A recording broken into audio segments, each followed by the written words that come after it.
Saturday, Saturday, Saturday, Saturday, Saturday, Saturday, Saturday, Saturday, Saturday. Day's all right. It's Rossi, Tom Carroll, Dream Stream. What's up, fam? How you all doing? Yes, it is Saturday. Oh, hi. Hi. I'm just kidding. No, we're fired up here. TC, Jason, Rossi. We got a great crew with us. We got Andrew, Drew, our producer. Tom's our digital advisor. Jared's on ops. We got Bucks. We got Dolphins kicking off with a little Florida vibe, even though New England-wise, weather stinks. I don't know. How are we looking in St. Louis today? It's in the mid-40s. It's actually really nice. Sun's out. Huh. Guns out? Pretty good. No guns out. Oh, okay. Take it easy. It's not ready for that part of the year yet. One step at a time. I dig your style. So, Tom, when you look at this, we have over 100 people in our DK Family and Friends League. We have the Dolphins. We got the Bucks. It's the Mount Rushmore game because we said every time we're together until we hit all 32 teams, which may never happen, but we'll figure that part out once we get deeper. But we're going to talk Mount Rushmores. What did you do for lineup construction here with these lineups, though? So I've mentioned this before. I'll mention it again. When I have Buccaneer lineups, I always put Chris Godwin in my captain spot. Feels like I get good value the rest of the way when I do that. He's good for 14.2 a sim. So good value there, $13,200 in the captain spot. Then I'm looking at my man Tom Brady. Got to have him in there. 16.4 a sim. Yeah, I mean, look, he's my guy. Got Brady in there. Leonard Fournette. Impactful player for the Bucs in Simland and in real life down the stretch. 9.7 points a sim and can pop off for more if you're in the right game. So I got him in there. Love it. And then had to get OJ Howard in there. Had to have him in there. Had to draft him. Have to draft him. Buccaneers have to have him. OJ Howard in the flex. $3,200. Okay. Then I got my Dolphins. Okay. Matt Breida. I feel like you've told me 10 players already. Got Matt Breida in there. 15.3 a sim for $9,600. Albert Wilson for $6,200. Good call. 8.3 a sim. So I feel good about it. Having OJ Howard in the flex, have to have him, gives you some real flexibility. You're all about that flexibility, that TB12 method. Exactly. Pliable, baby. We see you, DK SimFam, our Twitch homies, people in the Chat Kings conference room over on YouTube. Smash the like, hit subscribe on your way in. And people over on Twitch, please do. Big favor you would do us by hitting the follow button, which you may already do, but then the notification bell kind of helps us track some things and keep things on the up and up and really does a huge favor for us, just like the subscribes and the likes over on Facebook. So plugs there, please do. Jason Rossi over on Twitter at Jason D. Rossi. Tom Carroll over at your boy TC Fresh. We'll have ourselves some fun. Here is Tom Brady. He's in my lineup. I'll go over that in a minute. Takes the gun snap. Throws it. Has a man over the middle. Looks like Gronkowski. Making first grab of the game and triple coverage there. Nice way to start the day for the Buccaneers. And again, we tease it off the top. Second half, we're going to talk Bucks. We're going to talk Dolphins, Mount Rushmore. So feel free to drop stuff in the chat. We'll monitor things as we go along. We'll really get into it, though, second half. We'll kick off here with some of the action as Brady, three-step drop, quick snap, throws it in. He is gonzo to the end zone. Is that your boy right there? It is Chris Godwin in the captain spot for Tom Carroll. Boom. Love that. 52%. Love that. Love to see it. I just spilled drink on my keyboard. Oh, God. You do this all the time. Overstacked my drink because I'm all energized. It's noon. We're starting the day off. You got multiple sims. I have multiple sims. But now my keyboard has the color red all over it because I have my Margaritaville short sugar-free water. Oh, Son of my gun. Sounds good. Son of my gun. And captain and off tough start. 16% there, captain. All right, restart. Ready, go. Welcome to the sim. Oh, you don't have to tell me twice. Welcome in, everybody. There was a touchdown. We were just starting the game here a little late. Sorry about that. Captain Tom Brady and 15%. Captain Chris Godwin and just about 16%. Our boys over in the Twitch, our Twitch homies, Smash Land, says, good morning, Twitch fam. And Heavy Kevy says good morning with a little sunshine emoji. I love your style. Tom Brady on your lineup. Godwin in your lineup. Highest owned in this contest is Senor, or as you like to call him, your boy, Tom Brady, 52%. Followed by Godwin, 72 for Brady, 52 for Godwin. Gronkowski's at 50. Gesicki's at just about 50. And Breda is at 48%, wrapping up your top 5. We'll see what the Dolphins can do here. 1st and 10 from the 27-yard line. It took all of 2 plays for the Bucs to score. There's Breda on an early carry. I am in 13th early. Yeah, good for you, you son of a gun. Gesicki's a guy I always think about putting in my lineup just because he has such great talent, but I've been burned every time. I wish you guys could see Rossi right now. Yeah, good times here. I'll tell you, I have 4 Dolphins in my lineup. Not feeling great about it to start. Yep. Here's a pass. Come on, baby. Get there. Oh, stop nice short. Tackle. Just stiff. Let's see. Okay, so my lineup, Breda's in the captain, Brady, Evans. I fought between Evans and Godwin, but money didn't work for Godwin. Gesicki, Albert Wilson. Then my dart throw, because I didn't have much monies left, is Adam Shaheen. So I'm feeling like a bottom 50 lineup right there. Yeah, that's an awful lineup, man. Here's a run up the middle on a 3rd and inches. He got it. We don't tell each other that enough on these sims between the broadcasters. Like, we just got to be honest with each other. Like, oh, man, that's a terrible... Although, you've told me before. Hey, good luck with that, buddy. Yep, I've told people straight up that's a hard lineup because of the way I've seen these teams play. And you know what? Maybe I just need to start being meaner to people. No, you know what? Not mean, honest. That's right. Honestly, I don't like that construction based on what I've seen. It's not. I don't like you. I think you're dumb. I'm not that type of guy. Everyone's entitled to their opinion, good or bad. That's right. You're a positive dude. Try to be. Dude, we got enough negativity. Fair, and honest. I don't know. Well, I try to be. Try. Let's go over to our fam over here as we get a 2nd and 3 with Tua Tagovailoa. I could say his real name. He's going from the shotgun. Will he be on the Dolphins' Mount Rushmore? Highly doubt it, but I heard everybody's in the conversation. Oh, my God. Really quickly, El Paso number 1 said, who scored for Tampa? That would be Thomas Edward Brady, threw up in a dime to Chris Godwin, who just took off from the defense. So he scored there. Touchdown. It was. So it's 1st and 10 under the center. Fakes the handoff. Tosses it. Catch out of bounds. Pace of play is just lightning right now. El Paso number 1 says, what's up, my sweet chinchillas? Okay, he's officially Emerson's burner. It could just be Emerson, yeah. This might be a real burner of his. Jordan Lindenbaum returning to his full name back in the chat says, what up, my man? How are you? Talking to Byron. They're having a nice little chat there. Bucs defense going to lock up, says Noah. Nice catch there. Got to break that one, though. If you're just seeing that play, that's what Chris Godwin scored on. Multi-talented dude says Shaheen. I guess that's the proper way. CEH 1300 says Rossi needs a sippy cup. Actually, I have plenty in the house. You know what? This is, I think, probably the 2nd or 3rd time that you and I have worked together where you have spilled on your keyboard. So that might be actually a good call. Boy, so tomorrow we have 2. I'm just going to destroy my house. Oh, off the helmet there.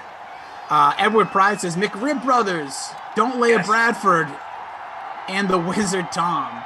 No, that's us. So I still believe Bradford was one of the most. I love how that's still a thing, Edward. I love you, man. So what did you say about Bradford? I don't know this take. So we were talking about Trevor Lawrence is as hyped as a rookie quarterback has been in the last, of all time. Like he's probably up there. Top 5, because I was saying recently, a nice slide there from Tua getting out of trouble. Does that a little more in the NFL, might help him more. I was saying it was, if you go back, Peyton Manning, we knew his name. We also knew Ryan Leaf. Jamarcus Russell wasn't that guy. People were trying to say, oh, you heard of him, but he wasn't like in college, like you heard for 4 years or 3 years or whatever. Like Peyton Manning you knew. Leaf you heard of. I said Sam Bradford was that guy for 2 years. Like he returned to college. Yep. There was Jake Locker. People want to pretend he went back to college. His story, was a big deal. The year before, I believe he was Washington. The year before he returned, he was like, this is like the next Peyton Manning, Bradford style. It was a few years later. Or it might have been before Bradford, actually. But anyways. He was going to be the number one pick if he had come out after his junior year. Exactly. And then obviously things happened. Andrew Luck, I feel like we've known about him since he was born. Oh, yeah. Big sack there by the Super Bowl champion Buccaneers. Devin White gets in.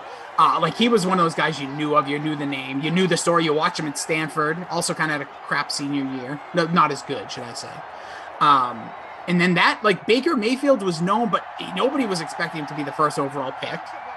Like, there's quarterbacks you've heard of, like Mariota. There was a lot of hype, but I didn't think, he kind of jumped up. The Mariota Winston draft had some buzz, there's no doubt. But, yeah, it's... I mean, you didn't know... People knew Jameis because he won the national championship his freshman year, but we all kind of knew he was in boomer bust territory by the time he got drafted, Yeah.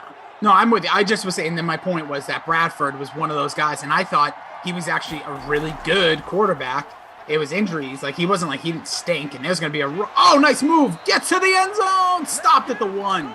Yeah, after his rookie year, people were high on Bradford. I think he was in the offensive rookie of the year conversation, if not won the award. I forget. He was at least in that conversation. Yeah. The year he came in the league. No, I think he won rookie of the year. He could have. He was at the very least in the conversation. Here we go. There's that term again. We'll be hearing it a lot. There's a stuffed on the 1. Not going to get it done there. Second and goal now from the 2. Nathan Lawson over on YouTube says, as a Titans fan, Jake Locker. Yeah, Jake Locker had a ton of hype. He was offensive rookie of the year. And when Jake Locker was drafted, I believe he was 10th overall. Don't quote me on that. He was top 10. Yeah, he was like the Titans were jacked to get him at that position. Yeah. And barreling his way. No.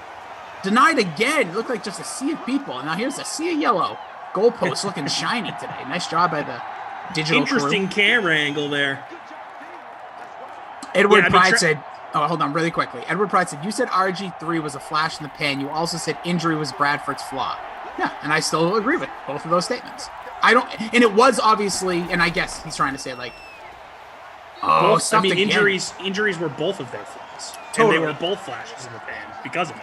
Well, no, because Bradford had like multiple good years for different teams.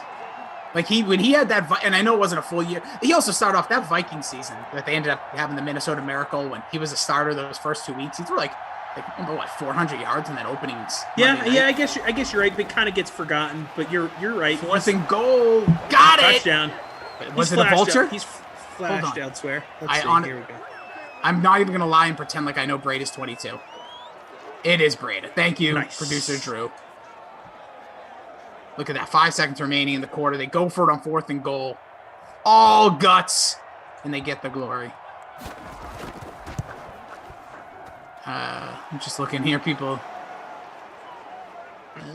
Look at this. I'm just trying to see. There was a lot of people. Here we go. Kenny's Kitten, formerly James Farrell. Love how he's always changed. Says, what's up, Freeze Pops and Rossi? Great way to start my morning. Heyo. Yeah. Listen, it is funny. I was just thinking from a Titans perspective. They drafted Locker. That didn't work out. They drafted Mariota, who they thought, got to the playoffs a couple times. In the end, didn't work out. They sign Tannehill as a backup, just thinking, we'll just see what he does. He kind of stunk out loud for the Dolphins in overall. And now he's been like, quote, they're building in a way around him. He's their franchise quarterback right now, without question. No, there's no question. And, they paid him like it. It's crazy, right? The guy that they thought was going to be the quote-unquote guy for them after Steve McNair was Vince Young. And it just didn't work out for whatever reason. Even though after his rookie year, people were like, wow, this guy is amazing. Comebacks and all that stuff. I guess it was really his first 2 years where Vince Young was really like, people were high on him. Vince Young also ties into this stream because what are we watching? Madden. He kind of was the guy who broke the Madden curse. He was on the cover and they 100%. Made the playoffs in 2008, right. I think. And it was one of those things where they kind of just came out of nowhere too. But then he ended up washing out of the league and the Titans were sort of in no man's land with the quarterback spot for years. And Mariota ended up not being the guy. They sort of lucked into Tannehill and here we are. Now they're sort of in the mixed playoff conversation team. Granted, Derrick Henry's their workhorse, but still works. Whatever gets done. Ryan Tannehill is to the Titans as Nick Foles is to the Eagles. Similar. That's our guy, Tom. I'm going to go with TP. No, TP, our technical advisor. Producer Drew, Jared on Ops updating it as we go. Not a ton through the air. Touchdown, Chris Godwin, 48 yards. Gronkowski's got 23. That's all the offense we've seen from the Bucs. That's all it took. For the Miami Dolphins, about 30 yards on the ground for Brady. He's got the touchdown. Shaheen, my dude, getting that one catch for 9 yards. I think he's already paying off. All right, there you go. I'm in third place. I am not. I am happy. Let's see. Hold on. I'll tell you. Don't yell. 45th. Wow. 40. Oh, no, wait. No. Oh, wait. Oh, yep, 45th. Jared, get it all done. We'll get here to the second quarter. Again, once we get to the second half, he's Tom Carroll. I almost called you Tom Karen again. He's Tom Carroll. I'm Jason Rossi. Second half, we're going to talk all Mount Rushmore for both these teams. Do we care what quarter? Actually, it feels like the Bucs is going to be a bigger fight, so we'll save that to the fourth. Third quarter, we're going to talk Dolphins. Here we go. Second quarter opening up on a 1st and 10. Brady takes the shotgun snap, dances around, gets the ball out. Looks like we get the tuck rule. First incompletion for Brady. I switched over to our YouTube feed for a second just to see how everything's looking and framed up. Sexy? For whatever reason, my camera looks so much nicer today than it normally does. It's because TP. I don't know why, but it looks like HD right now. Well, so I don't know what's going on, but I want it to be that way moving forward. Give TP the credit and we move on. TP, what did you do to make me look so beautiful? Don't answer that question. Magicians never reveal their secrets. I'm wondering if it's because my fiance isn't here right now, and maybe it's because I'm the only one on the Wi-Fi. I thought you were going to say you look better when she's not around. I was like, jeez.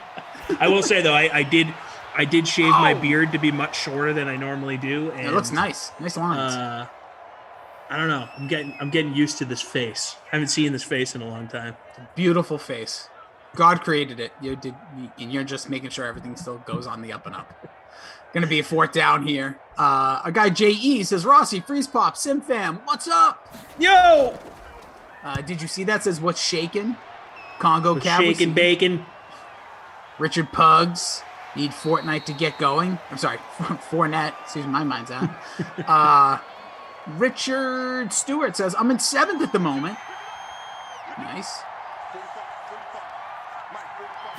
So we'll see as we get the Dolphins with the ball again. There's Breda after the touchdown.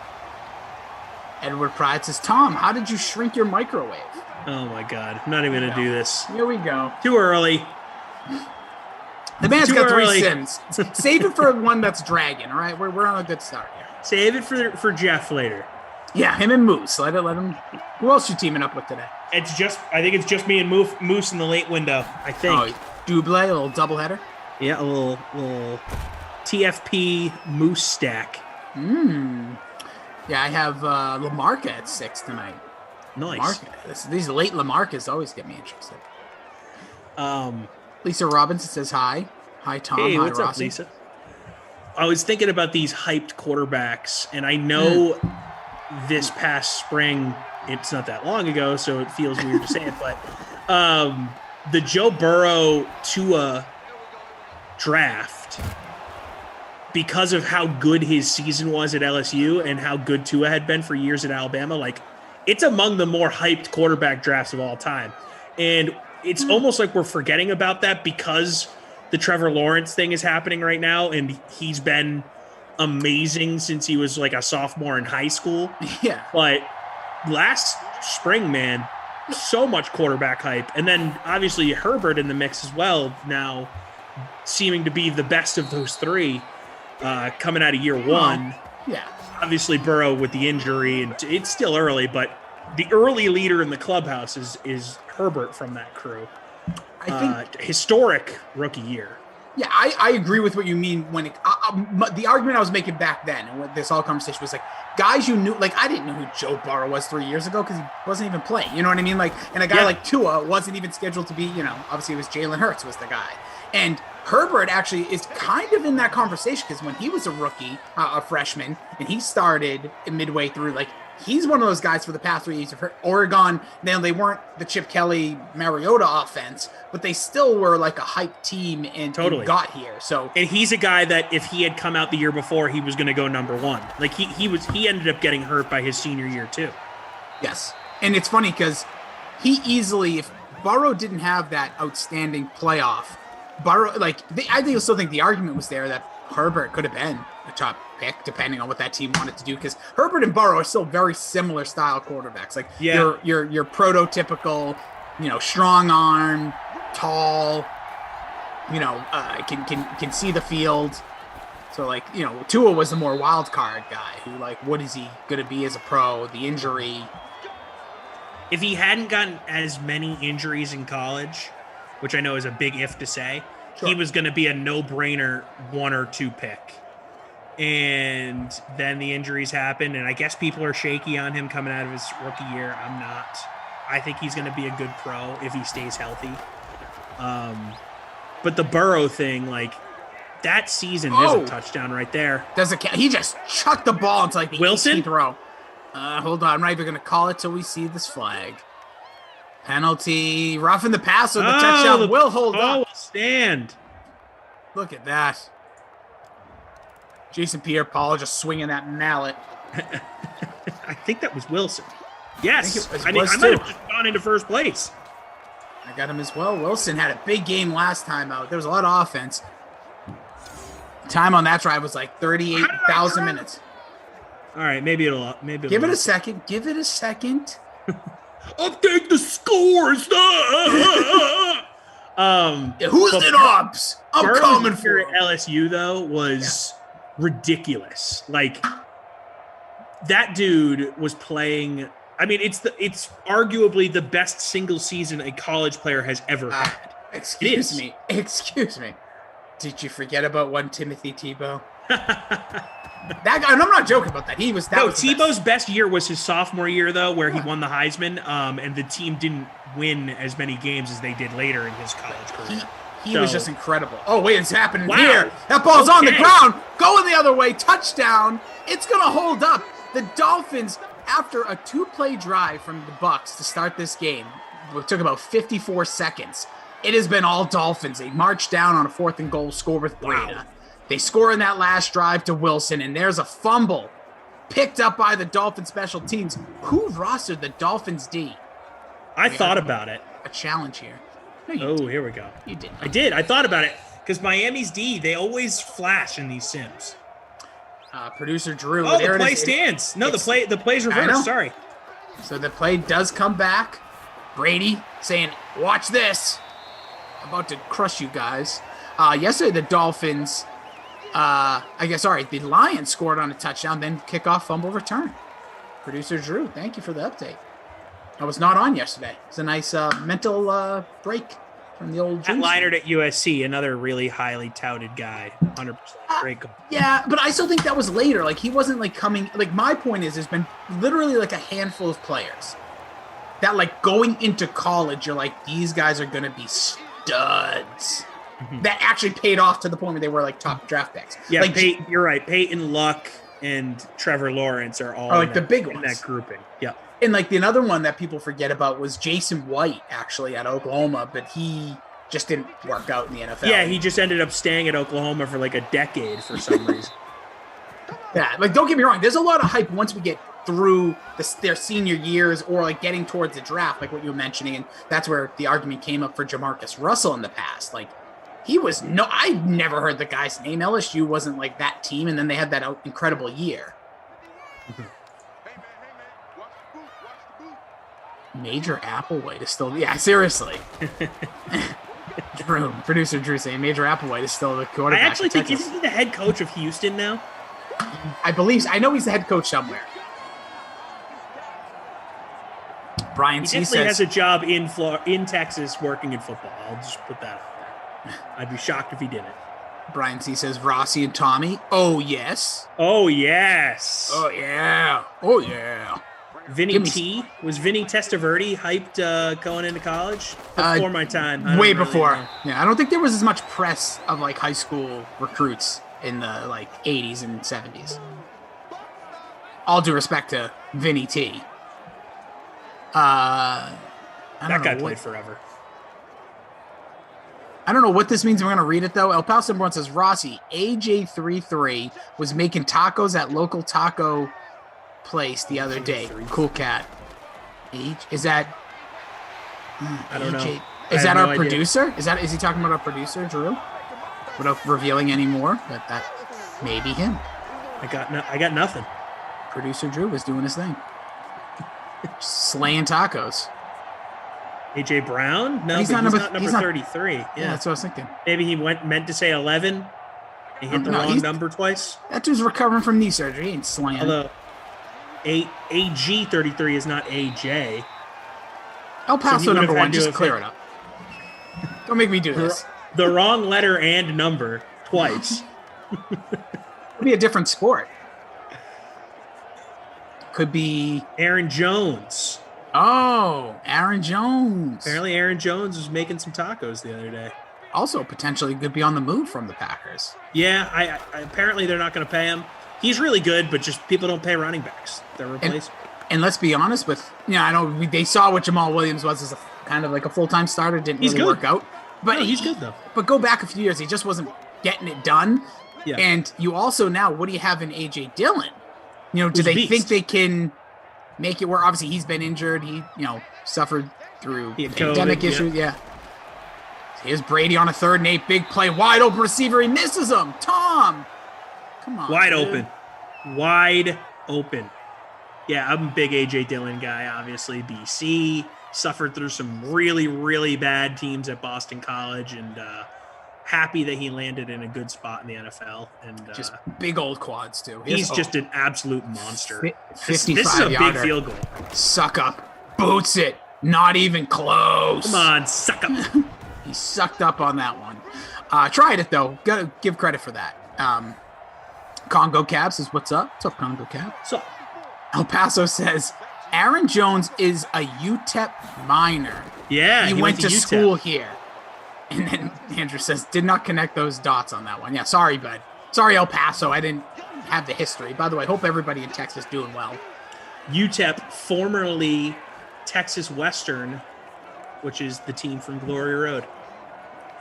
Wow. They changed over to UTEP. See, I feel like if something historic like that happens, like what Texas Western did against Kentucky back in the day, like, how are you going to go ahead and rebrand your school as UTEP? Like, don't you just want to keep that brand? Like, people, I feel like you get forgotten in that sense, right? Bro, UTEP sounds awesome, though. It is a cool name, but, like, come on, Texas Western's kind of a cool name. Yeah. Bad branding decision. Bad branding decision. It is, because I will say that's the one thing I really respect about college football is we're down to the final minute here of the half. We'll get to the Miami Dolphins, Mount Rushmore in the 3rd quarter. I really do like Western Michigan or Western Kentucky, Eastern Kentucky, like all these, because I don't know, really geographically paints pictures. Like the NFL, like the New England Patriots. It's like, what? It's a whole bunch of states there. Like Carolina Panthers. Where? I'm like, yeah, that's a dumb one to me. Like, I do enjoy college for the way they do that. And even like, that's why like with big smash ball is on the ground. Fumble. Picked up by the big fella. Oh, no, that was just Breda. He just was in the area. Jason Pierre-Paul got the penalty earlier, gets a strip sack fumble there, getting you some points on the DST. But I really, really like the one thing about Washington football team, I like that, like what they're kind of going for, even though it looks like if Jeff Bezos buys them, it probably will change. The Washington Prime, I think people were hoping for. Is that going to happen, you think? I have no idea. These millionaires, dude, how fun is it to just be a millionaire and just be like, do I want to quote-unquote risk? Bezos could buy the NFL, like the whole NFL. Oh, nice stiff arm there on a 2nd and 20, making up some of the yards. Evans is a dumpster fire to my classics, says Jacob Weatherford. Texas Forever, says Mo. Texas Forever. Love Friday Night Lights. Love it. The TV show more than the movie. Yeah, I liked the movie, but the TV show ended up being fantastic. Mm-hmm. Didn't see that coming either. No, not at all. But my brother and I remember when it came out, we definitely DVR'd it because we were like, oh, that movie was awesome. Got to see if the TV show's good. Yeah, and honestly, it took a few seasons for us to be like, oh, we love this thing. Oh, see, I was right off the bat. We didn't love it at first, but we stuck around and ended up being great. Here comes a big boot 50-yarder. Jason Sanders, it's up and it's short. No good. Wow, kickers just absolutely punting on this one. Yeah. Oh! There was somebody who Captain Blood says Western Michigan is in the middle of the state, Rossi. You put an E at the end of my name, but it's all good. Whatever. I don't know, dude. I still think it paints the picture of it. You're right. Maybe I'm wrong. I don't know. I didn't locate everywhere. That's one example. Brady throws it deep. Look at the arm. It's intercepted. He picked it. Wow. What an absolute bomb there from Brady. But yeah, so that's going to take us to the half. TC, if you want to run down some numbers, he's Tom Carroll. You can check him out at your boy, TC Fresh. You can check out Great Dane Nation. Who do you got this week? Cam Jordan was on with us this week. Finally. Yes. Finally aired. Got to check it out. A lot of buzz. He was dropping some knowledge about the Saints quarterback situation. So if you're on the internets, you might have seen something about it. Oh, yeah. So got to check it out. Apple, Spotify, or wherever you get your podcasts. Great Dane Nation. Yeah, you can check out Pop Culture Pile Driver, 3 words. This week, did I already forget what we did? Holy smokes.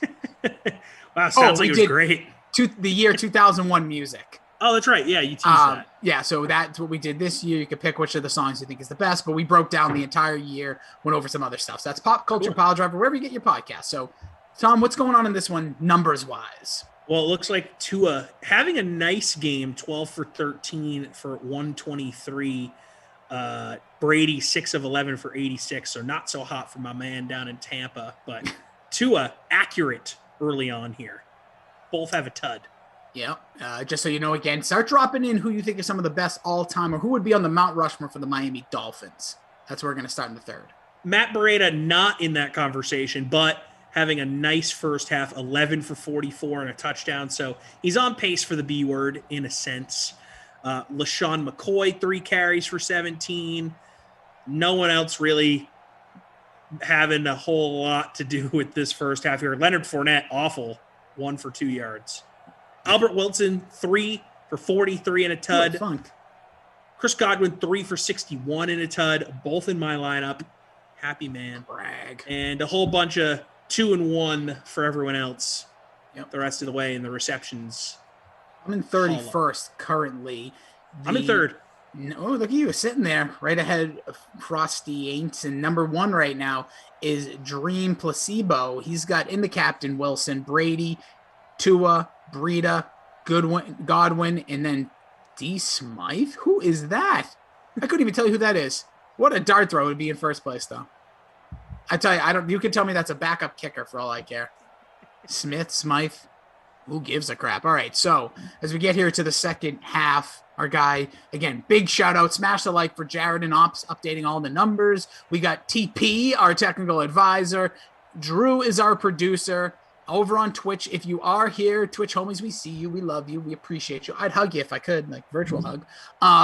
But make sure you hit that bell for notifications, hit the follow button, much appreciated, and the like over there on YouTube. And again, smash that subscribe so you get notified every time DraftKings is going to go live, gives you the heads up. All right, so we'll get into the beginning of this conversation here, Tom, because you thought that Miami was easier than Tampa. Easy. I came up with Miami Mount Rushmore here in less than 30 seconds. And then I was like, you know what? I should check myself, do some research. Did about 10 minutes of reading and it was like, yeah, no, I don't even know why I wasted my time. It's not even a conversation. The 4 guys on Miami's Mount Rushmore are simple. Okay, so for me, I didn't find it. Well, I shouldn't say I didn't find it easy. Stats are updated, by the way. Shout out again to our team. So obviously now our guy, producer Drew, drops in the AV, the approximate value of each player. So when it comes to the Dolphins, the big name right off the bat, Dan Marino. Duh. And here's the only reason why. His play was fine, didn't win any Super Bowls, boo-hoo, don't care. He was in Ace Ventura, all right? He was a star in Ace Ventura. He was a huge factor in it. He played a vital role. Finkel was Ihorn was Finkel. Yuck, that's a heck of a case of hemorrhoids. One of the greatest, oddest things. When I was a kid, it took me years to understand what that really meant. It was an incredible movie. He's the reason why. And yeah, I guess he played really well as well. But I'll just so we don't have to do any repeats here. I also have Dan Marino on mine. I think he's the best player to never win a Super Bowl. And I think it's not even really a huge argument for anyone else. Yeah, Phillip Rivers is up there, but he's no. But when Marino retired, he was the top of every single passing yard, touchdown, every single record you could have as a quarterback. He had it, won a ton of games, got to a Super Bowl in, I believe, his second year. Just an absolute stud. Just played for a crappy organization. And he's in there. Okay, so then you can tell me who you think is an absolute, because you have your 4 locked in, but let's go one by one. Okay, so the next one I have here, and I don't know, I wasn't going to say this one next, but I feel like I should just in case there's some controversy. Don Shula. Okay, Don Shula is the greatest coach not named Bill Belichick in the history of modern football. Most winningest coach of all time. By far, he innovated the game, won a million different ways, was the architect of the undefeated season for the Dolphins in the early 70s, got those Baltimore Colts to a bunch of NFL championship games before going to Miami. Incredible career, just passed away. Don Shula is a shoo-in for the Dolphins Mount Rushmore. Absolute innovator, impact on the game, legend, true legend, Don Shula. Absolutely. Mo says Randy Moss never won a Super Bowl. He's definitely on that list. True, yeah, Randy Moss is definitely in the Terrell Owens probably too, right? top 5. Yeah. Anyway, so we have a bunch of people throwing some stuff. I'm just going to read some off.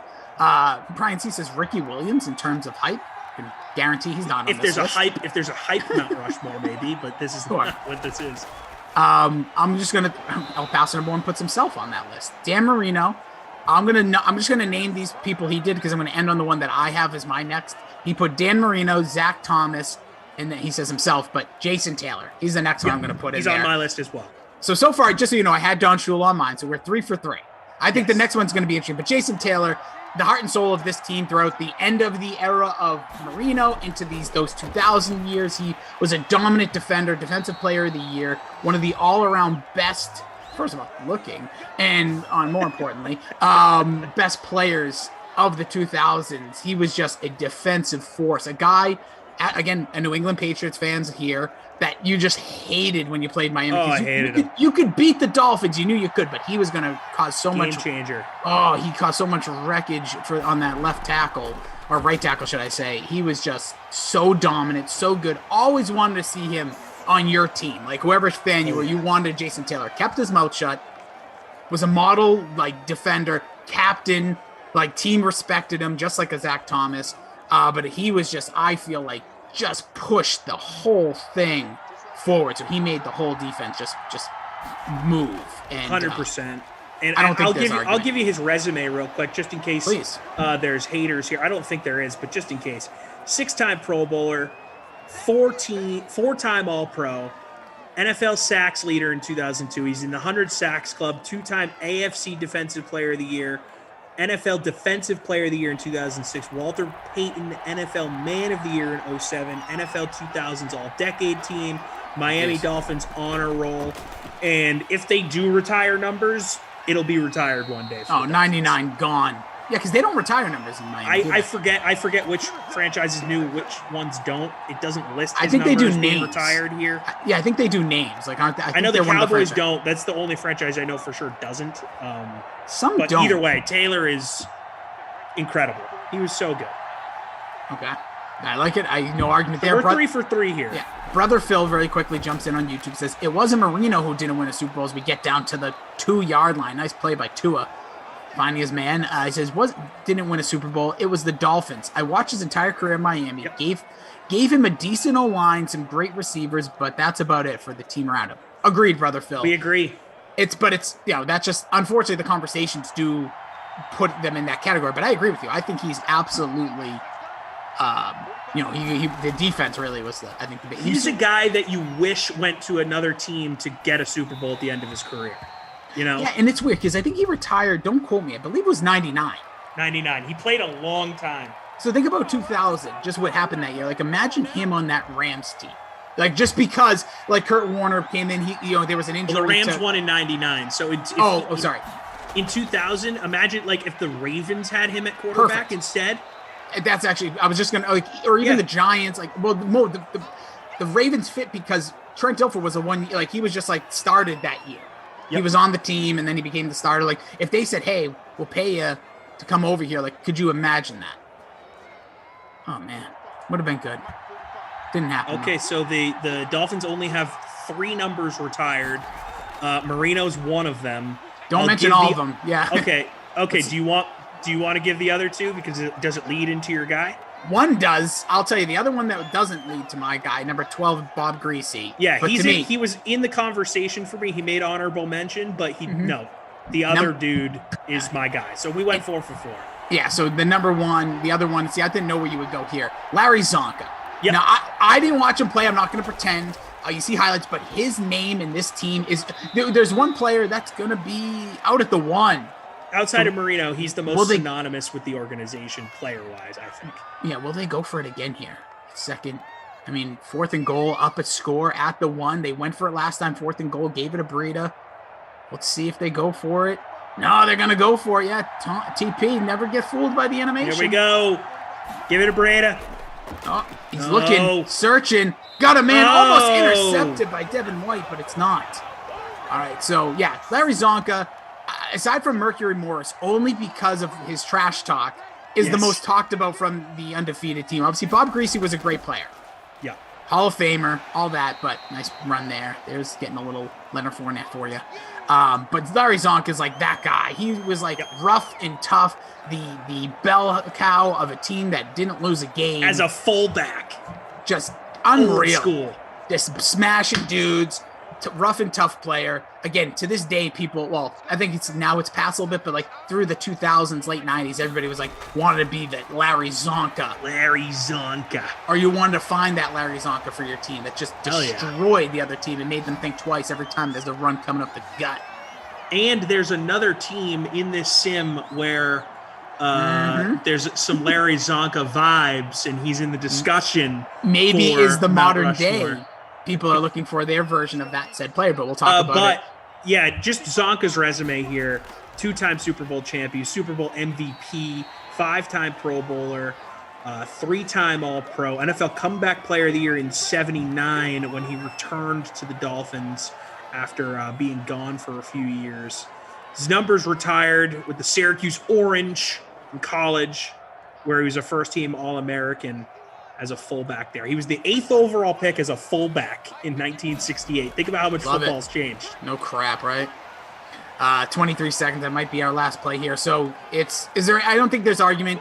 Zach Thomas, people are jumping. Well, there's honorable mentions. Zach Thomas, I think, is like a heart and soul type of guy, like the model middle linebacker, but wasn't that guy. Yeah. Like, no, with all due respect, I think if there's 10 people we're putting on a list, he's probably a top 10. But yeah.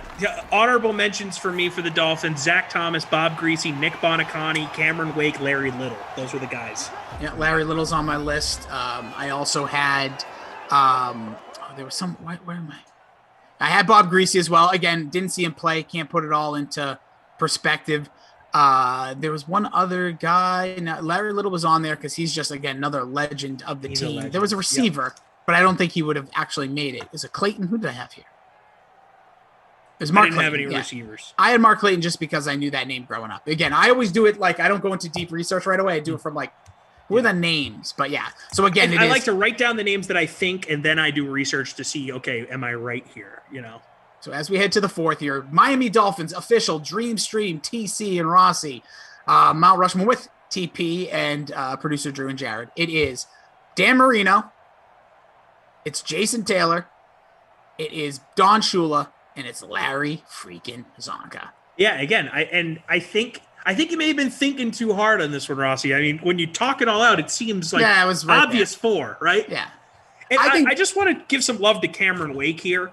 I know he's more of a current player or very recently was in the league, but absolute monster for Miami for years down there. They weren't winning a lot of ball games, but the dude was among the best players in his position for many, many years.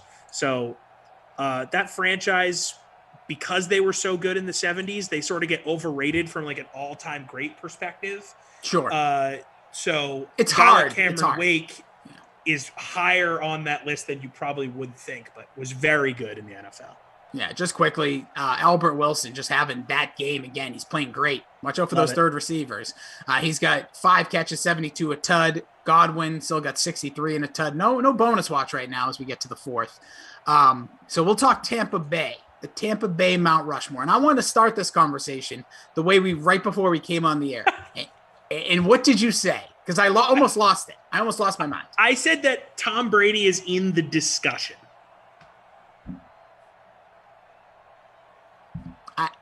I can't argue with that. But the way you first said it, you said I think you said it different. No, because I set myself up. I was like, look, I know you're going to give me crap for this. I know people are going to get mad. There's no way. He's in the discussion. He's in the discussion the way of some guy from 1995 was on the team for a season. I know that sounds crazy. I know he won a Super Bowl. The guy's the best player ever.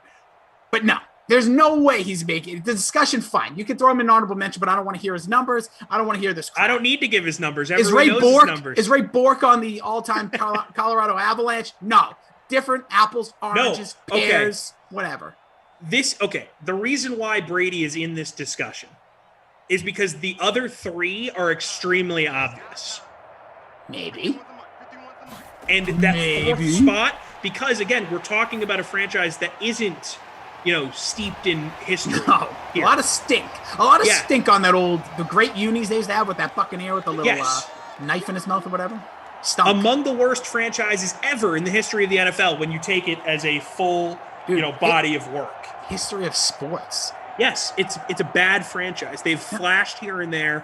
We are now in the midst of their 3rd flash as a franchise. Yep. They had some really good defenses in the late 70s, where one of my guys comes from on my list. They were really good in the late 90s, early 2000s because of that all-time great defense. And now we're going to see the Buccaneers have a little... Who knows how long this lasts, 2, 3, 4-year window where they're going to be really good again. So, Rossi, why don't you go first? Just give me your 4, and then I'll give you mine, and then because I think we're going to have at least 2 of them. I bet you we might be on the money. So I'll give you my 4. I just want to quickly say, Corey Gibbs says Tom Brady is the best, and you're absolutely insane if you just think he's in the discussion. So he must think he's on there, which I think is pure nuttiness. Put Brad Johnson on there. Put some respect on that dude. Anyway, he's in the discussion. For me, for Tampa Bay football 21 to Aqib Talib Buccaneers. Yeah, okay. Here it is. Darrelle Revis, no. Nope. That was a nice season and a half. Derek Brooks starts the conversation for me.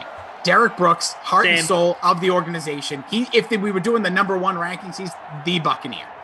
I have Warren Sapp on this list. 2 also have him. Warren Sapp, maybe the most dominant interior defensive lineman for the time he played. Before Aaron Donald became an NFL player, he was that guy. Sue was a nice player as well. But I'll wrap up my defensive side. I have John Lynch on here. In the discussion. Okay, that's fair. Wasn't there for me. So, and then we'll hold off. I won't get to the resume and everything. And the last one is, again, a guy when it just comes to the heartbeat, the vibe of a team. When you think of the Tampa Bay Buccaneers and the jerseys we're seeing here on screen, you think of that cowboy collar, get out the way, number 40 is going to destroy you and let Warwick Dunn do the rest of the damage. It's Mike Allstott. Yeah, so he was in the discussion for me, but did not make my final 4. Okay. But obviously just an absolute iconic. Sorry, I was going to say icon and then iconic at the same time. Absolutely iconic fullback for us kids that grew up in that time period. Mike Allstott was a beast. So yeah. So those totally just to recap, I went with, there's going to be a touchdown pass, tying the game up. Chris Godwin from Tom Brady in the captain spot for you. And in the discussion. No, he is not. Everyone's in the GD discussion then. All right, so just quickly again for me, I went John Lynch, Derek Brooks, Warren Sapp, and Mike Allstott. So okay. So I was there with Sapp. I was there with Derek Brooks. Okay. The third guy that has to be on the list that you don't have, but I know, we've talked about our strategies, you kind of go by the guys, okay, when I was growing up, these are the guys I think of. Leroy Selman has to be on the list. One of the best linebackers in the history of the NFL, 6-time Pro Bowler, 5-time All-Pro. He was on the NFL 100th anniversary team, All-80s team, Defensive Player of the Year in 79, D Lineman of the Year in 79 because he was sort of that edge rusher. He was almost sort of like a Lawrence Taylor before Lawrence Taylor. I was just going to say, he was Bucks the Ring guy. of Honor. Yeah, he was the known entity of a hard hitting, insane he was almost the beginning of an edge rusher before there was from a linebacker perspective, like you said about looking at Lawrence Taylor before that was really part of the schemes. And you hear about the Tampa 2, which obviously came into play much later with Tony Dungy, but he kind of was like a guy that you look at and you go, man, you can really do a lot with these versatile athletic linebackers instead of having them out in coverage or occasionally blitzing. Yeah, so, and his number's retired, number 63, weird number for an edge rusher, more of an offensive lineman number. But so you have to have him on there. I think it's a no-brainer. Creamsicle, uniform legend, Leroy Selman. So those are the three obvious ones for me. The fourth spot was tough. I ended up going with Rondé Barber in that spot over John Lynch. Those were the two that I was really, really debating over, and I went with Rondé because he played his whole career in Tampa, and he was better for longer than John Lynch was. Lynch had some great years in Denver after he left Tampa. So I think the fact that Rondé Barber is completely synonymous with Tampa Bay and was so good for so long, that's who I went with my fourth. But I totally understand having Lynch in the conversation. Allstott is more fun to have in there. I don't think it's as realistic, given how good the defenses were in Tampa Bay. It's almost sacrilegious to not have a fully defensive Mount Rushmore for them because their defense was absolutely amazing. Yeah.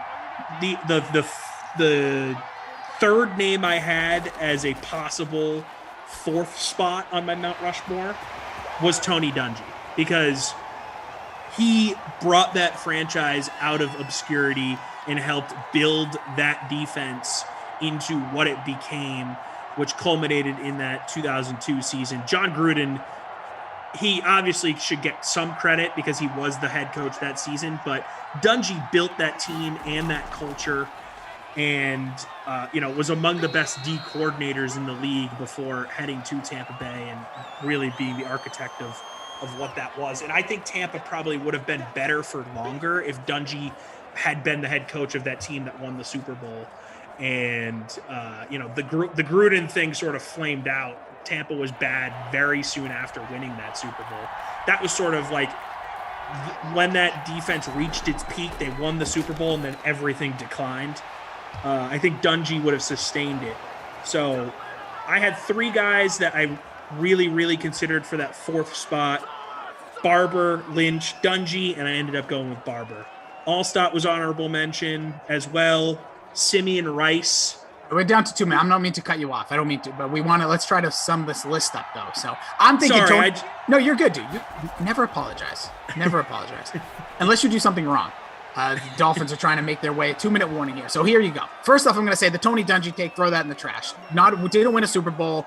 Whoopity-doo-dah day. Set him up. Yay. Get out. You're out. That's great. That's like when I loosen a jar and then my wife opens it. She opened the jar. So put Gruden out. I think Gruden's out, Dungy's out. I will give you Rondé Barber over either Lynch or Allstott. We can have this conversation. But I do think you're right. I overlooked the overall impact. And when I looked at when you look at the history, when you look at Leroy Selman, he needs to be. He has to be on there, right? And he again represents their bigger picture. So So we're basically fighting between Rondé, John Lynch, and Allstott for that 4th spot. So let's start voting. So people in the chat, I know you've been dropping, appreciate everything you guys are saying. Love the conversation. Keep it going. Drop in who you think. Either say Lynch. Not Workdown was a nice player, but not that guy. Almost better in Atlanta. Look at the numbers. Lynch. Agreed. We talked about Allstott, or do you want to see Rondé Barber in there? I just want to give love for Simeon Rice too. Dude is criminally underrated as a defensive lineman. Among the all-time leaders in sacks in NFL history. Was so dominant next to Sapp on that defensive line. Just so good. And he's not in the Hall of Fame. I don't know why. He should be. So Simeon Rice just needs to be in that honorable mention discussion. But Barber, Lynch, and Allstott. Those are the 3 guys we're looking at for this 4th spot. I don't even need to really give my Brady thing. I mean, he had the best season as a quarterback any Tampa player has ever had. He came in, won a Super Bowl immediately. It's the most important position in sports. So to come in and be that iconic and go on that playoff run right away and completely change the culture there. Yeah. Right now, by the way, speaking about culture, we're trying to see if the Dolphins, they're at the 11. They got a field goal in the bag, but you want to see a touchdown here to win this thing or put them in the lead. Let's see. You see a lot of people saying Lynch right now. Let's see what we get. Some Barbers in here as well. Yeah, now no real Allstott love. No, and there's a nice run from Breida. Gets down to the 4. It's going to be a first down, too. Here we go. I'll run through their resumes quick. Yeah, very cool. Hold on. We'll also call some of this, but just want to say this. Richard Puga says, I'd have to say Barber put a lot of work in there for years. I don't care if he put work in for years. Was he the great? Is he when you think of the franchise, is he one of the top 4 players of all time, in your opinion? So while John Lynch was in Tampa, he's from 93 to 03. He went to the Pro Bowl. Oh, touchdown. There it is. Matt Breida breaks through, putting him up by 7. Second touchdown of the game. He was a 2-time All-Pro. Actually, 4-time All-Pro, sorry. And he went to the Pro Bowl 5 times, won the Super Bowl, obviously. So that was his Tampa resume. Rondé Barber was a 5-time Pro Bowler, 5-time All-Pro, led the league in interceptions in 01, 2000s All-Decade team, and obviously Tampa Ring of Honor and all that good stuff. Lynch, obviously, in the Tampa Ring of Honor as well. So, I mean, it's close. Yeah. I just want to make one quick point. We talk about Simeon Rice, too. It always reminds me of Javon Curse. They're in, like, that same... I know he was better. He was actually better than Javon Curse, but they just had that, like, similar style of play, just absolute monsters off the side. Derek Brooks is the best option. Yeah, Brandon Garcia, we got him. He's locked in. So the locks are Warren Sapp, Derek Brooks, and Leroy Selman. Yep. I just think Barber did it with that organization for longer at a high level. And that's why. And look, Lynch left sort of in his prime too. Like Lynch was very good on the Broncos for quite a few years. Yes. And I think that is sort of a knock on him in the discussion between him and Barber. Where Barber, because we're talking Mount Rushmore for that franchise. So I think Barber sticking with Tampa when you know he had options. The dude was incredible. Yeah, stunning. And that's why I lean Barber. Okay, feel you there. Okay, let's see what we get here. Brady in the zone, needs a touchdown here to tie at 47 seconds. No timeouts. Nobody you want better. So we're looking to keep in track right now. Barber has a slight edge. We'll lock it in before it's out, so you still can put in your vote for Rondé Barber, John Lynch. At this point, all thoughts out. Love you, bud, but you're out. Yeah, again, he's more fun than anything. If we're doing a Madden Mount Rushmore of the Bucs, Mike Allstott would be in there. Fullback dive, he was unstoppable. So we'll see. So that's another pass there, complete. So 21 seconds remain. You really hate Tony Dungy, huh? I don't hate him. I just don't think I'm not giving people like how the organization would have to stink out loud for a coach that didn't win a Super Bowl there and really didn't. He made an impact, but he wasn't the guy. He didn't make my Mount Rushmore. I just think it would have been. I'd be remiss not to mention him in the conversation. He was an honorable mention. I'm no problem. I got no problem. I just don't. If Mount Rushmore had 10 heads, he'd be on. Yeah, of course. Well, hopefully, maybe. A part of me is not. I'm not a big Tony Dungy believer. I'll be honest. Oh, look, I actively dislike him. Yeah. He's a crybaby who hates the Patriots. It's a little bit of that, and I also think I'm not going to do this right now. 15 seconds remain. Brady, he has a chance if he can get up to the line of scrimmage here. Don't know. He might be done. 7, 6. Are we going to get one last play, TC? It's like a bomb's no timeouts. No, not going to happen. What a game, though. All right, so Rondé Barber will get the vote. So we'll lock it in. What a finish there. Brady doing everything he can. Arian's like, you're slower than me, Tom. We didn't even get to get math guy out in this one. I have a new character, by the way. Analytics guy, actually. Yeah, analytics guy. Okay. I'll bust him out next time. All right, so that's it. You're 4 for the Dolphins again. That will be Dan Marino, Larry Zonka, Don Shula, and Jason Taylor. Tampa Bay, due to your vote, Rondé Barber gets on there. You get your guy, Leroy Selman. Leroy Selman, baby. He gets in there. Again, look up his stats. You may not know the name, but my Lord. Change the game. You have Derek Brooks, maybe the best Buccaneer of all time, and then Warren Sapp. That's it. I think it's great. Congo Cat says, don't you want a Super Bowl, Rossi? That's crazy. Just because he wants him doesn't mean I have to like him. A lot of people, yeah, and we're talking Tampa Bay, and I don't want to do this. I don't like a lot of things, but I try to keep it on the up and up. To wrap this one up, TC, when you look at your player of the game, I guess I know where you're going to go here. Tom Brady threw 2 touchdowns to your boy. Breida got the bonus and 2 touchdowns as well. So Godwin, Brady, Breida in the conversation. Who are you going to go? Yeah, I mean, I want to give it to Brady just because I love him, but Matt Breida hit the bonus, 2 tuds. They won the game. That's enough for me. Yeah, so here you go, buddy. Wooden nickel for you. If you're ever here in St. Louis, get a free ice cream cone at Lion's Choice Roast Beef. Congratulations. Congrats, dude. Go get yourself some ice cream and maybe get a side of roast beef. Did you guys do the mayo in St. Louis? They are definitely a barbecue sauce place. Cool. You can get mayo, but they have all sorts of different barbecue sauce varieties. I don't know enough anyways. Who's going to be your babysitter freeze pops, not my kid award? Mike Evans, 4 catches, 60-something yards, no touchdowns, just non-factor. For a guy that good, just no. Sorry. He's in my lineup too. I will say this, though. Looking at the Bucks thing, I almost had him in the honorable mention conversation. All right, I'm not doing this. You have 2 more Sims. I'm going to absolutely I'm going to fly to St. Louis and smack you. The winner in this one, held on, is Dream Placebo with D. Smythe in his lineup. Tell me who that is. Maybe he's on the honorable mentions too. It's for Miami. Godwin, Breida, Tua, Brady, Wilson, and the captain. What a lineup. Freeze popped, and Rossi says Roland says top 10. I might have won. You came in 3rd. I just told you who won. Yeah, but I might have won. Let me see. I'm going to let you know you did. James. Let me look for myself. Okay, yeah, I didn't. James says, pile drive me, Rossi, LOL, Pop Culture Pile Driver podcast. Go listen to it. Don't. He doesn't care if you do. Thanks for the plug, I think, James. And you can also check out, or don't, Great Dame Nation with my guy, Tom Carroll over here with one of the few kickers in the Hall of Fame. That's right, baby. Morton Anderson. All right. On behalf of producer Drew, give it up for our producer Drew. They're not booing, they're drewing.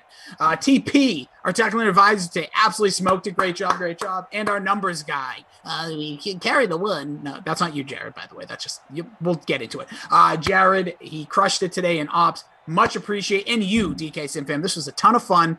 We did some more Mount Rushmore. We're going to do 2 more of these games tomorrow afternoon, 4 Eastern, 6 Eastern. We're back together. But you're back tonight, right, Tom, with Moose?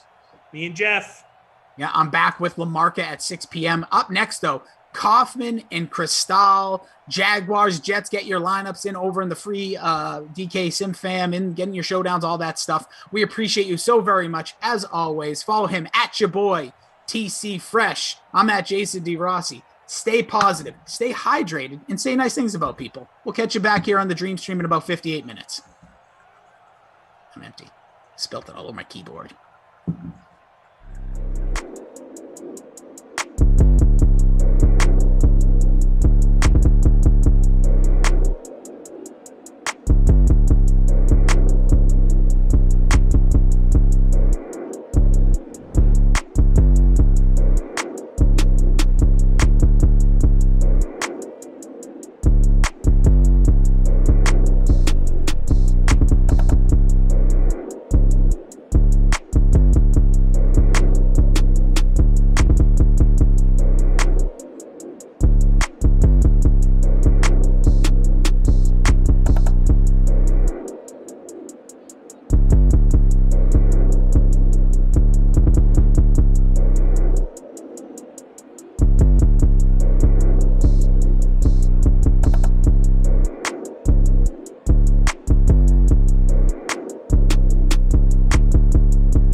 What's up, DK Sim fam? Welcome on back here on the Dream Stream on a Saturday. Great to have you with us. This is, of course, the Madden Matinee with Brandon Cristal. I'm Adam Kaufman. We are fresh off a couple of head-to-heads, not only in NBA, but an NBA Jam, the arcade version, baby. And now we're back in Simland. What's up, man?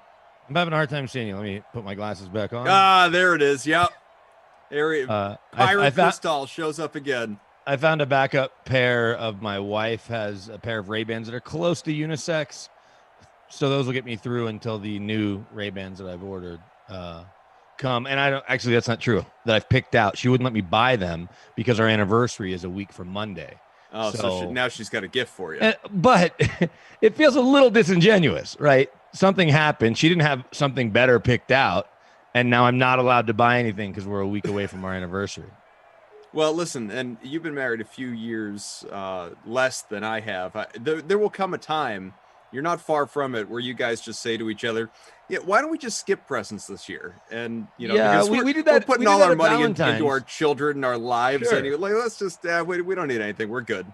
No, we did that at Valentine's. This is our 7th wedding anniversary is coming up here next Monday, and I want to say I looked up the 7th anniversary present is wood traditionally. So now I got to find something wood related. I've done a good job of like 1 year it was leather. So I got her a nice leather wallet thing to go in her purse that she really liked. But I don't know. I don't want wooden sunglasses. I want these Ray-Ban aviator things that I picked out, similar to the ones I have now, but with, 2 lenses and maybe a little more rounded. She picked these out. I don't love them as much as the previous aviators that I had. Well, with lineups locked, we're going to jump into the game in a moment. This is, and you named it, the Madden Matinee, the toilet bowl free roll between the Jags and Jets. What's your lineup looking like? I put a smile on my face when I saw that you went with my unintentional suggestion, but that's exactly what it is. The team is picking first versus the team is picking second. Two bad football teams. I decided to go Le'Veon Bell because he's had a pretty good string here recently in Simland with some good pass catching numbers as well as good rushing numbers. Sam Darnold and Gardner Minshew the second. I rostered both QBs. Was able to get Chris Thompson in. The Jets D makes plays every now and then in these sims, even against better teams. So I think that they will against a bad Jacksonville team. And then my punt play, luck of the Irish, James O'Shaughnessy. I'm going to need him to catch a pass or two, ideally in the end zone. All right, so I went with, we have some overlap, but, not unexpectedly. So Brashad Perriman. Yeah, Brashad Perriman in the captain spot for me. Okay. We'll see what happens there. I always get those wrong. I take Perriman, Crowder plays well. I pick Crowder, Perriman plays well, so I stayed away from both. Totally understand. I have both. I have, along with Crowder, Minshew, Le'Veon Bell. Thought about going with Sam Darnold, didn't. Went ultimately with DJ Chark. I've got that Minshew-Chark stack, and I've got Chris Conley in there as well as not a total punt play, but a cheaper value option. We'll see what ends up happening here. Thanks again to everyone for being here with us. This is once again the Madden Matinee, the first of two for me here on the day. For BK, it's a one and done, and then he'll be on back for a couple tomorrow night. So you have that to look forward to. 1st and 10 from the 30. Jets with the ball first. It's a run, and Le'Veon Bell taking an unconventional route to only rush for 4. He had 3 to 17 more if he just follows the line. Stayed straight. Just keep running straight. No need to cut back there, Lev. I filled out a lineup for the next contest just because, see if I can keep my streak going of beating you. Yeah, just be part of the thing. So I assume that means, fresh off your high, that we're going to do a little NBA tonight? We'll see. It was a 2-game slate, and I obviously picked the right players because I didn't even see what the final score was, but I know I beat you. You said it wasn't very close. Yeah, but you got me in the NBA Jam. So just kind of you got me here, obviously, in our free roll. So, well, we'll see. We'll see how this goes and how I feel. Le'Veon Bell's looking like a solid captain's choice on these first 3 carries. We'll see if that continues. This Jacksonville run D is a bit porous. How about this, though, man, on our wavelength? The Guru. You've got the NBA Jam 1-Up Arcade. I have it, too. All right, Guru. If you play with I us, want an entire arcade in the basement. Yeah, so the Guru, we can battle the 3 of us. It was, I think it was fun. And like we said, if we can get 2 more friends to play 4 on a 4-person game, 2-on-2 would be, I think, a fun way to take advantage of the online capabilities. So I guess the guru, the question is, do you know anyone else that has it? And then we'll Right. have a 4. Oh, I know 2 other people that have it. My buddy Jason, my friend okay. Everett both have it. So I haven't played online see. against either of them. So there you go. We can do it. It'll be great. 2 minutes gone by here. Scoreless opening quarter. Again, BKAK. We got Drew, our producer. Tom, undercover boss Tom, is our technical director because I guess he just needs to expose himself to all things Dreamstream, even though he's running the ship. We all know it. Jared here in Game Ops, getting the job done with the manual scoring. Not to be confused with the Emmanuel Lewis. Or Emmanuel Sanders. Or Emmanuel Sanders. I guess that would be a more apt reference, wouldn't it? 2nd and 6 from the 26. Darnold, he's got time, space, and a completion inside the 10, almost to the 5. Lacrosse star, Chris Hogan. That's right. Hasn't been drafted yet, right? He signed his contract with the PLL, but then the draft is coming up. Is that the way this is working? I'm just going off of memory at this point. Admittedly, I'm paying a little more attention to the NFL draft than the PLL. Is it PLL draft? Now, if he would have come to play for the Colorado Mammoth or the Denver Outlaws outdoor lacrosse team in the MLL, I might have been a little more. Well, there was a merger, right? It wasn't there an MLL PLL merger where some teams crossed over? Because locally, maybe. Here, well, the Denver Boston Outlaws, Cannons, I believe. Yeah, I saw that they are in left. it, but when I clicked on it, let me see, because when I clicked on it, and the teams, the Denver Outlaws weren't one of them. So Major League Lacrosse. Drew's saying he doesn't think MLL is a thing anymore. It has 6 teams merged with the PLL. MLL still has 6 teams. Well, no, that site couldn't be reached. Barrage Major League Lacrosse. Let's see what Denver Outlaws talking. No, MLL is no longer a thing. So what's going on with my Denver Outlaws? I guess I guess you have to Google that. I guess I could ask some people in the know. Denver Outlaws, like Google. Well, no, like people affiliated with the team. I mean, they won championships 3rd goal from the 5. 14, 16, and 18. Ah, Sam. Well, they've taken their Twitter account Google down. Man. Oh, no, they want me to verify my identity. No, I'm using a computer I don't normally go on Twitter with. It says MLL and the Premier Lacrosse League jointly announced a merger. This was, whatever Wednesday it was. I don't think it was this past Wednesday. Beginning with the 2021 season, there will be only one outdoor professional lacrosse platform, and it will operate under the banner of the PLL. Speaking of banners, you just saw a field goal across your screen, 3-0 after the Sam Ficken, first Ficken points of this game. There are currently 8 teams. We can guess the cities. You've guessed Boston, or you know Boston. I know Boston, yeah. Here are the 7 other PLL, Premier Lacrosse League.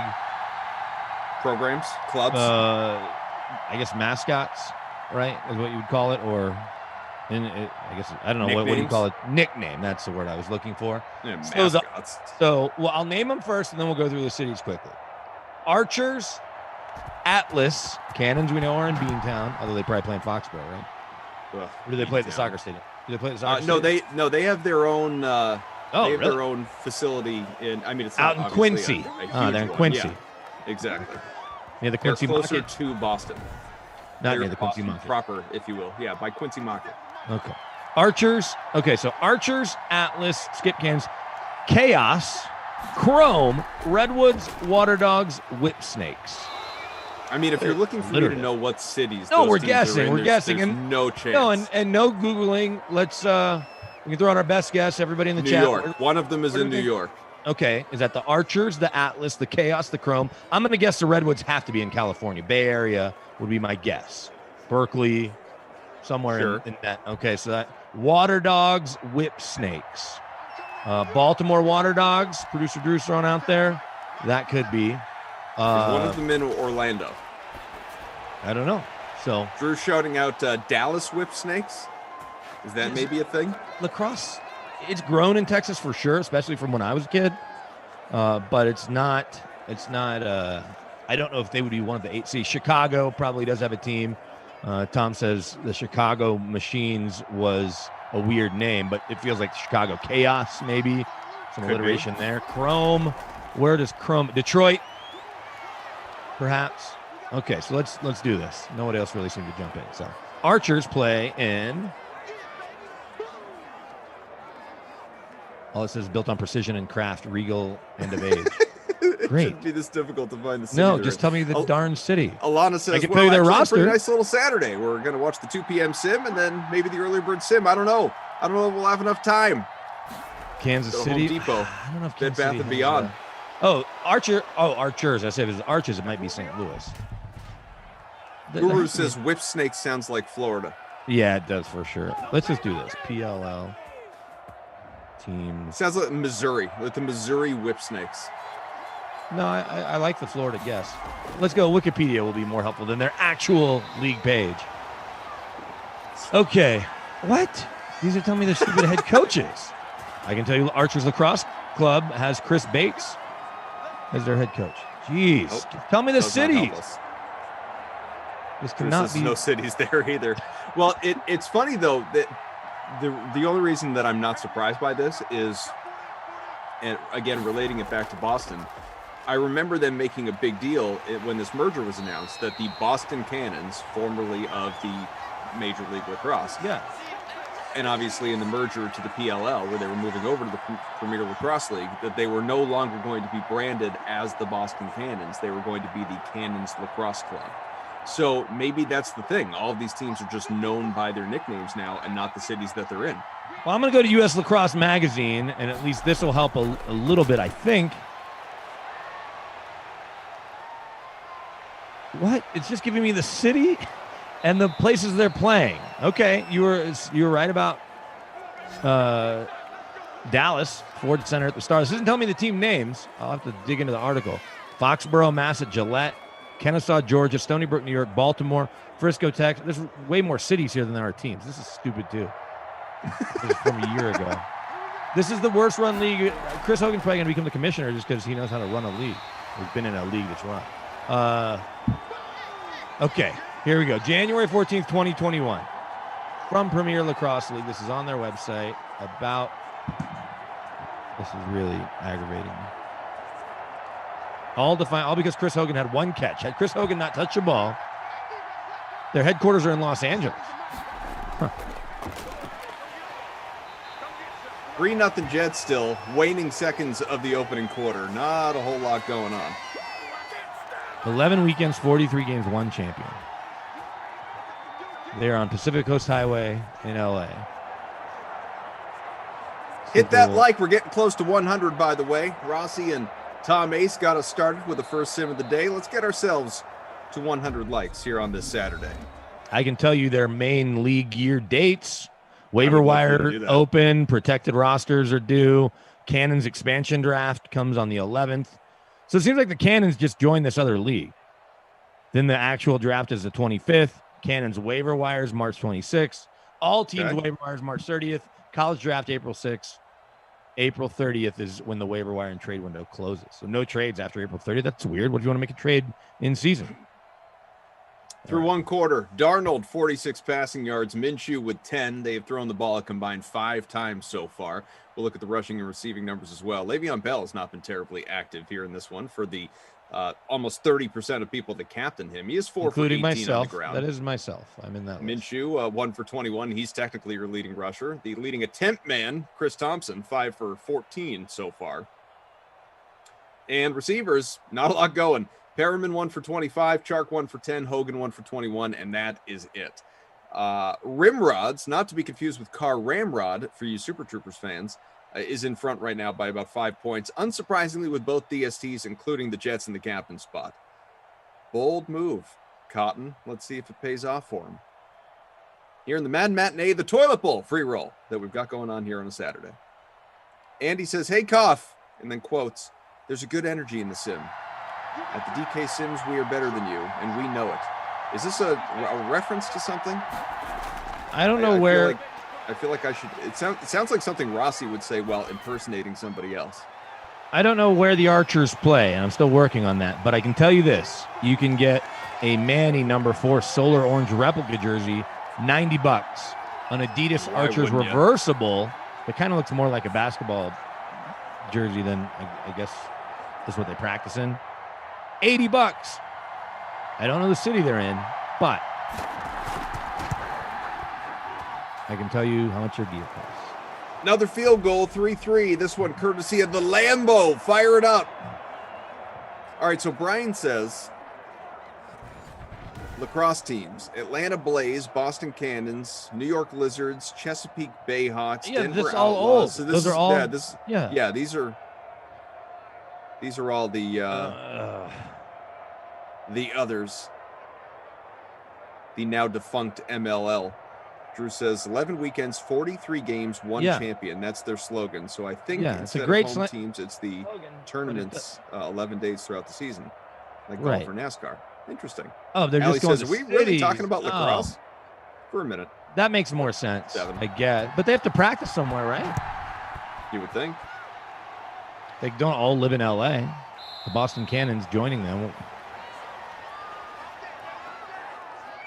Premier Lacrosse League 2019 schedule.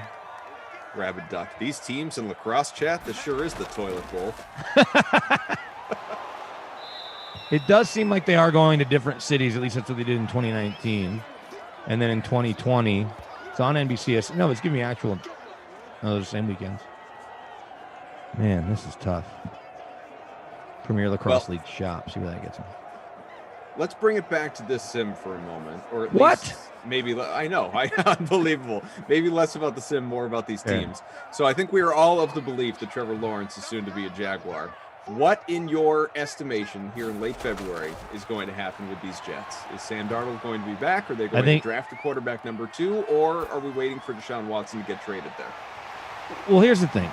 The gap between Trevor Lawrence and the other 3 quarterbacks is more significant than folks that are trying to tell you Zach Wilson is closer to him than he is in reality. I'm not saying he won't get there.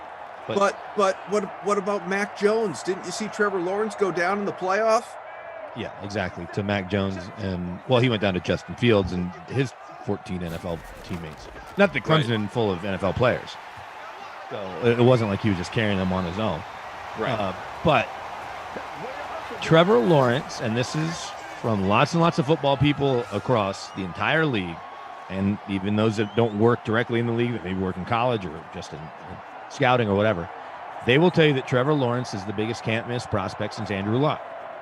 And as good as Peyton Manning was, there were still concerns about his arm strength. The biggest can't-miss prospect before Andrew Luck was also a Stanford QB in 1983 named John Elway. So Trevor Lawrence is in that category of can't-miss kind of prospects.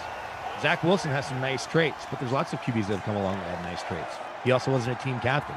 To me, that does kind of raise a red flag, even if it's also the premise of the movie Draft Day to some degree. But when you're a quarterback and you're not the team captain, absolutely. When you're a quarterback and you're not a team captain, I think it calls into question leadership and what do your teammates think of you. Not can you play? That's a different conversation. But when you're talking about a quarterback, it kind of all has to fit together. So if I'm the Jets, I'm almost inclined to see, and a lot of it is talking to Robert Saleh and his offensive coaches, but there's a reason Darnold was on everybody's draft board ahead of Baker Mayfield in a lot of situations, certainly on John Elway's. And you get him for 2 more years. Obviously, next year that salary will jump on the 5th-year rookie scale to $20 million or whatever it is, and I'm ballparking it. But you have 5 first-rounders that you can use in the next 3 years to put real players around him. I'm not saying if you don't think he's the guy, then you have to move on, and maybe you see what the market is and you get a couple 2s for him and you just kind of swap it out that way. I think he will go for at least multiple picks. So, and you add to it what Ian Rappaport said yesterday, that he thinks Houston's dug in and isn't planning on trading Watson anytime soon or ever. So that can't be part of your plan. And they'll lose a lot of their leverage when they wait past the draft, if Houston does, and blows through the 2 picks that they have this year in the Jets. Because they're not trading Darnold for a first. Right.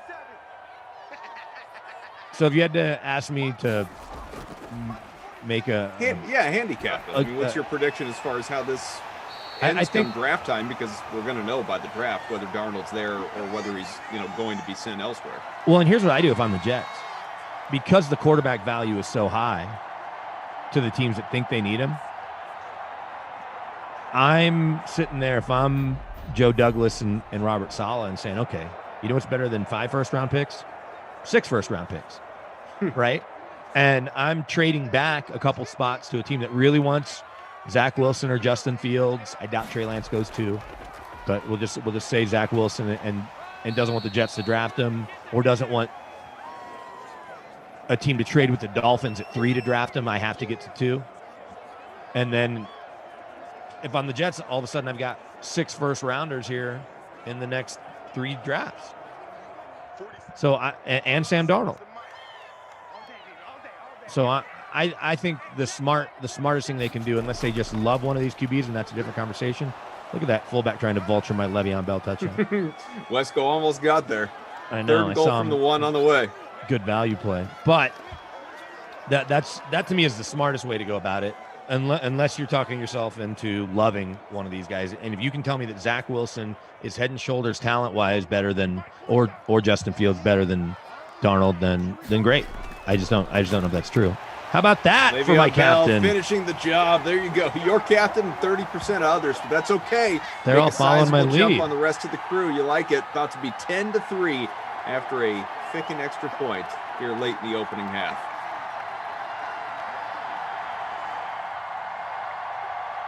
James says, I'm here just for you, Kaufman. Bang! he came just to harass you. Yeah, James was just hate watching all throughout last night.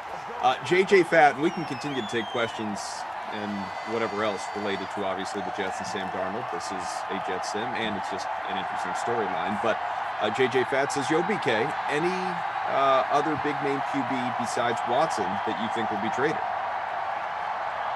I don't think Russell Wilson gets traded. It does seem like John Gruden is always wanting to move on from Derek Carr. And sometimes be careful what you wish for. Derek Carr is the name, and if you call him big time, I don't know. He's made a Pro Bowl. To me, he's probably the next name that now that Wentz has been traded, Goff's traded, Stafford's traded. Assuming Watson is or isn't traded, this feels like the next name that might get moved. I'm not saying will get moved, but might get moved.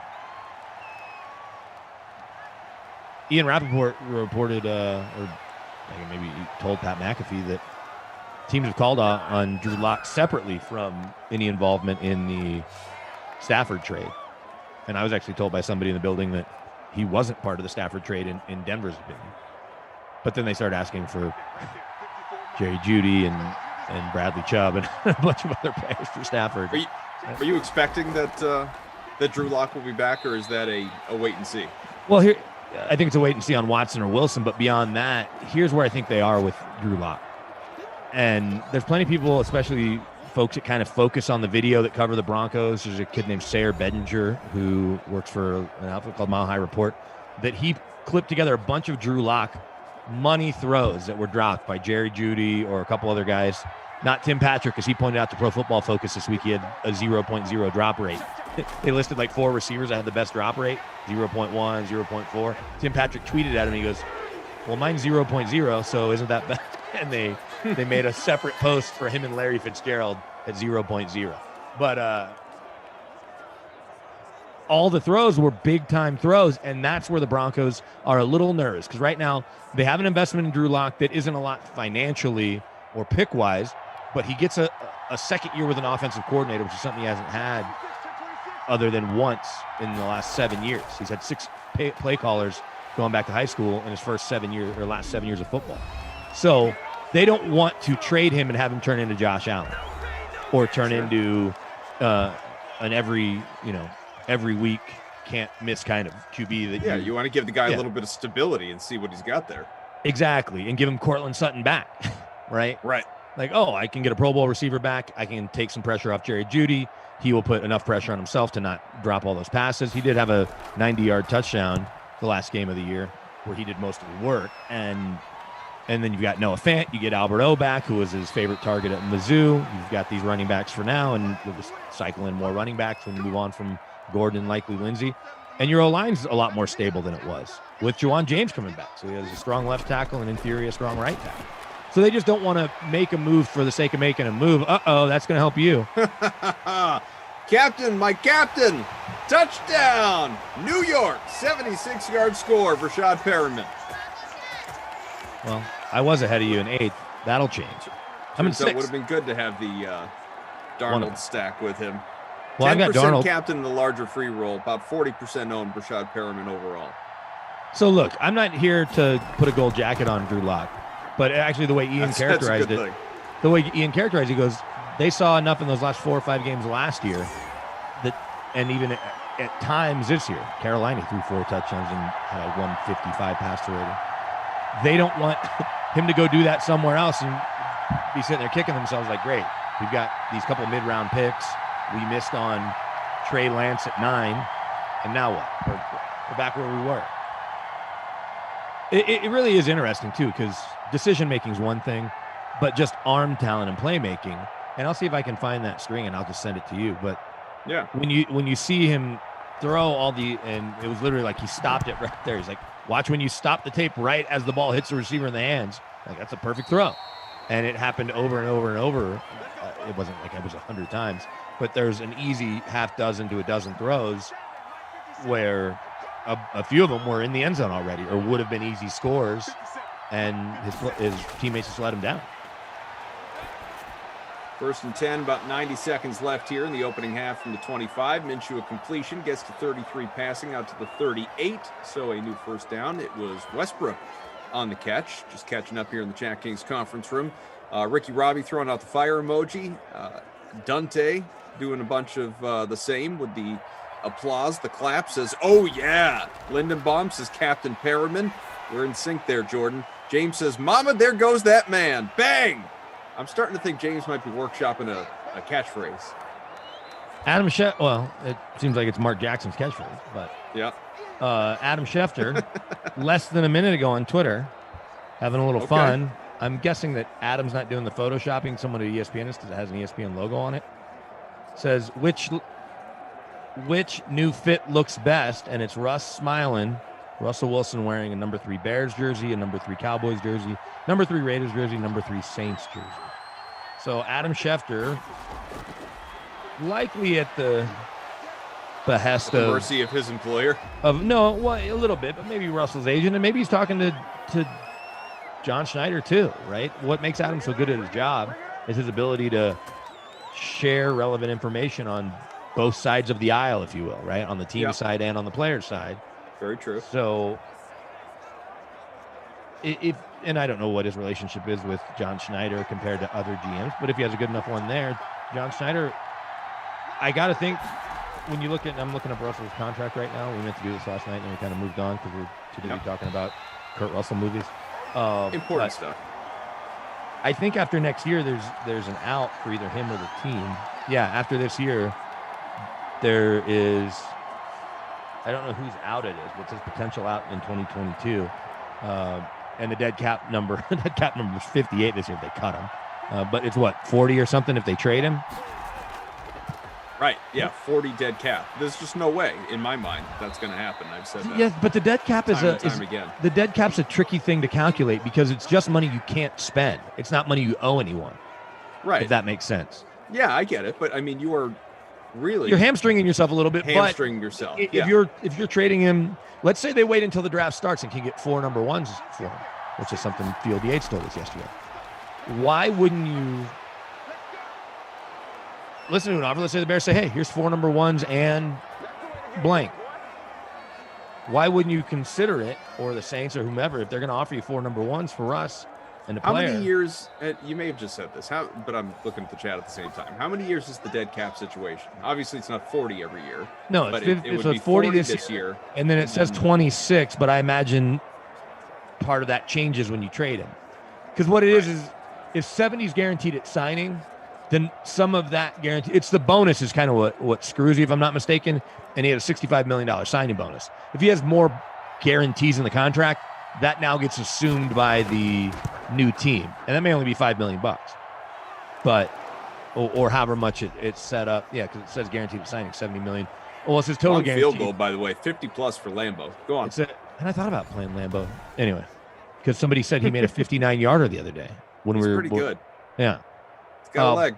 But when next year it says 26, it says 13. I think those numbers will be a little less. But how you get around it is the way they won with Russ the first time was he was on a rookie deal. He now makes roughly I'm sure, 18% of their salary cap or whatever that number is, right? And if he was ready to move on, if they're ready to move on, whether Pete Carroll is or not, but John Schneider is, both of them signed extensions, even though Pete's 70, then... Yeah, like Damon. Why wait till next year? Had said if Pete steps down, Russ stays. And correct me if I'm wrong. I'm sure obviously there's behind the scenes reporting all over the place. We reached the half. I don't feel like that's ultimately Russ's problem here. Like it's not a Pete Carroll issue. It's not I want Pete gone and I'll stay. And I don't think it's a John Schneider issue either, because I want to say Pete has final roster control. That they really work pretty well as a tandem. Right. And there's been times that people have come after John Schneider, including Green Bay, where he started his career. I think he's from Green Bay. And Seattle's like, no, he's staying. Pete needs him, and right, the best way to show somebody you love him, new contract and more money. So it just feels like Russ is ready at this point. It's like, I've given you this many years. We went to the 2 Super Bowls. I've got a a famous Hollywood type wife. So maybe neither of the Southern California teams are open right now. Mm-hmm. You don't want to go to New York, but whatever. More championships make you appealing too. And New Orleans, Chicago, places like that. New Orleans, I think it's about the fit in the offense with Sean Payton. Chicago, I'm guessing it's, I don't know, be the biggest hero since Walter Payton. Is my only thought. I don't know. Yeah, or maybe I don't know what it is. We were exploring last night. Maybe he's got family there, or his wife has family there, or or they just like the city. I have no idea. I don't know. Maybe it's Detroit. The Bears at all. Maybe it's Detroit's always going to be Detroit. We're not really worried about them. We don't think Rodgers is staying in Green Bay forever, and Minnesota's got Kirk Cousins or other, so we could go to Chicago and be relevant in that city, in that division. And it is the 3rd biggest city in America, so there's that. Mm-hmm. Even if you take the family stuff out of it, you could be as big as Michael Jordan's probably unfair, but the biggest star since Michael Jordan. They haven't had one of those, right? True. Chris Bryant was an MVP, but the city's split baseball-wise, even there's more Cubs fans. There certainly hasn't been a basketball star. Derrick Rose would have been close, but he tore his ACL, and it was never the same. Chicago kid. And then there hasn't been anybody in football. Urlacher, I guess, is a stalwart, a Hall of Famer, but... Right, but not remotely. I mean, there's just a new level once you're a quarterback, obviously. Yeah. And if you're taking them to the playoffs every year, and look, the best franchise quarterback of all time is Sid Luckman. And I'm not saying that to be funny. He is the best quarterback of all time there. Dallas is an interesting one because it's your quarterback of the Cowboys. And by the way, you've got a very uncreative head coach in Mike McCarthy, but they talked Kellen Moore into not taking the Boise job to stick around, which makes me think Jerry is not going to keep Mike McCarthy for 9 years like he did Jason Garrett. In fact, it feels almost like a coach in waiting kind of thing like Jason Garrett had with Wade Phillips. That Jerry will pay Mike McCarthy 1 more year. If they disappoint, see ya. 17-6 as we begin quarter number 3. BK, AK, Drew, undercover boss Tom, Jared, and Game Ops. Stats are updated through the half, by the way. Where are you sitting right now in our Mad Matinee Toilet Bowl free roll? Probably just ahead of you. Where are you? Naturally. 28th. Yeah, I'm 27th. At the moment. There you go. I'm 53rd. We need Rough Dogon Rider 76 in front by percentage points over for Scotty J at the moment. Yeah, I don't know if it's Dogon or Doggone SS to keep typing in the chat more. We need more positivity like that. New York Goat saying, when's the long overdue Madden rosters update coming? What, are you tired of Le'Veon Bell being on the Jets? It is a fair question, and I don't have an answer. Starting for the Broncos? I can promise you, though, that as soon as we know, you'll know. And that... Well, we'll know a little before. Well, all right. We'll get an email. Yeah, we'll tell you 5 seconds after we know. We'll just jump right in the chat. We will advertise it. But soon enough, I'm sure. 17-6 all day. Minshew looking deep. Incomplete. Brother Phil, going back to your conversation about Drew Lock, who, as our pal Jared Kilgore says, ironically is no Lock at all. Brother Absolutely. Phil says, BK, glad to hear you touch on that. The worst thing you can do for a young QB's development is hand him a new playbook every single year in a new system. It takes 3 years to master even one. That's what the Browns did with Mayfield. His first 3 seasons, 3 head coaches, 3 new systems, 3 new playbooks. Not possible for any QB to thrive with that nonsense. Exactly. And let's go beyond the QB. They've had 5 offensive coordinators in 5 years here in Denver. So everyone's learning a new playbook every year. It's one thing if Tom Brady comes in and implements his stuff with what Bruce Arians and Byron Leftwich are doing, but 80% of the offense is kind of the same. The verbiage is the same, and Tom's one has to learn new stuff and then implement his own whatever vernacular to it. But for your left tackle, who has a learning disability, and it's taken him 3 years to figure out how to play, and now he's rewarded with one of the highest contracts at left tackle. And you got other young players, Dalton Reisner, who's really smart, but he's your starting left guard, Phillip Lindsay, all these guys, they're learning a new playbook every year too. So I think some continuity, while no one's going to accuse Pat Shurmur of being Bill Walsh or even Sean McVay or Sean Payton with his creativity, or Josh McDaniels when you're changing things up and doing lots of different stuff.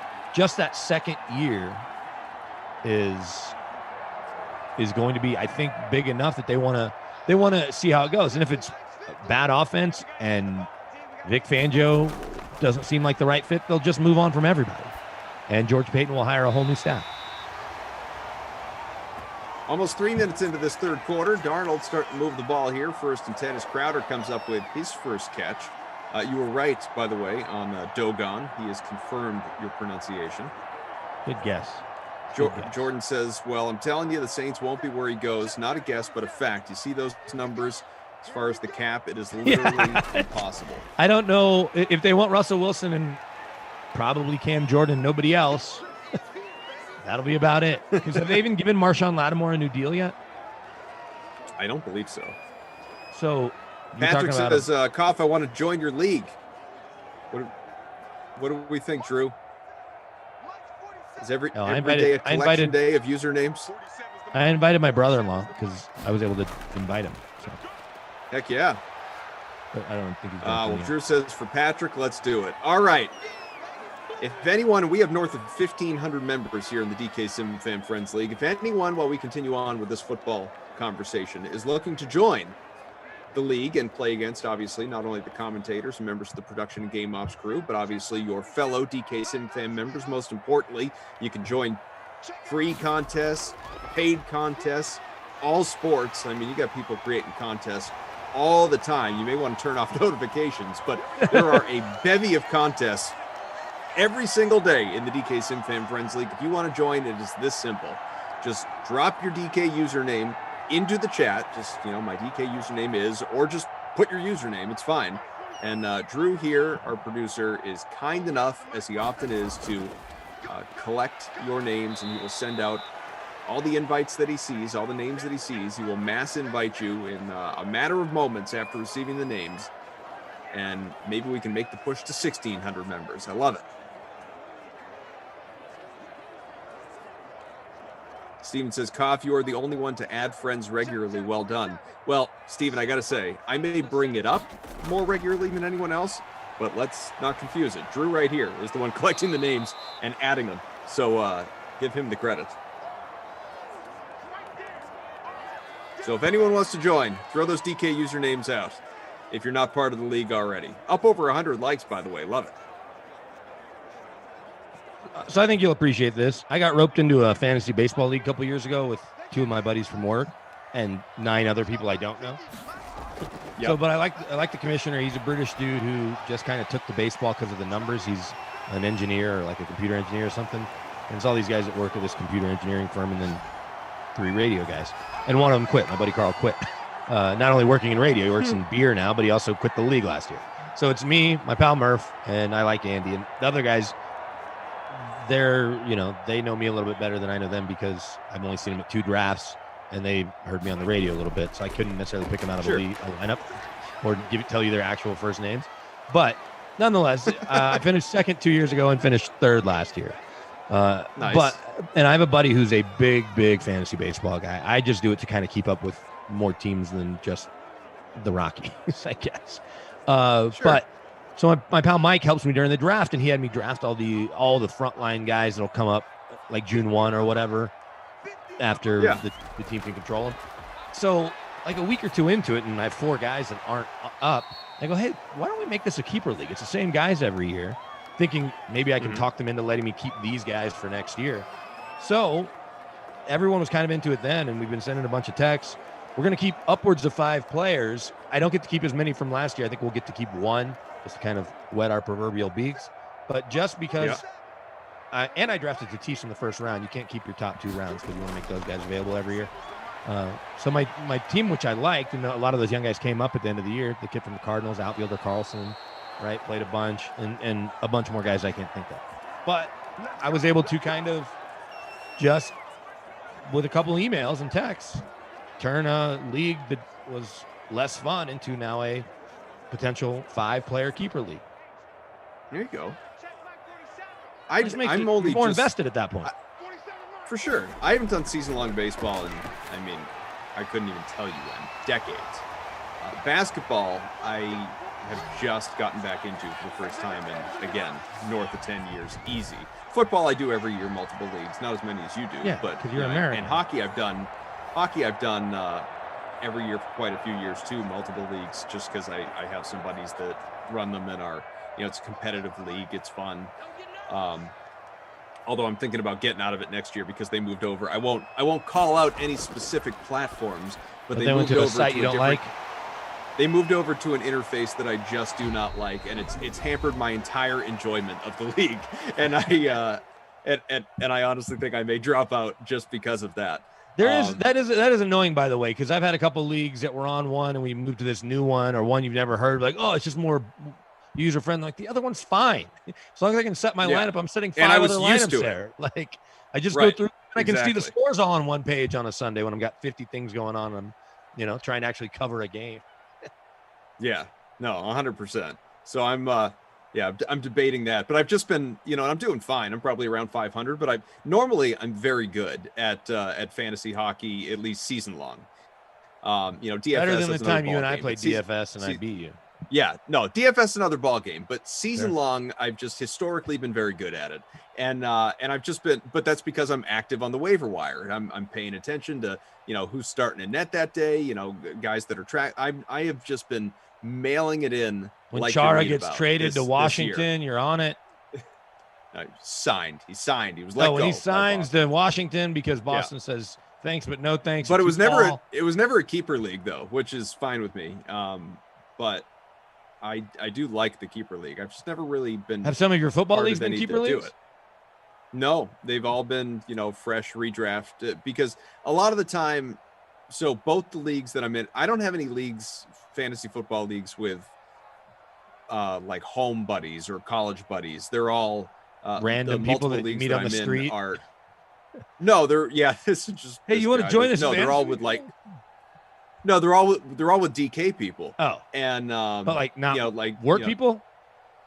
No work. Yeah, work. Oh, yeah, well, DraftKings work people.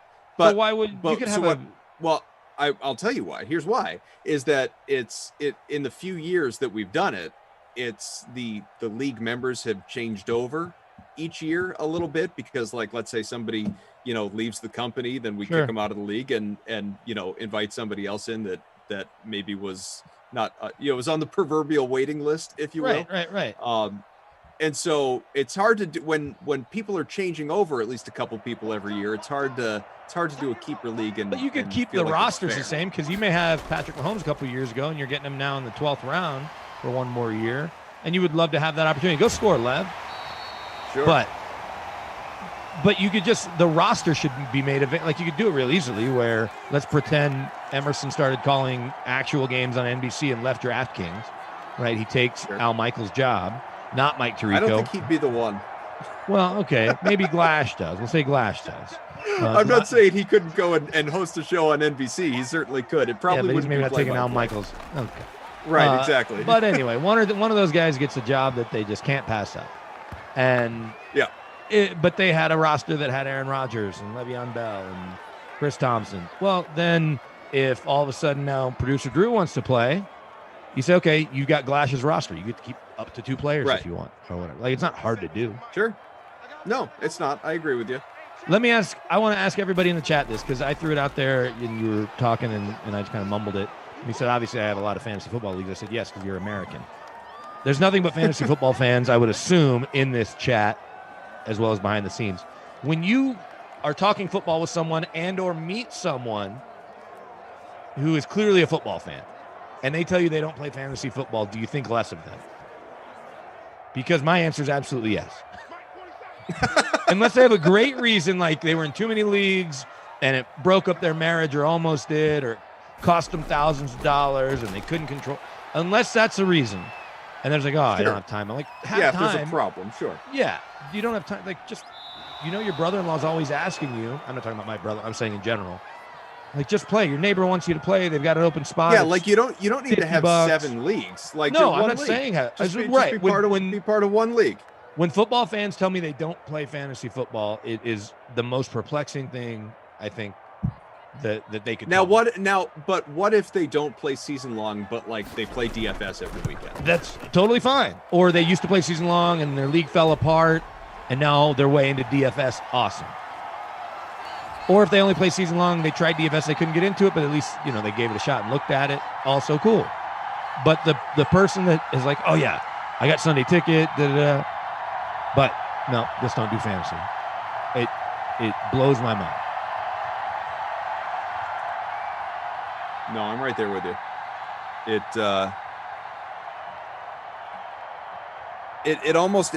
It confuses me as to why I've never, because I guess I would have to be the one that ultimately took the reins on it, but it sort of perplexes me that I've never been more aggressive to set up a league with buddies from home or college. We've never really done it. Well, the downside of something like that, and now it might be more fun because there'd be an element of nostalgia, right? And you could probably get enough friends that would be into it, and they might want to incorporate things from some of the other leagues. You could end up with a really fun league in terms of the setup, right? Whether you did it as an auction draft, keepers, whatever. But I'm in a league with a bunch of guys I went to college with that weren't even, like 2 or 3 were pretty good friends. Others were not necessarily good friends. And then to this point now, it's only 4 people from college and me, and then 5 or 7 other people that I don't know, other than one guy's dad. So I'm in a league with sort of college people. I almost never say no when somebody I know that I'm friendly with asks me to join a league, just because I add one more to it. And it's never crazy loot. So no, but I don't know. Like I mentioned, obviously, I want to quit the league almost every year, but I've just been in it. So yeah, no, I get that. Like I had joined, so I joined this season-long fantasy basketball league this year after, like I said, not having done it in a long time. And it was a guy at DK who I really like and will talk all the time and play DFS all the time. But this is a league he's been in for a long time, and it's run by one of his best friends. And I don't know anybody else in the league. And he's like, hey, we had a guy drop out. Do you want to join? First, I told him no. It was like, yeah, I don't know. It's another thing. Like, I'll keep playing DFS. I got enough going on to not feel like living on the waiver wire if I'm going to actually care about this, And then I thought about it, and sort of like you mentioned earlier, in terms of just doing a better job of keeping up with the league. I was like, all right, what the heck? I'll just. So I messaged him later on that day and said, okay, never mind. What's the buy-in? I'll do it. And then there was this whole long. And it was all over text. It's all these guys, all these phone numbers I don't know over text, like 10 people in the league or something like that, going back and forth for days about whether or not it was going to be a keeper league. It had never been a keeper league in the past. They wanted to make it a keeper league, but I was picking up somebody's team, but they had already somehow dissolved the team. And so it was going to be a keeper league, but I wasn't going to have a guy. And it was like, well, this doesn't make sense. We need to do a redraft. And some people were, just saying in the chat a little bit ago, like, I don't like a keeper league if I'm joining late, because I don't want to, take on, some loser's team. And I don't have an issue with that. Like, I would have taken on this vacant team. At some point, they'll have a player that you'll keep or two. Well, right. It's or different, not, like, but at least you have the option. Before. Well, but it's different. Like you said before, if it's like a 5-guy keeper league, okay, like that might be a little excessive. But if you're just picking up one guy, like he's probably got one good player, and then you can have your redraft. And, I came to find out after the fact that the team they just, I don't know, I don't even really remember all the details, but given away or whatever, had Luka. It's like, all right, I'll do a keeper league. Give me Luka, and then we'll do a redraft. Like, that's fine. And then they, it all just. The league dissolved because you wanted to keep Luka? Yeah, it all just turned into a giant redraft. And ironically, I got the number 1 pick just by, random chance, obviously. And then probably should have taken Luka, and I took Giannis, who's been fine, but Luka probably would have been better. I don't know what the stats are this year. They have weird, it's untraditional scoring. They set up their own custom scoring, and it's a little bit different. So I'm honestly not sure if Luka's having a better year than Giannis within this league. Touchdown, Jacksonville. That wasn't O'Shaughnessy, was it? That Schobert? That was Eifert. Oh, Tyler Eifert. Right. That makes more sense. Eif. I think he's getting let go, so he'll be a free agent. I saw that. Yeah, I really want to start this dynasty league, like I was telling you the other night. But the key is to find 10 or 12 people that I know are really into it, that will stick through it, won't mind the higher price tag, but will take ownership and excitement about keeping upwards of 8 guys and going into it with real strategy every year. Nina says, best quote from the league, God bless fantasy football. There are many things a man can do with his time. This is better than any of those. Where's the league must be streaming somewhere, right? Probably that on might Hulu. Be a good one to watch. I'm guessing it's on Hulu because it was an FX show. So you might finally have to break down. Is it somewhere other than Hulu? I don't have Hulu. Dude, you beat me enough in fantasy basketball that you can afford the $5.99 a month for Hulu. See, Tom says, sad. Doesn't have to be sad. Just give me your username. I'll log in and watch the league. I'm logged into too many places because I have all these darn TVs behind me. Yeah, right. Very true. Maxed out my all your subscriptions. Although my folks are using my Disney Plus subscription, and 14-year goes, "Hey, are they using our?" I was like, "Our subscription? That's my subscription." I was like, "And look at this thing that she bought you, and that thing that it's like we can share the password." It's funny how his things are his things. I'm like, "You don't own anything, dude." How about this? This honestly got happened the other day. So I was doing those Sims at the hotel, right? Right. My mom bought him a ring light green screen kit as a Christmas present, right? Oh, so kid doesn't make your own movies or whatever. Make your own TikToks, make your own whatever, right? So, in the haste to get out of the hotel to get him to school and whatever, the ring light that came with it that I've been using broke somehow in the back. It snapped and was unfixable. Yeah. Plastic snapped. So I go, "Watch this replace." He's like, "Oh, dude." I literally pulled out Amazon, $40, ordered it. It'll be here tomorrow. So like 10 minutes later, he comes to my wife and I, and he goes, "Hey, with the $7.99 that's left over, can I order whatever?" And I was like, "What are you talking about?" He goes, "Well, the thing that your mom got cost $50, and this only costs $40." And I go, "Well, it came as a kit. The green screen part of it still works. I ordered you a better ring light than the one that you had. And this isn't your money. She didn't hand you $50. I was like, that still works." But just and that's what I said to my wife, a word I don't use often, but probably shouldn't. I was like, the gumption on this kid. I think that he's still owed. That part of it breaks, so he thinks he's owed. He's owed the difference of the thing that still works for something he didn't pay for. It's something you have to look forward to potentially with 3 boys, and if they're going to become master negotiators like this one. As producer Drew says, it's time for him to get a job. Like, that's coming. He'll be 15 in October. The one thing that I need to find out, and I think I probably know the answer, because he's talking about going to like driver's ed right away. And we may get him a job at one of our friends' restaurants. And it's like, well, we'll just drop him off and then come back later, pick him up, have a couple pops, let him drive us home, right? But I don't know if that's allowed. Like with a learner's permit, is the able adult driver allowed to have had drinks? Probably Probably that you need to be sober as part of that deal, but I don't know. Yeah, I mean, it helps. I mean, because he is illegal, at that point he is past whatever test to have the learner's permit. But Chris says probably need the official license. Yeah, I do this in Colorado. I don't know if this is like this in every state. Whenever you get your license, at least as a 16 or 17-year-old, almost 18, you're an adult. But if you get your license as a 16-year-old, the first year that you have your license, 365 days, you can only drive family members because they understand, hey, you got to take siblings to soccer practice or they come with you to school. But you're not taking your friends to the mall or to the movies or whatever. They're on their own. That's been a thing. We were so this goes back a while. When I got my license, 20 plus years ago, that was the first year here that became a thing. Well, I'm from Texas where they don't have laws like that. They're lucky to have seatbelt laws in Texas and not mandate a gun rack in every car. Jay Duncan says, overtime calling on line 1. We'll see. Jags have the ball.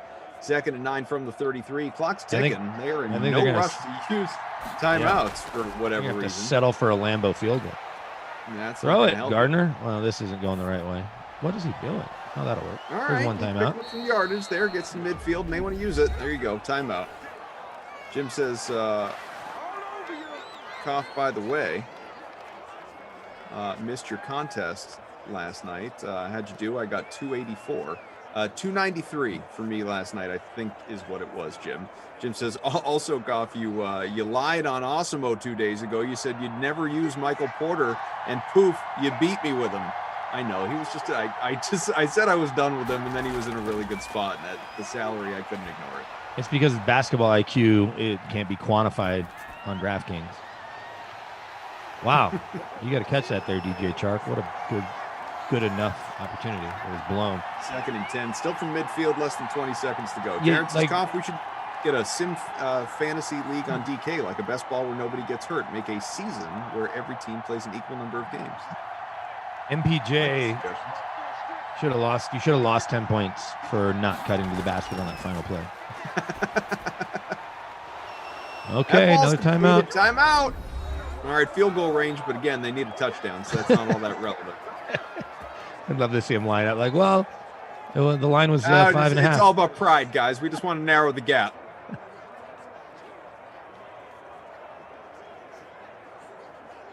Lana says, one time my driving instructor forgot to pick me up, so he just gave me the driving hours.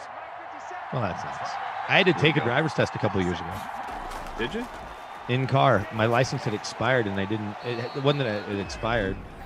I had gotten cited at the airport for, I don't know, something stupid like parking too far out or whatever. They gave me this stupid citation. It was in Denver. We had moved to another house, and my license, like they sent it to the old house. So I get pulled over for, I don't know, something stupid. And they're like, hey, your license is expired. So like, pull the car over, have your wife come get it. And so I had to go get a learner's permit.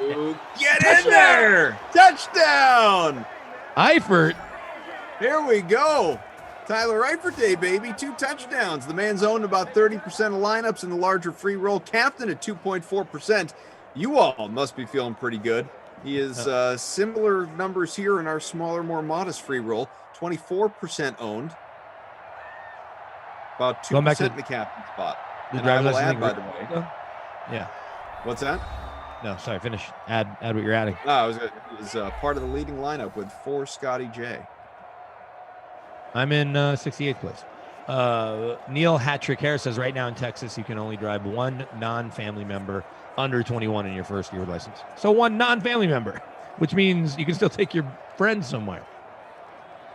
I don't remember. I don't think we had those laws when I was a kid. I did get pulled over for speeding the very first day I had my first car. Ugh. I didn't get a ticket, though. I had bought an 85 Camaro, so this is spring of 96. Actually, you want to know what stinks? So my birthday's March 31st, and I had done all my driving test, driving hours, all that ready to go. March 31st was Good Friday, so the DMV was closed. So I had to wait until, I think I ended up having to wait till Tuesday just based on my mom's work schedule or whatever. And on Tuesday I got it. And then later that week went and bought the car. And literally get pulled over the day I have it. Like I just go to drive to a friend's house, drive home, and I was going like 60 and a 40.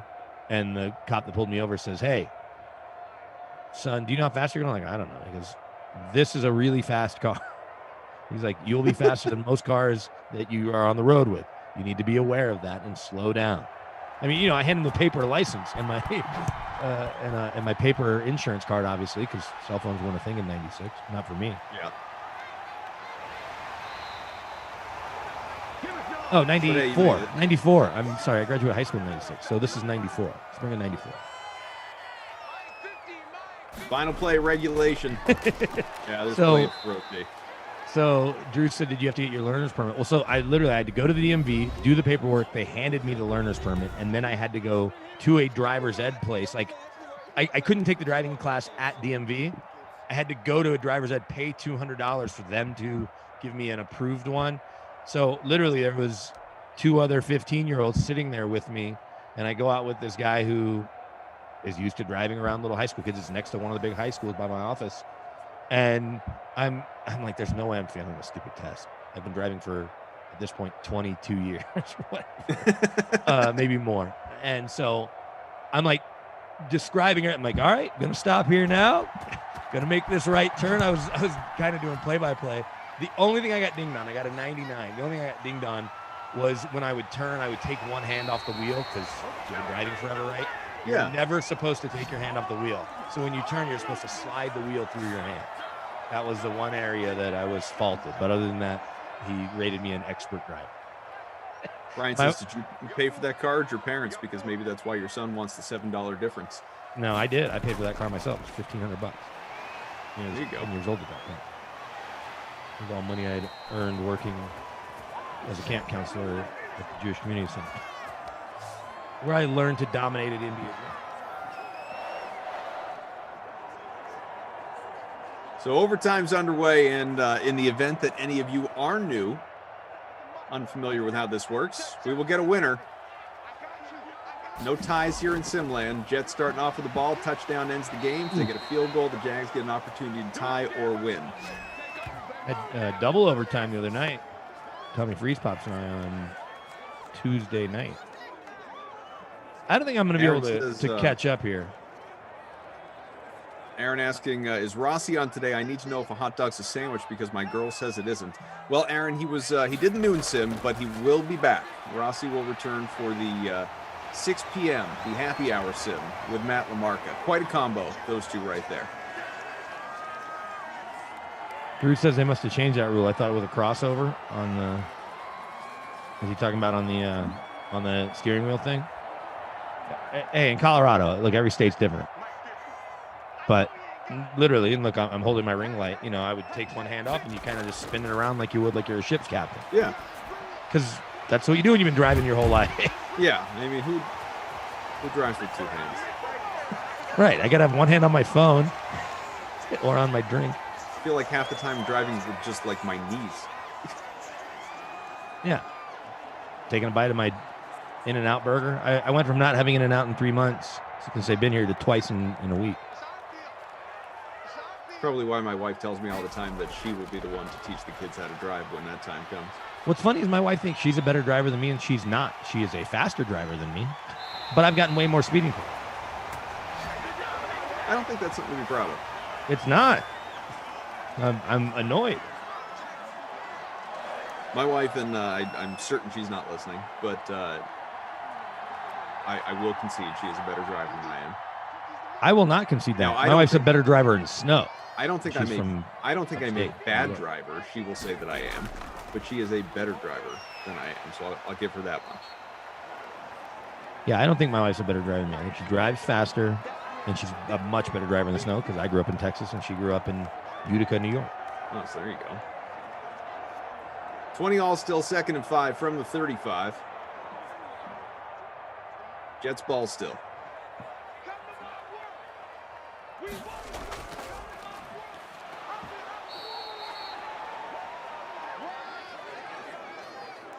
Allie says, I went down a wrong way and I still got my license. The guy definitely just wanted to get his lunch.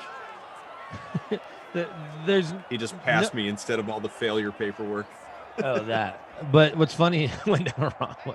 What's funny about, and I'm sure everybody has a good story about getting pulled over and getting a warning, is there's no better extreme feeling, assuming that you're stone sober, obviously, but you get pulled over because you were speeding and whatever, and they let you up with some sort of, whether it's a written warning, hey, slow down, next time I won't be this nice, or right? Because you're immediately thinking, I'm now late to wherever I was going, if there was a time element there. This is going to cost me some sort of money to pay a fine, and it's going to then the points are going to affect my insurance, to where they let you off with a warning and the relief. And then how long does it take anyone to even realize that they're speeding again, right? Like they drive while super slow from the police officer. Yeah. Wait till he passes you. Right. Or they make a turn and you're double checking. It's like, how quickly do you gun it to go wherever you're going? And there really is, I mean, that instant when you see someone behind you and you think it's coming and then the lights go on, that heart racing, beating, thumping through your chest feeling. Like there are few worse feelings in the world than that momentary emotion of, oh God, like this was, because it's just one of those things where like this was preventable. Right. It's, a speeding ticket is the most preventable thing. Whether I get out of this or not, this is on me. Right. There's no one to blame, because if you're running late, that's likely your fault to some degree, almost always.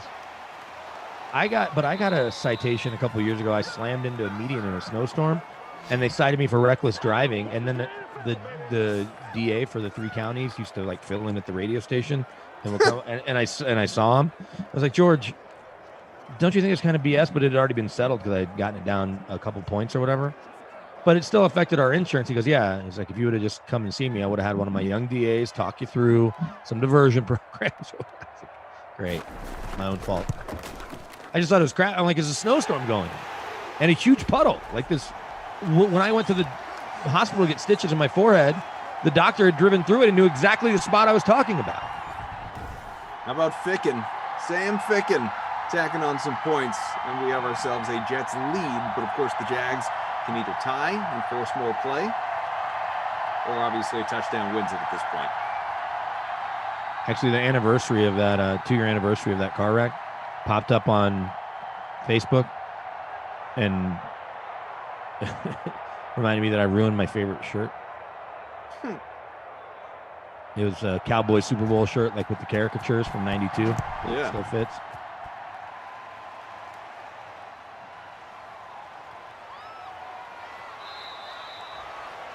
I love those character t-shirts. Yeah, they're the best. January, here we go. Devin says, what a drive for the Jets. Thought it would never end.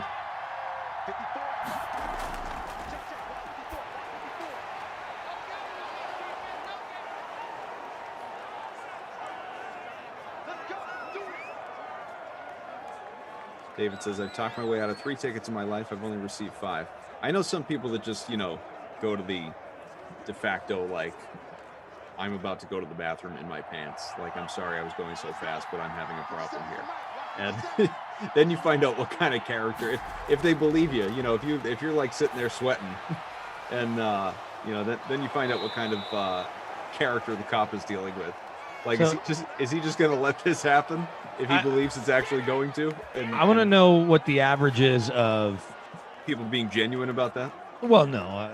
How many women have gotten out of tickets relative to men getting out of tickets, regardless of excuses? With the women crying, women being more attracted to men in general, with most police officers being men. I don't have to look at the stats to know that. How about this? Tyler Eifert. Hello. Your hero. Get there. Game winner, Tyler Eifert. 42-yard score and his 3rd touchdown of the game. I should have captained Tyler Eifert too. Gosh, I was thinking about it. I was not. I'm kidding. You know what's funny? So I pulled up the pictures from my day of my wreck because I was going to show them to you and anybody else that wants to see them.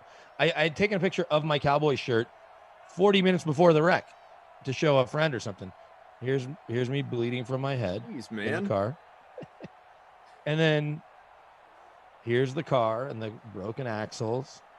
Not great. You can see that it's a snowstorm. Yeah. And then here's my Cowboys shirt, 92 championship shirt ruined. My wife tried to salvage it, but it wasn't happening. Not great. January 11th, 2019. And there you go. There's a cut on my head. 5 stitches. Oh, But man. you know what? I saw you 2 weeks later, or a month later, Yeah. 3 weeks later in Atlanta, and I was fine. You couldn't That's tell true. that. But it's funny because she posted stuff on Facebook about how thankful she was, obviously, because I called her. I'm like, I'm doing okay. I've been, I want to let you know I've been in a wreck or whatever. Everything's fine. And I had people coming up to me because we have so many random friends on Facebook all across the world of sports that they see me at Radio Row, giving me hugs, and I was like, yeah, it wasn't as harrowing as she made it sound. I mean, I guess I don't know, sliding into a median. James says, put it in the frame, Brandon. Yeah, you're a little off center. That's okay. Well, here I can do that. But which picture? This one here. We'll do this one. Yeah, there you go. There we go. Looking sharp. Leading I'll show you from this ahead. one. It's while we're on theme. The reason that I'm not paying attention, the reason that I'm looking down is my mom ironically sent me this like 2 days ago. She's going through a bunch of old pictures, and this one, Yeah. is, I don't know, however long ago it is. I had a situation that I'll spare the story because the sim is over, but I'll just show you the picture. It was not great. It's not a Ooh. yeah, not fortunate to walk away. What'd you hit, or what hit you? Another car, Jeez. and then me into the woods. It wasn't. Man, Wasn't is that a DeLorean producer? This is true. Yeah. Yes. We ran into a problem going back in time. That'll do it. Time travel can be tough. Can be dangerous. Yeah. I'm gonna have a absolutely. top 30 finish. Looks like our guy, the mayor, Greg Coffin's got to finish in first, barring any stat adjustments here, Well with done. Chark in the captain spots, and not Eifert, but Chark, Minshew, Bell, Eifert, Perriman, and Lambeau, all part of that lineup here. Eifert, though, I would think Eifert's got to be the Krustikov player of the game here. I think he's the Krusty Kristall player of the game. Sure, call him what you will. That's what I'm going to call him. Because the 3 touchdowns, huge day for Tyler Eifert. 104 yards, so he hits the bonus with that touchdown. 8 catches. What a day for Tyler Eifert as he hits the free agent market here soon. 39.4 points in the flex. What was he in the captain spot again? Eifert, part the of captain spot was, I think hang on, 50 1.9% in our contest. The larger 59.1. one or something. 59.1 in the captain spot, but not the difference in the game in ours. So it's definitely Eifert. And then I think, as you may have been smart to roster Perriman, you were dumb for rostering Crowder. Feels like he is because like me getting a 0 out of James O'Shaughnessy, that's kind of to be expected. That was a punt play that did not work out for me. So I'm not going to lose sleep over it. But Crowder getting you 3 points in the flex, 3 and change. Mhm. Or Chris Thompson, never mind. We're giving it to Chris Thompson, 63% owned in ours. So I got to think those numbers, I could pull them up. What do you go for overall, points wise? 3.6. Yeah, not good. Yeah, Chris Thompson has now, it could almost be a tie between Thompson and Crowder, but when you're on 63% of the time, it's going to be all you there, Chris Thompson. You earned it by not doing anything. Yeah, here's a free showdown. Chris Thompson's second most owned. Stats are updated, by the way. It's going to be our guy Gregors coming away with the victory. Chris Thompson, 52% owned, second most, only behind Le'Veon Bell. Le'Veon Bell, respectable, 28.9 in the flex. So, yeah, that's embarrassing. If I'm Chris Thompson, I'd quit these sims probably. He's going to sit out the next game in 2 days, whenever it is the Jags play next. Greg taking his applause. Thank you. It's true. Joe Mallett says, wear the jersey stained by the red badge of courage. Yeah, why not? Still have it, right? Did you throw it away? No, we've been trying to get the blood out of it. It just sits in my closet because it takes me back to 9th grade when the Cowboys won the first of 3 Super Bowls when I was in high school. See, there you go. And it reminds me I haven't grown much vertically. I guess my belly's gotten a little bigger, but I'm working on it. Working on it. It's a quarantine. Come on. All right, we're gonna go. The next sim's coming your way in about 45 minutes, though. I will return with Kenny Ducey for Cardinals and Bears.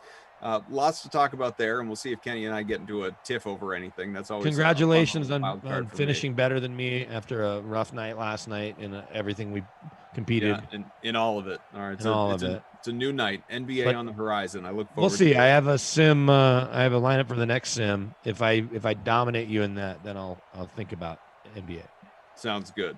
Viking Saints coming up to kick off the late classic at 6 with the happy hour sim, Rossi and Lamarca. It'll be Jeff and Tom, Jeff Ulrich and Tom Carroll, Tom Ace with Moose for Chiefs Rams at 8. And then after the primetime Madden After Dark, Ravens and Washington. So thank you all. Thanks to Drew, our producer, not only for doing his thing, but for sending out, I assume, a whole bunch of invites because I saw those usernames coming in. So we got some new members to the DK SimFam Friends League, of course. Thanks to Undercover Boss Tom for just allowing us to be here. And thanks to him for working a weekend, because I know when you are that high, you don't have to, man. But for him just so generously coming around and spending his weekend with us, we appreciate it. And Jared and Game Ops doing all that scoring in, I mean, it's manual. We tell you it's manual, but damn if it didn't feel live. Great job by Jared. And BK, next time, buddy, look forward to it. Yeah, I'm here tomorrow night, the last 2 games of the night with Glash, and I'm sure you and I will be together at some point throughout the next week. Or at least, we'll be playing NBA Jam with the Guru. Absolutely. I'm in. All right. See you guys soon.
You're Please this don't guy. tee me He's up to say starting anything already. inflammatory, cough. He's starting already. Welcome in, everybody. It's great to have you back with us here on the Dream Stream. He is Kenny Ducey. You know that. I'm Adam Kaufman. Great to be with you for a second sim here on this Dream Stream day. Of course, we will wrap up the late classic here with the Cardinals taking on the Bears, which should be a fun one. Lineups locking here in just a matter of seconds. How are you, bud? I'm good. Hit the button on my mic by accident. I'm good. Yeah, Just got back from brunch. I think we should call this the brunch sim. I think that's what it should be called. This is like brunch time still, right? Up until 4. I mean, no. Who's it is no 4 o'clock. Even Eastern. You have brunch like, even Pacific. I don't think this would be brunch.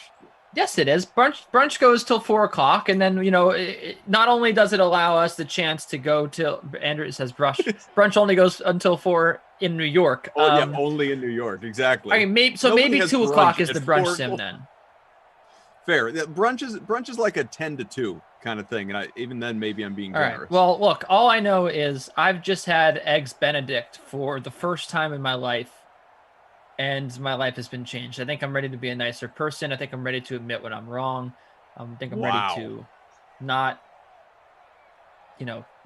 proclaim that I'm correct all the time.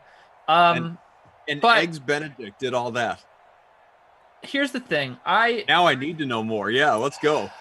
I never was comfortable eating runny eggs, poached eggs, and I just decided I watched MasterChef. I watch a lot of MasterChef with my girlfriend, and we watched them. They had a competition. They all had to make Eggs Benedict. That was the pressure test, and basically I thought that hollandaise sauce, was disgusting. I was like, what the heck is hollandaise sauce? That looks and sounds gross.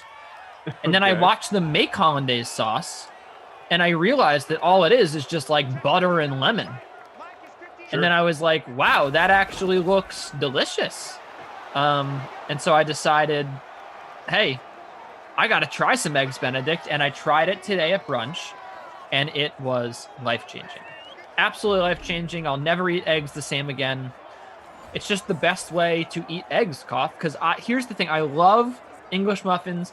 I love English muffins with butter. I love making eggs with butter on English muffins. And that, to me, it groups all that together, and then you factor in my acquired taste of runny eggs. Now I like runny eggs a lot more, and both of us have really decided started to get into eating more eggs that are runny. Really like them, and everyone in the chat seems to agree that you're getting a lot of peace of mind, saying, "Wow, maybe all because of eggs, maybe I'll switch." You got Lewis saying, "I'm a changed man," and Nina saying that Eggs Benedict can indeed do all that. So who else can do all that? Because it is a life changer. Fumble. Change of possession, just like that. Not a good start for my lineup, Cough. I didn't even get a chance to say it, but you came at me, especially for a guy that coming off this I'm a changed man Eggs Benedict stuff. You came at me hot and heavy on I actually on Twitter. Tweeted that to you from the table as I was making my lineup. This was before I was served Eggs Benedict. You came at very threatening with your belief that your lineup was going to dominate mine. Here's why. Okay, here's why. It's because I stacked the Bears, and I was very confident in them, and I still am very confident in them. You expect a Mitch Trubisky's. I heard there's already someone in the chat named Ducey's Eggs Benedict. That is amazing. You expect life changing. You expect Mitch Trubisky to fumble every sim, so I'm not worried about that. Okay. I have Mitch Trubisky in the captain spot, and then I have Kyler Murray, Anthony Miller, Christian Kirk, Ted Ginn, and Eddie Pinheiro. It is not a pretty lineup, but this lineup is going to gut it out. It is a gritty lineup. Well, let's see if Kenyon Drake can find his way into the end zone. Not yet, down at the 2. Yeah. So I'm gonna need Kyler on the read option here. That's what I'm gonna need. As expected, we have a little bit of overlap, but not much. I've got Anthony Miller in the captain spot, which is an unconventional move for me, but we'll see how it goes.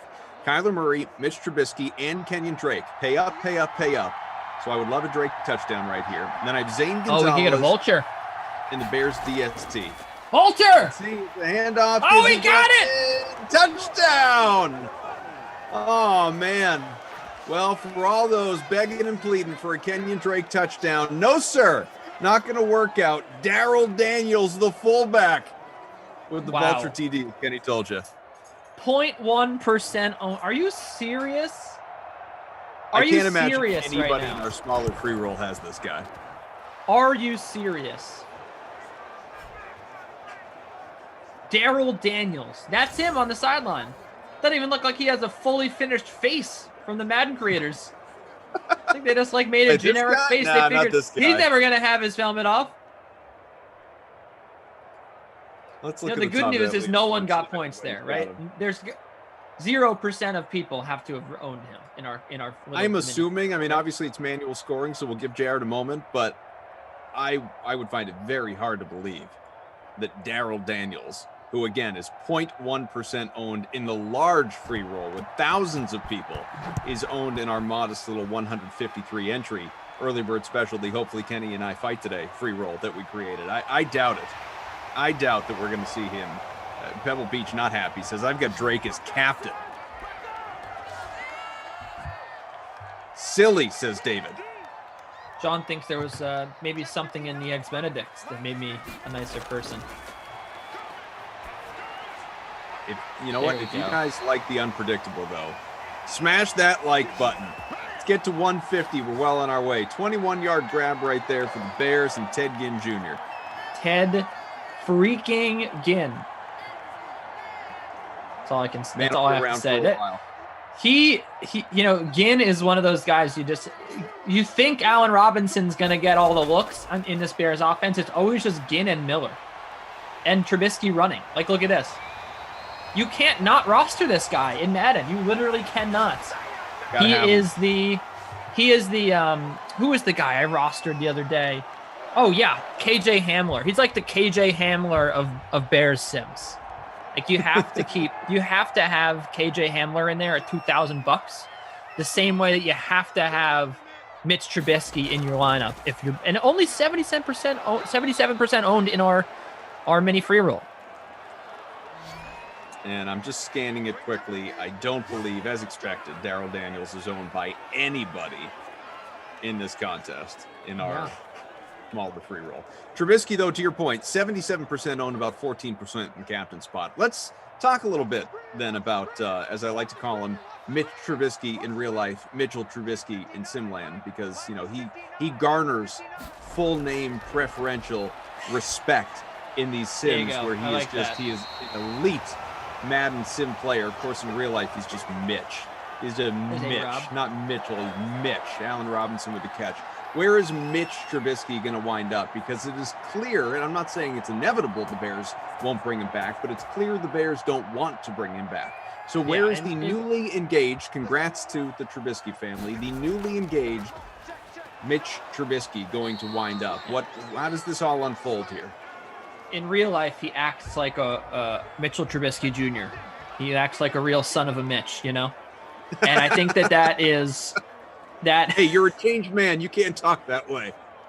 He is. I mean, I guess he's not literally a son of a Mitch. I'm sorry, but yeah, he doesn't play football very well. He makes poor decisions, and here's the thing, though. Like for all that, as Anthony Miller here getting us a little bit of pointage, 9 yards, 0.9 points on the end around. I think that he looked better at the end of the year. I think that he showed the Bears that he's better than Nick Foles. What's going on, Obi-Wan, the leader of the Ducey Hive out there in the YouTube chat? Appreciate you. Bonzo says the man, the Mitch, and the legend. He was better than Nick Foles, and I don't know, that's not like a very, high bar to clear, but I do think that he is, if he were to be forced into a backup role somewhere, he would be one of the top backups in the league. I really do think that. And that is saying a lot because there are a lot of good backups. I think that his staff failed him there in Chicago, but and maybe it would work out somewhere else. I could see a little Tannehill situation with him if he goes somewhere else into a good system, because he's pretty similar to Tannehill, right? Both guys really good runners, could be decent game managers. So yeah, I don't know. I don't think that they want him to start at quarterback. I think they're trying to look for someone, but I think he's going to end up starting this year. I really do. I think, and let's see, 3rd and 10 Run from it, the Mitch. 12, He's about a gonna minute to run go, it. opening quarter. Mitch takes off again and doesn't get far, just back to the line of scrimmage. Also want to bring this up before I forget. Evans says in the chat King's conference room, you guys realize the descriptions on the YouTube feed only mention Lamarca, Ducey, and Ulrich, right? It kind of implies the rest of the announcers are officially speaking on DK's behalf. So, Evans, I'm glad you bring that up. There is a reason, believe it or not. There's a reason to all things that are done. There is a reason that Lamarca, Ducey here, and Jeff are mentioned in the chat or in the description. It's because, as we have a field goal, good here for Who else Chicago. has Eddie Pinheiro out there? Eddie Pinheiro gang, stand up. The reason is because those guys are allowed to play in public contests with all of you out there. I am not. Who else is on today? Let's see. Let's pull up the schedule, because the YouTube description changes every day. So, I guess Rossi technically maybe should be in there, although he's not, technically one of our analysts. He's a commentator, but he's not out there, paid to give DFS advice in the way that Kenny is, Lamarca is, Ulrich is. BK could play in public contests as well. Tom Carroll could play in public contests. So I guess I'm the only one of the group today that cannot. But that is the reason for the description as it is written, just so you're aware. Kenny's very excited about. Yeah, I'm having a good day. I moved up to 23rd just now. Here's the thing, Coffin. I used to be. I'm right there with you. I'm in 27th. But I'm still winning, beating you. So suck it. I definitely have had a bad run. Hashtag nice guy Ducey. I've had a bad run, man. Yesterday or Thursday, I think I did 2 sims, and I in both free rolls. I finished almost dead last in Emerson's free roll the last time I did one of these. So I forgot what it feels like to win, and it feels great. It feels great to have a good lineup. So I'm hoping for a big drive here from maybe a big catch by Christian Kirk, but I would prefer the Bears to get the football back, maybe a 3-and-out, because I really did. Speaking of Emerson creating contests, by the way, did you see that guy the other day? He wins a free roll, and it's one of the ones he created. So it's, I don't know, 140, 150, 160 people, whatever it was. It wasn't even, because not all these contests are always maximized to the full 200. We get the quarter break. It wasn't even the full 200. Guy wins the free roll. He's posting it on social media. It's out there on Instagram. It's on Twitter. He's tagging people in it. It was a real man. Like you never forget your first. He was just so beaming about that first DK SimFam victory. Yeah, he tagged us all on Instagram, right? That's the first time we've ever had an interaction on social media, because you don't follow anybody, but you saw that, right? Did he tag everybody? Sure, yeah. And I did. I was like, what do you want me to do, Emerson? You want me to post this on my story? You want me to add this to my story? I think that's what Glash and Tom both did. So I think maybe they felt a little compelled. Let me tell you what Emerson said to me. Let me tell you. Okay, sure. I said, "Yep, there it is." I can show you. I said, "Was this Instagram, wow, or did you guys go back and forth Instagram on DM?" Yeah. Actually, I shouldn't, because I have to censor one word. But I said, "Wow," with 3 W's. Wow, and he said, "Well, I'm the best there is. Plain and simple. When I wake up in the morning, I go to the bathroom and excellence comes out." That's. Oh, yeah. Did he say the same thing to you? I'm gonna look. I know obviously he's just quoting Talladega Nights at that point in time. That's not his original material, but I'm gonna look. So I messaged him, as I just said to you. I saw that and I said, "You never forget your first." And he writes, and I quote, "Well, I'm the best there is. Plain and simple. When I wake up in the morning, I pee excellence." And so, but then he adds, "Let me know if you need me to Venmo you." And I said, "If you could send me 10% of your winnings for setting up the league, that seems fair." And he says, LMAO, no problem. Of course, I haven't received a Venmo, so you can only send someone so much pride, I suppose. Guess so. Yeah. All right. Good for him. Let's keep it rolling here. All right. There On we the go. quarter Oh, there we two. go. That's what. Yeah, They're Lewis stacked. says, Emerson, act like you might win again. Yeah, I know. Where's the element of act like you've been there before? None of that right there. Yeah, he's not a Patriots fan. He doesn't understand. Going back to what you were talking about there with Trubisky, and this is more of a, stroking things with a broad brush, Yeah. if you will, 7-3 game, is, with all this offseason, all the potential and some of it's already happened, QB movement that we've talked about, I feel like I just keep hearing, and I'm not singling you out or any other commentator or national person. This is in Appreciate you generality. not singling me out, Goff. Thank you. No, I mean, I Appreciate will when it seems fair. This just Okay, is, yeah. is No, I one know. of them. There's just so much of the, like, Wentz is done, Goff sucks, Trubisky stinks, Winston stinks, Haskins stinks, all these potential guys that either have or may move around, guys that are in their young to mid to late 20s, all in their 20s. Haskins in particular, like, dude's been in the league for a couple of years. There's all of this going around, and I don't know, maybe, and I recognize football's different, like, guys don't, and more often than not play into their 30s, but Yeah. for quarterbacks, obviously it's a little bit different. I hear this and I look at it, it's like, this is just lazy. Like, do we honestly believe none of these guys can be good with a career reset, with a new setting, with a little continuity or organizational belief behind them? Like, there's no chance that Goff is going to rebound in Detroit. There's no chance that Wentz resurrects his career with Frank I think Reich. there's a bad chance that Goff becomes good, because I don't think he ever was good. But I think that there's a great chance that Carson Wentz has a good time playing football in his new home, because in Indianapolis, because not only is it a great situation, but we know that Carson Wentz is a good quarterback. He's been good before. Jared Goff has never been good. Jared Goff, you know who the best comparison to Jared Goff might be? I think it might be Mark Sanchez. I really do. I think that a lot of early success, first couple of years, going to the playoffs, winning playoff games. Mark Sanchez did that too. Remember that? But the thing about it was that he had a great line. He had great running backs. He had a great coaching staff. He didn't have to do anything. He made a few throws, and other than that, just managing the game. And the problem was there started to be turnover on the line. There started to be, whatever. And Goff just lost it a little bit. Like, he really is nothing more than a system QB. Like, I don't think he's ever shown us in his career that he has the capability of, like, going above and beyond and leading a team, putting a team on his back, right? Like Wentz has done in the past. And again, you want to give Wentz crap because, his teams have never really been elite. You can do that, but I mean, look at the late season runs that he's led his team on. I mean, even just not last year, but 2 years ago when they barely made the playoffs, right? Remember the Monday Night? I mean, he led a team with nobody on it to the playoffs. That Monday Night Football win over the Giants when Boston Scott was his running back and all these no-name receivers. Like, you got to give the guy credit. He has led a group of men to the playoffs, and that's just not what Jared Goff has done in his career. So I have more faith in Wentz than I do in Goff, for sure.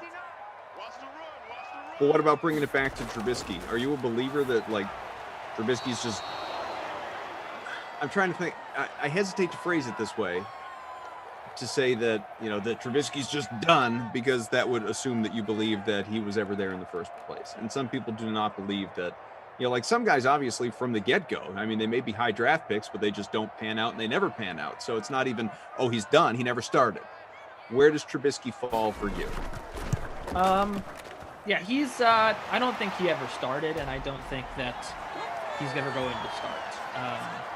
I think that he's a very average quarterback, and in an era where, is that another field goal for Eddie Pinheiro? Wow, look at me. Here it is.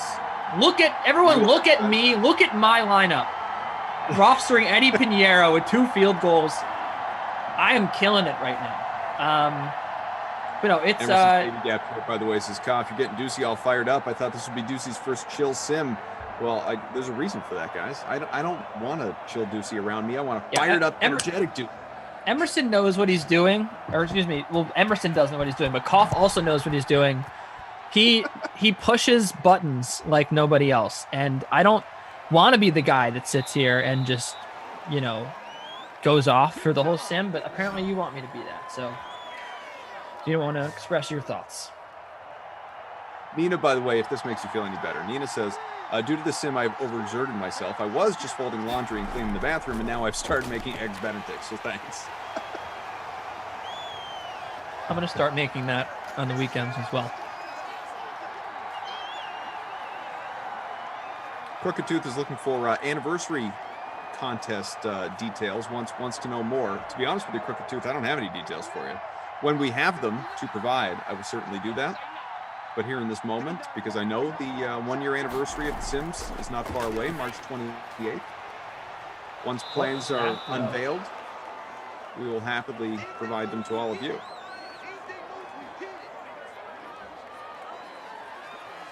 James says Emerson Kaufman is the secret cousin of Adam. Interesting. Lisa says, how do people say someone sucks at football if that person makes it to the NFL? Lisa, you know what? I'm happy to answer that question. Before you do, hello, Mike. Go ahead. It's a good sounding mic. Sounds nice. No. Mike said hello. I know you were saying hello to someone named Mike, not speaking to your microphone, but you got in close and it sounds nice. It is a good mic. We've done this before. We've done this song and dance before, Adam. Hello. Yes, we did it. We leaned in close to him. The thing is, the mic is right in front of the YouTube chat, so when I'm reading the chat, I'm right next to the mic. Right in its face. The reason for that, I think it was Lisa, if I remember right, from 30 seconds ago, is because it's just all in a relative sense. You talk that way either as a talking head, with someone who gets paid to give their opinions, or just as a sports fan, like any of us, right? It's all relative. Like, of course you need to, anyone who makes it to the professional league of whatever sport they play, odds are they were the best player on their team for multiple years running across, their younger days, high school, college, maybe into the minors, if there is a minor league team for that given sport, or minor league for that given sport. Obviously there isn't really in the NFL. Like, all these guys have been the best, the greatest. So no, like, clearly they don't suck. Like, not really. Trubisky can certainly do anything and everything better at football than Kenny or I could, but it's relative. It's relative to your competition at that level. And, that's where if Kenny or someone says, like, Trubisky sucks, well, in relation to other NFL quarterbacks. Right. Boy, I have been in line all day for NBA Top Shot pre-order. All day, Goff. I joined this line at like 1:00. It is, and I started in like 90,000th place, and now I'm in 60,000th in line. Now, how do you know if, like, is the line obviously ends at some point, it runs out. How do you know that you're actually at a place in the queue where you're going to be able to get a pack? I don't think that it does run out, Goff. Oh, really? It just packs for days. I think that they will close it eventually. But I'm pretty sure that everyone gets one. Well, good. Congrats to all the top shotters out there.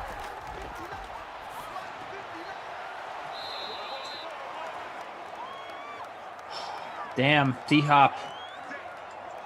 Alana says, Einstein's theory of football relativity. Obi-Wan says, Deucey, I'm in line too. Here we go, Obi-Wan. Yeah, my email said, as long as you're in line, you're in line at the time that the email was sent, you'll be guaranteed a chance to pre-order, and then you can't go in again. Like, you can't order a second time. So everyone's guaranteed one base set pack. They're not even like that good of packs. Drew says, ask Obi-Wan if you can cut. Yeah. Why don't you send me a moment?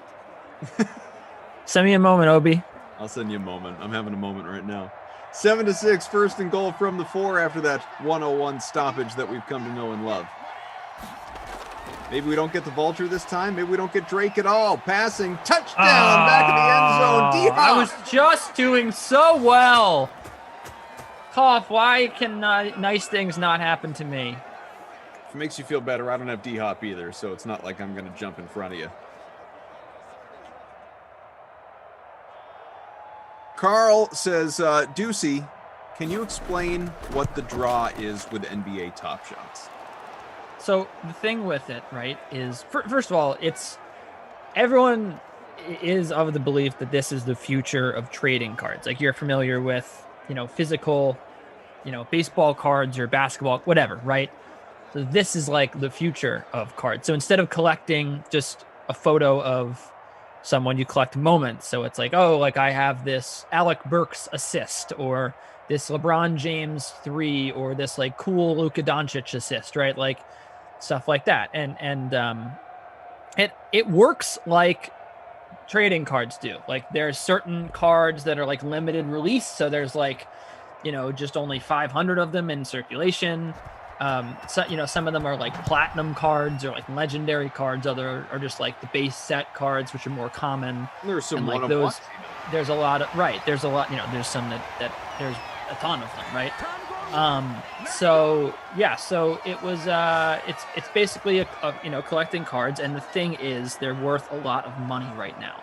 The market is people are paying a lot of money for these, especially like the one that someone paid $600,000 or something for like a LeBron one. There was a big story about that the other day. But basically the crazy thing is that catch by Anthony Miller. The other crazy thing is it was really a crazy catch. That there were people getting in and they were paying like $1 for some of these moments. They were just paying $1, collecting a bunch of moments, and packs are like $5. You get like 5 packs for $5 each, stuff like that. And now it's like ridiculously difficult to get a pack. It's ridiculously difficult to buy moments. You're gonna have to pony up hundreds. So the market's boomed, and the thing about it is it could crash. I mean, we've seen examples of things, booming and crashing over the last month, but you also, think about the fact that it's a very like bubbles burst, like the Beanie Baby bubble burst, right? Like of course, bubbles burst. Right? The trading but card the bubble thing, burst, years ago, and then now it's back during the pandemic. Right, but I will also say that this is the new trading. This is the future of trading cards, and all of these leagues are going for a bundle right now too, though. They are. No, they are. There's going to be a hold. It's going to come back, which is sad because that was a big time completion for Mitch. I couldn't even say Mitchell. True. But yeah, it was.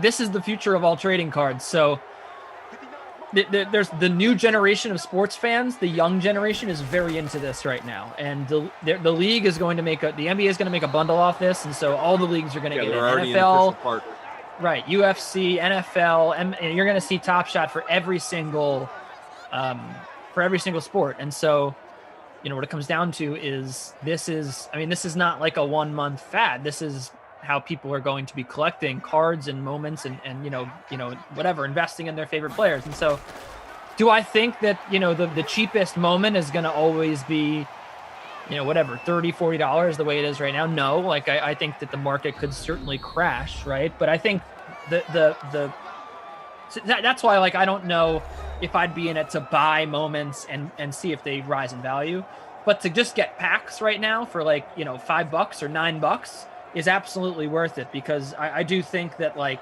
the same sort of way that people buy a Justin Herbert rookie card and then, wait 10 years to see if he's really good and then sell it.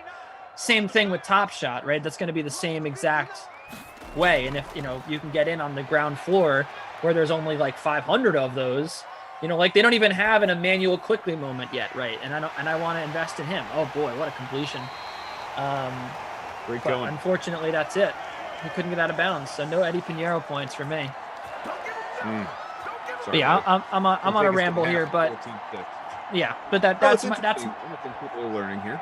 Yeah, but that's the overall allure of it, is that it's the future of trading cards, and yeah.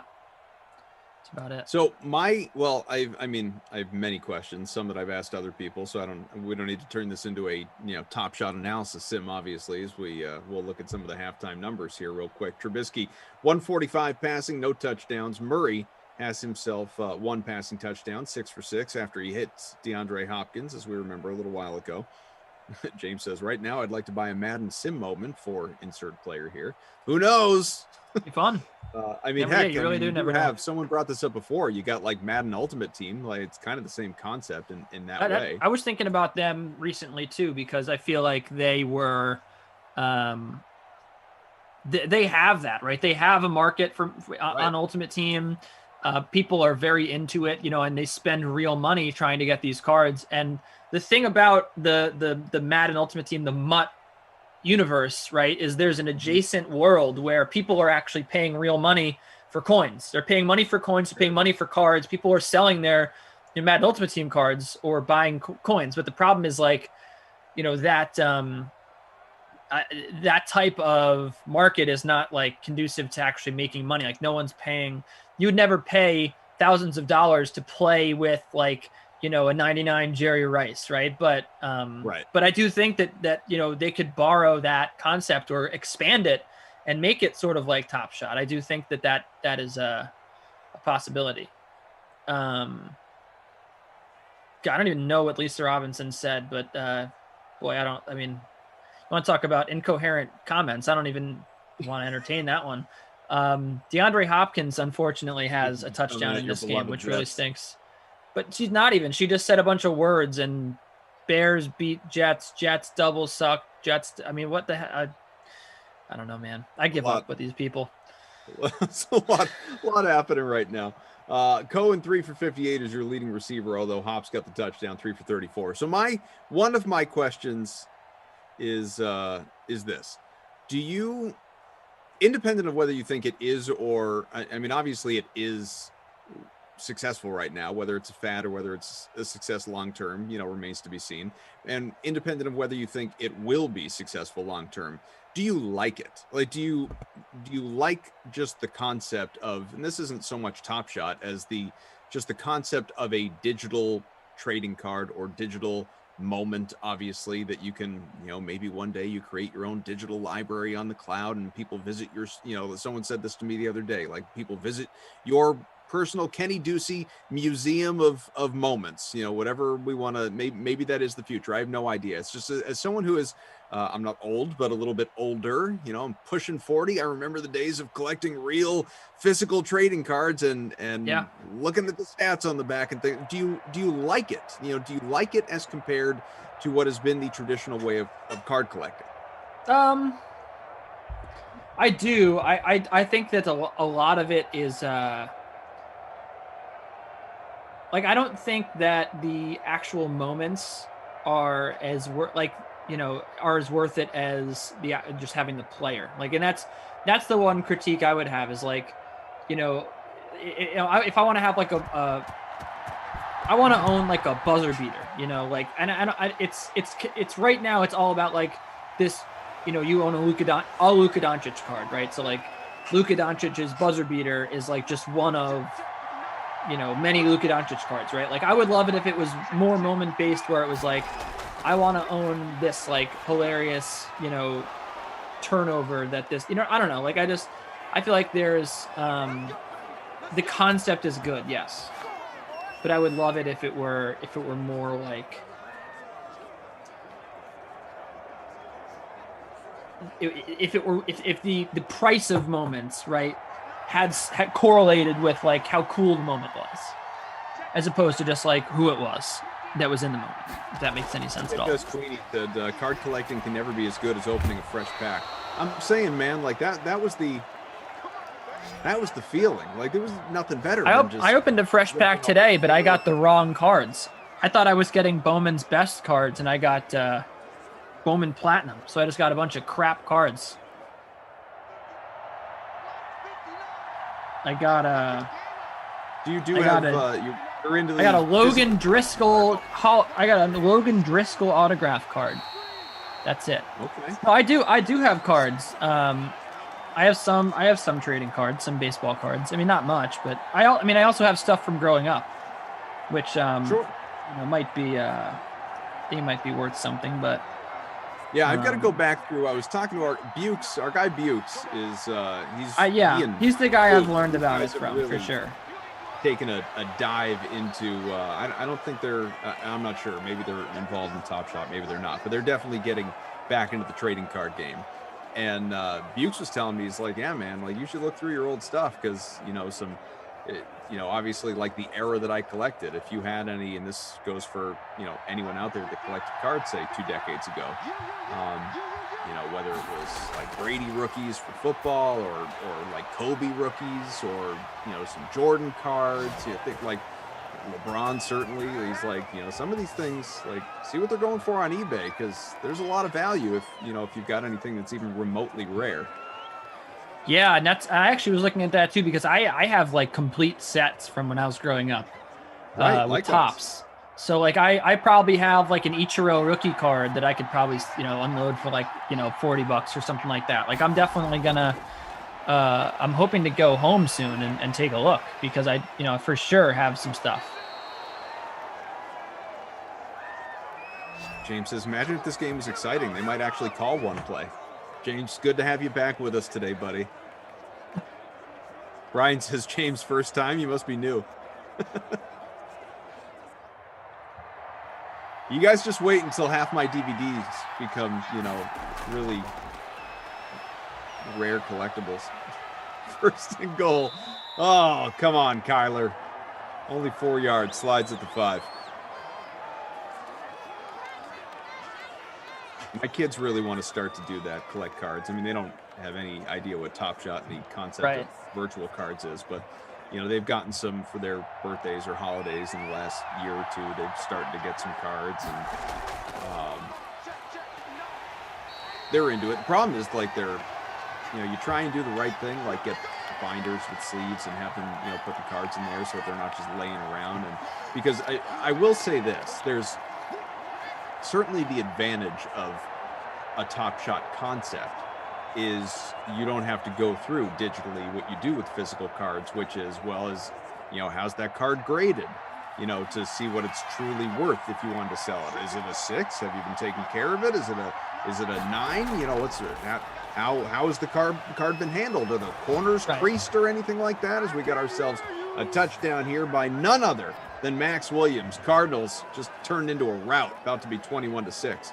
So there is that element that I get. You don't run into that with a digital moment, but I don't know. Right, which is another cool way, and it's all obviously done online, right? So you can manage your collection online, which is the cool thing about Madden Ultimate Team too. Like you just have all your cards in your collection right there, and that's it.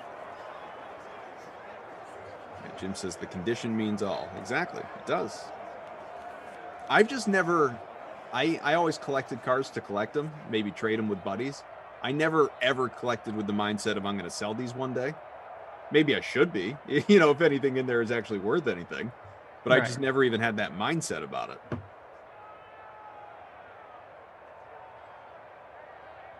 Yeah, it's an interesting game to get into for sure. Drew says, problem is that you sell them, you got to get them graded, and to get them graded, that costs money. It's true, but if you have, like, this is something I was talking to Bukes about the other day. If you have a card that, you look it up and you believe it to be worth significant money, where depending on how it's graded could be the difference in, hundreds or even thousands of dollars, then it might be worth the $200 hit to have it graded. If you believe that, again, that's going to tack thousands of dollars onto the value of the card. But for sure, it is an element that is, and the real pain is that you got to send it away. It's not even like you can physically bring it into a store and have it graded and keep it in your possession the whole time. So you got to mail it, you got to insure it, you got, the whole process behind it is, what a headache. Right. Yeah, It's a whole thing. I mean, you're right about and also, like, I mean, I had a friend who went through with Pokemon card. Oh my goodness! Whoa, my goodness, he caught it! Oh no! Oh, he's not gonna get in! Oh, cough! That was Anthony Miller. Keep going, Miller. Man, that stinks. Tom says, I'm just going to bring mine to the Pawn Stars shop, have Rick give me like $100 when they're worth 5,000.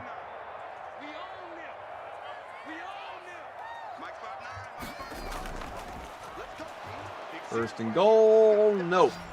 Right back to the line of scrimmage for Tariq Cohen.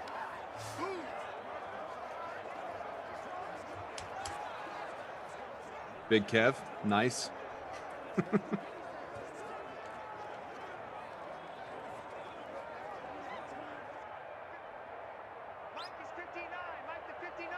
Charles asking, in short, if people would watch The Sims constantly, just 24/7, if there were no announcers.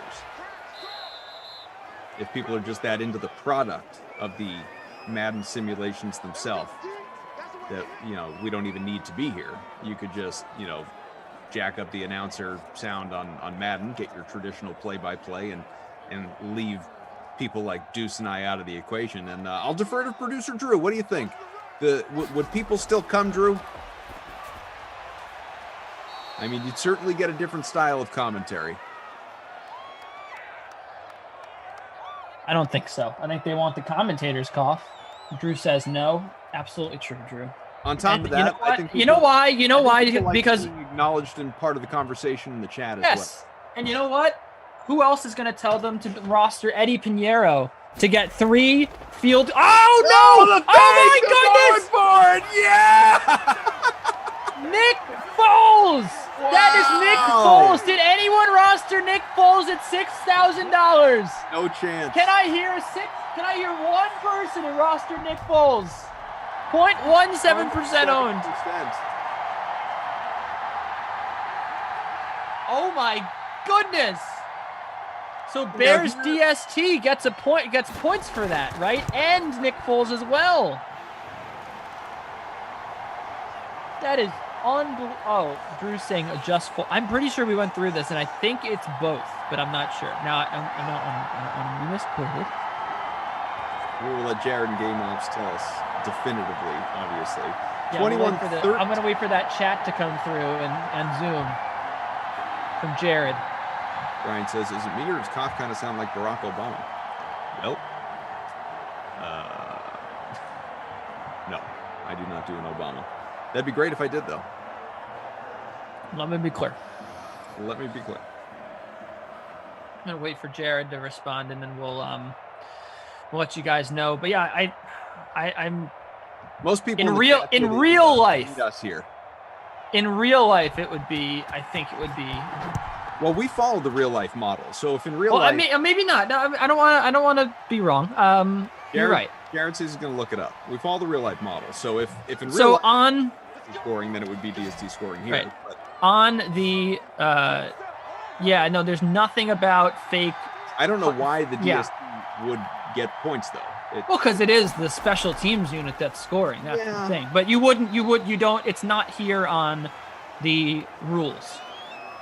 The official rules. Just imagine a kicker going in for a touchdown in real life. LOL. It wasn't the kicker. It was Nick Foles.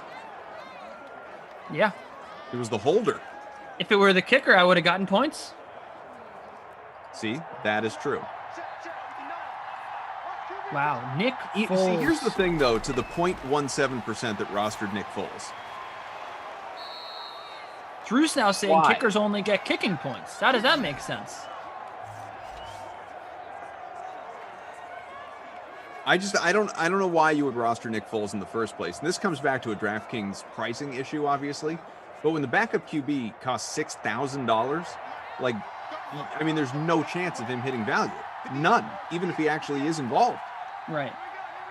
Because there aren't going to be injuries. I'm back to 27,000. Oh, what a hit! Did you see that hit? He got leveled. You thought this guy was going to calm down with the Eggs Benedict. He's wide awake now. That was crazy. Oh, This is a crazy sim now. This was the worst. I think this is the best half of sim football we've ever had that was preceded by an awful half. Like the first half was so boring. This has been amazing. And we're only halfway through it.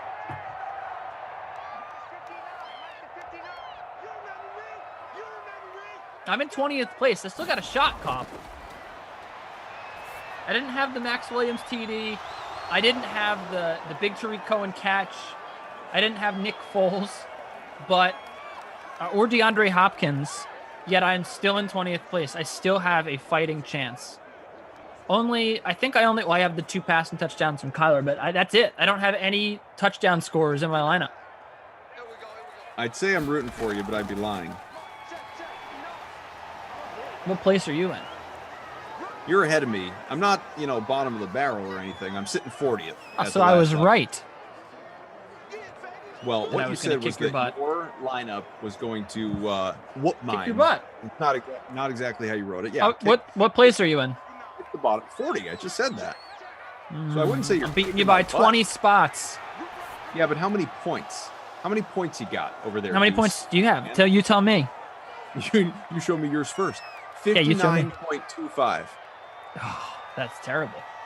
I have 62.92. Oh, watch out. Oh, you know what, Cough? Huh. This could be big. Is it your Top Shot moment? Is it time? No, this is Eddie Pinheiro. Hello from 47. Got it. Good. Eddie, my man. Eddie Pinheiro going up to 10 points on the day. Coffee's up to 10 points. Oh.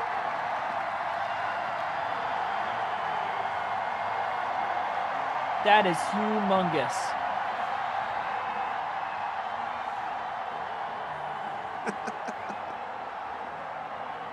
That is going to. You don't have Eddie Pinheiro, right? Nope. No, it's going to. Now I'm beating you by 7 points. How's it feel?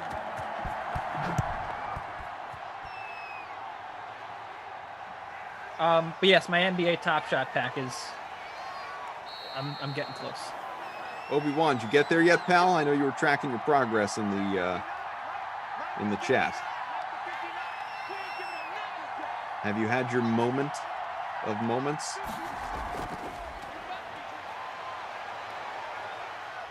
Charles says, Deucey, keep an eye on your spot in that line. I'm moving rapidly now. I am. I'm in 12th now, man. I'm in 12th. 11 points. I'm at 11 points, Eddie Pinheiro. I mistakenly said 10 because, now I'm climbing up more. Now I'm in 9th place. Oh, hello. Because Eddie gets 4 points for that. No, wait, how did I get 5 points? He had 6 points. He had a 48-yard field goal for 4. Maybe I don't know. I don't make the rules. It says, maybe there was an extra point that was missed. I don't know. But the worst Eddie part Pinheiro, is I have Zane Gonzalez, who's, got 3 extra points. Come on, man. You got to know. I picked the wrong kicker. You always take the cheaper kicker. You never take the more expensive kicker. It's just one of my rules. For some reason, it works out the way that the worst kicker always has the better day.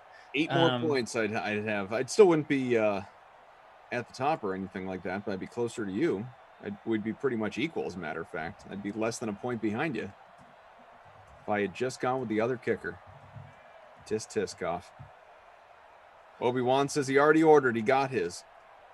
So how does this work? Like you place your order, then you got to wait. You don't get them right away. Yeah, you got to wait 2 weeks. It's a pre-order. 2 weeks.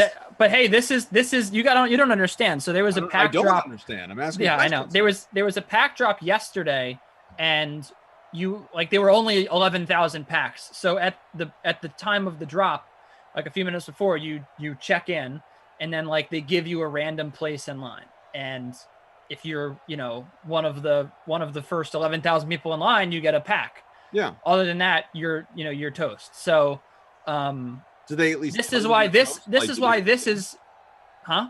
They at least tell you you're toast. Hey, the queue's full. You're not in, or do you have to sit and wait just to see if you can get in? No, I mean I was 62,000 or something like that, so I knew that I was toast, so I just left. All right. But this is different. This is everyone in line gets to get a base pack, so naturally I'm going to get in line. And yeah, I mean, it's probably going to saturate the market a little bit. It's, but or diluted, I should say. But I'll take a pack for $9. Man, but you got to wait 2 weeks. How many cards or virtual cards moments I have come in the pack? I don't know how many come in the pack, to be honest. Have you never bought a pack before? No, this is my first one. I'm looking right now. Huh. Drew says he thinks 6. I didn't realize this was an order situation. I thought there was a little more instant gratification. No.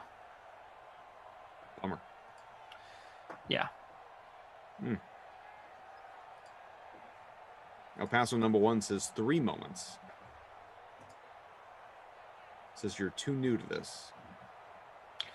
I literally have been trying to get a pack for like 3 weeks. It's just been difficult because they only do drops every now and then. I mean, I am, but I know some of my friends are not. So, yeah. Through 3, 21-16. That is the lead for Arizona with Air Jordan. Air Jordan, A-Y-R-E, not Air in the traditional sense with Michael. Air Jordan 23 in front by about a point right now with Miller in the captain spot. So I had the right mindset there. Murray, Trubisky, Drake, Gonzalez, and the Bears DST. Honestly, not a different build really from what I have. Like they have Gonzalez and the Bears DST, and I have. Well, so do I. Not so them. Difference. Hang on. All I know is I am in 9th place, and I don't see you anywhere near the top of the leaderboard. Oh, no, they have Ginn and Hopkins. I take that back. Similar build, but they have Ginn and Hopkins, whereas I have the Bears DST and Drake, maybe. Well, yeah. I have 68.52 points, and looking pretty good. Mitch in the captain spot, it has me 16.86. Kyler, 18.96. Anthony Miller. Pinheiro has been a big hit for me. If Christian Kirk or Ted Ginn just do anything, that's pretty good for me. Call me Fig says, what's up, Adam? Ducey, just dropping by real quick on my work break. Well, I'm sorry you need to work weekend, but thanks for being with us. Even for a what's moment. going on? Say hi. Hello, right back. Hello. Hello. Hi. Hi. Hello. Easy listening. Hello. How you doing? What's going on? You've come to the Saturday special.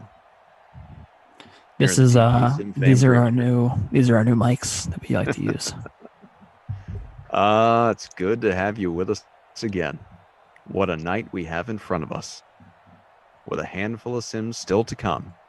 Thomas says we're working on a touchdown for Nick Foles, but the other stats are updated. Very good. Bruce said there's only 11 packs. No, he said over 50 million people and there's only 11 packs. Right. And first of all, there's not 50 million people. There's I said 50,000 people and 11,000 packs, not 50 million and 11. That doesn't make any sense. Well, also, there are definitely not, I'm not saying it'll never get there or anything, but there are definitely not 50 million people doing this right now. Yeah, I'm almost there. I'm getting closer. Obi-Wan, mic check. Hello. Sibilance. Where's the sim? Right in front of you. 21-16. 1st and 10 from the 45 for the Cards. Oh! What Good job. Was that? Fighting tackle, if only for a moment, Larry Fitz.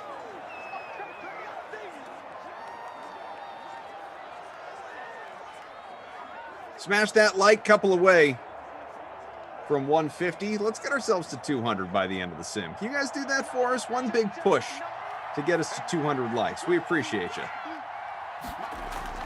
Edward, I see you. Come on, son.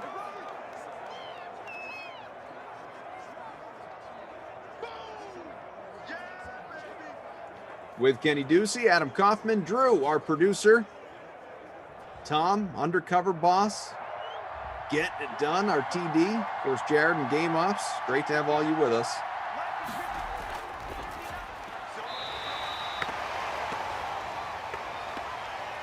Incomplete pass for Kyler, 4th and 2.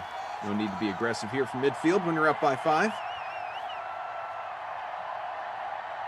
Anybody looking for a little head-to-head NBA action tonight? Lineups locking in a couple hours. I'm going to throw my DK username in the chat if anybody is looking to play. You know how to find me. We had some fun last night. That was a good to have bad you, y'all. punt? Not great. Out at the 19. Not great.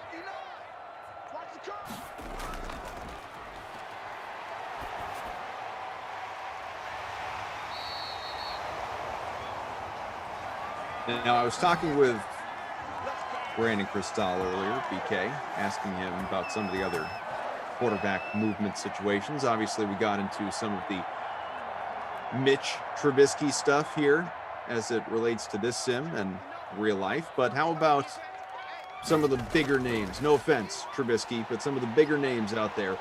Deshaun Watson and him holding firm, as are the Texans. Russell Wilson in this latest story that he doesn't want out, but if he did, he would like to go to these teams. Bigger names. Yeah. Do you think either of them will move? What are your reads on the respective stories? Yeah, Christian was trying to tell me yesterday that this was all just posturing from Russell Wilson, which I absolutely don't agree with. I think that Russell Wilson's actually unhappy. I would be unhappy too.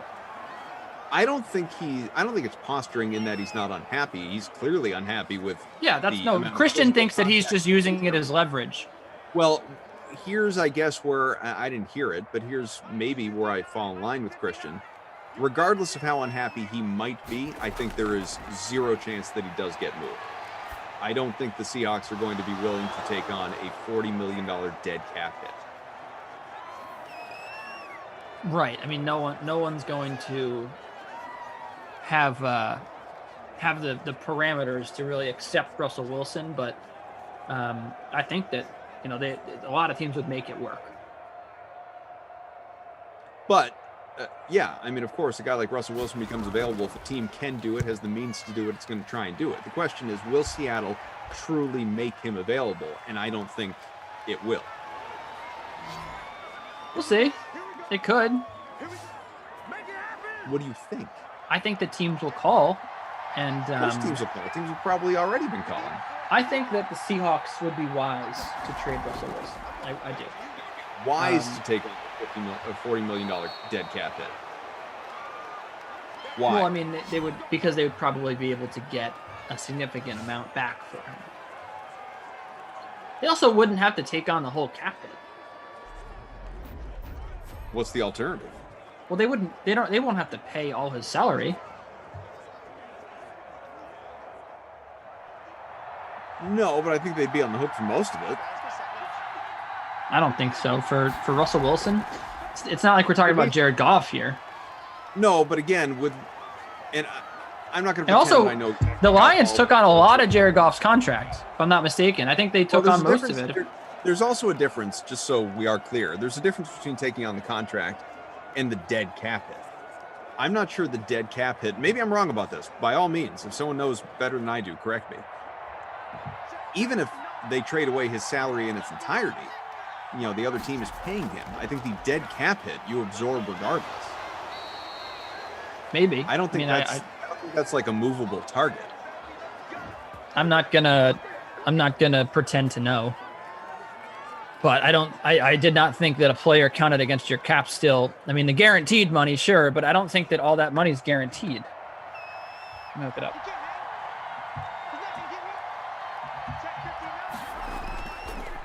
Look it up now. Halfway through the fourth quarter here, 21-16. Given that Drew has gone quiet, he is typically, right at us with the info. He's probably scouring the web to find those details right now. So if I know producer Drew as I do.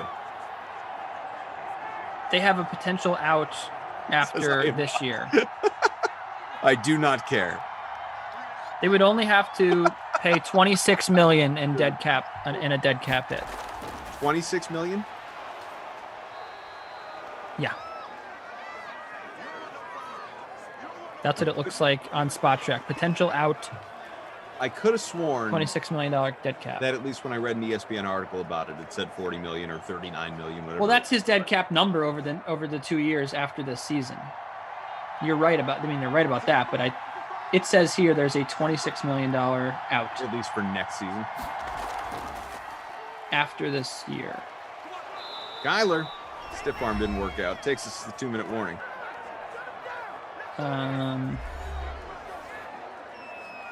He also has a full no trade clause, like Deshaun Watson. So he's going to have to.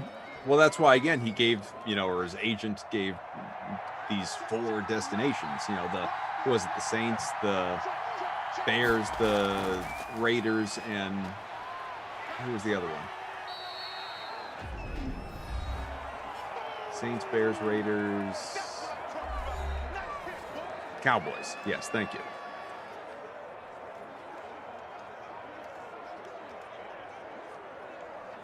PhD says, if the Seahawks trade Wilson after June 1st this year, they will save $19 million towards this year's cap. It will carry a $13 million in dead money this year, 26 next year. All right, so there's the 39. A lot of Christian Kirk. How about that? Stop running with Kenyon Drake. I mean, it'd be fascinating. It'd be especially interesting if he winds up going to Chicago, which obviously very relevant to this sim, but why would his list is his list, assuming that's true. Why would you want to go to the Bears? That's not an upgrade. And Chicago's not an upgrade. New York's not an upgrade. Miami's not an upgrade. Like you want to go at this point. So that doesn't matter. And right. The Cowboys, that's an upgrade. Cowboys are an upgrade for him. Right, but Dak is coming back. Like that's gonna happen. And then you've got the Saints have a miserable cap situation, so that seems unrealistic. Yep. And then obviously the Raiders, who currently have 2 QBs under contract. Yeah. So I don't know. Less than 2 minutes to go here. Cards just trying to play out the string, up by 5. 1st and 10 from the 23.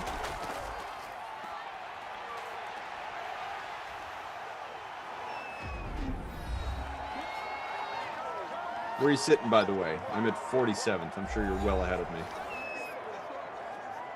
Oh, yeah, you're 12th. Tied for 12th. I am in 14th now. Oh, 14th? Yeah.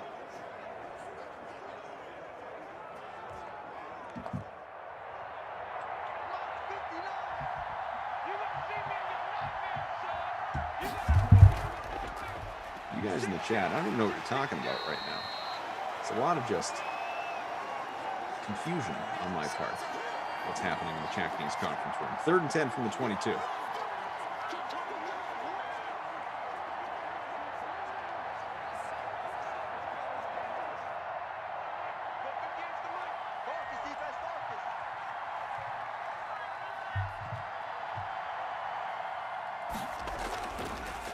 Third and 10, less Come on, than Kirk.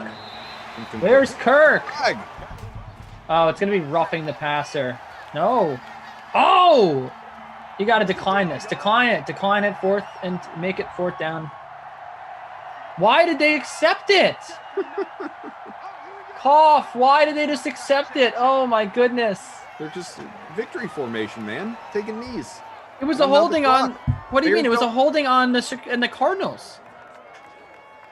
It just gives you more time to kill clock. The Bears can't stop it. They don't have any timeouts. Cough. It was a penalty on the Cardinals. Yeah, all right. That doesn't. It was a hold on Arizona. I couldn't tell you. And Chicago declined it. I couldn't tell you. And now, look at this. Makes the field goal harder, says Drew. Yeah, but now you have like 10 seconds worth of football. Give Gonzalez the 50-yarder. No. But now they have 10 seconds and they're down. I mean, I guess you're not down 8, but. Yeah, Jim, why wouldn't they decline it?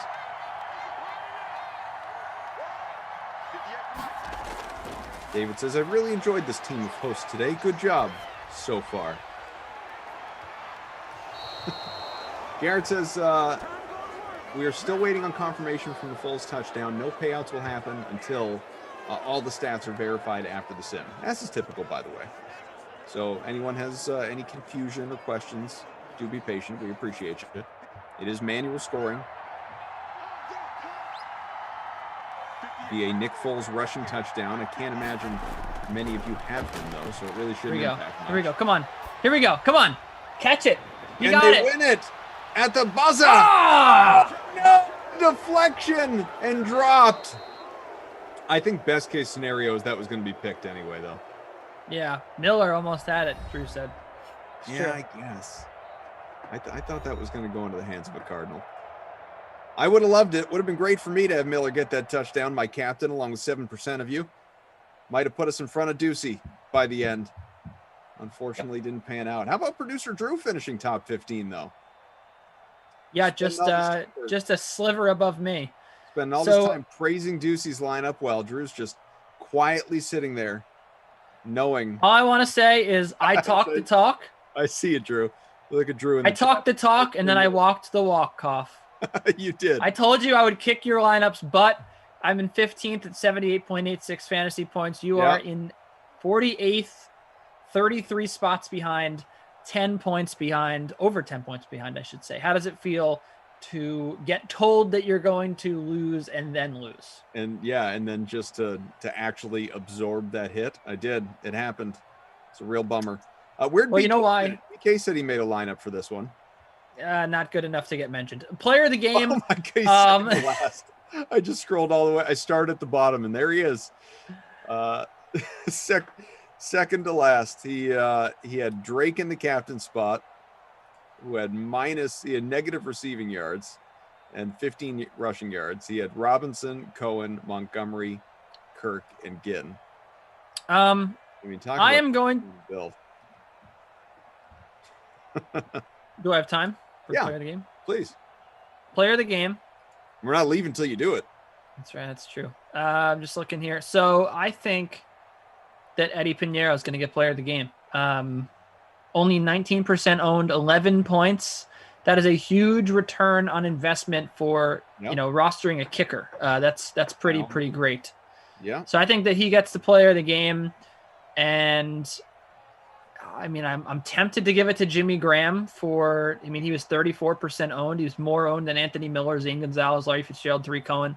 And he didn't even have 0 points. He had negative 0.1. He was also captained, I believe. He was captained in 5% of lineups in your role.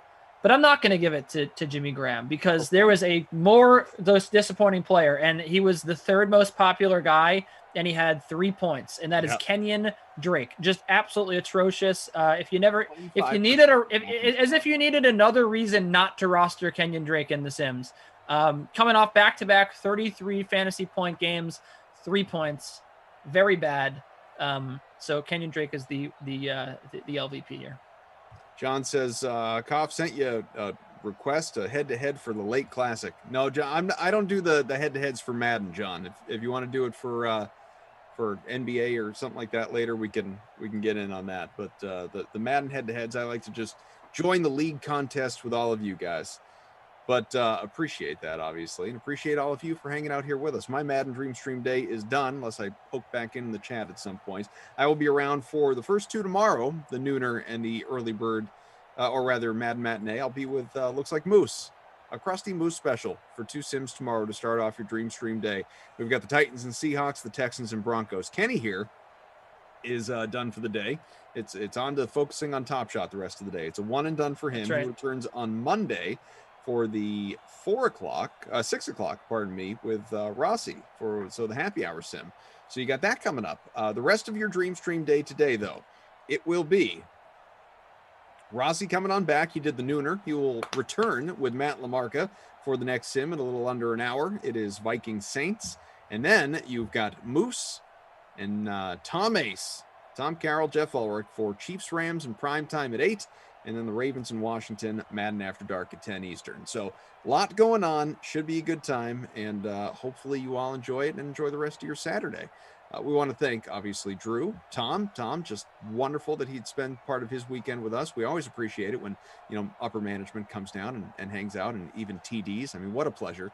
And then, obviously, Jared and Game Off's doing his thing. So thank you all for being with us. And congrats if you rostered Nick Foles. What a moment for you today. What a sim. That's a first for me. I've never seen a backup quarterback score points. I'm sure you've probably seen it once. It's been a while. I remember there was a There was a Jacoby Brissett Colts touchdown at one point when Phillip Rivers was starting. I think that's what it was. Yeah. Or maybe it was even Madden 20, and it was Brissett starting and whoever the backup was, Brian Hoyer. It was a Brian Hoyer touchdown. I think that's what it was. Wild times. Pleasure, Deucey. You too, my man. Have a great weekend. Koff, good being with you. Thanks to Drew, as always, and Tom and Jared behind the scenes. And the fam. Love you guys. Go make yourself some Eggs Benedict and call it a day.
Oh, Saturday night, baby. Let's get this party started. Woo, woo, woo. All right, lineups have locked. We're ready to crush. It's Jason Rossi at Jason D. Rossi. With me is the smooth baritone voice of the sexiest man on the Sims. Look at him, smell him, feel him. You know you want to. Don't smell me.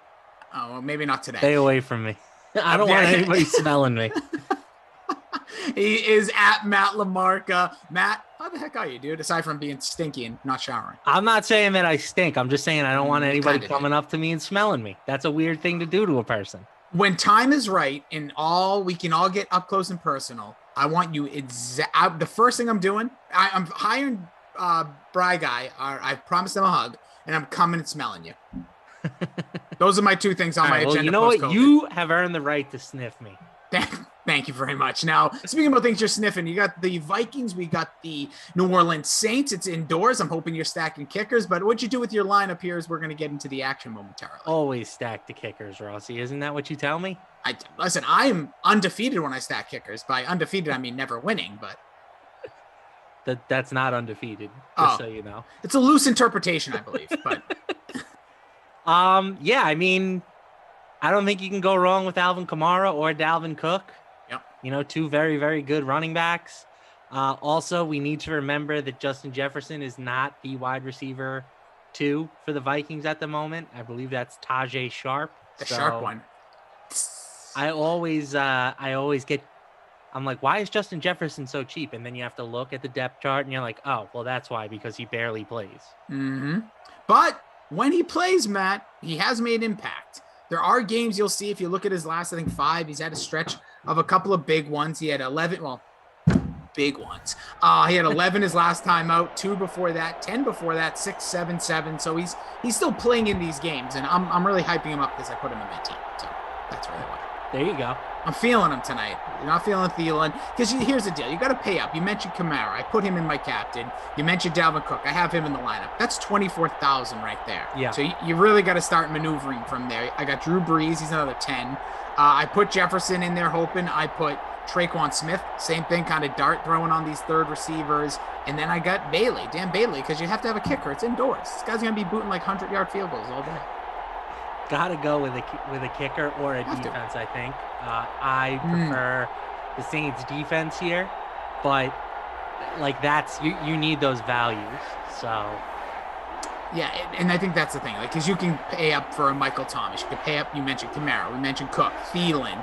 You know, Cousins not even in my lineup. Even Drew Brees could potentially not be in your lineup. There's so much, you know, top end talent in this matchup that it is hard to fit everybody in. You know, as people say in the chat, which we see you all, smash that like on your way in. It's Matt LaMarca, Jason Rossi hanging with you, producer Madison, Daniel on the ones through millions, Jared and Ops. The number with you gets larger every time I do a sim. It's crazy, dude. Well, these guys are so busy back there. First it started with 1s and 2s. Then I was talking to Daniel. He's like, I got a 3rd button. I'm like, okay. Then I was talking to Brian. Then I was talking to Andrew, and everyone's telling me all these buttons. Daniel has 1,000 buttons in front of him right now. 1,000 buttons. Things can go wild here. It is Saturday, Dream Streamers. Hope you're enjoying it. He says, so true. Yeah, I bet you, honestly, knowing Daniel, the little that we've gotten to know each other here, I bet she does have like the sickest setup with like a million buttons of things. 100% guaranteed Daniel has a monster setup. I bet he has foot pedals. There's little doubt in my mind he doesn't have foot pedals. I don't know how foot pedals would tie into a computer, but maybe. Don't listen. Don't ask. I'm saying Daniel's got an Intel Series 9 chip. Oh yeah, I think he's already somehow got the 3080 graphics card somehow. Oh, he's telling us right now. Liquid cool. He's got a wall of monitors. You know he's got the i9. You know this dude literally doesn't have a bed in his bedroom. It's just monitors and mainframes. He's got motherboards everywhere. It's insane. But and speaking about insane, nice run there. Dalvin Cook ripping off 11 to start the game. Vikings starting off on offense. Kirk Cousins to play action. Plenty of time. Can eat a sandwich back there. Throws it deep into triple coverage. All the time in the world. And goes, I'm going to go find that triple coverage. There it is. So we've already got some people shouting us out. Jordan Lindenbaum says, if you ever try to sniff him, he's gonna drop kick you.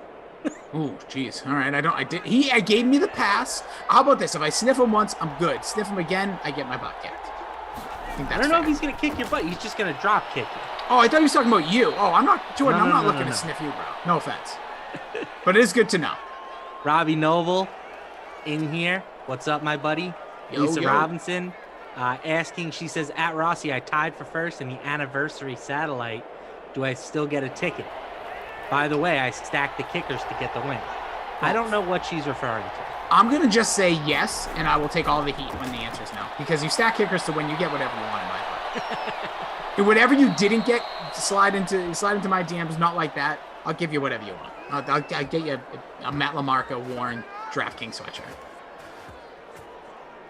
We've got Jordan also saying, is it me or is LaMarca's hoodie shiny? It's just a regular hoodie, fresh out the wash, but it's because he's got that sick setup that's just shimmering. He's got that glistening keyboard. I do have an extra laptop next to me today because I've been trying to get my Top Shot pre-order pack since here we go. Since 1:00 p.m. Eastern time. I've been online for 5 hours. And finally, I have made it to the top of the line. So I will be getting my pre-order reservation in. I know you guys were all worried about me. I was nervous. We're good to go. I absolutely love it. Yeah, I mean, love it. Got it. Pass here. There's Cook again. Looks like he's going to get a first. Daniel says LaMarca's got the best microphone setup on The Sims, too. Well, Daniel saw me... yeah, he was... We saw some really it because I couldn't get it to work. Yeah, he was doing all sorts... You ever seen him, like the sword trick when, someone puts a sword down their throat? You should have seen what LaMarca can do with that microphone. My God. Just telling me. PG. Yeah, take it easy, man. We're about to go live. There's a handoff again to Cook. Highest owned in this contest, by the way. Dalvin Cook, 78%. No shock there. Kamara at 71%. Thomas at 48. Drew Brees at 46. Traquan Smith coming in at the 5 spot. That is 46 as well. So we'll see in this opening drive. Almost halfway through the quarter. Let me see you all. Smash that like on your way in. Hit subscribe to get notified every time DraftKings goes live. Appreciate it. Ooh, that was like a rhyme. Yeah, I'm trying to work. I might come up with a little limerick or something. 'Tis the season, right? Is that the next big holiday? Oh, holiday? Again, I put quotations. It must be, right? Yeah, it's got to be St. Patty's Day. 2 weeks? I mean, I think in terms of like major holidays, yes. You know there's some other stuff in between there. Oh, yeah, like there's going to be like, oh, throws it up high. Right, like somebody the other day, there's a day for everything now. That's true. Let's see what today is. National Today Day. I'm just going to write that and see what comes up in Google. What is today? National Day Calendar. Oh, you ready for this one? Let's see. Today is National Kahlua Day. Cheers. We're going to get a Dan Bailey 50. Everyone be quiet. Hold on. 51. Come on, Dan. And it's good! Dan Bailey, baby! And the all whites looking snazzy. Yeah, so March 2nd is Texas Independence Day. Okay. Also March 2nd, Read Across America Day. Oh, okay. These are big ones. March 5th, Employee Appreciation Day. DraftKings, I hope March you're 5th, yep. I'm good. Oh, that's why I have a mental health day for my other work. That's why it must be given. That's Friday, I believe, right? Friday, yes. Yeah, that must be. I was wondering. They're just like, yeah, we're giving you Friday off for a mental health day. I'm like, please and thank you. That's dope. Yeah, so cool. And then we've got daylight savings time on the 14th, which isn't a Holy holiday, smokes! Wait a second, that's already coming up? March 14th, yeah. Oh, baby, LaMarca, you just made my night. I thought Kahlua Day was going to do it. Forget it. We are in the money. That means we're 2 weeks from, like, today-ish, right? Isn't it the 27th? So that would be 2 weeks from today. I think Sunday. Okay, so the 13th, 2 weeks from today. But nonetheless, we're going to lose an hour, right? Spring ahead. So, we lose an hour of the day. Yeah. Which, throw that hour away. No, dude, then it's longer days. We get the sunshine. I forgot you're a hibernating bear who has no lights. I've been on more regular hours. My schedule is demanding that of me. but I hate losing that hour of sleep, you know? The one night, I got you. I feel you. So just go to bed an hour earlier. You won't know the difference. Or, like I used to do, stay up past it and then just go to sleep. So go to sleep at like whatever now then would be 2 o'clock, and it doesn't really affect you. Think about it. It will all work out. Yeah. Daniel says Lamarca got the best. Oh, he said the micro. Then he says you'll get it back in November. All right. It's like cash it out, cashing in. You probably do it every day on DraftKings. I suppose that's fair. There's a pass there. There's Michael Thomas getting jiggy with it down to the 44. Officially past that halfway line.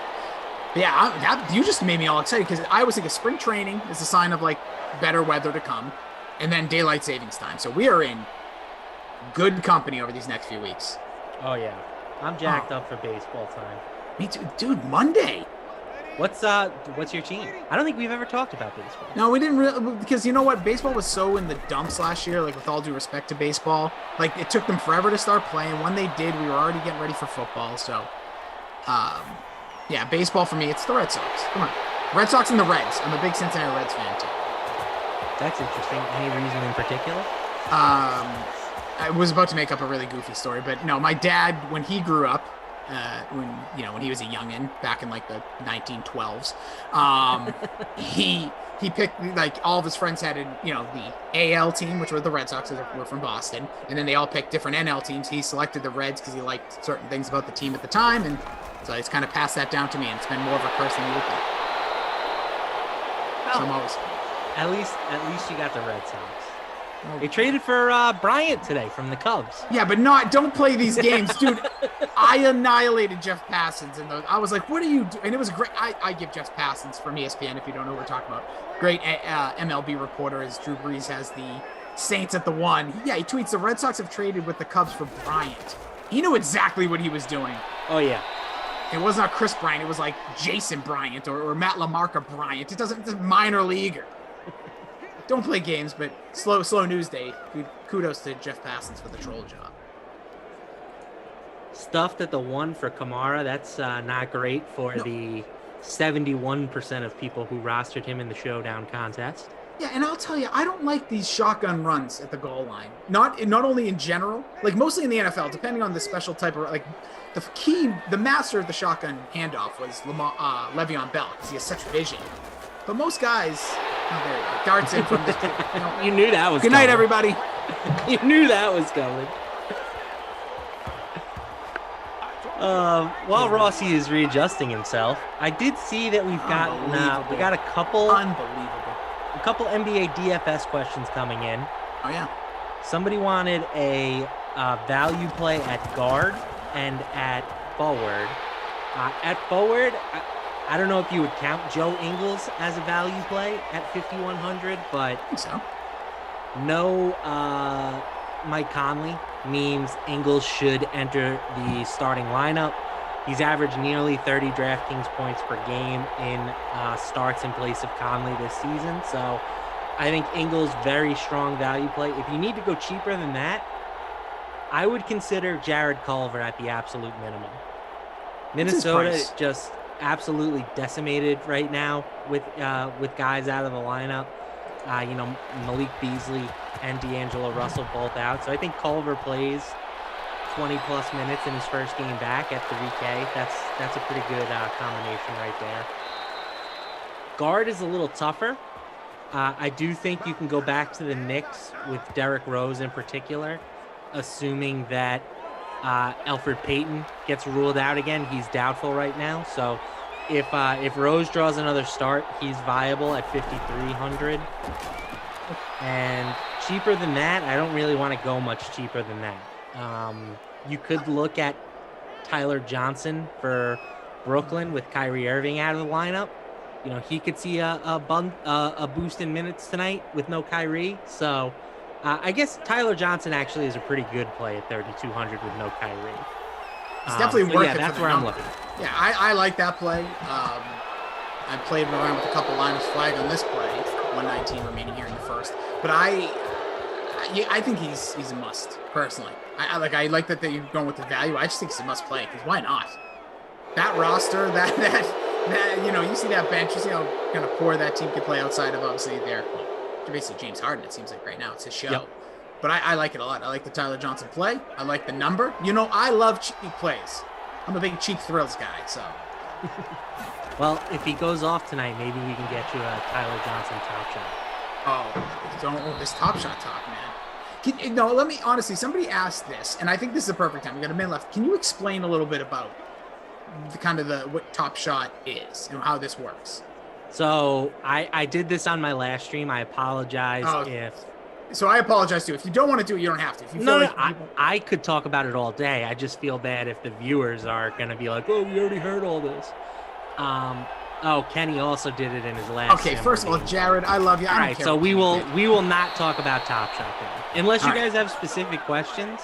In which case, throw them in the chat, and I would be happy to answer them. But I'll just explain it to you when we're off air later. Got it. No, I've gotten a pretty good handle of it now, because in the beginning I was very confused, and then I got it. So it's a tough concept to grasp at first, right? Because you're not buying or owning really anything. You don't own the highlight. It's not like you're getting commission every time that highlight runs on ESPN or something like that. But yep. I think if you just, compare it to a physical trading card, it's kind of easy to,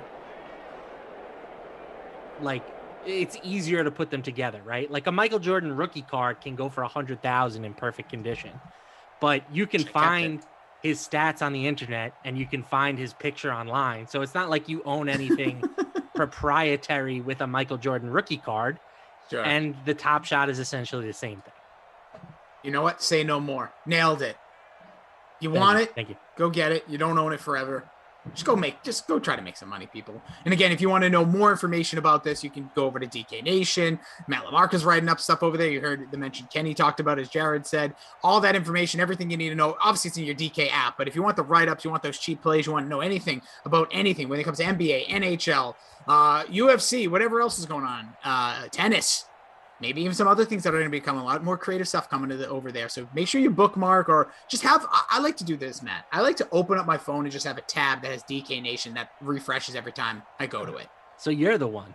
I'm the guy. Listen, I'm giving you all them hits because I click everybody's lineups because I like to make a lineup in my head, and then I go off of what I consider my DK brethren experts. You, Julian, Chirag, Kenny, Zach Thomas gets in there, and he just tells me how to the cheapest of cheap plays. So anyways, I suggest you do that as well as we'll get here to the second quarter. 7-3. It was a touchdown from Alvin Kamara from the shotgun at the 2. Usually it doesn't happen, but it did this time. So we're having some fun here. Daylight savings time's 2 weeks away. Lamarca's depressed. I'm pumped and jacked. Jordan Lindenbaum says, all good, Lamarca. You can do no wrong, brother. Wow. And then 3 comments later, he goes, well, IDK about that. Well, I'm not reading that one. I'm just reading what our astute producer Madison put in front of me. I'm assuming that's in reference to me saying comparing Top Shots to a Michael Jordan rookie card. That's obviously an extreme example, but would it shock me if the first ever LeBron Top Shot goes for hundreds of thousands of dollars? No, because it's already happened. There have already been multiple LeBrons that have sold for 6 figures. Top says apps for football, baseball, hockey, Star Wars, Marvel, personality. Thanks for the info. You're like my little Google machine. Yeah, it's a little different. Personality. Oh, personality. Get it? Yeah, I dig it. I'll give that. That's getting like a 6 on the creative scale. That's pretty damn. Actually, I'm gonna give it an 8. 8 out of 10. I like it. I think 8's a fair number. It's a rookie score though. Rookie score. I'm gonna give it an 8-2. Ooh. 8-2. A lot of people looking for Jefferson here. Jamal, Ashley. I think that's Ashley at least. I don't know how people with these wild names. Ashley. Ash-L-I. That's where I'm going to go. And you're getting a 10 out of 10 creative. Could all use a little Jefferson here. Aaron Hurts' says best play tonight will be Ben Simmons. Best play. Interesting take. I'm not saying that it can't happen, but Simmons really has had kind of minimal fantasy value. Not minimal, but he hasn't had that James Harden type ceiling, except for the one game that he played without Joel Embiid.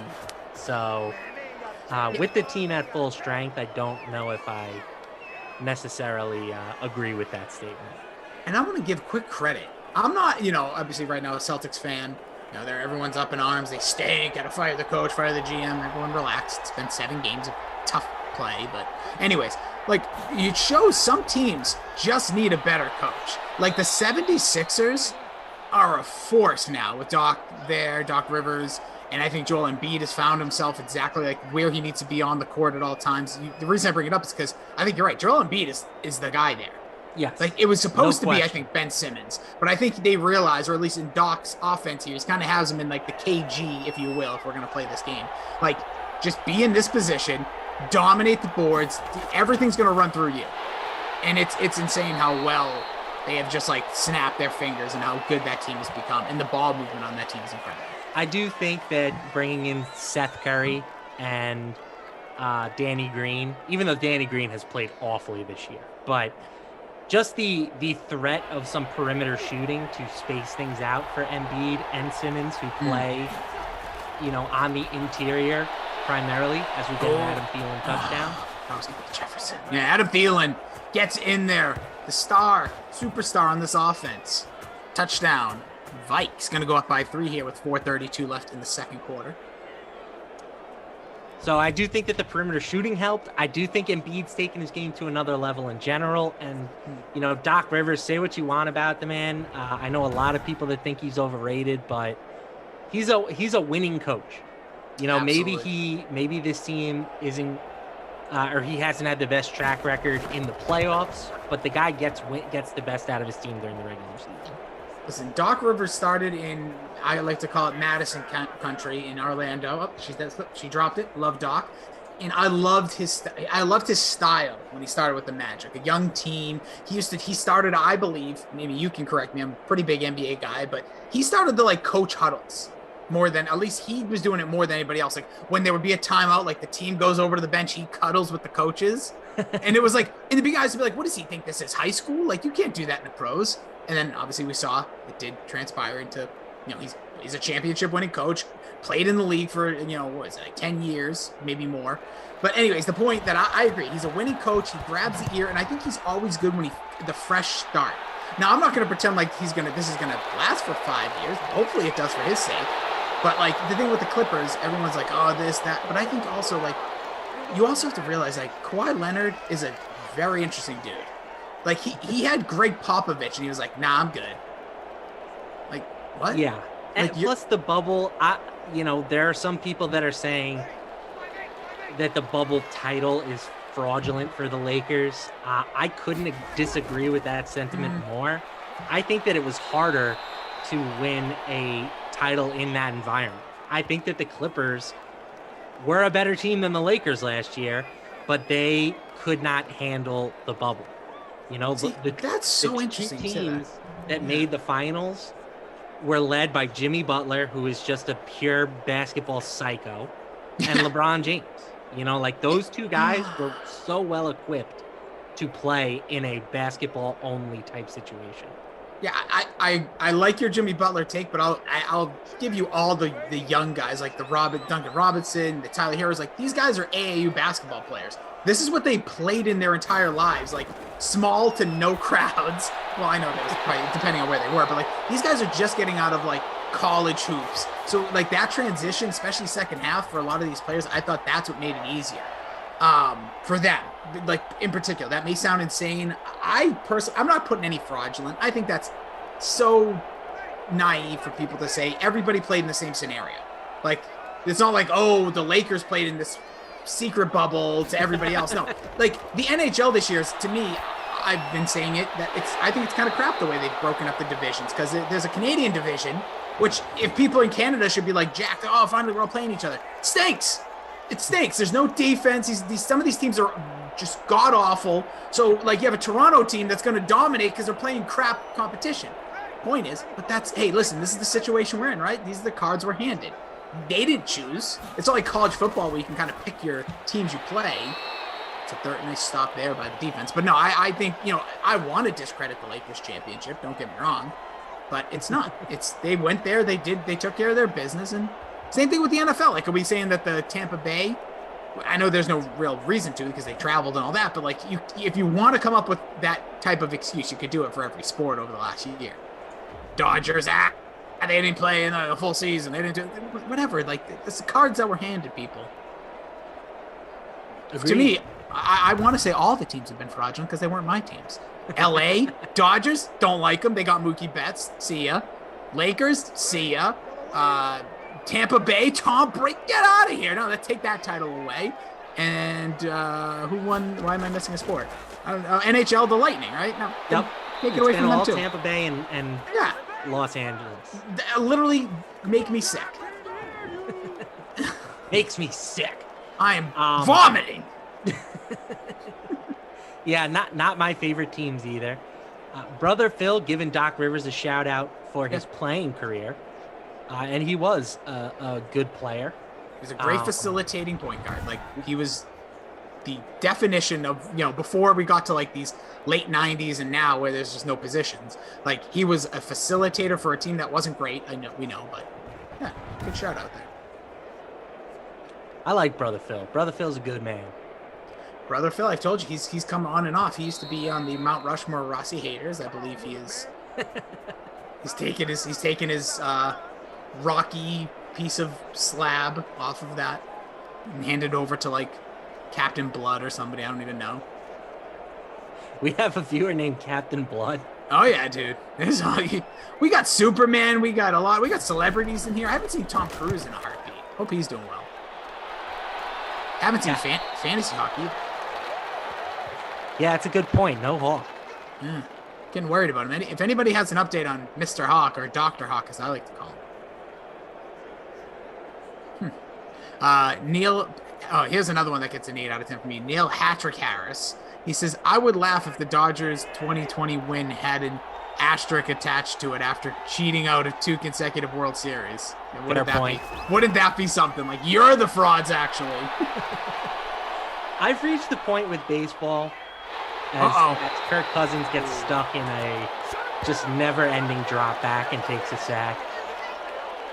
Like, I've reached the point in baseball where they either need to crack down on the, like, foreign substances, the pine tar on the baseball thing. Yep. Or they need to just stop talking about it. Because this whole situation of pretending like they care and then only saying something about it when people get upset, like, it's ridiculous to me. Like, Trevor Bauer has made a mockery of Major League Baseball by basically saying that if I used pine tar, I would win the Cy Young. And then he clearly used some sort of pine tar last year, and he won the Cy Young. Or the Cincinnati Reds. So, like, either really crack down on it or just let them use it. That's my advice to baseball. I agree. I think that's because we're in this weird position, this transitional time with baseball, where I think people want to get into it again. I think this time of the year, every year, it's like people that are like, I don't like baseball. Baseball's for old people. It's like, oh, baseball's coming. Yeah, baseball's coming. Oh, because it's warm, especially for us in the Northeast or people that have been dealing with stuff in Texas, obviously. And I agree with you. It's like we can't have like 2 weeks in, you're like, oh, that guy looked like he had a little something on his cap there he was rubbing. It's like, what are we doing here? Like, just figure it out. No gray area, in or out. What is it? Put it out there. It's okay, baseball. We don't care. We know all your players were juicing in the 90s. It's fine. We're over it. Put them in the Hall of Fame at this point. Agreed. It's over. Robbie Noble wants me to say hockey. That's how I say it. Hockey. Is that weird? No. I don't think that's a weird word. You have a little New York twang to it, but yeah, I said twang. But no, I don't think it's weird. Robbie also giving shout out to his main squeeze, Madison, our producer. She'll love that. Madison gets so much love from the chat. It honestly warms my heart to see it. Any love is good. Oh, she even gave you a shout out, Robbie. She just said, Robbie. There you go. First time playing Fortnite. Says best commentary of the day. First time I'm going to take that as a half compliment, even though I was here at noon with Tom Carroll, but I will still take it, and we appreciate it. Obviously, me and Lamarca love to get down and party. We're party animals over here. Baseball exists only after the cup is raised. You know what, Mark? A lot of people feel that way. Like once the NBA Finals, hockey's done, then it's like baseball. But I feel like there's a nice little buzz in the beginning of the season. For me, baseball is very regional, you know? Oh, like, it is. I will watch, out of the 162 New York Met games this year, I will watch the vast majority of them. I'm not saying I'm going to watch every inning of it, but I'll watch the vast majority of it. I don't know if I will watch more than 3 or 4 nationally televised baseball games because I just don't care about any other team besides the Mets. And I feel like that's what baseball has become for a lot of people. I'll watch the 2 worst teams in the NFL play Thursday night football, but I am not going out of my way to watch Sunday night baseball unless it's like a marquee battle between Cy Young caliber pitchers. Well, I think you just nailed it. It's pitching matchups like quarterbacks in baseball, in football. Sorry, basketball. Boy. Woo! Captain Blood asks, how many drinks have I spilled on my keyboard? Not yet. Earlier today, I spilled on my keyboard. It's red everywhere, dude. It's a mess. But, I agree with you. And here's the other thing about that. I think, we're here at halftime, by the way. It's 10-7 touchdown. We saw there Adam Thielen connecting with Kirk Cousins. The other touchdown. Thielen.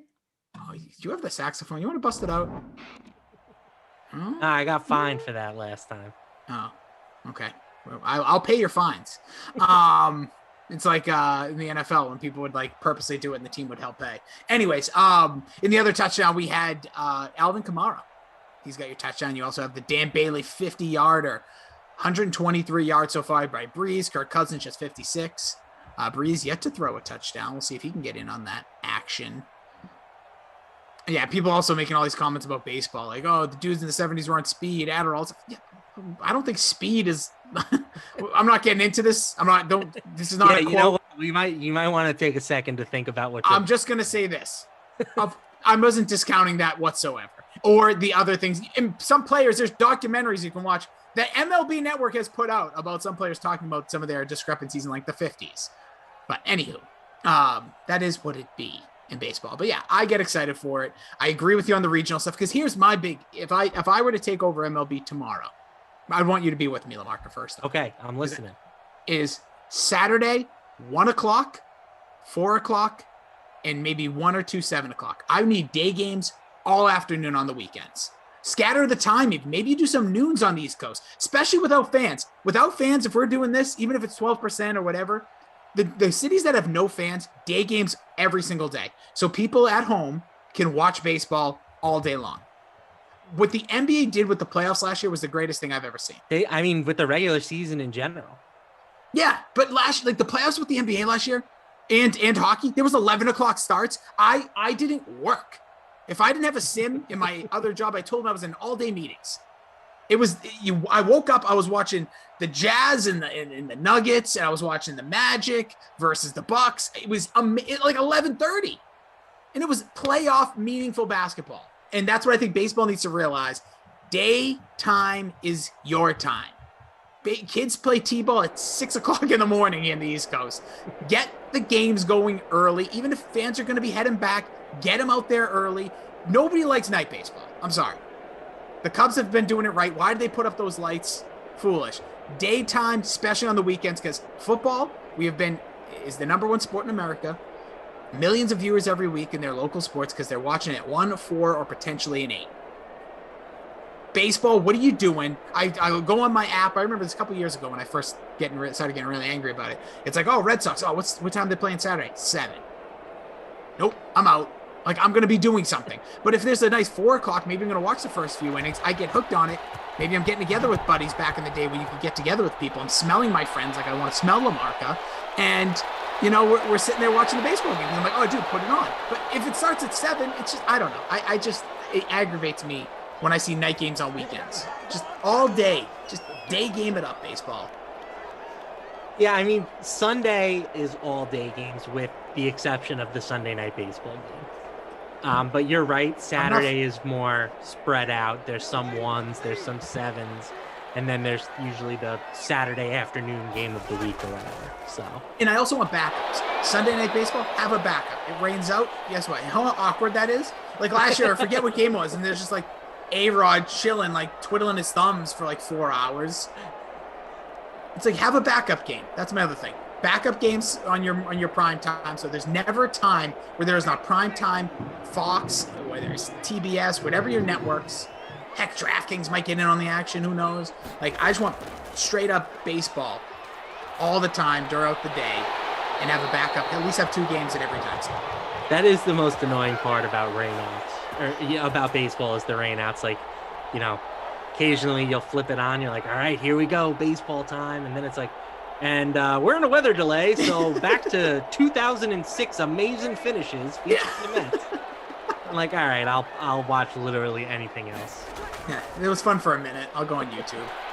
There's a run for Kamara. I will also say, is my last thing will be abolishing all domes in baseball. I think baseball is meant to be outdoors. So we're getting rid of all domes. Not getting rid of the stadiums, just ripping the domes off. Sorry if it's too hot for you, Tampa. I like the retractable roof. Yeah, I guess that's a good point. You know, if it's weathery, you close it. If not, you open it, you get that beautiful sunny day. Daniel says he loves snow games in baseball. Hey, Cleveland, there was 2 of them. They have had some snow games, but if we start getting routine snow games during baseball season, Let's go. the world is about to end. So, if you want, we're going live to New York in June for the Mets versus the Braves, and we've got snow today. Once that happens, I'm done. I'm getting on my flight to Mars. We've already tested. We do know LaMarca will go to Mars. Imagine that. Yeah, we're gonna head over to the Yankees. We have, I can't even think of a pitcher off the top of my head. I was about to say CC Sabathia, shows my current knowledge of the Yankees pitching staff. Anyways, we'll go to Chris Sale with the Red Sox. He's pitching in a snowstorm here in the 6th inning. It's July 3rd, 2021. It has been quite the year. No, I agree. But I that's why another part, if I were to take over, baseball's done. World Series is done. By mid-September at the latest. I want everything done by Labor Day. Labor Day? Yep, I don't care. So start early. Start everybody in the West Coast. Don't care. Start them in the domes if you have them. Your retractable roof. You just tried to outlaw domes. I understand. Listen, this is. I need a number 2, or maybe you're the number 1. I'm the 2, or we're cohorts. This is why I'm not saying I could do it all myself. I say dumb things at times, and I contradict myself, like every other good, commissioner. So John Rowland says, what do you think about the 7-inning doubleheaders? I will say that I was initially skeptical of all the changes that they proposed for last year, and I gradually enjoyed them all. Like, for sure, the NLDH needs to happen as soon as humanly possible. Like, I was a big... Or all pitch. One or the other. I was a big proponent of NL baseball. Like, strategy. AL baseball, it's not even a real game. You never have to worry about the pitcher coming up to hit. You don't do double switches, blah, blah, blah. No, it's just a better game. It's just more fun to have an extra hitter in the lineup than a pitcher. I don't care about the strategy anymore. Just give me a DH all the time. Same for the 7-inning doubleheaders. I don't think it changes the game all that much. Nope. Nobody goes 7 innings in baseball anymore either. Quality starts are 5 innings now. Like, let's be real, people. Right. If anything, it just means we're getting less middle relievers in games. So, sure with that. Yeah, I'm down with that. The extra innings rule, fine. As long as they don't do that in the playoffs, I'm cool with it. I just think pace of play, keep it moving. How you doing? Thank you very much. Let's just keep this thing going. Like, because here's the problem with baseball with people. They get so upset when things change, but they want change. They just don't know what change they want. That's the baseball fan today, in my opinion. Oh, man, they're going to make it 7 innings, 2 games. What do you want, dude? You wanted something. Well, I didn't want that. All right, well, we're going to put a guy at second so the, extra innings is fast. Oh, that's so dumb. What do you want? 2 pitches. It's already a strike 2 when they get up. That's dumb. Yeah, and I think, if you're somebody that likes baseball, you need to realize that none of these changes are being aimed at you. You know, they're being aimed at the younger people that The can't youngins. go more than 3 minutes without checking their phone. So Yeah, and you know what? I'll also say this. These are all the people that also wanted, like, they should do a home run derby if they make it past the 10th. Just two dudes up there just slinging dingers. All right, and then I remember one guy, when I was on radio, this is like a big thing, I said, who's pitching? The opposition or their pitching coach? Opposition. Then it makes no sense. That doesn't make any sense. Anyways, 10-7 here. We're all over the map here. We got Madison and Daniel. Madison saying, I agree. Like, oh, yeah. So here's the thing. Daniel says, soccer is played in the wind, heavy rain, and snow. He goes, I don't mind. I think baseball games, he likes the 7 innings. Madison says she loves baseball. She's totally okay with 7 innings as well. We see y'all in the YouTube chat. Our guy Justin says, though I thought you were thoughts on baseball. He says steroid-hating people need to get over themselves, and they have, now that it's like non-illegal, somewhat. Anyways, he says even though they gained illegal advantages throughout the MLB history, and hell yeah to snow baseball. So I think we've decided that to save baseball, we just need snow. Just need to start controlling the weather. It's just the damn cough man. Says hello to both of us, and then says, LaMarca, big thank you for turning me on to NBA Top Shots. There you go. Bought a pack today, picked up a few moments. I'm happy you're enjoying it. My biggest fear is I don't want people to misconstrue what I'm saying as financial advice. I'm not telling everyone to rush out and buy moments. I'm just sharing something that I have thoroughly enjoyed participating in over the last couple of months, and that I think you guys would enjoy as well. So check it out if you haven't. If it's for you, great. If you haven't, if it's not for you, that's fine too. Just like Dalvin Cook scoring a touchdown here. Listen, these Madden Sims, by the way, you've all joined in this community, and we appreciate you so much. It really makes like our days. Like when I know I'm doing something at 6 o'clock in the afternoon, that's like my son's upstairs going to be getting a shower, going to bed.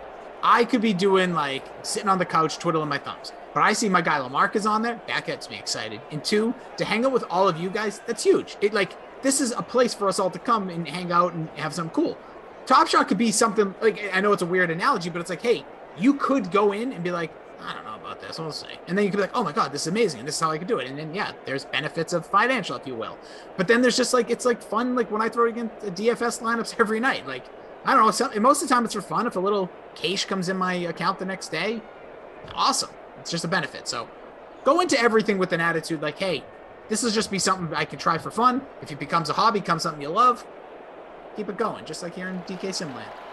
Yeah, and for me, it's a little bit dangerous because I have like an addiction to collectibles and trading cards. As I have been opening, I've just been ripping pack after pack after pack recently.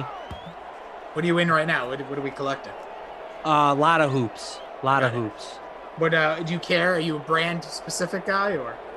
Panini. I mean, the thing is, like, Panini has the NBA licensing deal at the moment. So I found interesting. Yes.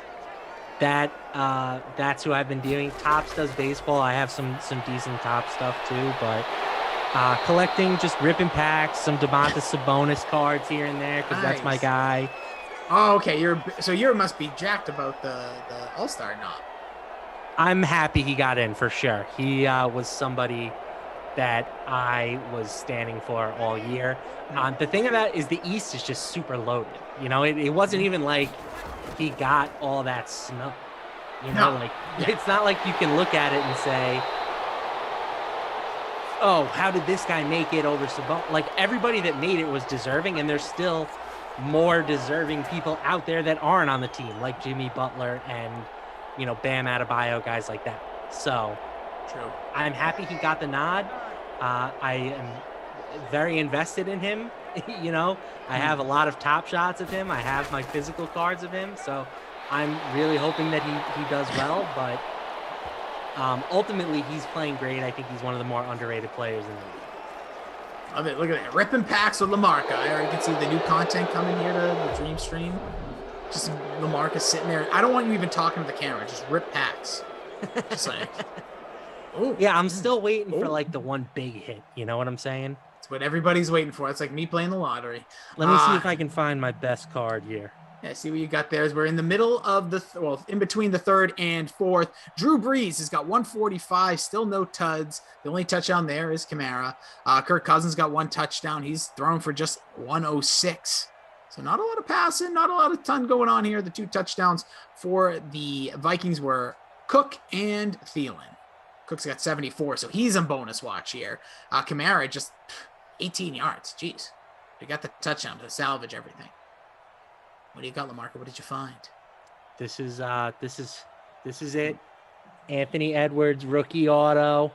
Oh, look at that's a Shiny. Nice looking card. Yeah, that's shiny. I think it's just a sharp card in general. So, what do you think of Anthony Edwards? By the way, that's a big topic right now, amongst NBA talking heads, if you will. Is he a guy? Is he a dude? Is he gonna? I think it's too early to answer that question. I'm certainly not writing him off. Sure. I mean, you can see the potential is just sort of oozing out the dude, right? Mm-hmm. I mean, that dunk that he had was probably the best dunk since prime Blake Griffin, prime Andre Drummond years. He absolutely body bagged Yuta Watanabe. Sorry, Yuta. Thanks for coming, but you got to go. All right. So he's got flaws in his game still. But I love the fact that he's going to get plenty of opportunity with Malik Beasley and with D'Angelo Russell out of the lineup. It's him and it's Towns. That's it. So that's the problem, right? He's going to get opportunities to show that he belongs. Yeah, I think obviously it's good for him to showcase the talent. Bad for the organization who, obviously just got rid of Saunders. The son of the legendary Flip Saunders are we got to do something. That team is just such a mess. Ownership down. You can read the stories. You saw what, Kevin Garnett's still not retired there. It's actually some real weird stuff with their old owner now, right? Because isn't it officially up for sale? I think the Minnesota Timberwolves. Don't quote me on that, but I'm pretty sure. Or they're going to be. Because I know Garnett was in on trying to buy the organization at one point. That's just weird. If you're ever bored, or as I like to say, when you're having a little alone time in the bathroom and your feet are gonna go numb and you're scrolling through Wikipedia, just do a nice little Google search on the Minnesota Vikings. Yes, ownership. It does look like they have been potentially looking to sell the team. Yeah. I know that Jeff Bezos supposedly wants to get in on owning a franchise somewhere. I want him to own one in every sport. I've decided I want him to be the first guy. Buy the Timberwolves, buy the Washington football team.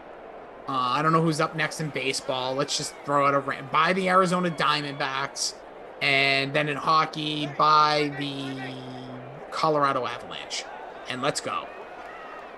I saw a thing on Bezos that he could literally buy every team in the NBA, NHL, and Major League Baseball and still have some change left over. First of all, that is insane. I want to talk about that, but there's my guy, Traquan Smith, darting his way into the end zone to make this a one-score game again here in virtual New Orleans. Bob Daddy says Trey get busy, and Trey got busy. Yeah, he sure did. JL with a question about Top Shots. If you put in the $9, are you guaranteed to get a pack, or is it only the randomly selected people who get the packs? So there is a lottery process to determine who will get the packs. You join a queue, and however many packs are available, let's say there's 20,000. If you get one of the top 27 or 20,000 spots, then you are eligible to purchase the pack. But if you don't get one of those spots, it's not like you also have to pay the fee for the pack. You are only paying the pack if you get the pack. There's no risk to you. Got it. Our guy Adam Kaufman's in the chat, by the way. The cough stare. Yeah. The coffin. There he is. I was going to say, I don't even see him. I don't see that just smiling mug. So Kaufman, I was actually listening to the Damon Amendola show the other day. And who do I hear him say? He's like, Adam Kaufman's going to be joining the show a little later. And I saw some of the clips over on YouTube. So good job, Koff, representing the Boston Celtics media-fandom. Even though we couldn't disagree with some of the things you said. So that was cool. Koff in the chat, chilling. See, this is what happens. Speaking of Boston representing. Yeah, what do we got? Brendan Glasheen, our own Glash, the guy who... Heard of him. does the ridiculous get-ups and all that. I'm sure you guys are familiar. Yeah, I think they've heard of him. They may follow him on TikTok. If he hasn't demanded you do it yet, do it. Continue. He was calling a game on ESPN today yes. for my alma mater, the Stony Brook Seawolves. ESPN Plus or ESPN 3, depending on your market. Awesome stuff by Glash. I loved it. Very cool. I always I was telling people this the other day, and here's my soapbox, and I'll make it very quick. I think our guy Jefferson, Tajay Sharp, makes a grab. Anytime people here in the Dream Team, where we all come together, do something outside of here, I ask you to support. Not demand it. Don't yell I got a podcast. If you support it, awesome. Would love it. Oh, follow us all across our things, because I know most of you are here for your fantasy advice, stuff like Lamarca does on the daily. But support Lamarca. Go follow him on Twitter. See where he writes his stuff. Check it out. So for Glash, him calling that game on ESPN today, go check that stuff out when you see it. Reed got an awesome opportunity to be a part of the PGA Tour this week. Yeah, that was dope too. I tuned in. I don't watch golf. I shouldn't say you couldn't pay me, because you could pay me to do anything. Don't ask how much and don't ask how little. But you can. I'm a man that can be bought. But Koff, when Koff's going to be doing hits on national radio, people should if they promote it, check it out. If we talk about it here, check it out. We're not going to jam it down your throat. But I think that's a big part, of this family. If you guys in the chat have stuff going on, you're part of our fan. We're all people here. If you said, hey, I got this going on, or hey, support this, yeah, sure. But I just think that's a big part of what we do here, as part of DraftKings. So definitely check it out. But obviously it all starts and ends here when it comes to DraftKings. So we do appreciate you being here. I'm going to step off my soapbox, but I do think it's really cool to see when people do stuff. And they're working on their dreams. That is a dream. I bet if Glash, if he had to pick a career, it would be doing play-by-play. So anytime you get support, give him some kudos. It's awesome. I just hope next year he calls a Stony Brook game live, and I will be in the stands heckling him. Now that is much watch. I just want you screaming. Now, how did they do? Do you know? Did you win? Did you? Stony Brook blew they got outscored on a 26-9 run to end the game and lost by 2 points. So they blew it, in other words. They blew a 15-point lead. Sorry to hear that. I mean, they were not good this year. I think that they were the number 6 seed and the number 7 seed playing today. Gotcha. So it was a rebuilding year. But still nice. Yeah, it's kind of cool. I didn't go to a big college with big athletics, and the fact that I can watch them on TV and get to see one of my friends doing the play-by-play, that's just awesome. That is cool. By the way, CJ71 says DraftKings announcers and Twitch don't mix anymore. What's going on? My Twitch homies, you guys get very sensitive. Don't be sensitive. Are you ignoring the Twitch? I'll be. Oh, there's a touchdown for Kyle Rudolph. I'll be 100% honest. I usually have a second screen with just my Twitch on my left. I don't have that here today, so I'm not seeing Twitch today. I still always will give love to the fans, the fam, but I'm not. So you can. It's on me. It's nobody else. So don't say DraftKings announcers. It's just Jason Rossi at the 6 o'clock. All right, it is on me, CJ. Well, but also don't be that sensitive. It's okay. I could certainly look it up. And I will now. Oh, this is really funny. Lisa Robbins says, Rossi or Lamarca, do you guys have Facebook? Because Twitter, Instagram, Snapshot, and TikTok, I don't like. I can only do Facebook. Lisa, I'll find you. Just because of that, I'm actually going to seek you out. I will find you on Facebook just because of that ridiculously awesome comment.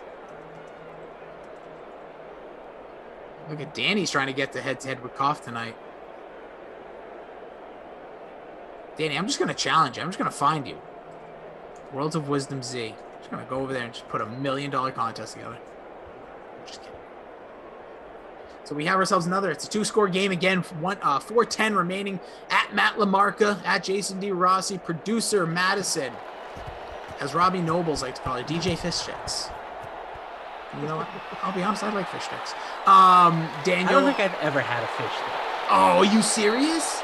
I mean, we live on the East Coast, Ross. You just go get fish. Yeah, but I was also a 5-year-old. I wasn't asking for a broiled haddock.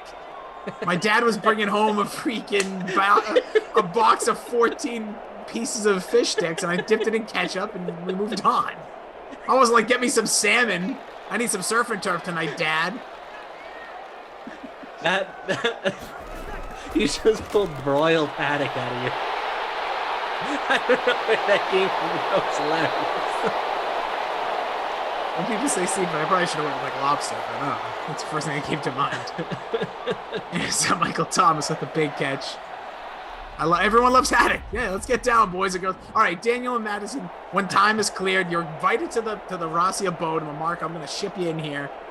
I'm going to train you in, and we're going to have a nice broiled haddock dinner at my place. Fish sticks are awesome. Moral of the story. Get down. If you haven't gotten down with fish sticks, you got to get in there. Chopsticks. Sorry, Robbie. And I messed it up too. Damn it. Anyways. Man, I kind of want a fish stick now. All right, here's a pass. Nice catch there. So this is interesting though. Like, now this is my first time ever where I have the game that we're calling, Twitch, and then YouTube, and like Twitch is clearly a little bit ahead of YouTube. Oh yeah, it happens. Like I can't watch. Like I obviously our screen and our channel, our Zoom here. Like that's the only way I can look at it because I've done it with Twitch and YouTube at the same time, and one's always a little off from the other, and it just kind of makes my head explode. I also think Twitch kind of looks a little bit sharper, if I'm being honest.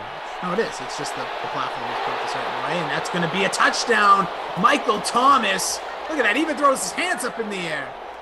Saying, hey, yo, get me some fish sticks. Fish sticks for everybody. Yeah, let's go. On me. Yeah. That's what I need. Skittles, great thing that they did there with Marshawn. I need a player to get down fish sticks. Monster says, was Lamarca a little privileged as a child? Or was? I wouldn't say privileged. I was decidedly middle class. Nope. He had Grey Poupon, not just regular yellow mustard. Nah, we were a Gouldens brown mustard fan. I was a Demoulas before they rebranded to Market Basket guy with my fish sticks. Kaufman. I don't care about your NBA crap, Koff. If you're going to stay in this chat, did you eat fish sticks as a child or not? Because it's going to tell me everything I need to know, and I guarantee the answer is no. But I wonder if he would. I don't know if he's a seafood guy. No, he doesn't. Not a big cheese dude.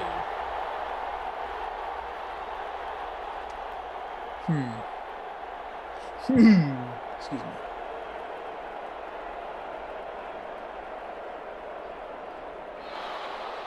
We all know Lamarca was just pinkies up while eating his finest cut-up scrod.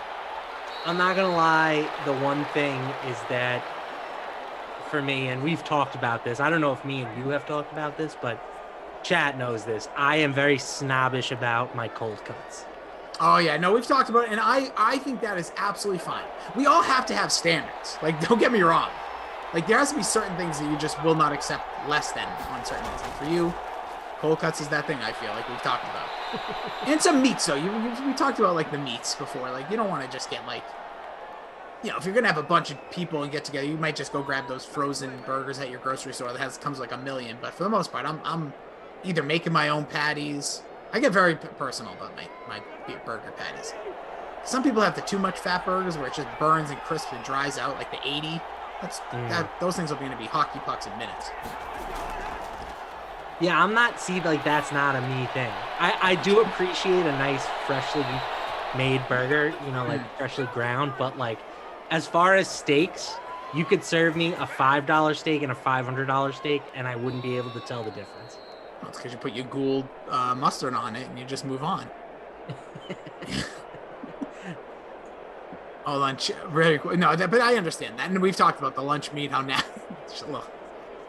There's our guy, Daniel, saying lunch meat. By the way, our guy, Smash Lana, one of our faves over there on Twitch, says Cook needs 19 for the bonus. Will he get there? Also on Twitch, CJ asks, is cereal considered a soup? Okay, I'm not playing any weird games tonight. No. The answer is no. We're not doing this. I'm not doing sandwich games. I'm not playing fun in games, hopscotch, none of it. Things are specific categories. Cereal is cereal. It's not soup. It can't be soup. Don't tell me about gazpacho. I don't want to hear it.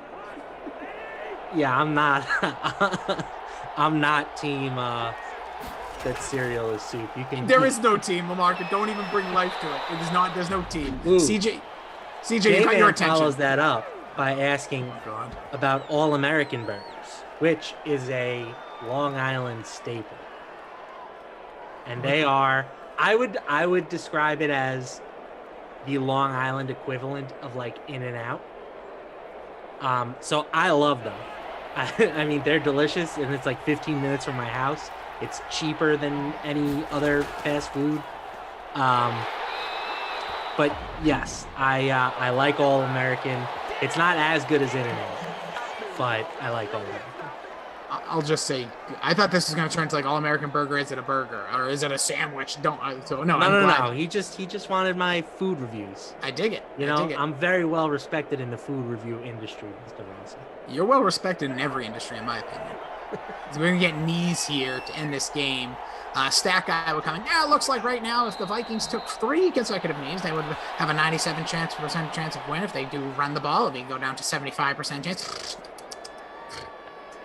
Him running his numbers. Daniel asked, "Is mayonnaise an instrument?" I'm not. I'm just moving on. Don't you do this, Daniel. You know what? You have to stay here all night, Daniel. I don't. All right. I'll let the chat answer that. By the way, Kaufman, breaking news, comes in. He says, as a kid, yes, he was in our fish sticks. He says, as an adult, no, not a fish guy. Salmon occasionally. Get those omega-3s in, Kaufman. Dig your style. Yeah, I love fish. Me too. I can eat seafood every day and be completely content. Yeah, it's good. It's also great source of protein. A lot of vitamins and a lot of different fish.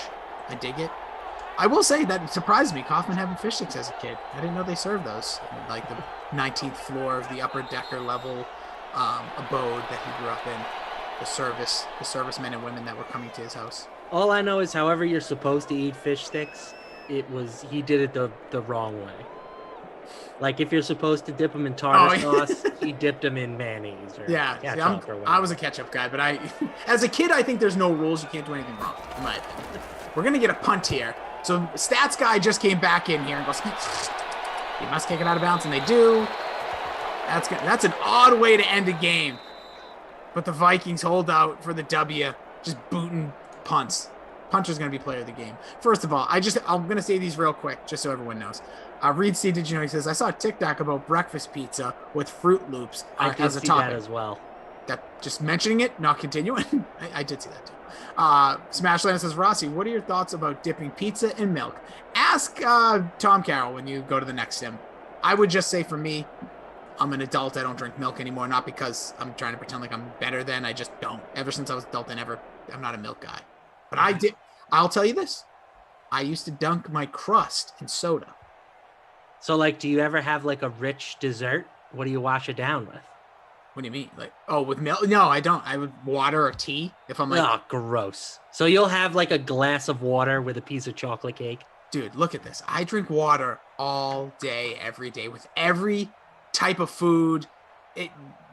Water goes with everything. It's like wearing black t-shirt. Water does not go with chocolate cake. It naturally does. It's just the way our bodies were meant to be. Sorry. Well, you could say that our bodies were not meant to consume chocolate cake. I'll live with that. This body was made for chocolate cake. All right. And this one, speaking about made for things, the Vikings were made to punt that last one to end it. There was no huge standout performers here. Y'all had Cook was close. Breeze didn't hit the bonus. He had 2 touchdowns though. Made a nice effort to come back in the 4th.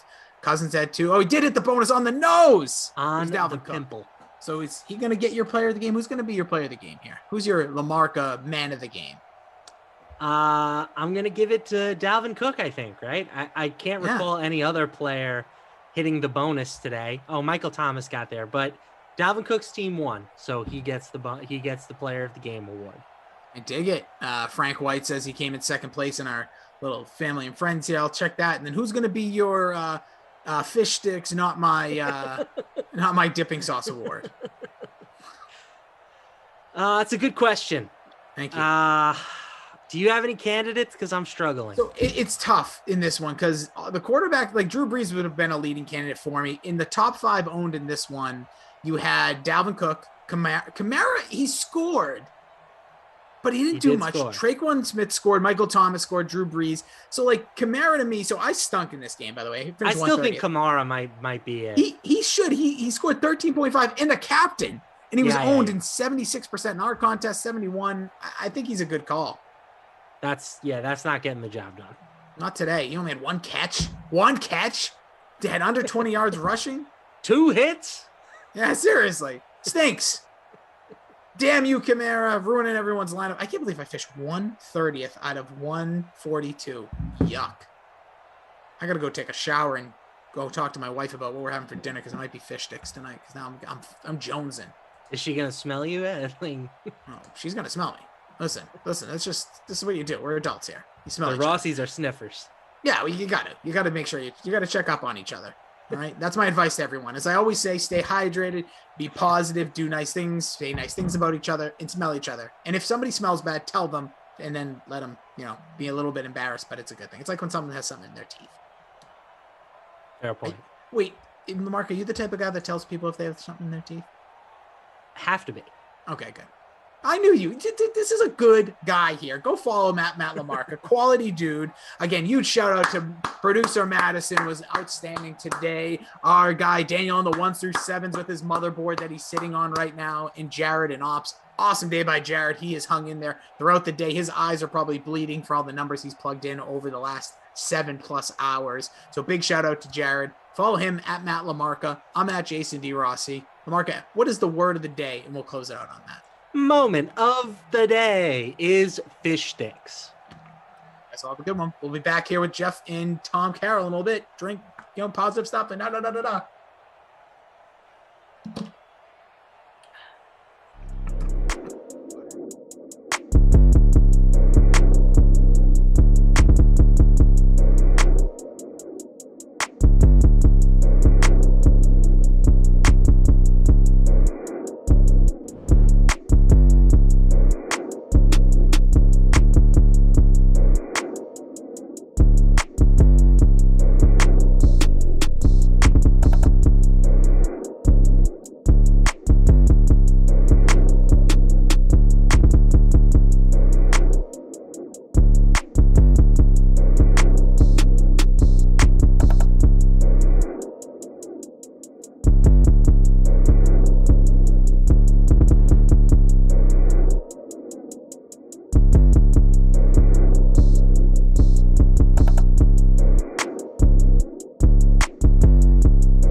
All right, so everybody knows Greg already. If you're new, awesome. Welcome. This might be your favorite episode of the week. He's at Greg Cosell on Twitter, 42 years at NFL Films, which is amazing on so many levels. He is the preeminent football watcher, in my opinion, that never played or coached at the NFL level. And look, he's better than a lot of people that did those things. I'm just telling you, he is. But I know for sure he's the best of anybody that did not do those things. He is our professor. And Greg, I think this might be like the 7th consecutive year that we start our running back draft breakdown with me asking you, Greg, how important is the running back position? Does the running back position matter? Well, it's a great question. And by the way, there have been studies done that indicate that the offensive line is more important to long-term success than a specific running back. And that's why I think a lot of teams don't necessarily value running backs the way we think. Even if a player is rated highly on a draft board. I mean, there'll be running backs in this draft, Ross, clearly that'll be on teams' draft boards in the top 15, top 20, top 25. The question is, do you take the running backs there? And then, that's why teams do studies. But then you look at your draft board. So it's a tough deal for a team. I don't have a brilliant answer to that question. You have to decide what that player means to your specific offense. There's going to be answers on both sides. There's going to be backs that are great. Look, usually second deals for backs, most people would say don't do that. Obviously, the Titans just did that with Derrick Henry. People can debate whether that's a good move or a bad move. But, we've got some quality backs in this draft. The question is, where do they get drafted? So here's what I would say about that, Greg. And if you think I'm wrong, tell me. I am not a believer in, and you'll never hear me saying any position on a football team doesn't matter. I agree with that. It really bothers me. Yes. When I hear people say running backs don't matter. Running backs don't matter. What they're really trying to say is, in my opinion, Greg, is that when you look at positional value and the impact of such on wins and losses, running backs would be low on their list. And we can have that conversation, and I can live with that. And I've seen the data and the stats that indicate that.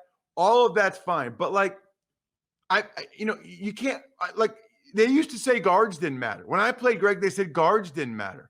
Now guards get $15, $16 million a year. I'm pretty sure they think guards matter. Like, every guy out there matters. Some positions have a greater impact on the outcome of games than others, but every position matters, Greg. And what bothers me, and again, this is a nuanced conversation, and the problem with social media is very little is nuanced, Ross, as you know.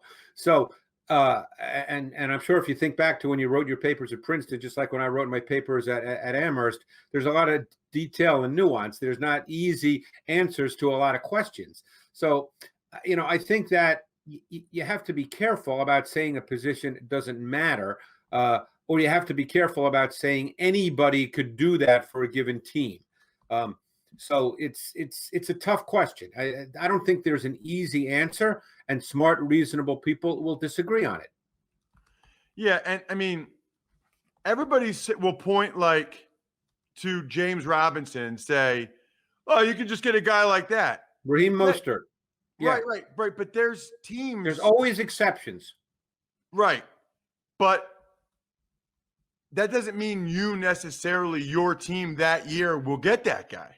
Right. You know what I mean, Greg? That sounds good until you're the Miami Dolphins or one of these teams that you don't feel like you're getting good enough production from that position. You don't feel like you're good enough at that position. It's so, yes, can Myles Gaskin or these guys have a 100-yard game? Yeah.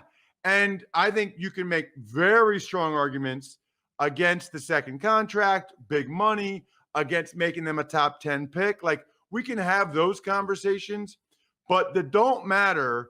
And you can get running backs at any round. You can, but sometimes you don't.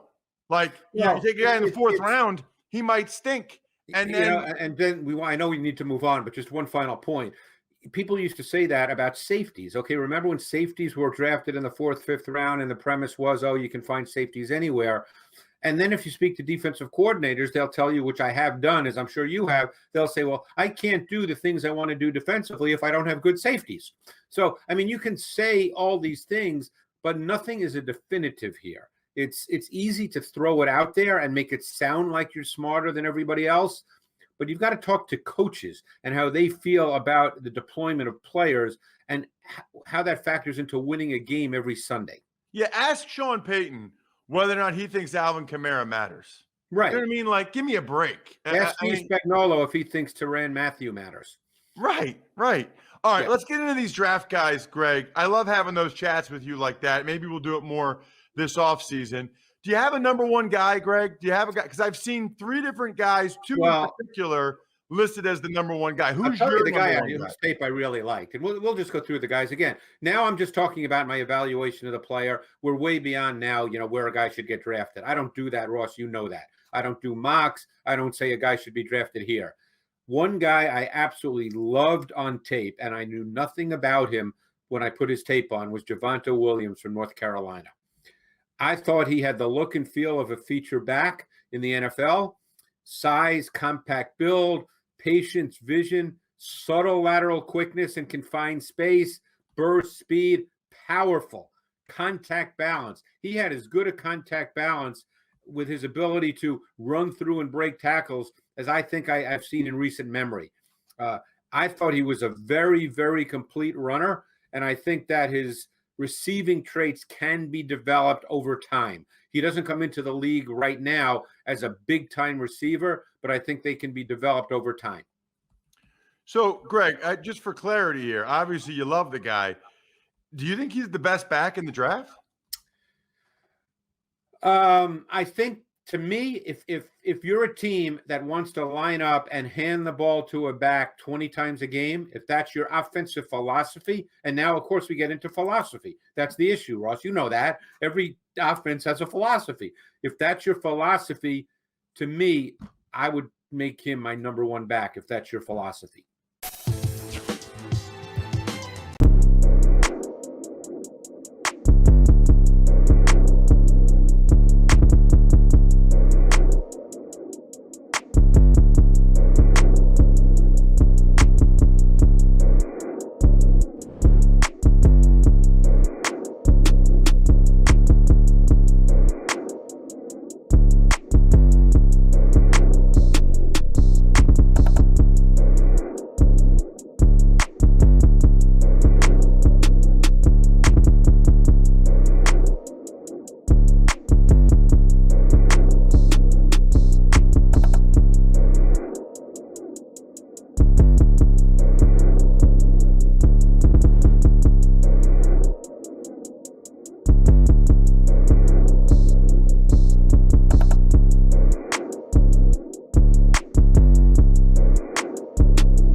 Well, this time every week we are taking a look at a different division in Major League Baseball as the ramp up to the new season continues. And this week with Gary and Thorne and Steve Buchanan, I'm Adam Kaufman. It's time for the AL West, boys. And last year you had, of course, the Oakland Athletics winning that division. It was kind of a quiet, pedestrian offseason for the A's. You know, they obviously acquire shortstop Elvis Andrus from the Rangers, but maybe more notably, you have Matt Chapman coming back from that hip injury. So as you look at it right now, Garion, who is the fantasy MVP for this club?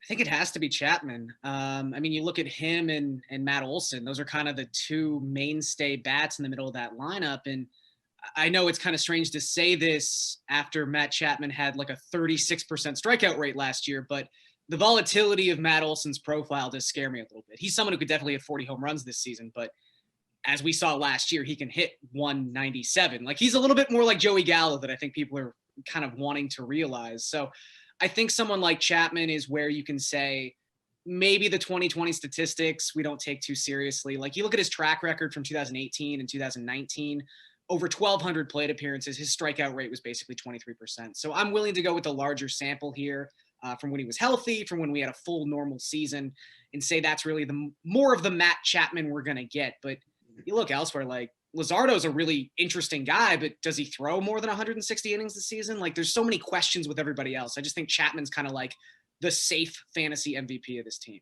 Definitely fair to remember that last year's season was only a third of the length of a normal season. But Bukes, as you look at it, is there a better option?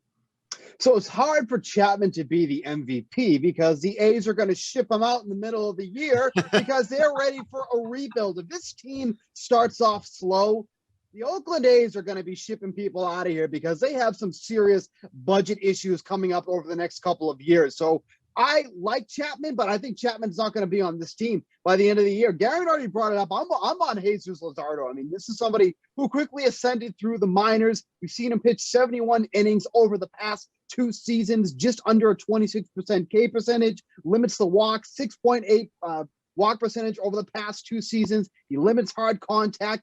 Really, really nasty slider that he has in his arsenal too as well. I think they're going to get, kind of lift the chains off of him a little bit this year, see what they have in him, because they are going towards a youth movement. If it's not this year, it's going to be in the next couple of years. He's going to be an anchor of that rotation. So I have Luzardo down for me.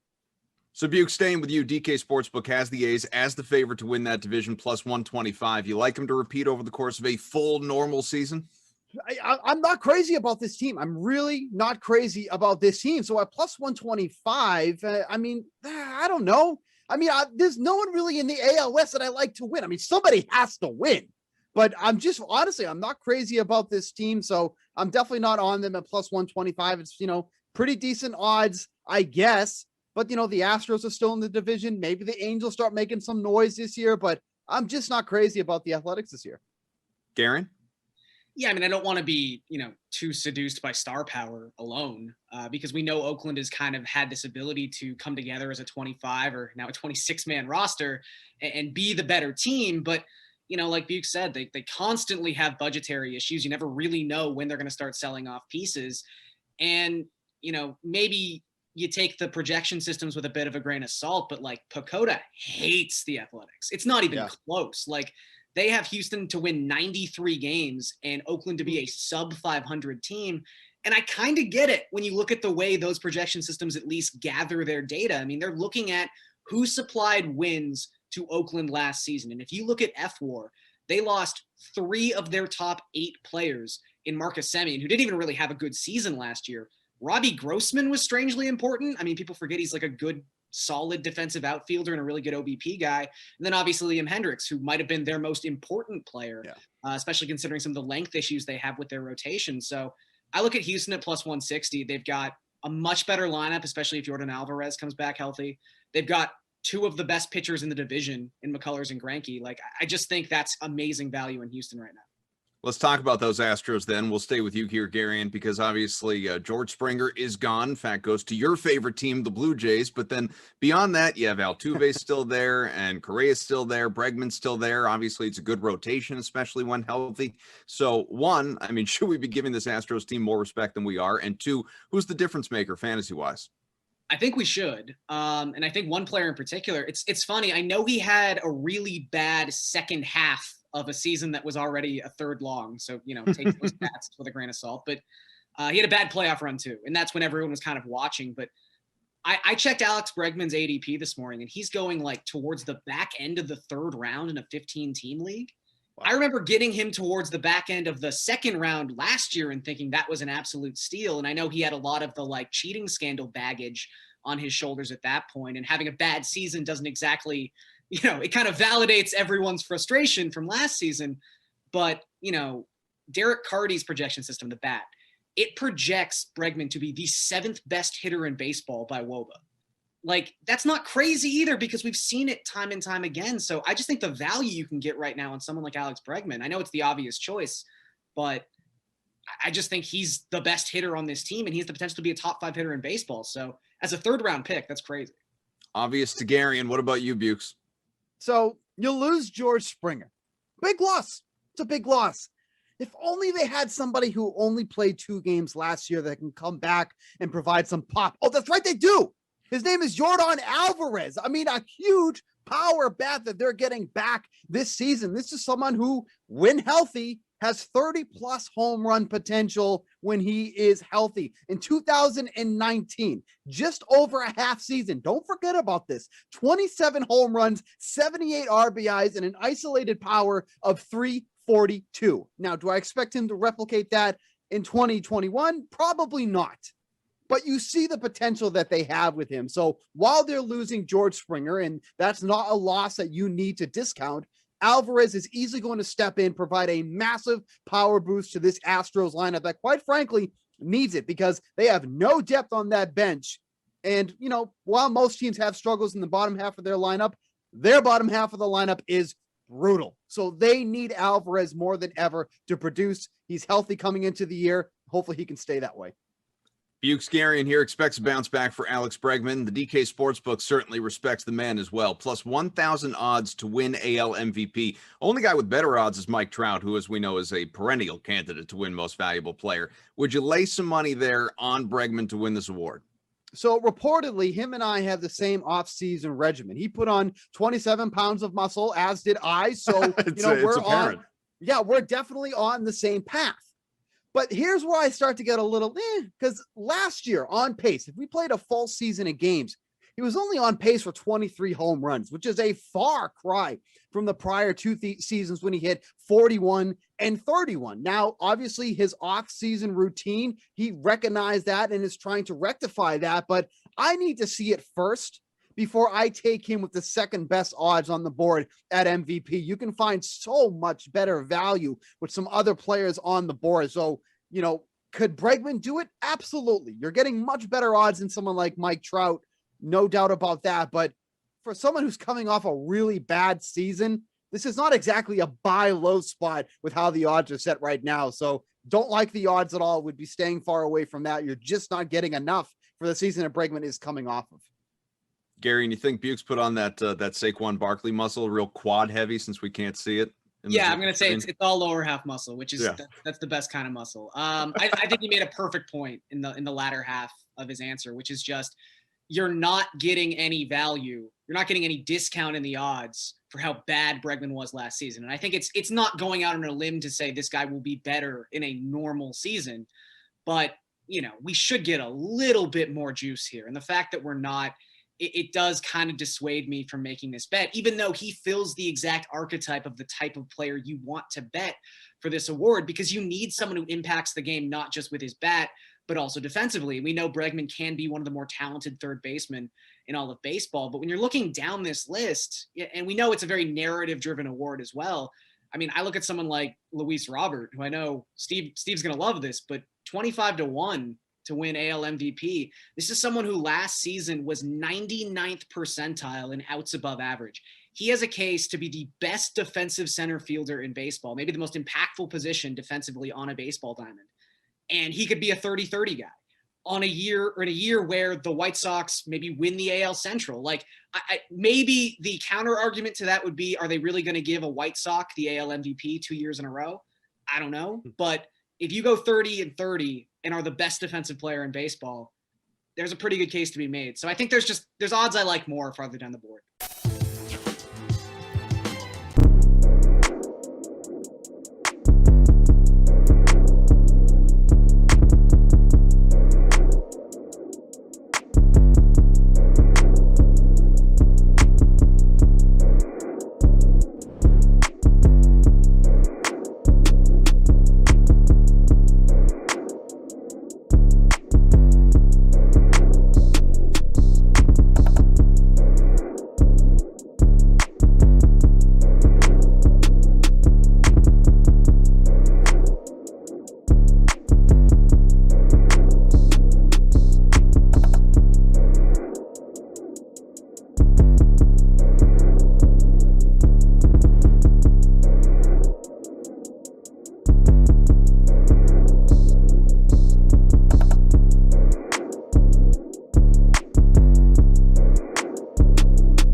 So who are we thinking that has at least quarterback in their vision in this draft? Do we think that the Dolphins, if they stay at number 3, would they leap and take another quarterback and put Tua to the bench? Because I just don't see them doing it. No, I agree. I don't see them doing it. I see the Dolphins either taking Chase or another receiving option, whoever is number 1 on their board, possibly Chase, and either pairing Tua with a number 1 wide receiver. But honestly, I think the Dolphins could trade back. I mean, with what they've done in the past, like just hoarding all these draft picks, they already have another first rounder, wanting to build up the entirety of this roster a little bit more. I think that they either probably go wide receiver, but if I'm going to peg them right now for what I think they do, is trade back possibly in the draft. So quarterback potential to Jacksonville, the Jets, the Falcons, not the Bengals. Are the Eagles still in contention for this? I've seen it mentioned, and I'm not going to say that it's definitively off the table. I think some of that when they get to 6 or how aggressive the Eagles want to be. I know that the Eagles have brought on somebody close to Jalen Hurts on their staff, and I don't know if they're necessarily like have the roster that they're a quarterback away. Now, I know quarterback's the hardest question to solve in the NFL draft, but I don't necessarily see them taking a quarterback here. I'm not going to write it off, but would I be putting money behind it? Not necessarily. It would be bad news for all those people out there who are currently betting the Jalen Hurts NFL MVP futures right now. I mean, a few people got them at 125-1, which I actually do think are pretty good odds if he's the starter. He has the prototypical game that you would look for statistically to be an awesome fantasy player, and sometimes having the best fantasy year coupled with like a 12-4 record can be enough to get the MVP away from probably the best overall player, because that's just how it works in a single season. But let's say we take Philly off the board, the Lions, I think that they're definitely in play. I've heard other people be like, well, Jared Goff's there, they're just going to ride it out with him. Like, why would they do that? It doesn't seem like Jared Goff is the future anywhere. No, I don't think that they're definitively tied. As much as Jared Goff wants to believe that, I get he's got to say that out in the media, but I don't think that they're tied to Goff longer than the contract is going to dictate. I think that especially if they look at themselves as a team that, considering the moves they can make in this draft class, maybe possibly even what happens in this upcoming NFL season, could they be picking this high in the top 10 yet again? Now, I think it's possible, but I'm not going to rule them out from taking a quarterback. And depending on especially like who is there, I think they're another sneaky team that can move up. Yeah, and this is their 3rd straight year with a top 10 pick, so maybe they end up with another one. Who knows? The Panthers keep getting into this like weird Deshaun Watson discussion where, hey, we'll give you all of this stuff plus Teddy Bridgewater. It seems like despite signing him to a 3-year deal for a pretty decent amount of money and him playing all right, they want to move on from Teddy Bridgewater. Would you envision Carolina potentially going quarterback? I think Carolina is a heavy favorite to go quarterback. Actually, that's my number 1 spot. We just talked about this on Fade the Chalk. I love Justin Fields, and I really, really hope he lands in Carolina. I think the fit for the system, the skill players around him, I think that they're definitely going to go quarterback. It just depends on who falls to them.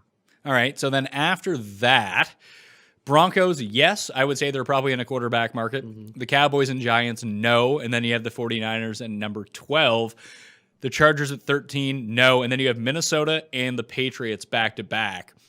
I'm not quite sure what Minnesota wants to do. I doubt they draft a quarterback and have him sit behind Cousins unless they can move Cousins. I actually like Cousins. I think that he's pretty good, but I just don't know whether Minnesota just looks at it and be like, oh yeah, we're going to be good with Cousins this year. Be like, we've done the Cousins experiment. He's a fine quarterback. We don't have the team around him at the moment to really go for it. If we can dump him off to a San Francisco or something like that, maybe that's a move, and then we'll take a quarterback. Because it does seem like the Patriots are definitely in the market.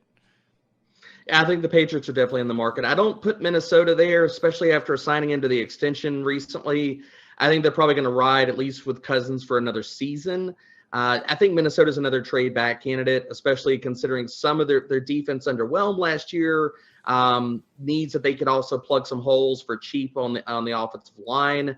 I think they're a team that's probably more likely going to trade back or take whoever's at the top of their board, whether that's probably like a defensive player, at least at that spot of the draft.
All right, so everybody knows Greg already. If you're new, awesome. Welcome. This might be your favorite episode of the week. He's at Greg Cosell.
All right, here we go.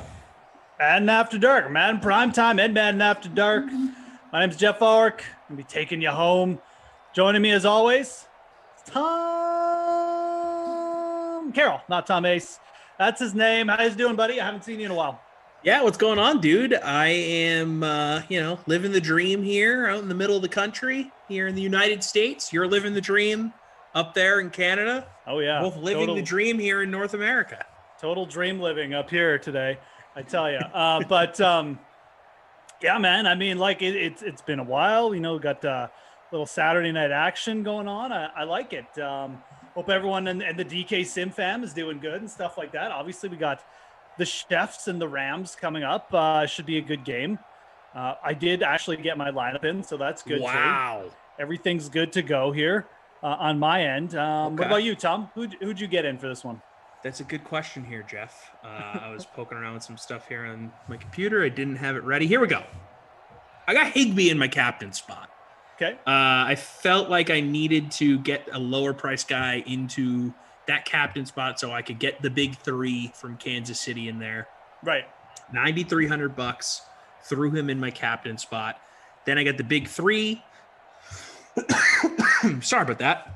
All right. I got my man D-Rob in there for $5,400 and Malcolm Brown $5,000 on the back end. So didn't really have any punt plays in my lineup, which I feel good about, but I know that differentiation for my lineup is going to be a little bit difficult because I do have the big three in there. A lot of people are going to have them, but I don't have either one of them in my captain spot, so I'm hoping that helps.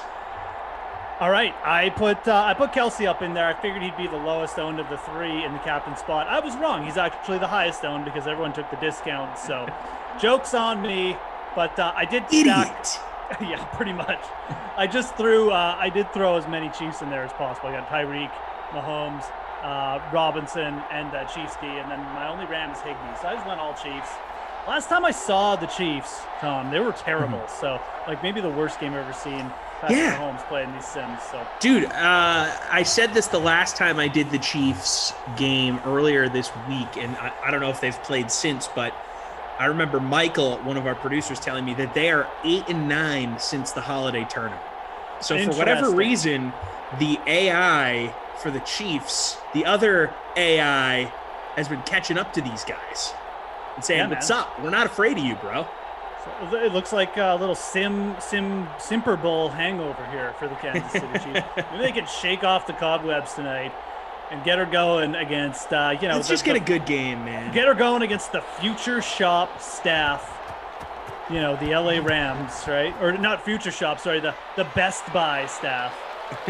They really do. Future Shop is what Best Buy was called in Canada for a while. See, I did not know that. I know. That's why I was like, why isn't Tom reacting to my Best Buy joke? But it's like a Canadian thing. What the heck? And it's not the right store because now it's called Best Buy. Anyways, the Best Buy Rams, as I like to call them. So did your computer nerd needs? Did Best Buy buy Future Store, or was Best Buy branded as Future Store in Canada? Future and Shop. Then they decided, Future Shop. I'm sorry. Tom, get it right. It's a Canadian icon. Sorry to be offensive. They did. They bought them, and then they merged. Okay. Because what happened was Best Buy, we'll just get into it. Who cares about the start of the game? Yeah, no, I want to hear it. Best Buy migrated into Canada. They snuck across the border. And then there was a Future Shop and a Best Buy everywhere. And then Best Buy just bought them out. So it made perfect sense because it was really confusing for people. But especially me. Anyways, this is Jared Goff. 2nd and 2. Under the gun. Play action. Jared Goff in a Rams uniform. The good old days. Am I right? Soak it in, folks. It's the last you'll see for a while, so. Happy Saturday night. I don't know that you and I have spoken about the Stafford deal since it happened. We were on the air together. Oh, right. When that news broke. That's right. You thought that's the last time we did a sim. Yeah, I thought you were kidding. So you've had some time to kind of sit around and think about it, obviously. Not like you've been doing anything else. Just been sitting around thinking about this trade. Have you developed a hard opinion on where you think the Rams will go next year with Stafford? If the Lions did all right with getting that return, Any thoughts since that trade happened about a month ago? I still think like Jared Goff's value probably is being, a little bit underscored in the media. I'm not suggesting sort of dart over the middle as I say that. He was Robert Woods, but I think that Detroit getting him back wasn't the worst move. I mean, we talk about bridge quarterbacks and a guy who's still very young. Everyone's making this move like this big, celebration over the Colts getting Carson Wentz. Mm-hmm. Jared Goff and Carson Wentz have the same stats. Like realistic. Like, oh wow, I was on this 90. You go back and look at them since they've come in the league. They have the same stats. Legitimately, they're almost identical. So I don't know why Carson Wentz gets this like, oh yeah, he might win them a Super Bowl, and Jared Goff's just like this. Oh, it's Jared Goff, But that's kind of what the attitude is, right? So I think. Quite frankly, if you're asking me, like, if I was the Colts, I would rather have Jared Goff. Now, maybe his contract comes into it, or obviously the return and stuff. But, I think that's the one thing of the trade. I still like the trade for the Rams. I really do. You go all in. You got short windows in the NFL these days. And I do think Stafford is better than Goff. Even though I'm kind of building him up a little bit against Wentz. I would still take Stafford over both those guys in a heartbeat. So, kind of like the trade from the Rams' perspective. Yeah, they're going all in, but that's kind of what you got to do these days in the NFL, man. You got these variance-filled short seasons, and you got to take advantage. Yeah, I think it works for both teams, right? I mean, right, exactly. Stafford is helping them win during this win-now window they have. And Goff, you're paying him a good amount, but he's 26. The Lions are far from winning a Super Bowl. Goff has shown that he can be a guy that gets a team to a Super Bowl. A lot of people were attributing that to Sean McVay, but look, let's see if Goff's got what it takes to do it without him. Plus, Dan Campbell, new head coach, coming in with all that Saints pedigree. Maybe, some of that Drew Brees Saints-ness rubs off on Goff by proxy. Who knows? I don't know. I like the deal on both sides for a lot of what you mentioned. And it's funny, the Wentz-Goff thing is something I hadn't thought about. Both guys, same draft. Goff goes 1, Wentz goes 2. Both teams trade up for those guys, and both dudes are no longer with those franchises. Yeah. So, life comes at you fast. Well, and it does. My last thing on Wentz is I think people are higher on him going to Indy than Goff going to Detroit for 2 reasons. One, Indy is just a much better team than Detroit right now. So they were, quote unquote, a quarterback away once Rivers was gone, once he decided he was going to retire. And they seemingly filled that need if Wentz isn't going to be a dumpster fire. Mm-hmm. Plus, Wentz's ceiling that we've seen him get to was an MVP caliber guy during that 2017 season before he got hurt. I mean, through 11 or 12 weeks, he was definitely the MVP of the league. Goff has had really good seasons and has been consistently good for stretches, but he's been so inconsistent now for, let's say, 2 years, whereas Wentz had that consistent MVP level play at one point in his career, whereas Goff, we haven't seen that yet. Yeah, it was a big play from Sammy Watkins there. Rams moved ahead 3-0 on the Sloman field goal. And you're right. I mean, I think upside-wise, you could definitely make that argument. I can't really disagree with it because Wentz's best season has been near MVP caliber. So, yeah, it was a nice play down the sidelines there. But I think you're right. Like, it's a move that makes sense for both teams in a lot of way. The Rams probably paid a lot, but I think you're right. Like, the biggest thing I almost take out of this trade is, like, and I think if you look at this over history, too, like, trading up for a quarterback, you're generally not getting what you think. Like, it's better to kind of take these value guys. Like, look at Kansas City. Look at Baltimore getting Lamar Jackson. They didn't have to give up a ton of draft capital. They still got a good QB.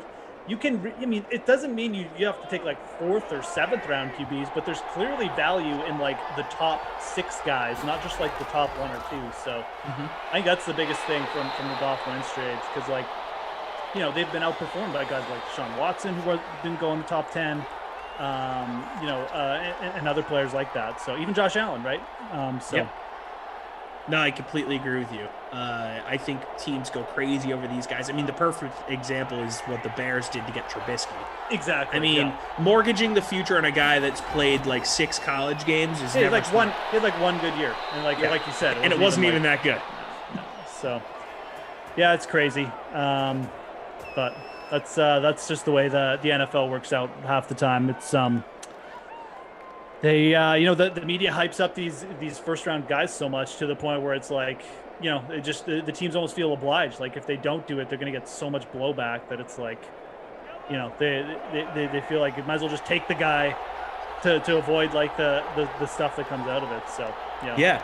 And look, the Rams, people kind of rip him for giving up all those picks, right? I mean, they don't really. I think generally people think the Rams won that trade because of Stafford. Wow, almost a great cutback there by CEH.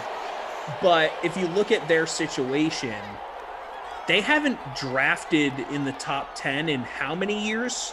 I mean, they've been trading picks for years and building this thing. Yeah. So it's as if the team knows how to build without picks already. And I'm not saying that that's the smartest way to do it. It's probably a dangerous game because of the way the salary cap works to just punt on drafting in the first round. Although you don't have to pay your first round picks, and those guys command more money than later round picks. But I don't know. I think the Rams have shown that they don't need to build with picks, and there's different ways of getting it done. Yeah, absolutely. Yeah, I mean the Rams have been good at just shedding players too. I think before they realize with Brandon Cooks. I mean, so they've been good at kind of doing like ahead of the game thinking in the past. Gurley too. Gurley, exactly. Like cutting these guys, they take their lumps, right? They take their lumps, but they get rid of them early. So in a way, they've been smart about it. But it does cost them, and it probably will catch up with them at some point. Like when Aaron Donald gets on an age. If Stafford doesn't work out or something, at some point it might really catch up with them. We'll see. Probably won't be next year though. All right, we can kick the field goal too. So Butka and Sloman. There we go. 3-3. Kicker stack. Shout out Rossi. Yeah, absolutely. From 3. Oh God, the Marv Albert thing. Harrison Butker. Have you been privy to the Glash Marv Albert experience here on these simulations? Oh yeah, no. I mean he. Oh man. I once did a sim with him a few weeks ago where the entire second half he went full Marv, and it was an experience. I think we did an entire half in Elmo voices and Sesame Street Oh voices. God! About a week and a half ago. That was Looney Tunes. I might have been on the weekend or something, but anyways, yeah, slow start. I would lose my mind if that happened. I think we had lost our mind, but I won't break it out for you. We are off to a slow start here. Thank you. Yeah, don't worry. We are off to a bit of a slow start, but Kelsey, no points. Tyreek. Yeah, let's go Rams. Come on. Come on. Who we got in first? We got Jared Goff, captain lineup. Robert Woods has 3 catches. That's about it. Malcolm Brown. 22% own Malcolm Brown. So.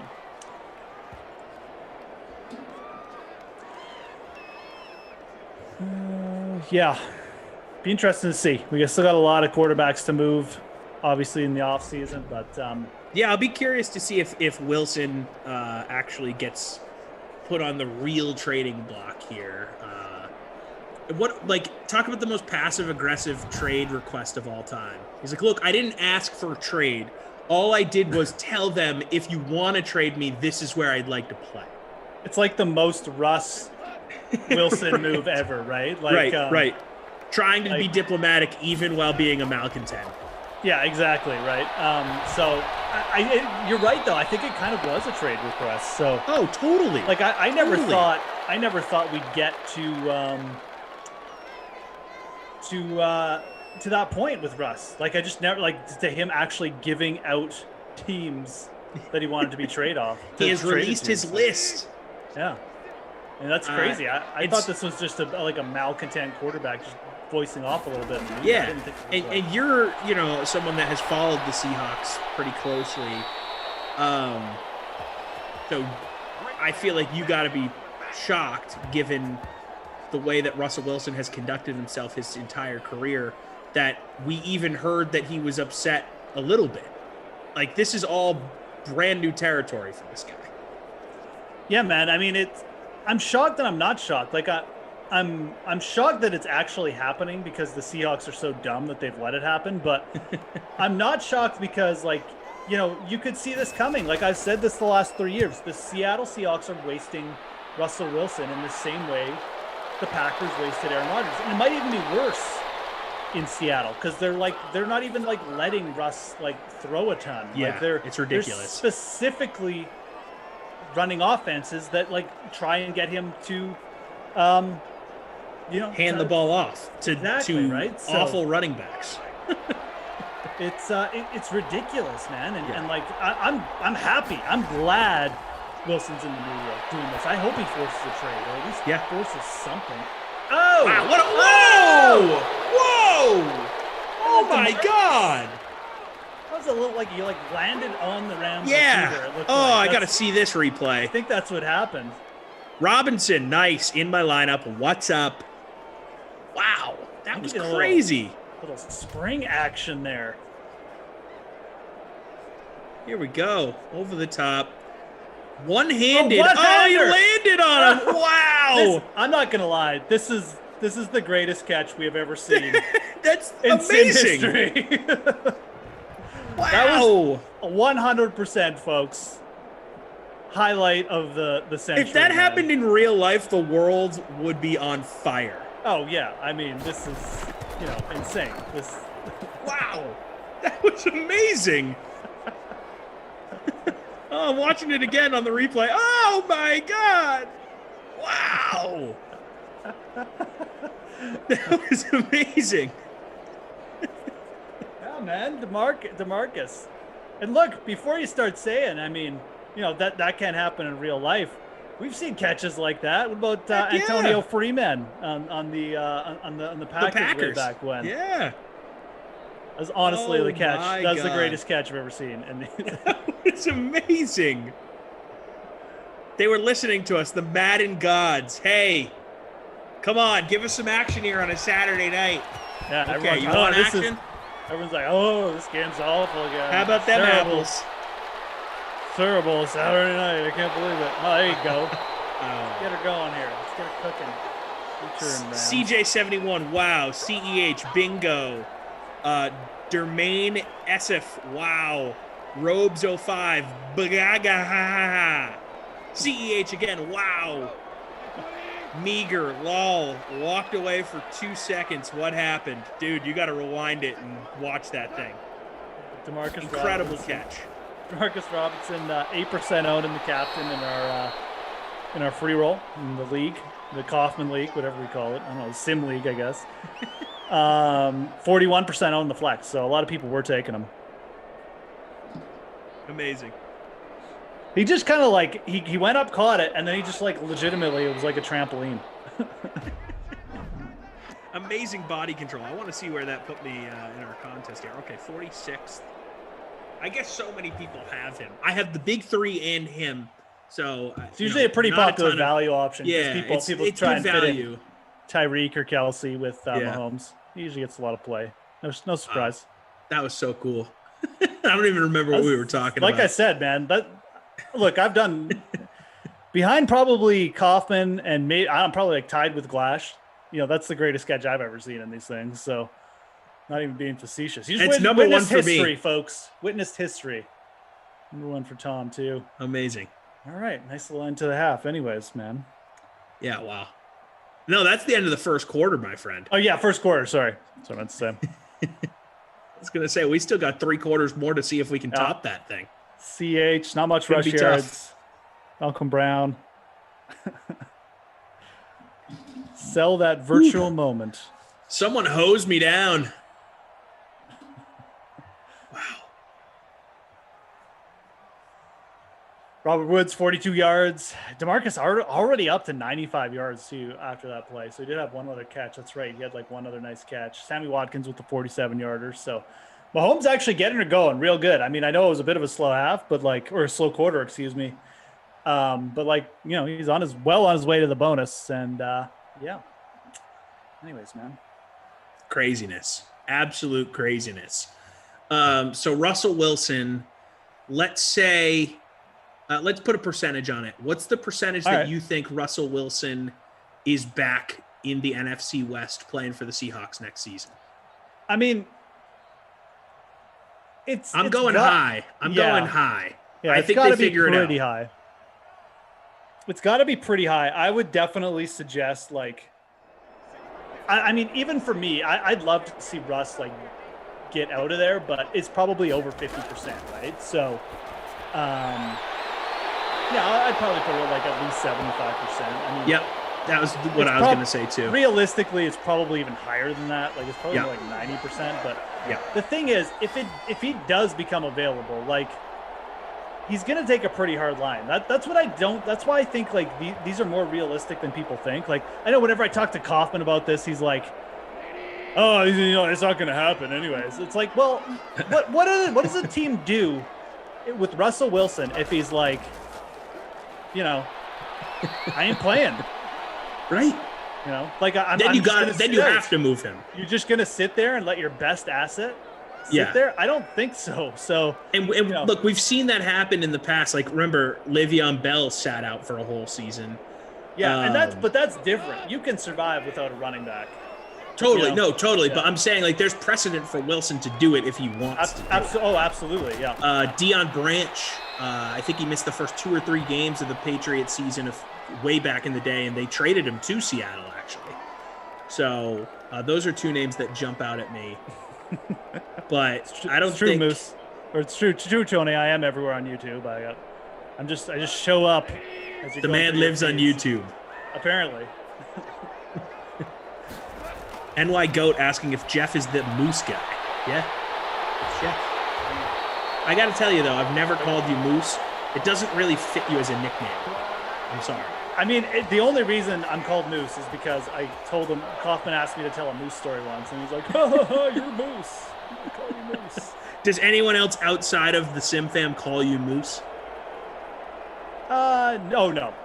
Yeah, it's purely a DraftKings stream name.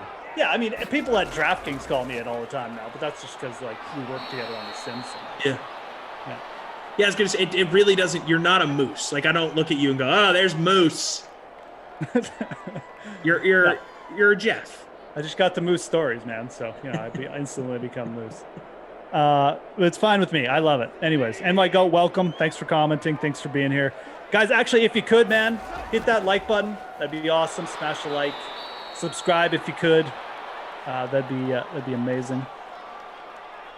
Lisa wants the Cookie Monster Madison voice. Says she sees it. She sees you as a Moose, but she's only ever known you as a Moose. I mean, I do wear a big M on my hat half the time now. So. A great call. Great call.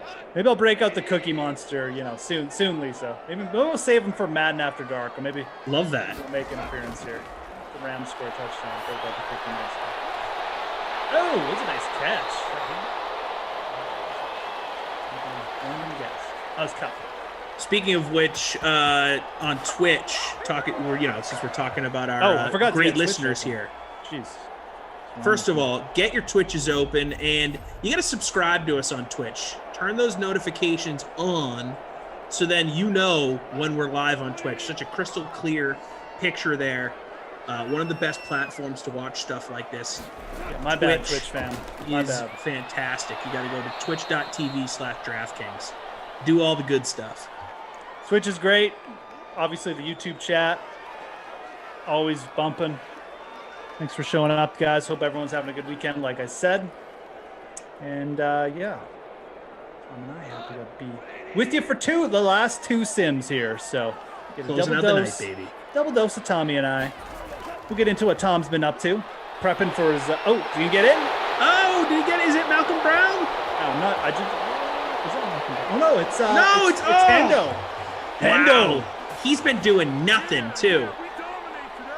That's bogus. Hendo Henderson. I hate that so much. Wow. Reed Tees, did you know he's in the Twitch chat? What's up, Reed? Did you know? Reed's like too cool for the man streams now. He's doing like PGA broadcasts. Like actual sports. That's crazy. It is crazy. Good for him though. If you guys caught any of the PGA, you probably heard old Reed, as I like to call him, old Reed Fowler, was on the some of the broadcasts with like the PGA Live and stuff this week. So not sure if any were able to catch Reed, but give him a shout out on Twitter, make him feel good. Be like, wow, Reed, great insights. I don't know, just give him a shout out. It'll make him feel nice. Yeah. It's always nice to shout people out. Smash Lana, we'll get there. It's, the scoring's done manually. Trust me, they'll add the touchdown. Sometimes they'll just take a minute or two longer to confirm, but that one will get added. So, Chris B asking who had the TUD for the Chiefs. That would be Robinson with the amazing touchdown catch. DeMarcus Robinson. Oh, and White Goat says he had an uncle also named Moose, so he feels like he is talking to his uncle. Oh, it's good to know. Good old Uncle Moose. I have a friend whose nickname is Moose. He lives in an acquaintance. We'll put it. I haven't seen him for a while. Wow, they keep showing that catch again here. Yeah, the catch amazing. It's insane. 2 great catches in that first half. That Sammy Watkins catch was fantastic. We gotta get that catch out there for like promotional materials. Yeah, this is what you're missing by not playing. Send that thing to EA Sims. That's right, man. Like that thing is there. That's it. Amazing. One shotgun, expected lit. Nice quick little hitter. Oh, nice little spin move there. Sammy's up to 60 yards. So we got the wide receiver 2 and 3 for KC going bananas here. Tyreek, not so much. Yeah, I think everybody needs Kelson Hill because I mean, you don't play KC showdowns without taking one of those guys. But both of them stuck on 0 right now.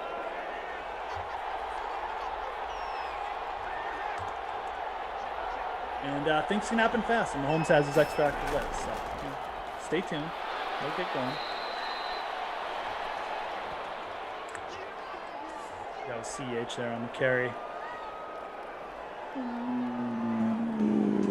Actually, let me check my Madden.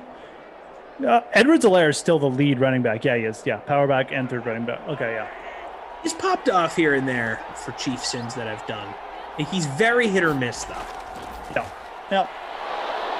Oh, there's our boy, Kelsey, showing up. Sound effects. First Kelsey. Catch of the night. He's alive. There you go, Travis. He's alive. Travis Kelsey.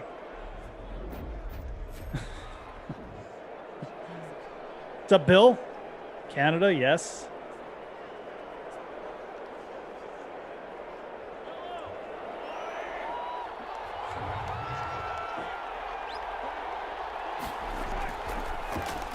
Quick hitter again. Holmes really in the zone here. Going to Kelsey again. So you might get a little dose of Travis Kelsey here. They're finding each other here.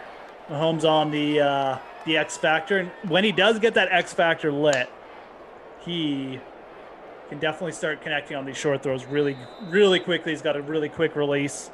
Obviously got top-notch awareness and great superstar traits too. 99, one of the only 99 players in the game. As he should be. Yeah, absolutely, as he should be. He's incredible. He got pummeled in that Super Bowl. It was ugly. Not his fault. I mean, the dude, he needs toe surgery.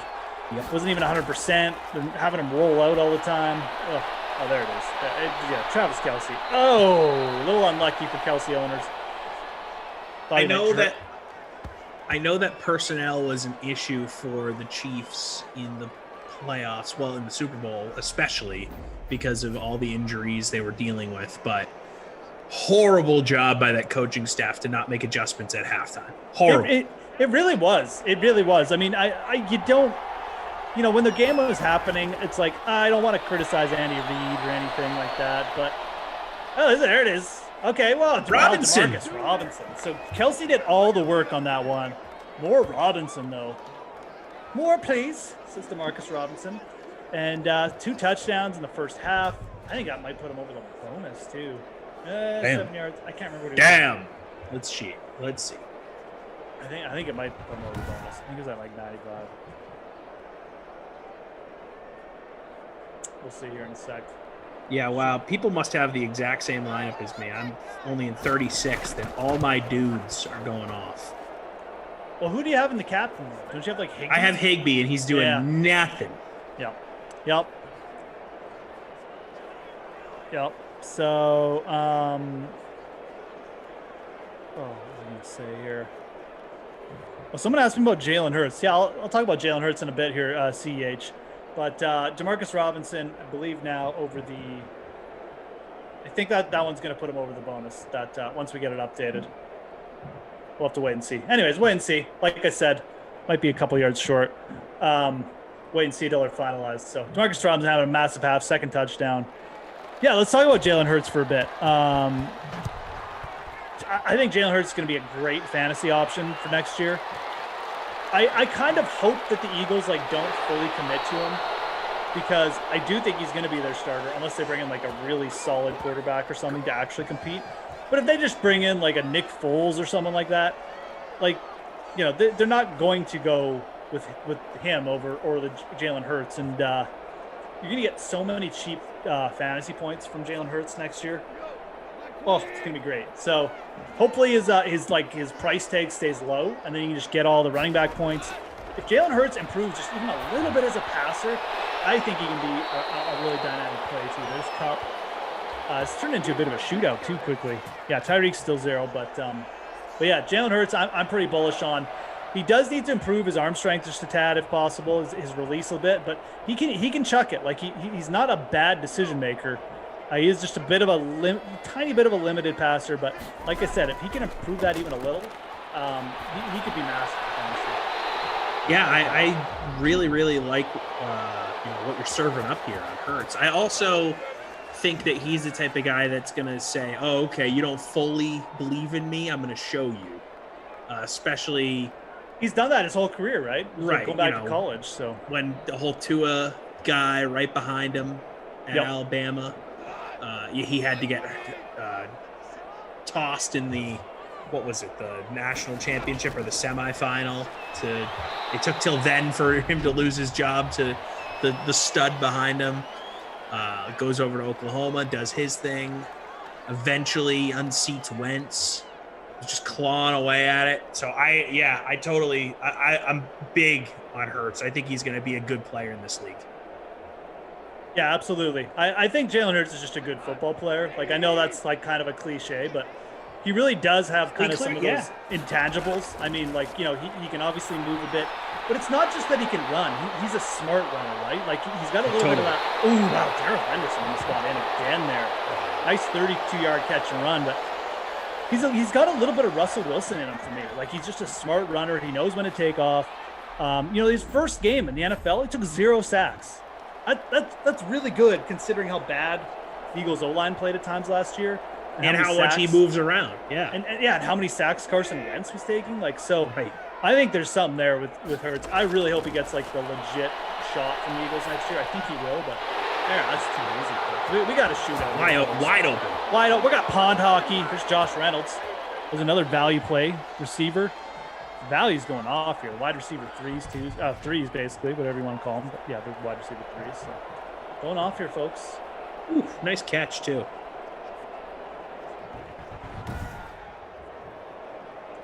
Yeah, the NFC East is going to be fascinating because of how mediocre it was for, we'll say, the first half of the year. I mean, Washington and New York sort of figured it out at the end, right? Cowboys were never going to get it together without Dak. And we saw how it all sort of imploded for the Eagles, although they did have flashes with Hurts. Yeah, so the Eagles it's sort of a reset year for the NFC East. And that's the other thing. Hurts. the Eagles could be bad still, right? Even with Hurts, they have needs in a lot of places right now. Like they got to get this wide receiver situation under control. They were putting out garbage there, quite frankly. So they need to get them a little bit of help. They need to potentially shore up that O-line. Their defense was still okay in spots. Their D-line is still pretty good, but so if they can support and get Hurts a little bit more support on the O-line and the wide receiver situation, it could turn around pretty quick. It's not the strongest division, we know that. Washington is a good team. It'll be interesting to see if Washington can land like a big quarterback, because I think they're a really good landing spot. Like I'm a little surprised. That defense is amazing. Exactly right, and they have wide receivers. Like they have Terry McLaurin, they have Logan Thomas. Yep, Logan Thomas, yep. They got some good running backs. They drafted well. They drafted really well last year. I'm a little surprised Russ didn't have them on their list. I'm sure it was more of a personal thing, maybe a market thing, and maybe he just doesn't want to be attached to that franchise, which is fine. But they do have a veteran head coach there. Like it's interesting. It'll be obviously they're probably not going to get Russ, but like. Maybe they land a veteran. Maybe they get like Mariota or something. I don't know, but I'm interested to see what Washington does, because they could make a big jump with the right guy. I just don't know if they're going to be able to get that guy right. That's the issue. It's a bit of a tainted franchise. Get that dude. Right now. Maybe it's someone late in the first round. Well, not late even. They're picking decently high. Maybe they go quarterback. What are they picking?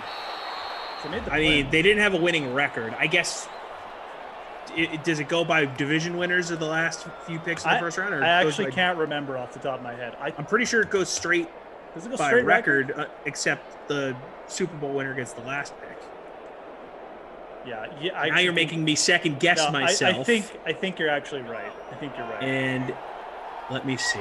Obviously, you have to Google it now for us. So. Yeah. Come on. They're picking 19th. So yeah, it's doable. Like they could. You could get like a Mac Jones there. Yeah, exactly right. So yeah. I'm not sure if that little hiccup there on the thing showed up on the YouTube, but it doesn't matter. CEH with a little catch over the middle. X Factor still lit for Mahomes. 8 seconds left. Lisa Robinson randomly saying Warren Moon was great. Yeah, he was. It was fabulous. Too bad he didn't get to play in the NFL right away.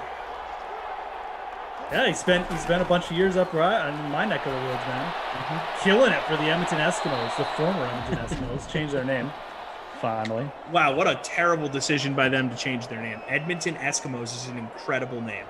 Yeah.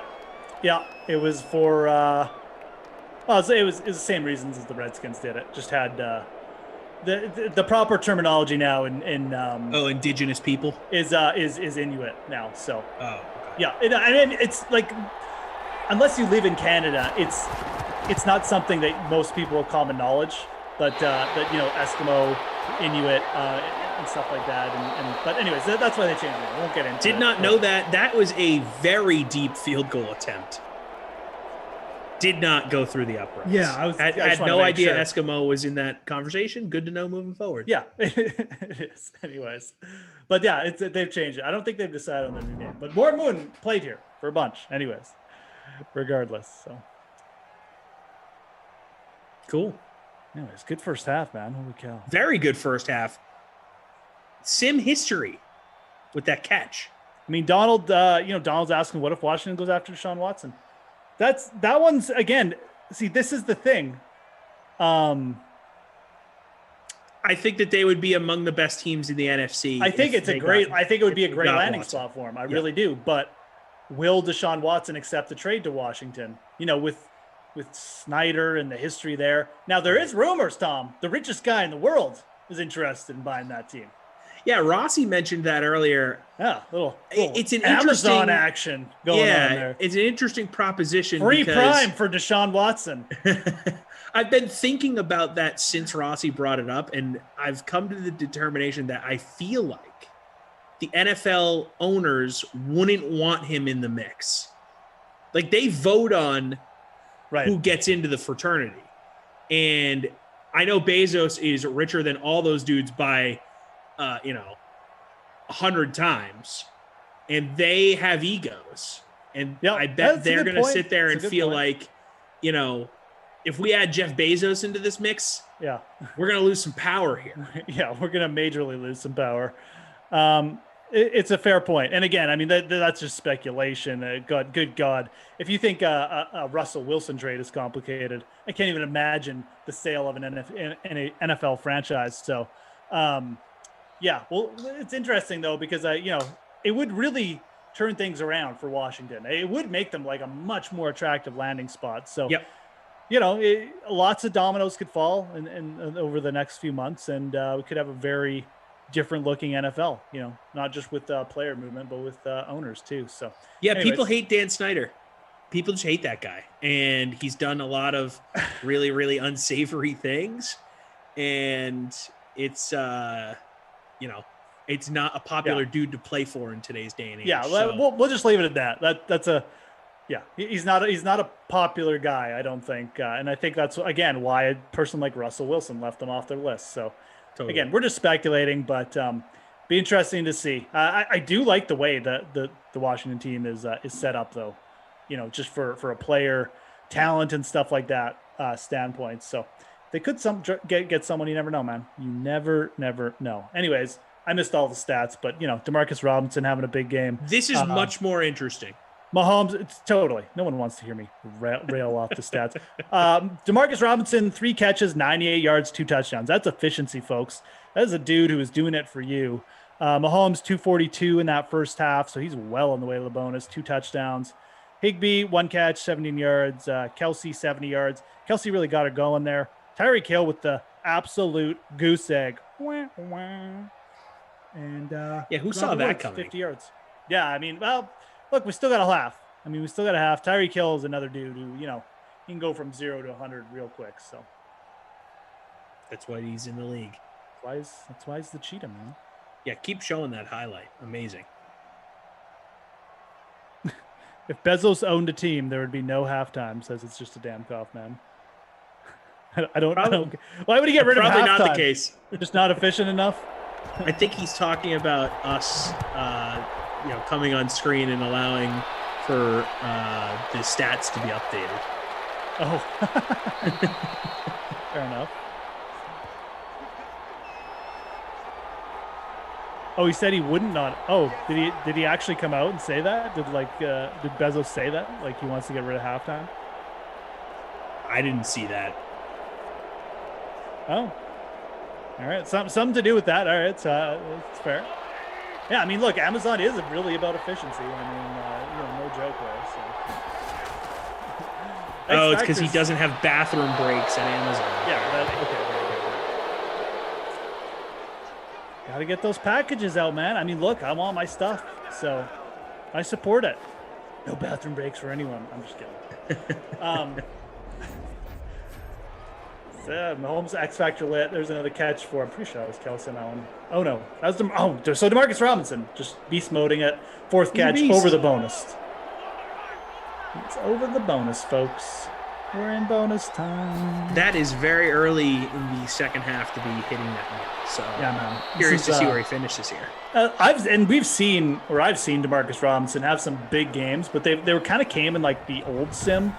Like I haven't seen him beast mode for a while, but he used to go off once or twice in the old sim. A lot of the wide receivers would just kind of randomly have massive games. Like they'd almost turn into like the wide receiver 1 for a game. Like the sim would almost be like adjusting to something and just throw it only to the wide receiver 3. So that happens a lot in Madden 21 too. Does it? Okay. Yeah.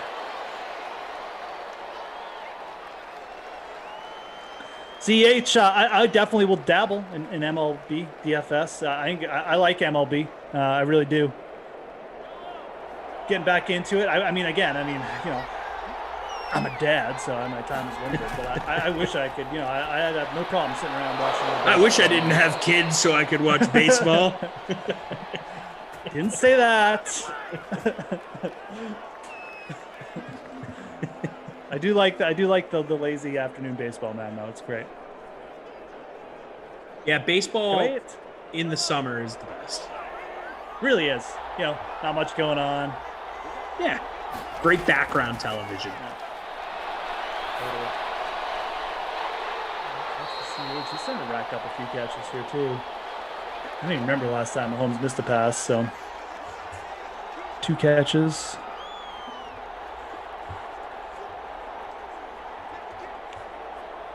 Are the Matt and Sims done after tonight? No. I told them no. They definitely ain't done, folks. They ain't going nowhere.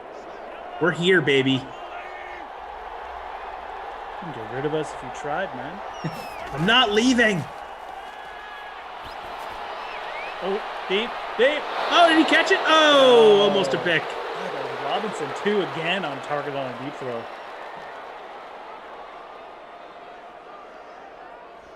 Imagine if he caught it. Wow. Jordan Lindenbaum says Tyreek is not happening, folks. You should all resign yourself to that right now and take your pills. I don't know. Let's see what happens on this play. 3rd and 10. That's Tyreek territory. Yeah, it could be. You got to go to him some point. Not going to be here. 2 incompletions. I think that'll take away the X factor for Mahomes. Also going to be 4th and 10. Butker coming out. Yeah, they'll be up there. Double T.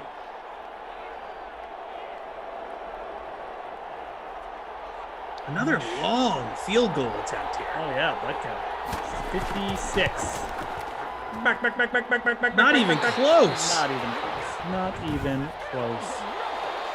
Hey, so there's a big boxing match in Miami tonight at Hard Rock Stadium. And I have a friend who works for the company that's putting on the event. And he has told me, and this might be reported elsewhere, but he was telling us how a bunch of celebrities were going to be there.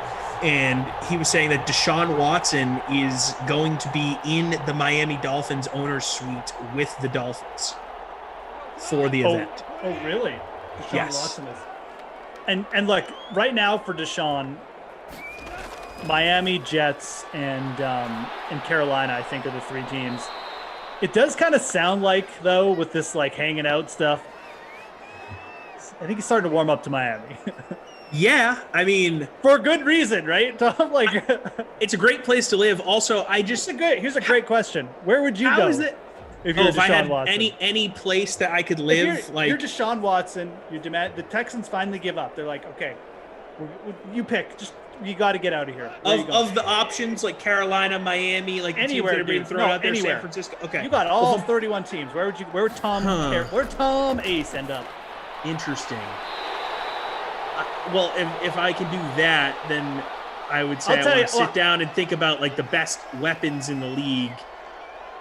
Like Kansas City comes to mind, but they're really good because of Mahomes. Well, I'll tell you something though. Miami would be in my top 3, 100%. Just because of Miami. I mean, that team is great. Yeah, I and don't the city is even awesome. care about the team, man. Like, yeah, it's Miami. Well, my thing is like when you're rich enough, it doesn't matter where you live, right? It's true. These guys all have like houses. Yeah, like they don't even live. You can have multiple properties. You can play for you can be Aaron Rodgers, play for the Packers, and live in LA most of the year. Yeah. Absolutely true. But yeah, I like it. I think it'd be cool. Have a big name down in Miami. Miami is Josh likes to call it. Yeah. So I don't know. I just don't know how that can be allowed. Like how is that not collusion? You know? I know. Yeah. Ridiculous. Yeah, we're totally not going to talk about football. Don't worry. Oh, he's in the suite, but he was just here as a guest, as a friend. We didn't even talk. Yeah, I don't know. When my buddy told me that today, I was like, "You got to be kidding me!" The Texans are just living in what a trash franchise. They're so just. The thing is, if they rip the Band-Aid off and they get a great return from them, they're not going to be in that bad a shape. Yeah, they're going to have a boatload of draft picks, boatload of cap space. Just roll with it. Like, you got to roll with the punches. Cut your losses. You lost them. Yeah, exactly. It's not Set that yourself big up. a deal. You know, you got cap space, you got draft picks. Like, these franchises are out to lunch, man. Like, we got the owners, you know, like, he's a Texan. I mean, what do you gain from this other than just like showing that you have a lot of money and like you got a little bit of leverage, which you really don't. So it's ridiculous, man. It's so dumb. They're all run by, you know, they're essentially run by children. They really are. Egos, like, man. Egos. That's the perfect word. They're run by egos. Anyways. 2nd and goal. That's right, Brian. We'll get it up. Give me a little Higbee action here, huh? They will be up soon. In all seriousness, if you're looking for Sims tomorrow, I wouldn't worry about it. I'm sure they'll probably be up by the end of the Madden After Dark. Fan already up. They better be up because I'm doing the first 2 Sims tomorrow morning too, folks. You got 4 Sims in a row of me. Good God, you guys are gonna be sick of me. Oh wow! Holy cow! Little moose slam. I'm not gonna lie either. Like I'm gonna be crabby tomorrow morning. Holy cow! It's like the Tiger Slam when he ended the year with those 2 major wins. Yeah, you got the Moose Slam. That's one right. to 2 on the other side. It's the Moose Slam. First leg of the Moose Slam here at the Chiefs and the Rams. Getting a good leg, that's for sure. There we go. Wow. Quick touchdown. Reynolds again. Great catch from Reynolds. Wide receiver 3 is just cooking. Taking advantage of these little slot moves too, both teams. Great dime there from Goff. I am here, Mustang. I am here. That is true. I'm here for a while too. Like I said, next 4 Sims. The weird thing about it is Moose, it's in his contract. He actually isn't allowed to leave his chair the whole time. He has to sit there and sleep there through the night into next morning. And look, I can't even get mad at Madison for putting me on 4 in a row because she's doing it with me too. So right, he's just like, if I'm doing 4 in a row, Moose is doing 4 in a row. That's not actually how it works. No, Madison talks like Bane. Yeah, that's right. Can you imagine? Just like, oh, Sims are your ally. You think they're gonna get on the schedule, do you? You came back to the dream stream to die. Oh damn, she's doing 6 in a row. She tells me. All right. Wow. I shouldn't even be talking. Beast mode. I mean, look, I signed up for these. I'm perfectly fine doing it. Hell yeah. I'm not complaining, trust me. But it is going to be 4 in a row, so you guys might be complaining after. I do have to do the first 2 with Kaufman tomorrow, which is going to be terrible. So. Oh, I'm sorry to hear that. Kaufman at 10 in the morning, my time. Oh my. Coffee with Koff. That's right. Are you a coffee guy, Jeff? I am. I am. How do you take it? I just a little bit of milk. I can drink it black, but I usually end up putting a little bit of milk in it. No sugar. Coffee with sugar just defeats the point of coffee to me. You gotta get used to the flavor of coffee, and then once you develop that taste, you kind of like it. So a little bit of milk though doesn't hurt. Definitely for me. Okay. I don't drink coffee anymore, but when I was producing the morning show here in St. Louis, I was a iced coffee black every morning.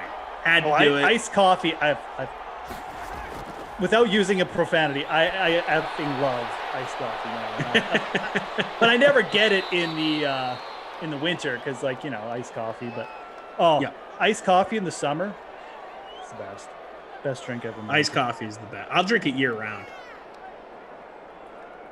I really should drink it year round, but well, I was thinking maybe in Canada it gets a little too cold to drink it year round, but my life being spent in New England and now here in Missouri, you can get away with it. It's not like 1 degree for multiple months. You only get that maybe a week or 2 a year. I have the AC on in my apartment today, actually. Oh, are you serious? It was in the 60s here in St. Louis. La-di-da. So and the way my apartment is situated, if it's in the 60s, it's going to be 20 degrees hotter in my apartment because it's just the way the sun beams in here under these bricks in my building. So had to throw the AC on. We're sitting at about 70, cool 70 here. I'll get that AC on my way too. I don't care. I'm not a big power bill guy, I'll pay for it. Like everyone's like, oh, you gotta conserve your power bill. No, I'll spend the extra power to be comfortable. Thanks. Agreed. Elsewhere, agreed. Like what? That's the one thing. Like if you're gonna splurge somewhere, as we get splurge on essentials. Splurge on being comfortable in your house. You're just gonna sit there and freeze for an extra $50 a month? No. Or be hot as hell in the middle of the summer. Exactly. Yeah. I never understood that. That's one of those things that gets taught to you growing up, in science class. It's you keep your temperature at a certain level, folks, you'll save money. No, I'll save money elsewhere. Thanks for coming out, Science 10 teacher. Yeah, I'll not go out one night. Totally, exactly. You know, a month to pay for my high electricity bill. I love working with Tom. He gets me. This is great. That was another pretty good quarter though. Jared Goff with another touchdown. God, there's like no rushing in this game. It's great. Woods 76, Kelsey 75, Robinson 127. Jay Reynolds, 2 tutties and 41 yards. Henderson up to 51 yards receiving too. So I will say this, in the winter, I am the guy that would wait to turn the heat on, but in the summer, I'm quick on the AC. Very quick trigger on the AC. Winter, I can bundle up for a while if I'm feeling like, I don't need it yet. Like it's almost like a battle with my heat. Like I'm trying. It's like a game of chicken, you know. Like I don't want to go there if I don't have to, you know. I definitely don't mind a little bit of a cool house, especially when I'm sleeping and stuff like that. So, but at the same time, if it's like I'm sitting there, I'm starting to be a little chilly, I'll just crank her up. But I definitely will keep her cool in the morning and at night, especially. So. Oh yeah.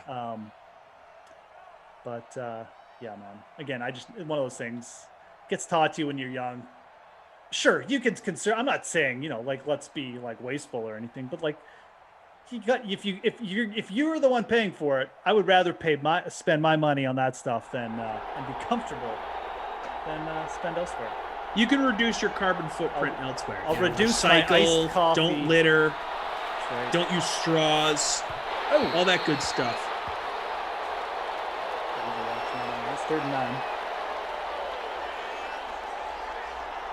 Drive electric, Daniel says. Yeah, I guess Drive if you electric. can afford There you that. go. I sold my car, so I'm beating all of you. Oh, exactly. You're allowed to crank. I don't even have a car. You can put your AC on in the winter if you want, Tom. That's what we're doing. It's February 27th and we're blasting 70-degree cool air. Missed it. 4th and 9. Good God, yeah. Tyreek Hill, 0 catches. Another Butker field goal attempt here. This dude's getting a lot of work. Yeah, man. He's like, I didn't sign up for this. I play for the Chiefs. Wearing him out. He's like, I'm here to kick extra points.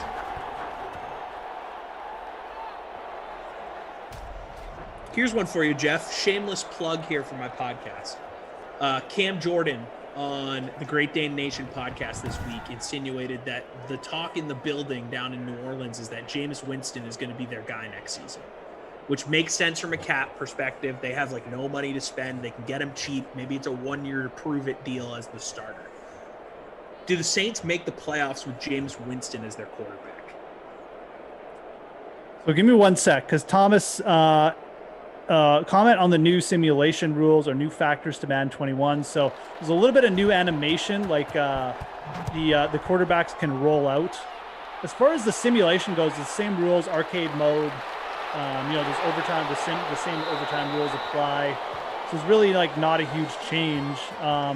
If you do want the more specific stuff, though, Tom, you can go to the rules under the DraftKings like contest, or you can go to the Madden page on DK Nation. Just Google Madden Sims DK Nation and find it there. But yeah, not a ton of change, man. Like I said, some new animation came through with Madden, and they can kind of like the players can roll forward a little bit better and stuff like that. So see a little bit more quarterback rollouts and stuff like that. But back to your question, because that's a good question. I mean, it doesn't surprise me. I mean, what outside of landing a superstar like Russell Wilson, the Saints were fine with Taysom Hill as their QB. I mean, having Taysom Hill and Jameis Winston as like a 1-2 duo is fine.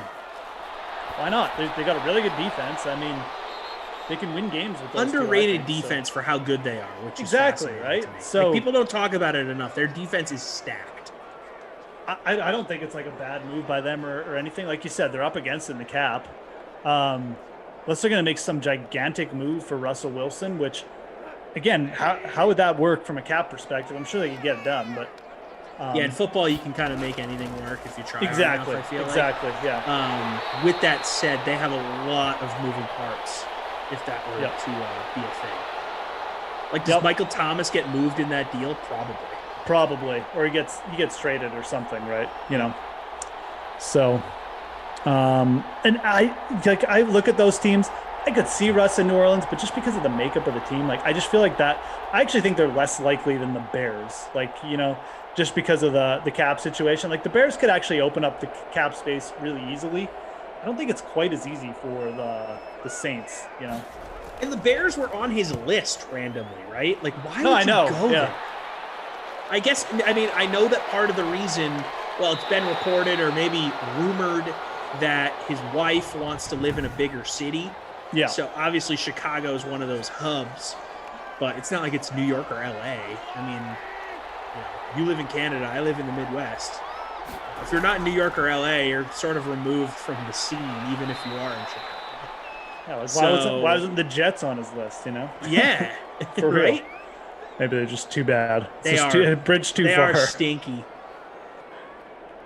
But yeah, like and realistically, like, is New Orleans a bigger market than Seattle? Like, I actually don't think so. So I don't really know how New Orleans gets on. No, If it's I think it's smaller. I think it's like small. Yeah, it's like quite a bit smaller. But maybe she's got, I don't know, maybe she's got local ties. Maybe it was a weird list because you could make the argument like, okay, Chicago's a bigger city. Dallas is like one of the biggest, you know, NFL, you know, hubs in the just franchises. They get the most attention. Okay, you understand those two. New Orleans Plus no okay, state well, income tax.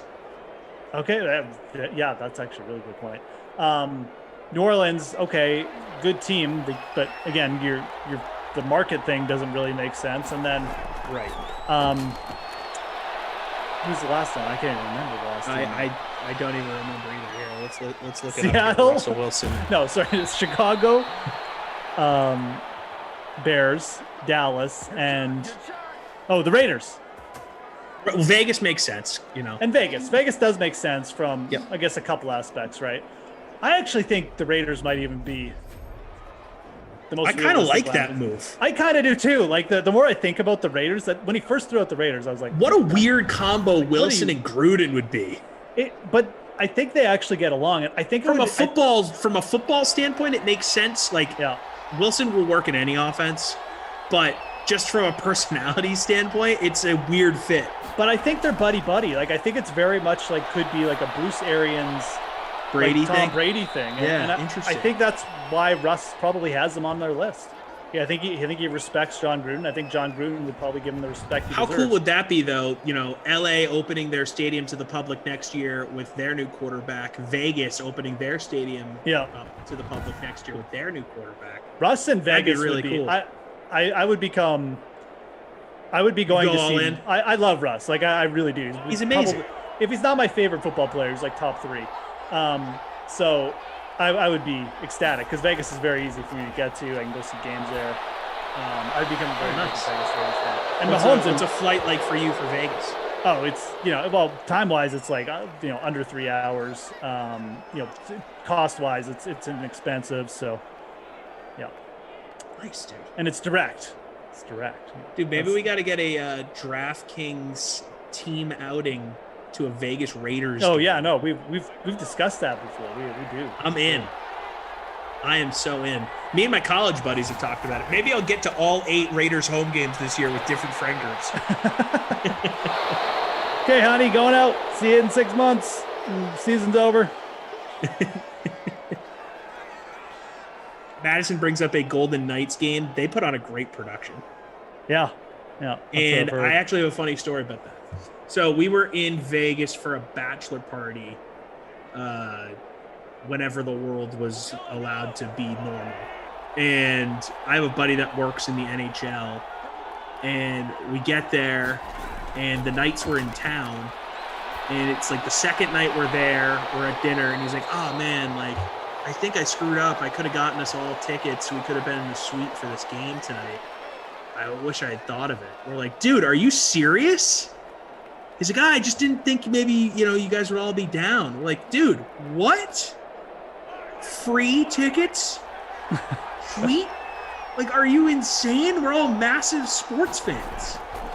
Like, oh yeah, I don't know. I didn't want to force everyone into doing it. Like, dude, that's a wicked fun thing to do. Are you insane? Yeah, force someone into doing it. There's a little pass downfield. Oh, there he is, folks. Hey! From the dead, Tyreek Hill. We were like, dude, you're so dumb. So he's never lived that down, honestly. Yeah, that is pretty nuts. Ridiculous. I wonder if we're gonna get like 3 passes to Tyreek Hill in a row now. Sometimes the sim does do this. They adjust and they start throwing to the same wide receiver. That one was DeMarcus Robinson. Sometimes that's how real life works too. You know, Yeah, you exactly. hide a guy until late in the game, and then you ride him to the victory. Use him as a decoy for 3 quarters, and then 4th quarter he goes off. Yeah, only got a couple minutes left here though. TC does need to get on. He's open. Oh, he didn't. Catch for Kelsey. Kelsey's still kind of having a bit of a slow game, but he's picked it up a little bit. 6 catches, I think 82 yards.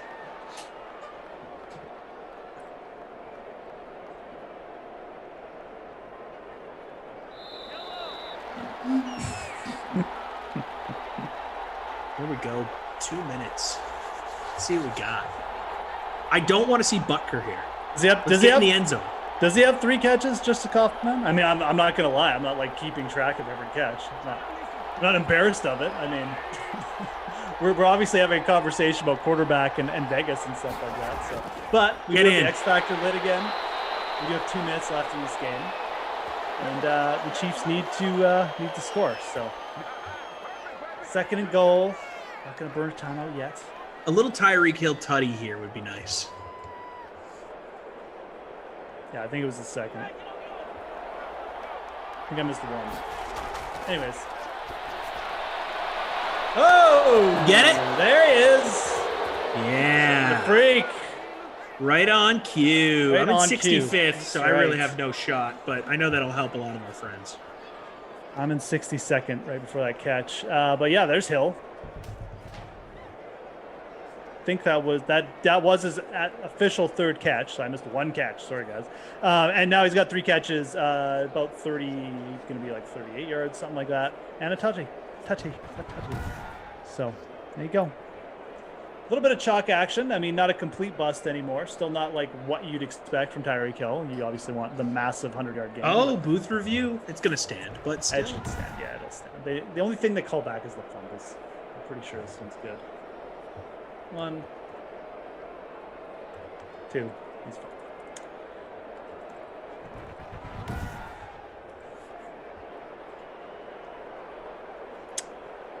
Bailed me out, says Herb Dog. Let's go, says Neil Hatrick Harris. Neil Hat-Trick Harris. I like that. Yeah, Jordan says thank you. I reverse jinxed him and bailed everyone out. I mean, Yeah, I sort of called the touchdown there. I don't know if a reverse jinx was in the mix. Even if you had Tyreek Hill, I mean, you know, look, Tyreek Hill was 81% owned in the flex in the free roll, 13.8% owned in the captain. Like, you needed to have a piece of DeMarcus Robinson and probably also need a piece of like Josh Reynolds. Well, actually, Yeah, he had a big game. Josh Reynolds or Darrell Henderson, if not both. So, you know, if you had Tyreek, you might be able to pop over some Travis Kelce lineups, but you needed those value guys is what you needed. So. Yep, unlike us idiots that put the studs in our lineups. Right.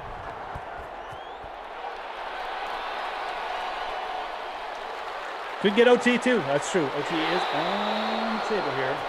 3 timeouts for LA. I would root for no overtime. I'm always in favor of the game's ending. Oh, I vocally at the end of the 4th root quarter. against overtime. The chat knows it. They're like, Jeff doesn't like his job. Why No. does Jeff always root against overtime? It screws up our production people's system they got in place. You know, they gotta put some stuff out in between sims. Moose hates doing sims. He hates us. No, that's not what it is. I want It's to a eat team and use the player bathroom. thing. Sorry. This game's been pretty People good. got things to do. Yeah, honestly, the main thing is some of these, like the slow sims, I actually wouldn't even mind it here. It's a pretty good game, and I think we'd get it over pretty quick if it went to overtime. But some of the sims are slow. Like what we that's when it's actively- awful. I mean, I remember doing a 6-6 game with Flash, and we were like, legitimately, it was so bad. You want to stab your eyeballs out. It was like, we were like losing our minds. So, but we also, I'd almost rather have overtime on the second game because then we get, we don't have one after to do after, but it's not a big deal. It's I agree. If we're gonna do double OT, I want it to be the later one because you're already working late at that point, anyways. That's right. If you're gonna give me OT in one of the two late slates, do the second one because I want that break in between.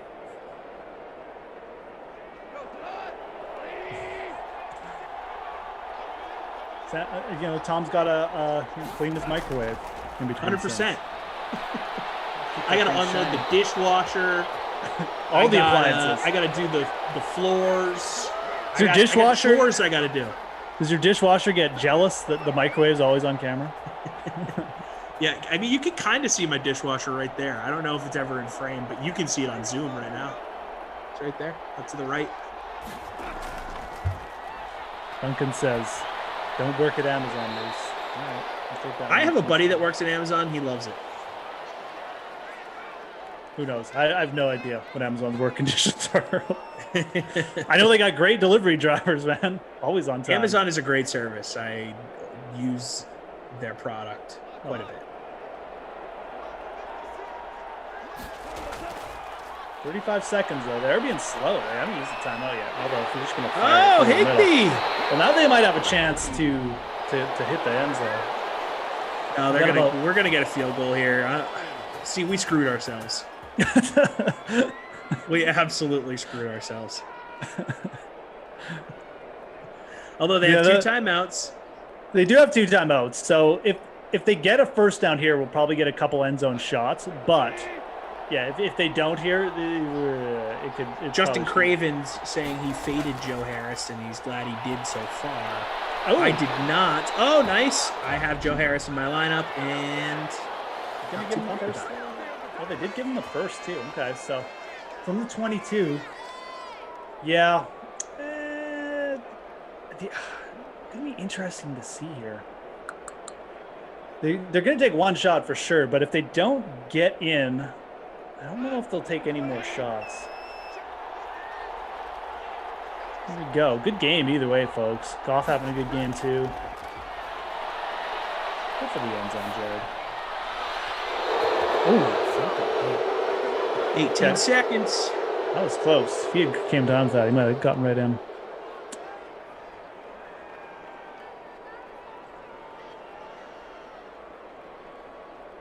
The other thing is, like, if they burn that last time out and then they do run a play and they get sacked or something, a bit of a run formation here. I don't think they're just going to run it and then take a timeout. Hate that. I hope he misses the field. Yeah, that's a little silly. I think we're pretty much guaranteed. Pretty much guaranteed of a field goal here. Yep. If they take one more snap, it'll be interesting to see if they take a sack, but I'm pretty sure they'll be kicking it. All right. Well, we talked about it. This is this is we karma. Screwed ourselves completely. Absolutely. I should have been like, oh man, I love overtime. The extra work, extra time sitting in my chair. Jeff hates his job. That's right. It's all good. Definitely going a good fantasy sim. I mean, that's some big points going on. Mahomes. This game is crawling too. Like we're an hour and 15 into this bad boy. Probably going to get triple OT now. Jared Goff, 11 yards from the bonus too. Sloman, it's up. Back. Good.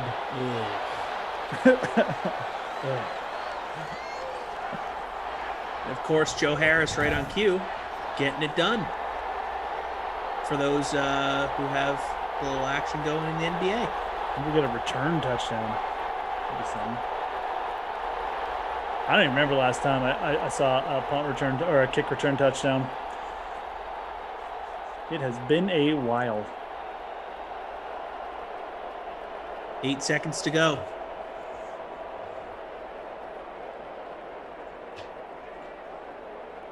Let's see how this return plays out. PK says more points for Tyreek. True. Gives you more time to get some more Tyreek action. And look, maybe we'll just maybe OT will be like a 70-yard pass to Tyreek Hill. He takes it out of the end zone, and it's a waste. Neil, and you have the full 8 seconds.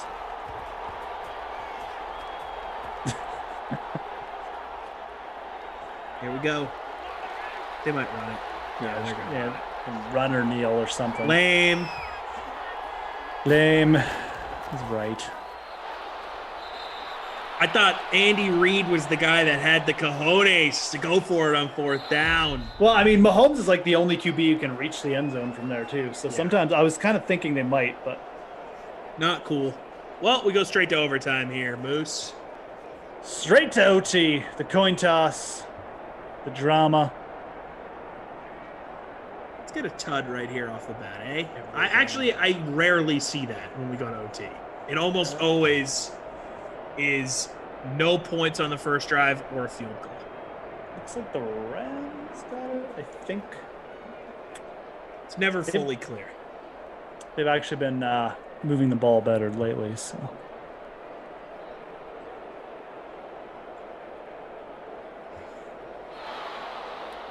Here we go. Rams ball, folks. So we got, this is actually good. If you got Jared Goff, 11 yards for Jared Goff to hit the bonus. I know most people in the chat, Lisa's like, Tyreek, please, Tyreek. Give me Tyreek. But Jared Goff is 11 yards from the bonus. Let's see who else. Josh Reynolds, and he's only got 41 yards. Anyone else? Robert Woods, I feel like. Higbee's got 53 yards. Henderson has 53 yards. A couple guys, anyways, semi-close to the bonus. But mainly Goff. Higbee, a couple yards.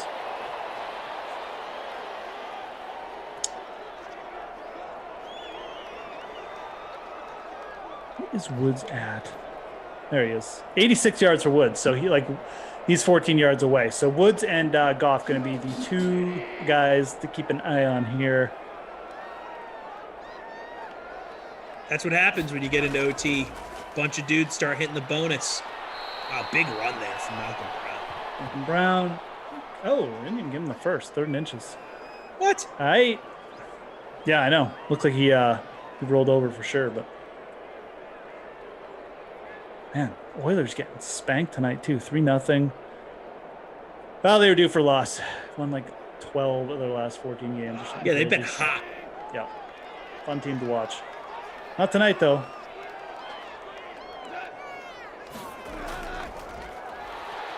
Oh, didn't even get there. Okay, well, here's your Tyreek Hill, folks.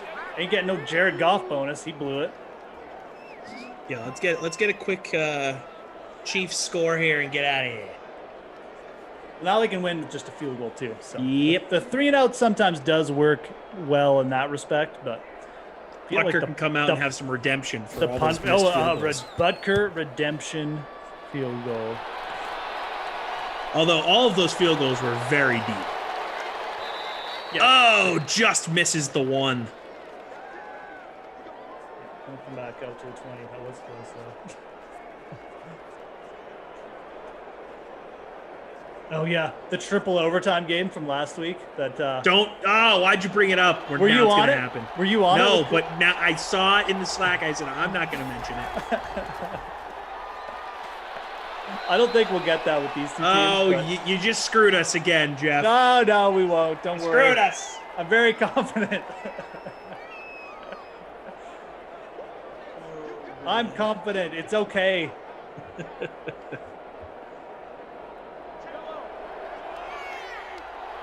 We'll be fine. I don't have to use the bathroom at all. No. There's a first down, Sammy. Moving the ball a bit.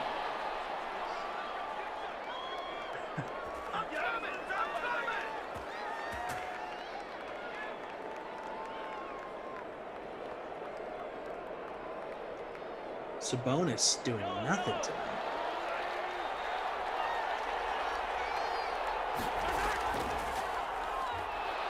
Run it and keep running it. It's just throw because Mahomes has the X factor still lit, but yeah, playing it tight so far.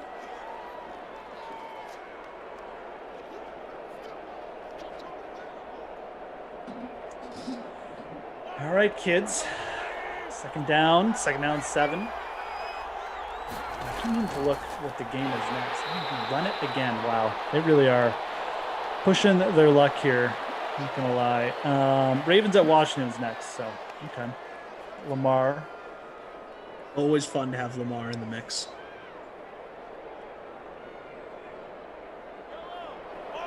Come on, Chiefs. 3rd and 5. It's a big one. You give the Rams back a pretty good position. Oh, wow. Yeah. All right, well, settle in, I guess. Buckle up, boys and girls. Buckle up. I'm going to be here for a while. Yeah. Say goodbye to Tyreek. He ain't getting it there. All right, let's go Rams. Come on, Rams.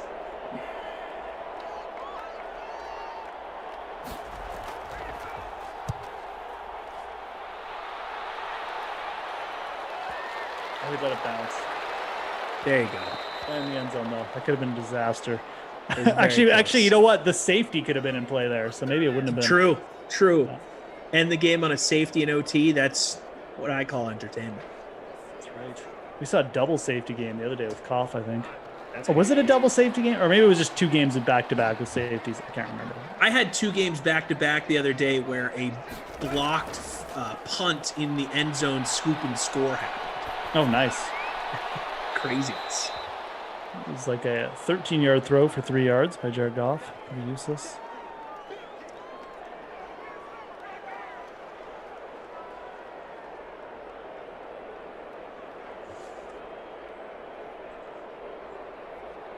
Yeah, Daniel's saying we've had OT games end in safeties before. I feel like I've done a game that ended in an Yeah, OT I safety. think I may have as well. Anyways, 3 minutes left in this one. Not that it really matters because we'll just go. Okay, here we go. Oh, it's a little Daryl Hendo action. I like That's that. fine. That's fine. Yeah. Take that.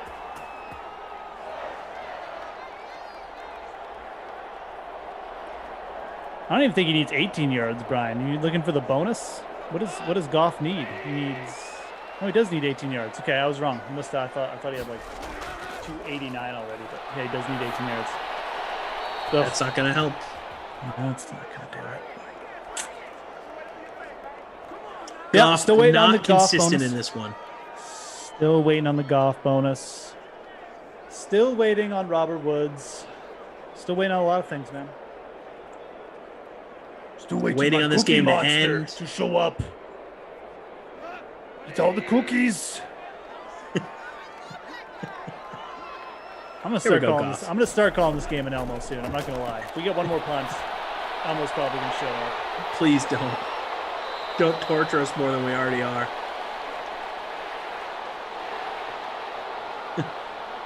Here we go. 3rd and 3. Doable. Let's convert this, guys. 3rd and 3. They are moving slowly. Goff 8 yards away from the bonus.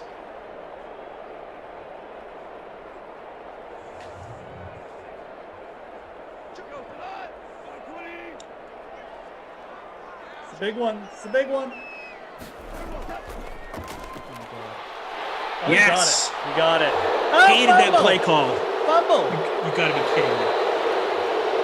You got it. Chiefs. That's good, though. They're midfield. Yeah, I guess. Well, technically, they're close. Oh, and now we're going to get a booth to do. This Oh, my God. This game knows no ends, folks. I guess the Chiefs can just get into Butker range. We're just gonna make this the double sim. This is the sim. Take up both sims.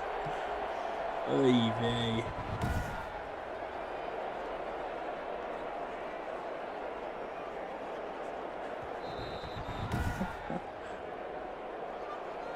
There we go. And Okay. yep, Rams keep Rams possession. Okay. Rams That's ball actually first and worse. 10. Slightly worse, exactly, like I said. Although the Rams are moving the ball better than the Chiefs. The Chiefs were Right terrible now, on those yeah. drives, so.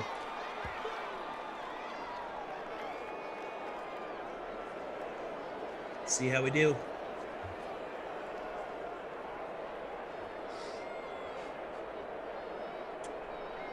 Okay, we still need Jared Goff. We would like to see like a Jared Goff to Robert Woods, like a 20-yard passer would be perfect. Make everybody That'd be big happy. for a lot of people and change the contest We quite a get bit. the double bonus. We get the field goal range. Heck, let's just go all the way. 50 yards, touchdown. Let's do a walk-off. Oh, well, Herndon. First down. That's true. That was a first down, wasn't it? I was looking at the wrong line. Rams are wearing them down, man. They're wearing them down. This game isn't wearing me down. No way. I'm not going to give in. I love Madden overtime. I hope we get quadruple overtime. I'm going to be sad when this ends. Wow, that should have been a pick, too. That was a terrible throw by Jared Goff.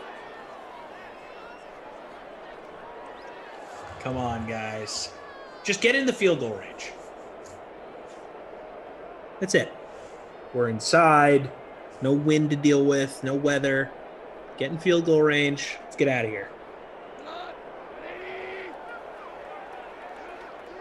2nd and 10. Going tight formation. Looks like they're probably going to run it again, if I had to guess. Maybe a little play action. Oh, here we go. Quick drop back. Oh, no. Okay. Oh, there we go. All right. Well, we're technically in field goal range. Don't need the first down here. You don't, but you want a real, like, is he going to make it if they'd make a field goal? I think True. This is the back end of his range. This is going to be dicey. Yeah, I don't know. I think I want them to come up short here. I want a first take down. like 4th and short. No. Okay. Hey, we're getting a win here. We're gonna get the win. Nothing would be worse than a missed field goal right now. I might just slink to the floor. I might just walk out if we get a missed field goal at this point. Yeah. So Protest. I know it's probably gonna take like add 5 minutes on, but like, ooh man, we had gotten a missed field goal. That would have been that's like when I just I give up. Now, are they going to kick the field goal right away? Like they sometimes they will do that. Sometimes they will do that. I'm not sure if they're quite close enough yet, but I bet you if they get like 5 yards on this next play, they'll just kick a field goal. Just don't take a sack, Jared Goff. Yeah, I don't see them throwing again. Yeah. Never say never. The Sims are. Here we go. Good run. They might It's even good for get everybody there. Might even get the field goal tomorrow or tomorrow on the next play. Tomorrow. What is the absolute limit on overtimes we could go? Like, could this go to like 15 overtimes? I don't think there is a limit, man. I guess I shouldn't have thrown that out there.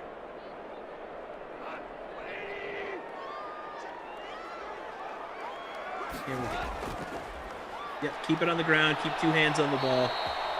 They actually lost yards there. They might just kick it here. Come on.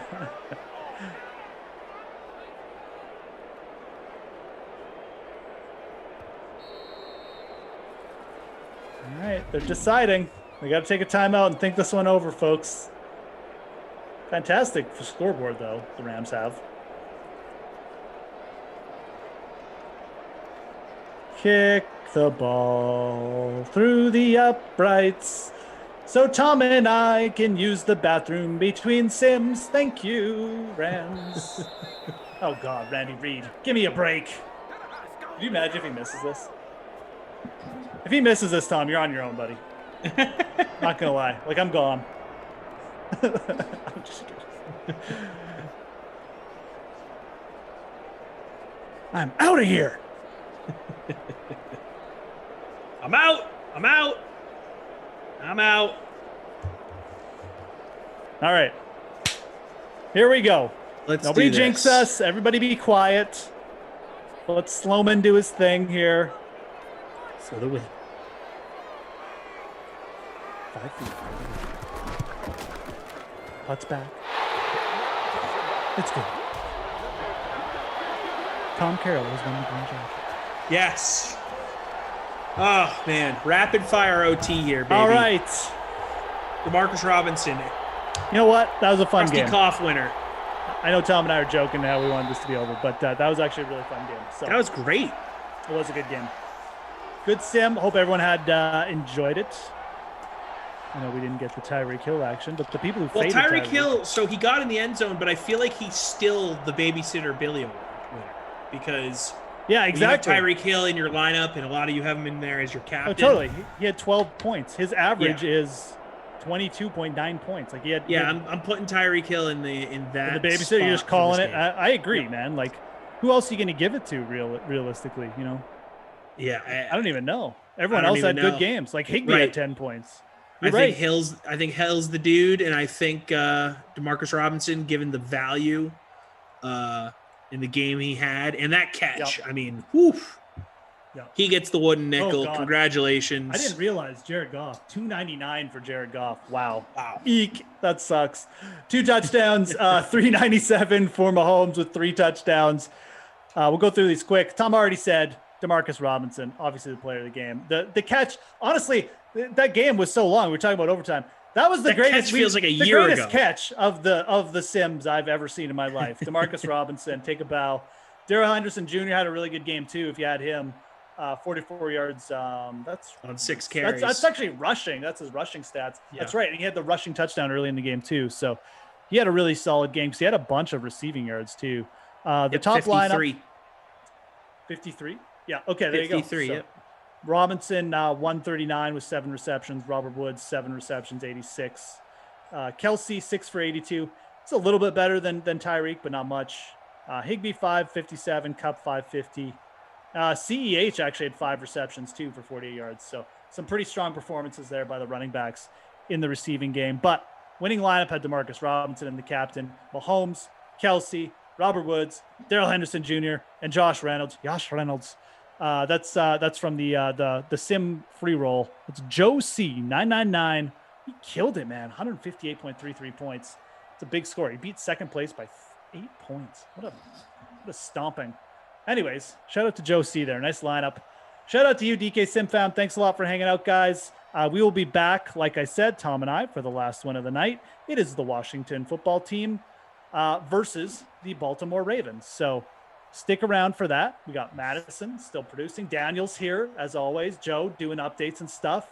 And Tom and I. And guys, like I said, we got to go because Tom's got to clean his microwave. I've got to do my hair. And we'll see you in a bit.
The reigning American League Rookie of the Year is Kyle Lewis from Seattle. As we move on to the Mariners, when it comes to a fantasy outlook, there's not a lot there for the M's. You know, it kind of starts and ends with Lewis as far as potential studs. You tell me, Gary, and is there anyone we're sleeping on here?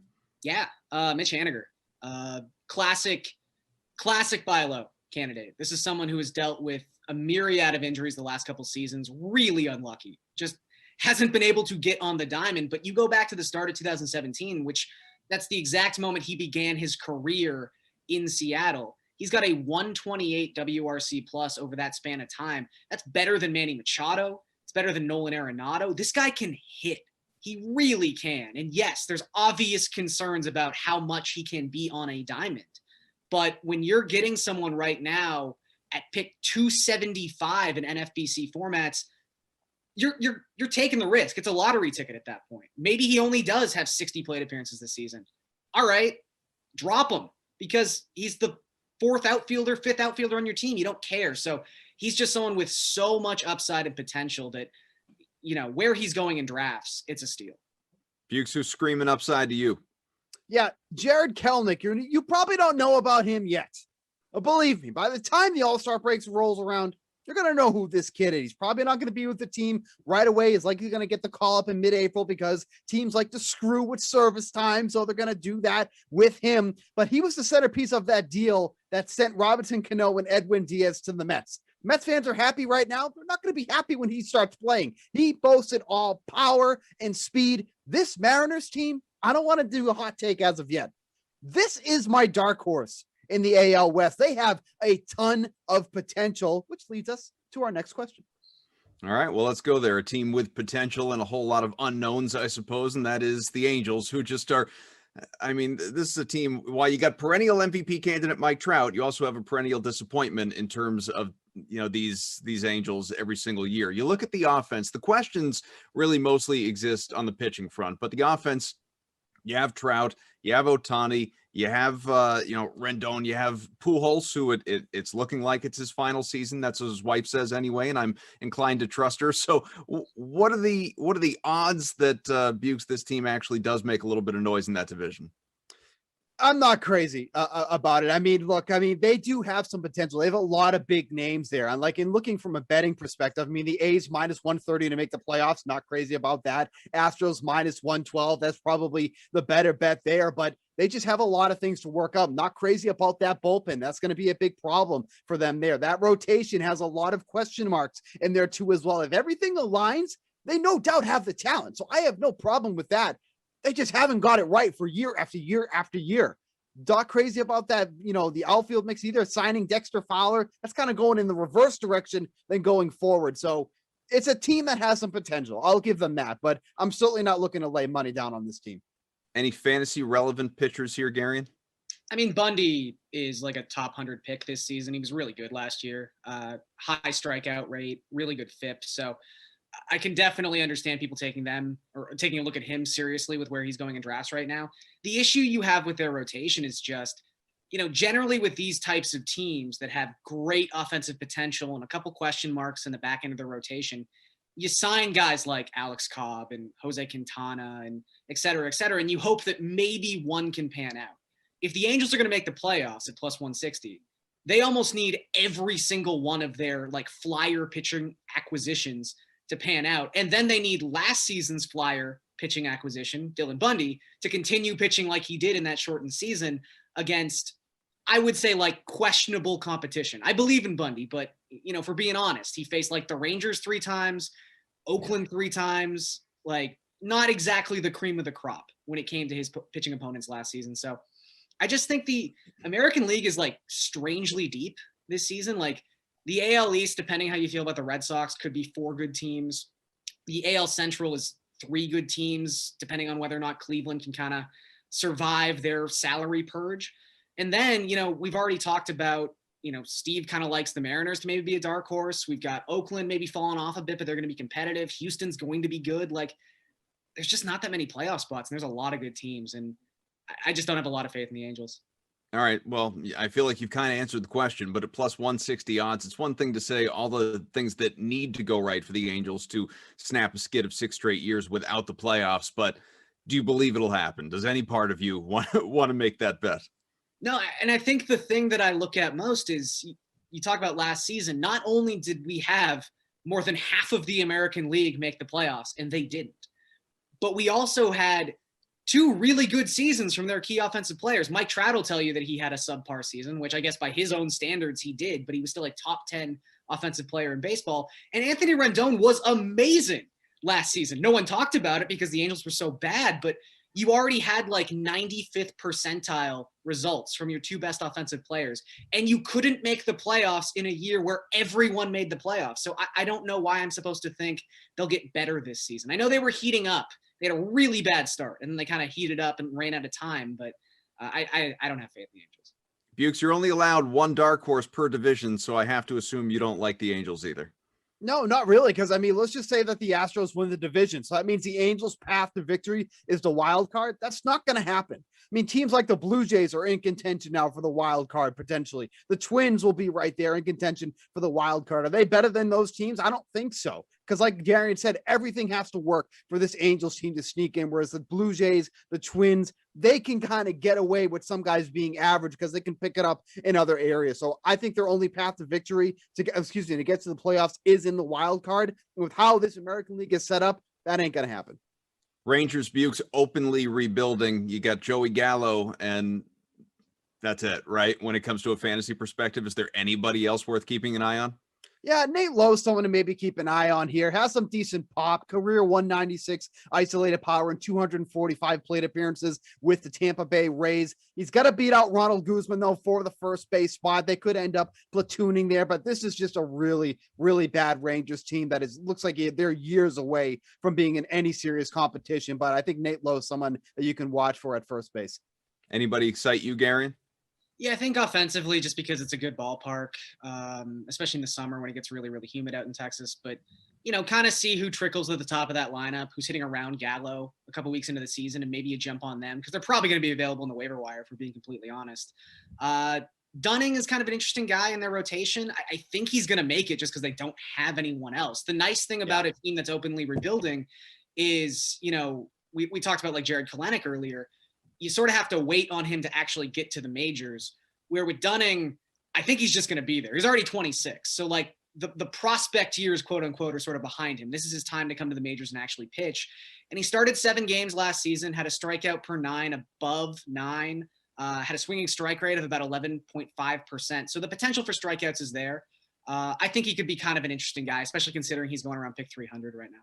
All right, so in this strikeout or homer sport, you can't ignore that Joey Gallo does have plus 1,100 odds in the DK Sportsbook to lead the American League in home runs. Guys that, have better odds, in fact, in the majors for that matter, Mike Trout and Pete Alonso, and that is it. So, Garion, do you at least, feel good about the long ball here? I mean, you have to. I'm not saying these are great odds because, again, we're kind of cherry picking from the top of the board here. But if you talk about a guy who was created in a lab to hit home runs, it's Joey Gallo. Among active qualified players, he has the lowest ground ball to fly ball ratio in baseball, and he has the second highest home run to fly ball ratio in baseball. So he only hits fly balls, and 28% of the time those fly balls leave the park. He's always a candidate to hit 50 home runs if he can stay healthy. So these are reasonable odds. I tend to like deeper odds in these like hits and home runs and all these kind of props, but it's fair. I'll definitely say that. Bukes, would you put money on him? Nah, it stinks. I think these odds stink. I mean, look, last year he only missed 3 games. He played 57 games last year. He was on pace for 28 home runs. Like, I'm not comfortable. I mean, I get it. Like Gary said, he's a home run, building machine. This is the guy that's going to hit home runs. But you look at someone like Jose Abreu, who's 30-1. In this category. Last year, he was on pace for 52 home runs. He's been over 30 home runs in 4 of his 6 years in the majors. I would much, much rather put the amount that I would put on Gallo and put it on Jose Abreu at 30-1 for somebody who is consistently hitting over 20 home runs, even in that shortened season. He was 1 away from hitting 20 home runs for every single year in his career in the major leagues. I'd put the money on that. That's the guy you want to target. All right, for Garion Thorne, Steve Buchanan, a man who was created in a lab to spit hot fire. Hi, I'm Adam Kaufman. The division previews continue on each and every week as we ramp up to the start of the new year.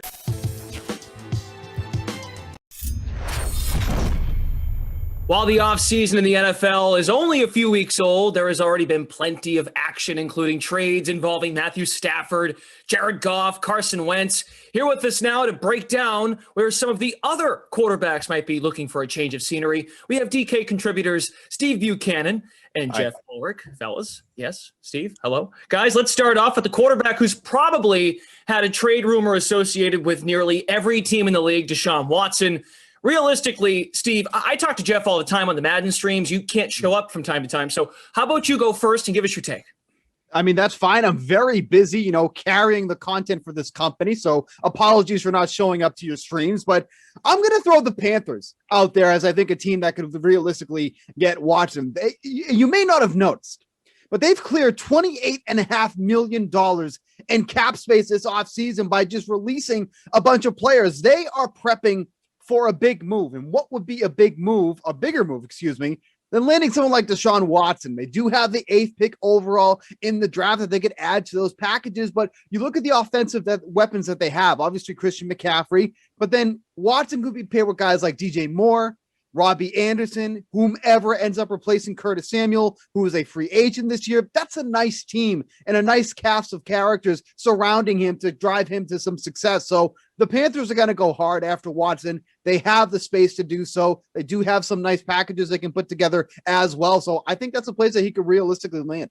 Matt Rule does have personnel control, Jeff. We talked about this a few days ago, and you're a big fan of this. Do you think it can happen? Yeah, absolutely. Look, I mean, before we get to the Panthers, I think realistically right now there's 3 teams you really have to consider. It's Miami, the Jets, and the Panthers. They all have cap space. They all have high draft picks. And they all have something they can offer in return. They all have quarterbacks, quite frankly, they can offer in return. Now, the Panthers, Teddy Bridgewater, he might not be as attractive as, say, a younger quarterback like Tua or Sam Darnold, but the Panthers also have some defensive pieces they could send back here. Derek Brown, Brian Burns, Jeremy Chin. Like, they could realistically be part of a package. We've already heard they're willing to possibly part with Christian McCaffrey as well. Yep. I think when all is said and done, if you're Deshaun Watson, you look at the situation in Carolina, got a younger head coach, probably being a little bit maybe more willing to sort of work with the quarterback in terms of personnel stuff. You look at the weapons involved and the conference too, in the NFC South. Atlanta's on the downswing. I mean, New Orleans is in flux. This is a division that's potentially ripe for Deshaun Watson to come in and swoop and be the alpha dog of. So I really like the Panthers as a landing spot. They've been the most aggressive in the media anyways. I think it's going to come down to one of these 3 teams right now. I really do, unless something else happens. But Panthers have a lot of attractiveness, and they'd be my favorite landing spot for Deshaun right now. We know Watson is also connected to the Jets, who are coming off a historically bad year with Sam Darnold. He's entering his final year on his rookie contract. Jeff, we'll go to you first here. Do you expect him to be moved before the draft, or is Darnold staying put for another season in New York? The rumors just keep fluctuating. At first, it was they're moving on from Sam Darnold. Now it's like, maybe they'll trade down and they'll keep Sam Darnold, just get some more draft picks. But I think realistically, you look at the Jets. They already have a ton of draft picks. They got a ton of free agent space. How many more draft picks do they need? Like, realistically, I know they're rebuilding and stuff, but trading down from the number 2 spot, how much more do they need? I mean, I think the only way that they end up keeping Darnold is if they don't fall in love with one of these top QBs and Zach Wilson or Justin Fields. But realistically, we're just starting the draft process, and this happens all the time. I mean, teams say, "Oh yeah, we're not really going to do anything," but then they fall in love with the QB, and you hear it, and the team just fell in love with him. And I think realistically, you look at Zach Wilson, Justin Fields. When the Jets really sit back and take a look at these 2 guys and then take a look at Sam Darnold, they're going to realize taking one of these guys is going to be an upgrade over Sam Darnold. I'm of the belief that's a thing as well. Both these guys coming off good seasons. Fields, a couple of good seasons. And so I think that Sam Darnold does get moved. I think the Jets, if they don't land Deshaun Watson, are going to take one of those 2 quarterbacks with their number 2 pick. And plus, you consider Robert Saleh and his impact. Is his first year. He might want his guy. Steve, right. You think he wants his guy, or is Darnold going to get a chance? I mean, look, they can say whatever they want. Robert Saleh thinks there's plenty of untapped potential for Sam Darnold, and they might be able to unlock that. But first and foremost, get the guy some protection. Doesn't matter who you end up taking. You need some protection for your quarterback. They don't have that right now. Sam Darnold was under pressure on 43% of his dropbacks last year. No quarterback is going to succeed if they're constantly running for their life every single time they go to drop back the ball. So it doesn't matter if it's Sam Darnold, Deshaun Watson, who, very apt to running for his life with the Texans, Justin Fields, whatever. They need some help on that offensive line. That's what's most important too. But if you believe the rumors, or let's say the current rumor, because it's probably going to change by tonight, Darnold can be had for a second round pick and another mid round pick. Like, it's not like the asking price is astronomical for him right now, and he's young. There's still probably a lot of potential for Sam Darnold, but I think the Jets could end up keeping him. And like Jeff said, how many picks do they need? Well, you have, the second golden ticket here with the second round pick. If you're going to keep Darnold, you're not going to take a quarterback. Why not move down and repair in so many areas that the Jets need repairs? So I think they could end up keeping Darnold here because this is probably one of their best opportunities to fix multiple areas in 1 year. And we've heard Sam Darnold's name come up with the 49ers, so it just all connects somehow. The 49ers suffered a profound amount of injuries that derailed their season right from the start last year. John Lynch was asked if there was any doubt if Jimmy Garoppolo would be his quarterback in September. His response was, no, not at all. I really believe that. He was on record again as the offseason was nearing, like, we might take a guy. Do you believe in Lynch, Jeff, and the confidence level Lynch has in Jimmy Garoppolo?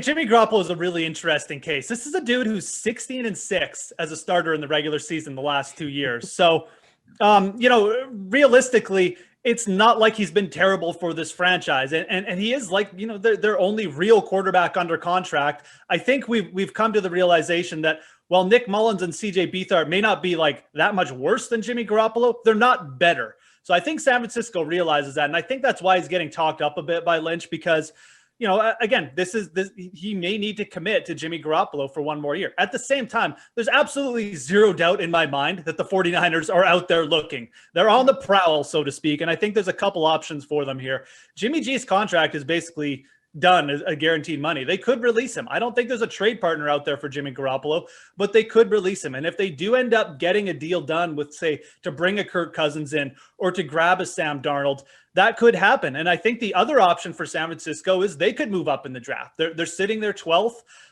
It's very realistic that they could move up, 8 spots, whatever they need to grab one of those top 2 quarterbacks. Is that real? Is that going to happen? Not necessarily, but I think the option is out there. So there's a couple different paths that San Francisco could go down. But I think at the end of the day, unless they find a willing partner like Minnesota or another trade partner like the Jets, they're probably just going to say, okay, well, Jimmy G has led us to a winning record. Let's give him 1 more year. They can at least get out of it at the end of the next year if it ends up going south on them again. But I just don't think there's that many takers for Jimmy Garoppolo. And outside of a release and bring in someone else, San Francisco doesn't have that many options. And you get the sense that Lynch is backtracking, Steve, because he wants to reel Jimmy G back in. Garoppolo, it might not matter if we believe Lynch or not. Garoppolo might be unhappy with all of these rumors. What's your stance on this situation? I mean, look, I've never been a big Jimmy Garoppolo guy at all, but the Patriots have always been kind of infatuated with him a little bit. And it feels like that could be another spot where he could land back with the team. Cam Newton said that after he could return from COVID, he was so far behind that it added to his woes that he had all season long. I mean, quite frankly, aside from the first 2 weeks, nothing really impressed anybody. He came out on fire and quickly that one was fizzled out really fast. So look, I mean, I'm not going to sit there and judge the guy on, his post-COVID stuff. I mean, that is what it is. I've never had it or anything like that. I can't relate to that. But you have someone like Jimmy Garoppolo who was in the system for so long, already. He would kind of have that one up over any free agent or anybody that they could trade for because he's already acclimated with that system. And like Jeff said too, after that $26.4 million cap hit, none of that money after that is guaranteed. So they could easily move on from him if it's a 1-year thing and it didn't end up working out.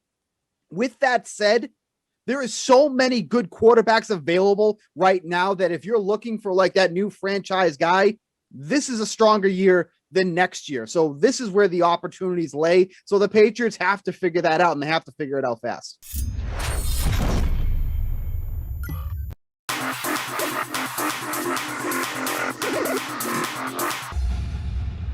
Welcome to the Price Check. I'm Pierce Dietrich. Let's look at the salaries for Homestead. Whose salary jumped up this week? Kyle Larson, $8,300 up to $10,700. He's the most famous wall rider. We'll see if he's still got it or not. Kyle Busch, $10,000 up to $11,800. The place differential is there, but Homestead is a track where Kyle Busch needs practice to get this car set up correctly. Austin Dillon, $6,700 up to $7,700. This is his best track. Over the last 6 races at Homestead, his average finish is 10th. Whose salary dropped this week? Chase Briscoe, 8,400 down to 7,200. He won this race in the Xfinity Series, but that probably doesn't matter. He's starting in the back, and he is too cheap. Eric Jones, 7,800 down to 6,900. This is RPM equipment. He's too expensive. He's starting just too close to the front. Ryan Newman, 7,300 down to 6,400. He was optimal just once last season. Stop chasing the Newman value play. Favorite play of the week, Denny Hamlin, 9,600. He had the best long-run car at Homestead last year. He'll likely be up front this entire race. Tyler Reddick, 8,500. He'll earn fast laps, running the wall, and he's also going to earn a bunch of place differential points. All right, guys, check out DK Nation for all your DFS information and needs. If you have NASCAR questions, find me on Twitter at Race for the Prize. I'm Pierce Dietrich. Catch me on DK Live.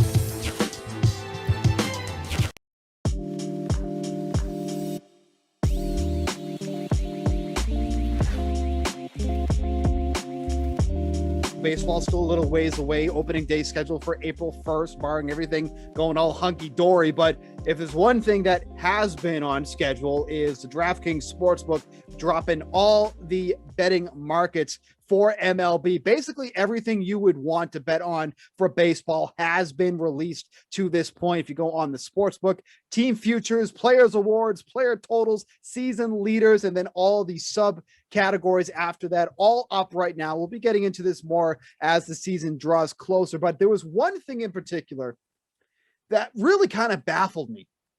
And we're going to shift over to the American League MVP odds. Not surprisingly, Mike Trout is the favorite, plus 200. A little bit of a gap there after that to Alex Bregman, who is 10-1. And I look at those odds and I go, where is the value here? This is somebody who's coming off a season that only played 42 games, but I think it's fair to say it was really a down year for him. If this was a full slate of a full schedule last year, only on pace for 23 home runs, ended up slashing 242, 350, 451. You look at his future total for the over-under on his home run totals for this year, which is over on the DraftKings Sportsbook, it's at 30.5, which is one of the lowest on the board. But then you have him as the second best odds for MVP at 10-1. Like, coming into this and looking at the numbers that he had last year, for me, that's like, okay, this would probably be an excellent value to get on Alex Bregman, because supposedly, reportedly in the offseason, put on, I think, like I said, 27 pounds of muscle. Him and I are on the same routine. So we're both him and I bulking up, getting ready for MLB. But I look at those odds and I'm horrible. Like, where is the value here? There is none. Like, this is what I would expect if he had a year like he had back in 2019 or 2018. 10-1. I mean, he has the talent. He has the capabilities to be there. But, I mean, these odds just don't make any sense to me at all. So I'm with you for a couple of reasons. Number one, Houston is not even favored to win the division. That would be the Oakland A's. So Houston might not have all that great of a year. So why is Bregman going to win MVP coming off an awful season, even though it's, that would just be considered a cold streak in a normal season in those amount of games. But still, it's hard to win a MVP award if you have a 40-something game cold streak. Guys are going to be better than that. The second thing is Springer's gone. That's the leadoff guy. That's the guy that, I mean, he's kind of like a home run leadoff guy, but he's a guy that's going to get on base and be in front of Bregman and help Bregman have a better season. And that's not there anymore. Altuve will be there, but it certainly doesn't help Bregman. That's more of a, that's a basketball thing. A guy, whatever, Kevin Durant leaves OKC and Westbrook gets that MVP award because he has to do everything. That's not how it works in baseball. You want those good hitters in front of you so that you can put up bigger numbers. So yeah, it doesn't make sense to me. And we've talked about this before in the AL MVP because it has Trout on that side. Having Trout, the cheapest price in the NL is plus 750, and there's a bunch of guys kind of jumbled together in that range. Having a guy like Trout thrown in there at plus 200 just gives you everybody else at steeper odds. And if we think Bregman is also mispriced at the top of the field. That means everybody below them is probably mispriced. Yeah. Now Trout could win it. He's won it before. He's kind of like I say, he's the default numbers guy. If nobody stands out like a dominant player on the best team, oh, well, Trout had this WAR and this average and that stuff. I don't know, baseball nerd stuff that I don't even know. But the Angels don't really make the playoffs. They don't win. So I'm not afraid of that necessarily with Trout. So let's take Trout and Bregman and throw them out. Is Judge good at 1,200? Maybe. Jose Ramirez plus 1,200? Maybe. I'm looking, I don't know, maybe the White Sox guys, Jose Abreu and Luis Robert are both plus 2,500. That seems like pretty good value. I don't necessarily have a take on who to bet, but I'm just telling you there is value in betting the AL MVP if you do have a lean or a take, because Trout is definitely way too high and Bregman being second on the list just opens up more value.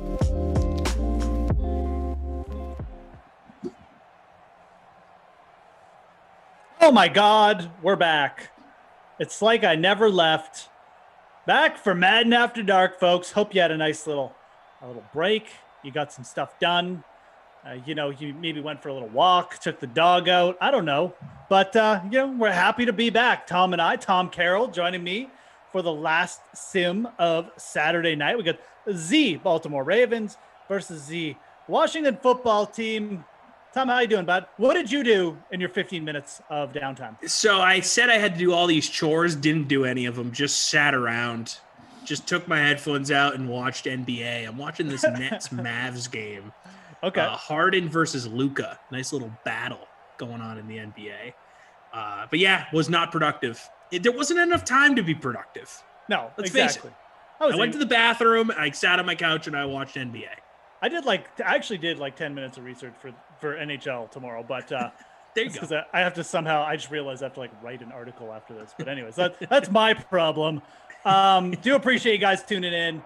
We got one more sim to go. It's going to be good. It's probably not going to be as good as the last one, I'm not going to lie. But even if it's half as good as the last sim, it'll be pretty good. So hit that like button, folks, if you could. We'd really appreciate it. We're up to 216. Dude, let's get over 300 likes for the day. What are you guys, saving all your likes or something? I know there's way more of you in there. So if you could smash that like button for us. If you haven't hit the subscribe button to the DraftKings channel, definitely do that, guys. When more original programming is coming out, and I know there's some things coming up and I want to be in on, you'll get the notification. So hit the subscribe button as well. Anyways, you can also follow Tom Carroll. Let's plug our Twitters while we're at it. I mean, it's pregame. No one cares what's going on here. Pregame, it's Tom Carroll. It's at your boy TC Fresh. That's right. BOIYABOITC Fresh. Give me that follow on Twitter. And from experience, the people with the harder to remember Twitter handles are better Twitter follows. So right off the bat, you're getting quality with Tom Carroll. I'm at the Fantasy Grind. It's easy to remember. I'm a terrible Twitter follow, but please give me a follow anyways. So we got all that out of the way. Tom, who'd you put in your captain for this one? Lamar Jackson, big truss, woo-woo, 27.1 a sim, 18 grand in the captain spot. Don't care. Not a lot of points elsewhere on either team. So I figured I get the big dog. You could take that to the bank. Then I went Mark Andrews, Hollywood Brown, J.K. Dobbins, Willie Snead. So I'm going Ravens heavy. And then I got D-Hop, the kicker, for Washington as my one Washington player. My punt play, $3,800. Oh, wow. 5.6 a sim. So you're looking for a 35 to 6 game with two. Yeah, I want a Ravens blowout. I'm trying to be the one guy that has a crazy Ravens stack. Fair enough. I used Hopkins too. Threw both quarterbacks in there. I put Terry McLaurin, T-Mac. He's good. F1, Scary Terry in the captain. He's good in real life. He's not really that good in the Sims, to be honest. But, like DeMarcus Robinson in the last Sim, maybe we'll get an equally good catch. There's a 39 Sim stuck in there between. He's got a couple 30-point games. So he's got the speed. He's got 15 touchdowns. It's not terrible, but he's very hit or miss, very boomer bust. So that's my lineup. It'll be a very boomer bust lineup. as I usually go with, because hey, it's free money. I'm not paying for these free rolls, so and I win nothing if I win. That's the way to do it. So go Except big or pride. go home. Go big or go home. Scared money don't make money. That's right. A little completion off the bat is Brady McCurdy. Haskins, still the QB in Simland. He has not ceded it to Sim Alex Smith. Sim Dwayne Haskins is, much more reliable. He's on time. And he's still bad. He's terrible actually. Sim Dwayne Haskins is terrible. I'm not gonna lie. He's on the Steelers now. It'd be interesting to see. Maybe he'll resurrect his career there. You never know. Weirder things have happened than that. Oh, look at nice little run. Is it 2, I think? Yep. 41. Tom Stack. Jordan says Tom Stack Lamar with 3 pass catchers. Good luck with that, buddy. He's probably right. Like Lamar never supports that many, but you never know. Could have one big. Hey, pass game. I was just looking at points per sim and looking at value when it comes to I had Lamar in my captain spot. I didn't have a lot of room. Look, he's not wrong, but I will say is I think that this has the potential to be a lower scoring sim with a bad quarterback on the other side. So Lamar does get like a couple deep passes or like a deep touchdown to Marquise Brown. Could work out.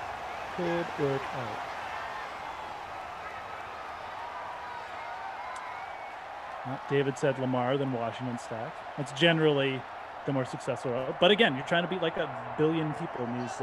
Yeah, exactly. I'm just trying to be different, guys. Go.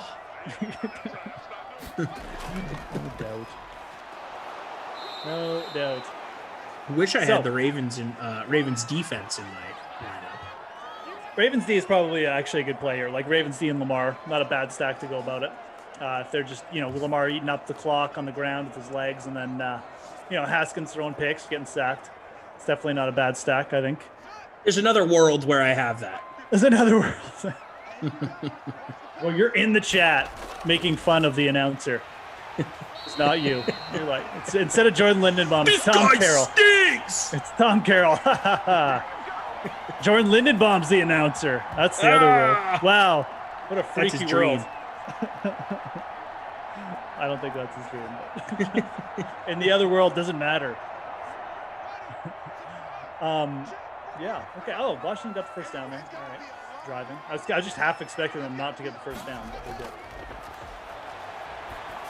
Aston. You guys can actually. So there you go. I'm the smartest man alive.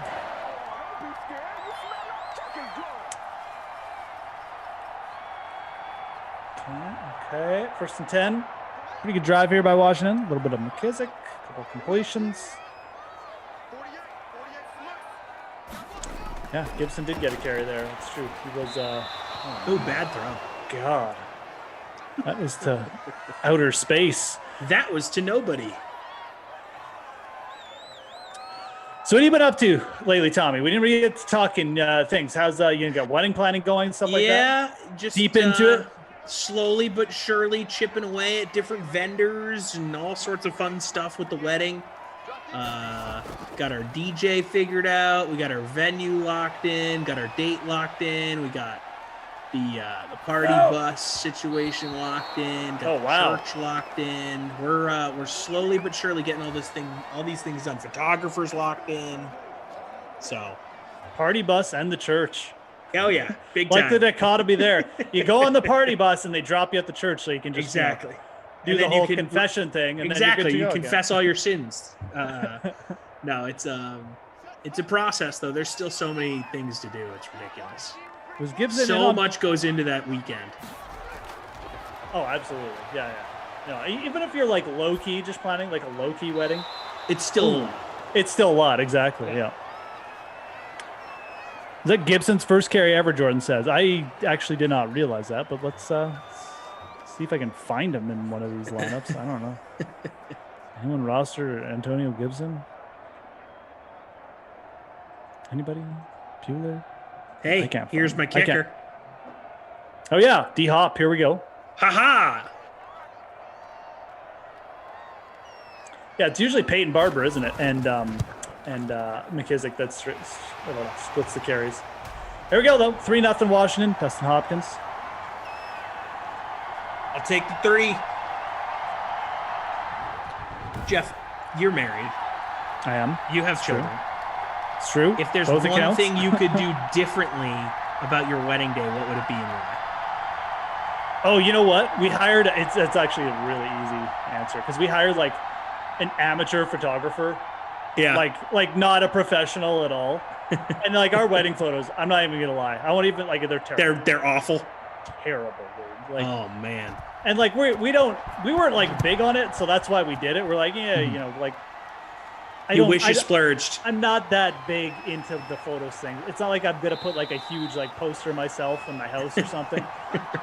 But these were even below my expectations, and I have low expectations. So if my expectations weren't met, like they were bad. Interesting.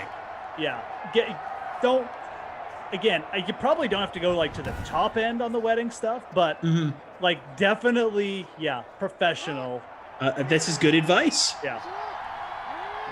We found a photographer we really like at a good price, but like I don't even think this dude had a portfolio. Like, or if that's he a did, problem. If he did, we didn't ask to see it, so. And we're sort of the same way as you guys. With that, like we're not going to put a big shrine to ourselves in our house, right? But you want to have nice pictures from that day. Exactly. You know? So if someone says, or you just want to look back on it, and like, I mean, you're putting so much into it. You want to be able to remember it. We had a friend there who was just taking pictures randomly, and like her pictures are better. Oh my God, Lamar! Oh, Lamar! Oh, he's gone! Wow! Oh my God! Oof. Wow. Okay. Well, Washington DST. Okay. Yeah, not who scored there, but yeah, Daniel paying off for him. He's got both defenses in his lineup. Good guy. Yeah, I mean that's the one thing with Lamar, man. The Russian QBs they fumble all the time. So smash there. Good O line, or good D line, excuse me, by by Washington, and Josh Allen fumbles a lot too. Not gonna lie. My Ravens stack not working out so far. But hey, the Ravens get the ball right back. We'll see what they do. Well, this isn't terrible for your Ravens stack. It's not going to be throwing more, right? So right. Ha-ha! Could be good for it. You never know. He did whiff on the tackle there. I thought the Washington dude was going to go down because he was right in Lamar's grasp, and then he just ran right out of it. So I don't know. That's why they play the game. Anyways, if you got like Hopkins, if you went special teams, Washington special teams right now, you were well in front. He's got lots of time to make up for it. Don't worry, folks. Tons of time. Plus, early. Everybody rostered Lamar, so everybody's in the same boat. He's 95% owned in the Freeze Pops and Moose, Madden After Dark, free roll. So 54.4% in the captain spot. Everybody's in the same boat. We're all in this together, people. I mean, he's up minus 1.5 points, but, unless you faded him. There's like 3 people who faded him, so maybe a bit more for that. Andrews. Yeah, so, that's actually really sneaky. That's my one piece of advice, though. Yeah, don't go cheap on the wedding photographer. That's very, very sound advice. Good story.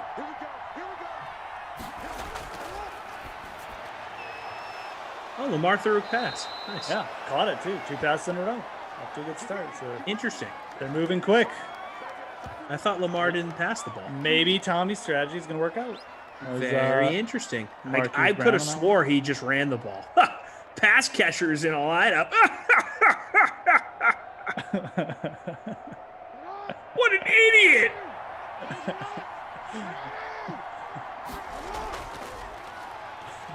Here we go. One play. Ingram. Mark Ingram.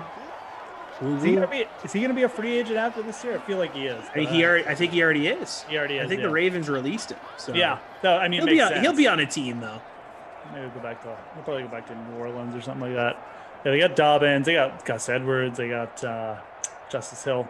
Definitely do not need a. Yeah, he's up there in age. I think that He is. He's getting up there. He's one of those dudes that's good to have in a locker room. And he's not like one to complain about touches or anything like that. He's been a guy that's shared the rock his whole career, right? Yeah, So pretty much. Yep. He's a guy that you can stick anywhere, and he's going to help your team. Yep, absolutely. He'll probably get picked up, like you said, as a depth piece somewhere. So absolutely. We're getting a little bit back on that run. There we go. 3rd and 5. Oh, Lamar passed it. Weird. Mark Andrews there, a little out.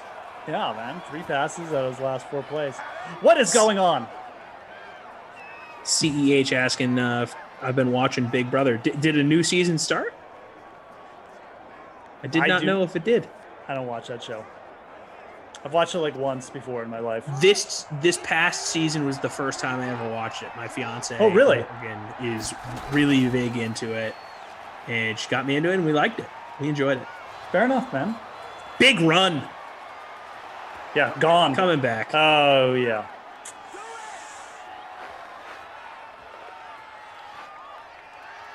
This has to be holding. Yep. Okay.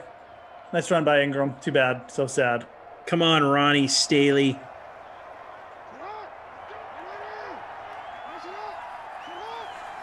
All right. 1st and 19 now. Touchdown for you. I don't know what Ingram's ownership is. We'll check it in a sec. That's definitely not as good as his last run, though, so that'll be disappointing for his owners.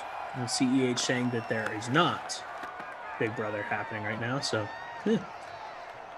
guess I don't necessarily know why he asked. I haven't dived into the old ones on CBS All Access, which is becoming Paramount Plus this week. Oh, is that right? Yep, they're just going to switch over.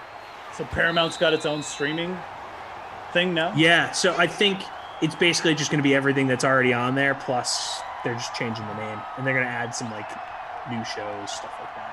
Oh, okay. Viacom CBS owns Paramount, Daniel said. Daniel's like the he knows his stuff. The oracle, dude. I swear to God. Like, I don't think there's been like one question that's been asked on the sim where Daniel hasn't just like chimed in. Well, like, by the way, this is the answer. Like, he's like the oracle in Batman. You know, like he's got the guy he just calls and he gets all the answers. That's Daniel. That's why we like having him around. All right, 10-0 Washington. Defensive touchdown, fumble for Lamar, who has thrown the ball more than 5 times, on pace to like set the record for pass attempts. Just thought I'd throw that out there. 3 for 3. He's 3 for 3. Dwayne Haskins 4 for 7. Anyways. Hey, that's pacing towards having more than 10 in a game. We did have a touchdown called back. Mark Ingram, though, stuck at 5 yards. So not much offense in that first half. First quarter, Jeff. Quarter. Only at the quarter. Yeah, it's only a quarter. Come on. Brian Anderson, I can't tell. Is he saying that it's not a sandwich? Yeah, taco, not a sandwich. Thinks that taco is a sandwich. I think he's saying it's not a sandwich.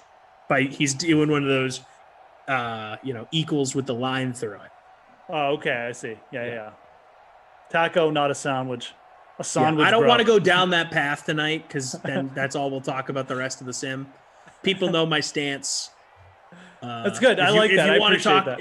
If you want to talk to me about it privately, you can message me on Twitter at @yourboyTCFresh, BOI. The DMs are open. Hit me there. Hit me Instagram. Whatever you want. If you got a problem with Tommy's sandwich takes, you meet him on the streets. All Just right, hit me it's up out personally. There. Yeah. I'm not doing that to these people. These good people in the Sims anymore. The streets, folks. The streets. It has been legislated too many times. When it comes up in the news, when things like that happen, that's when we can discuss it, but not randomly.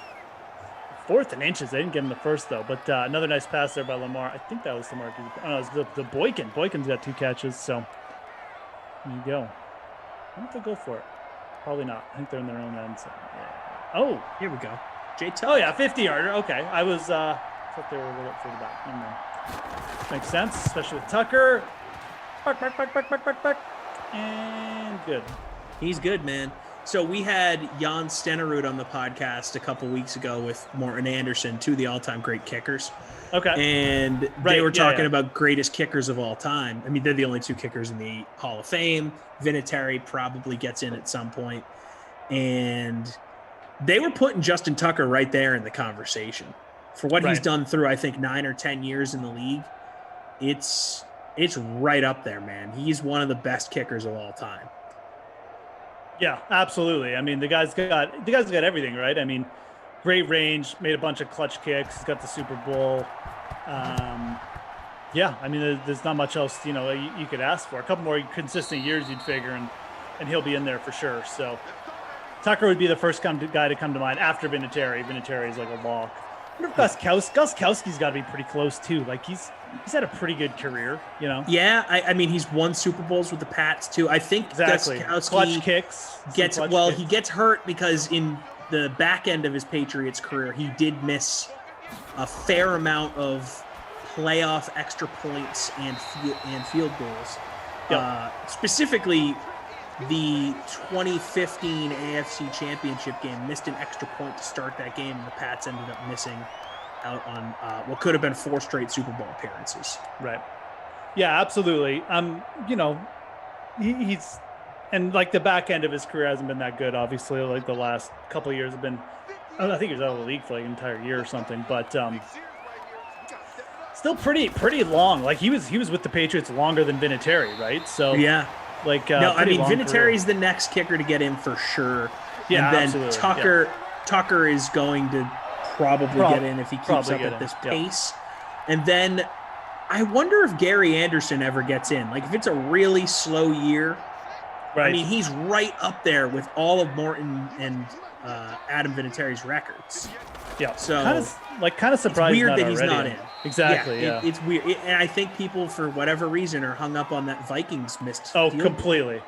Completely. And man. it's crazy. It's the only kick he missed the whole year. Yeah. Like, come on, guys. Yeah. I think Gary Anderson will get in at some point. I just don't know when. It's got to be a really slow year for a kicker that's been out of the conversation. I mean, he might be a Legends Committee guy. Right. Like Drew Pearson this year and all these other dudes that are getting in from 2020. Right. Yeah, it does seem weird. Like, Dan Marino never won a Super Bowl. He's in the Hall of Fame. Right, yeah. It's like there's this weird thing, like this weird currency put on Super Bowls for non-quarterbacks. Exactly, right? So strange. Like T.O. didn't get in on the first ballot. Granted, he's a jerk, but people are like, well, it's not like he ever won a Super Bowl. Exactly. Okay, but the Super Bowl the Eagles played against the Pats, he had, 9 catches, and he had a broken leg. Like, that dude balled. Yeah. That game should have locked him in as a first ballot guy immediately. Yeah, no, exactly. He should be in. So Mason Crosby, that's a decent name. He's had a really long career too, and his back end of his career has actually been like really good too. So it's just really hard for kickers to get in. It is absolutely. Like unless there's only 2 in, so unless you're like truly a dominant kicker for 20 years, it's hard to get it. It's pretty dumb too. Like. Kickers are, regardless of how you view them, they're part of the game. Like, why wouldn't you recognize the position? Why wouldn't you recognize the really good kickers? Yeah, I don't get it. It really makes no sense, does it? Like the same thing like in baseball. Isn't there only like 10 second basemen in the baseball Hall of Fame or something ridiculous? Like, for whatever reason, these 2 leagues are biased against certain positions. Like, there's no DH. There's 1 DH in the Baseball Hall of Fame. Yeah, that's insane. The position has been in place since the 70s. And like, there's 2 ways to score, and like, there's only 1 kicker who can score points. And if you can stick around as a kicker on 1 team or 2 teams for most of your career, that's really impressive because that is such an expendable position. Like, if you stop being good as a kicker, they'll get rid of you mid-season, no problem. Yeah. So I think that these dudes like Gary Anderson, like his career is incredibly impressive. It's weird that he's not in. Yeah, I actually didn't know that. I didn't know there was only 2 kickers in there. So there you go. I was Jan something on every Stenerud and Morton Anderson. That's it. That's bizarre, to be quite frank. And 1 punter, Ray Guy. Oh, is there? Oh, okay. Yeah. Right. Great guys in there. Yeah. One punter, man. Yeah, I wonder if Hecker gets in. Johnny Hecker? People Yeah, love maybe. Johnny Hecker. He's got to be the next punter, right? Or people loved Shane Leckler for a long time. Leckler was the guy. Yeah, he was a good kicker for sure. Shout out to getting some good punter and kicker talk. Well, it's like he said though. It's like they're just trying to like pretend like the kickers aren't important. Right.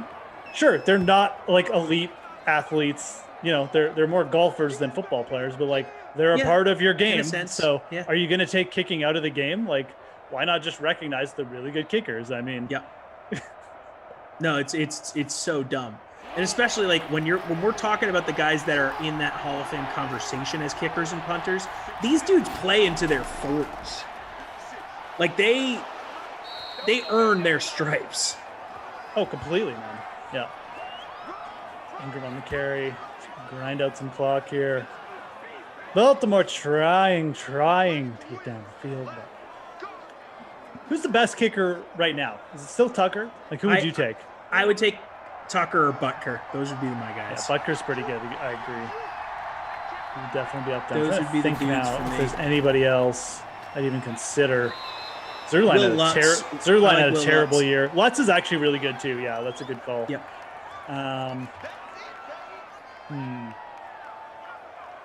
Young Wei Koo actually had a really good season, but he had a very good season. Kind of younger, but I just need to see it for longer. Exactly right. Yeah. Vinatieri is technically not retired yet. No, that's right. Yeah, which is crazy.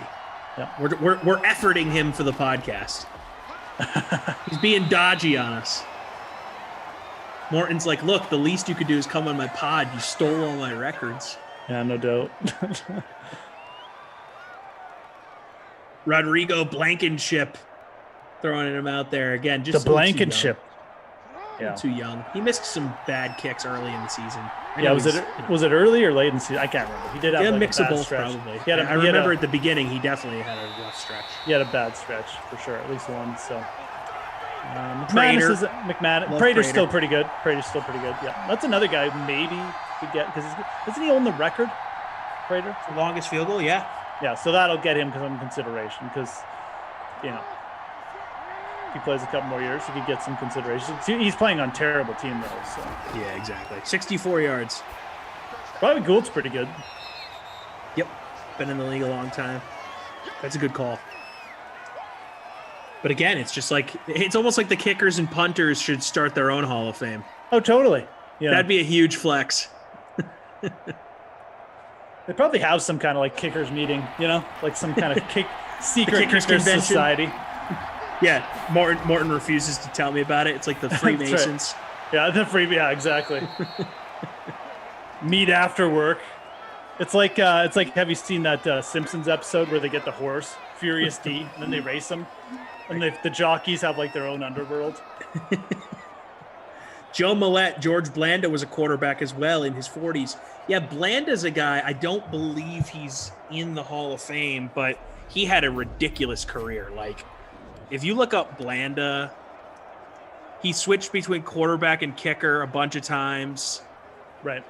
He's not in the Hall of Fame, man. No, he is. Okay, so Blanda is in the Hall of Fame. Yeah. He's not considered a kicker in the Hall of Fame, though. He's in there as a quarterback, even though he did a lot of kicking. I mean, dude, his rookie year was 1949, and he played until 1975. 48 years old. That's crazy.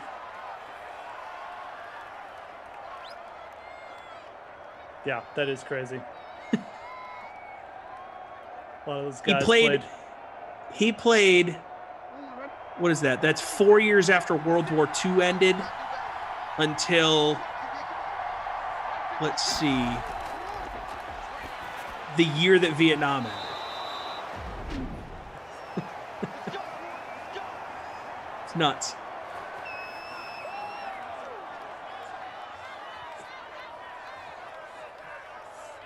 First and goal. Baltimore down to one timeout. Is it one or two? I think one. 57 seconds. Here we go. Shotgun Lamar. Let's tie it up. Everyone wants a Lamar touchdown. Let's just give it to him. Actually, Tommy wants a Lamar passing touchdown. So let's give Tom that. Look. You know what? I'd like a nice Mark Andrews touchdown. I feel like that's very doable. Montez Sweat sack instead. Who did you want for a touchdown? Well, Mark Andrews. Mark Andrews, okay. He's in the lineup. We're in tight end territory here. Janikowski, another one. Brian Anderson throws out. Yeah, I agree. Olindo Mare, Lisa says. It's a good one. Looks like we're getting a run here. Gonna get yeah, there, I mean, look, there's a lot of kickers that were good for a while, but just the standard for Canton at that position is so ridiculously high. Yeah, exactly, right. Like none of those guys are getting in. They're all really good kickers, though. But, right. Like both Jan Stenerud and Morton had to play 20 plus years and be the all-time leaders in points. Yeah, to get it. Exactly. Yeah, and kick own or come close to like the record of all sorts of records. Yeah, exactly. So it's a dangerous one because they're out of timeouts. Oh, Andrews! No! Oh boy, that one's gonna sting. Ugh. That's gonna end. We did get the Mark Andrews pass and catch, but couldn't shake off 3 Washington players. I thought he might get in there for a sec because he was in stride, but that was. And then he stopped. What are you doing, Andrews? Just run to the pylon, kid. What are you doing, kid? Lisa Robinson, Doug Flutie drop kick. Yeah, that's right. That was cool when that happened. Yeah, that was funny. It's like the only dude to do that or something for like a million It was the first years. time it had been done in the league in like 60 years. Yeah.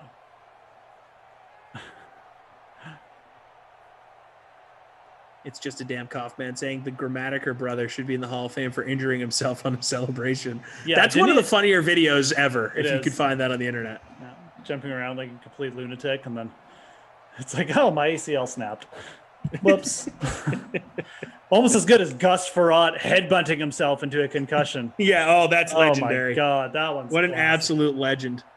Classic. Lamar, 10 for 11, 94 yards, no touchdowns. Dwayne Haskins, 6 for 9. Nice. 48 yards, no touchdowns. Mark Ingram, 23 yards, 1 touchdown called back. Lamar Jackson, Good point. 6 yards rushing. Yuck. Good point being brought up by CJ71. Lou Groza. The Lou Groza Award is given to the best college kicker every year. He is in the Hall of Fame, but he's not a straight kicker.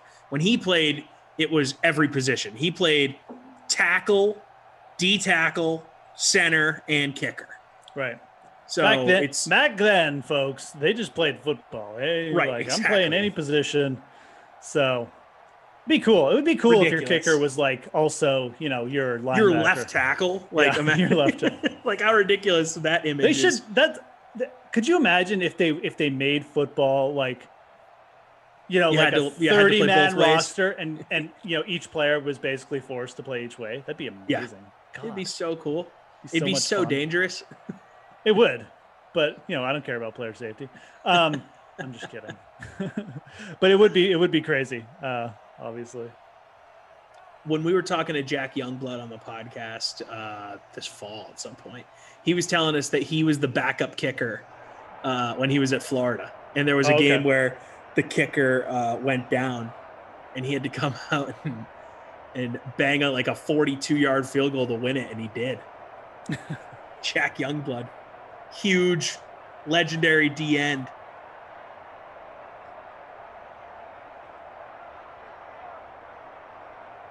All right, second half, folks.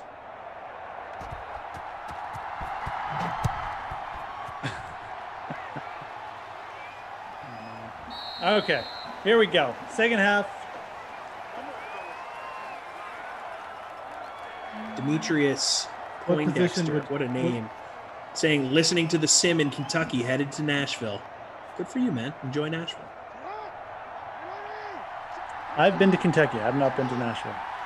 It's a good time. Where'd you go in Kentucky? It was when I was young. I don't even know where I went. You just know you were in the I don't state. even know why I was there, to be honest, if I'm being dead honest. Well, that's part of the reason why I asked why you were in Kentucky. Yeah. I guess Louisville's a cool place. Yeah. Shout out to I think it was in Louisville, Louisville, but again, like I had something for work, maybe. I just that's legitimately how young I was. Anyways. Madison had a family reunion in Kentucky once. I went to Lexington, Kentucky once. That's how I found out I had a horse allergy. I was at the National Horse Museum or whatever. Oh, Horse no. Hall of Fame.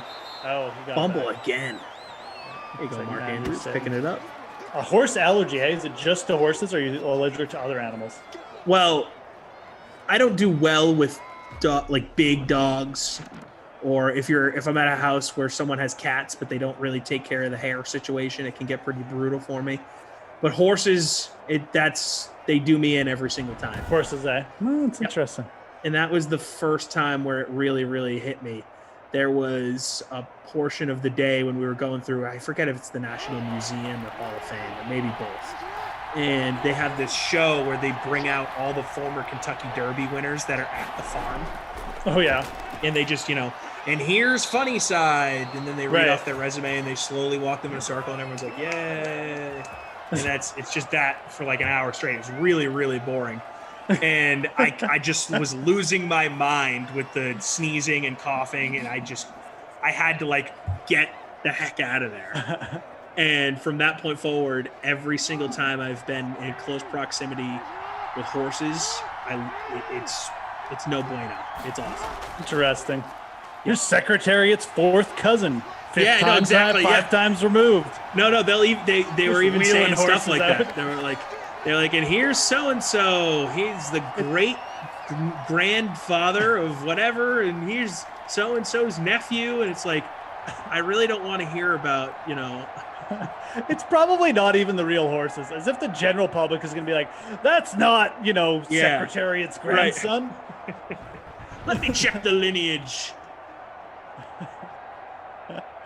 If you're into that stuff, though, cool place to go. So it's the National Horse Museum. I want to look this up.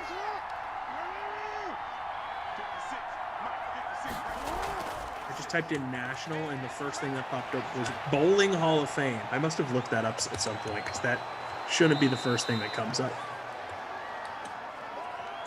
Dr. Acula, attorney at law. I'm eighth in the free roll.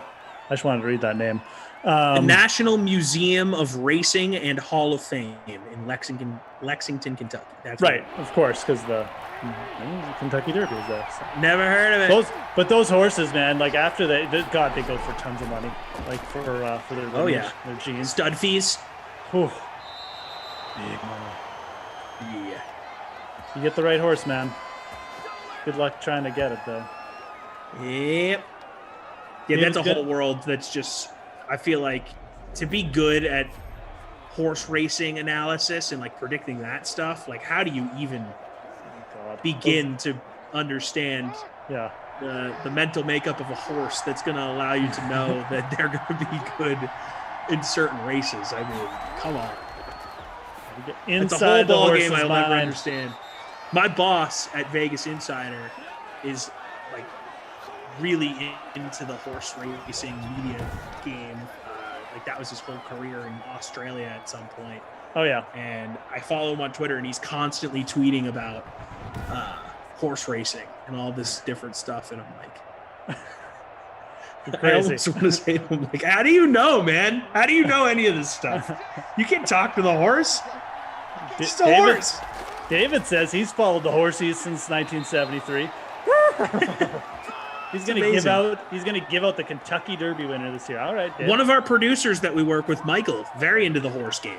Yeah, no, Michael's definitely done some stuff as well. So, all right, Dave. No, I believe you, man. I do. Definitely tune me in. Hey, I'm up for anything, man. I mean, I usually just bet the funny names. So, definitely drop in, David. I will probably follow you. So Mike saying the Bowling Hall of Fame is in St. Louis, and so are you. That's probably why. The Bowling Hall of Fame actually moved. See, I'm remembering why I Googled this now, hence why it popped up. I was trying to book Pete Weber as a guest. Oh, nice. on the radio show I used to Who do you produce here in think you St. are? Louis. Yeah, I am. We were doing this. We were doing this themed week of guests called Decades Week, and I wanted to have him on as our '90s guest. Here we go, Lamar. And unfortunately, he was busy training in Minnesota bowling. He said he didn't have time. It's like, what do you don't have time for 5 minutes, Pete Weber? You're too busy training up in Minnesota. What are you doing? But in the process of trying to get Pete Weber, I don't know. In the process of trying to get Pete Weber on our show, I found out the Bowling Hall of Fame no longer here. Lamar's gonna go. Oh wow! It felt like slow mo there for Lamar. He just like, oh yeah, I'm good. I'm not gonna turn on the Jets. He wanted to take that hit. I really thought he was going to get in easy there, but good pursuit by the Washington D. First and goal. Here's a funny story surrounding that as well. So, and I don't even know if I should say this, but whatever. No, Pete Weber's not listening.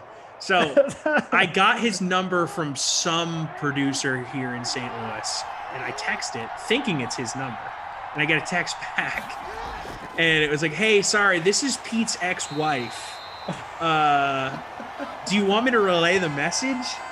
And I was like, yeah, I guess you could relay the message, but it'd be better if you could just give me his number and I could text him directly instead of just going through you. I mean, you are his ex-wife. And she was like, no, we have a good relationship. I'll text him for you. So she sends a screenshot of my request for Pete Weber and to him, and then he replied to her apparently saying, just give him my number. So she texted me back, oh, actually, he just wants you to text him. So she gives me Pete Weber's number. I text him, and then he texted me back to say no, he couldn't do it. So that's my Pete Weber story. Fair enough, man. When you're working in the guest booking game, you get all sorts of weird numbers, and it's probably an 85% hit rate, but that 15 where it's not the right person or it's an old number can be very funny. Yeah, no kidding. That would have been a weird one. It's his ex. I texted a guy once. I thought it was Benji Molina, and I think it was I was texting with who I thought was Jose Molina. I'm getting my Molinas mixed up. Right. And the guy texts me back. He goes, hey, I have no idea what you're talking about. Don't watch baseball. Please lose my number. And I was like, does Jose Molina just not want to be bothered, or is this legit? So I said, okay, thanks. And I deleted the number. Guy missed a real opportunity, man. He could have been like a star baseball player for a day. There's a Tucker field goal. He's going to add to his Hall of Fame totals, his Hall of Fame sim totals. Baltimore getting within 4 points there.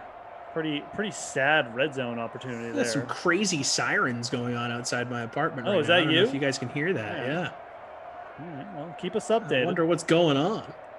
It seems to have passed. Maybe they're finally coming to get Glash. Glash just running around out there. Taking a Saturday night off. Who knows what he's up to, man? No. No, I think he's calling a basketball games. Oh right, yeah, he's into the college. You're right. He's in some bubble calling games. I always give Glash the hard time, but he does have a real job. Yeah, he grinds, man. Yeah, he does. I always forget that. I forget they went back to doing those actually. I'm like, why does Glash not work the weekends anymore? Yeah, what a slacker. He should be here on a Saturday night. Doing Elmo voices with me. Oh man, it's funny to think about the guy that does Elmo voices on a DraftKings sim is calling like a real Division I college basketball game on ESPN Plus. Oh, I know. It is kind of funny. I always think about that. I always think if like our broadcast was just like for a real NFL game and it was being like people would be like, what the heck is going on? Why are they talking about Pete Weber? That would be like the least weirdest thing. I think that was Logan Thomas. That was Logan Thomas there. think I actually rostered Logan Thomas. I thought about it. I'm still 132nd, so because McLaren's literally caught, I think, one pass. So. I don't even want to look. God, is that the end of the quarter? Jesus, that was a quick quarter. I'm probably doing so badly. You know why? Because you should never put this whole game is doing badly, Tom. So don't feel bad. You should never put Ravens pass catchers in your lineup. That's the problem. No, that's what I did. I mean, Lamar's 13 of 14. I mean, Dwayne Haskins is 7 of 10. So I'm in 66th. It's bad. Could be worse though. I guess got to look at this positively. Game right now is the exact opposite of the last game, but I'm not complaining. It's going to be you may have just jinxed us, so thank you. I probably did, just like last game. It's very low-scoring fantasy. It would be hard to tie a 6-10 game. Like getting 4 points in the NFL is difficult. Yeah. 1.4%. Washington DST, 25.5 points in the captain spot. They got 2 sacks, defensive fumble, and a defensive touchdown. So they are the big play right now. Lamar Jackson's got 13 points. But they're definitely the Krusty Koff winner. But like I said, everybody got Lamar in the lineup, so it doesn't matter. I don't know.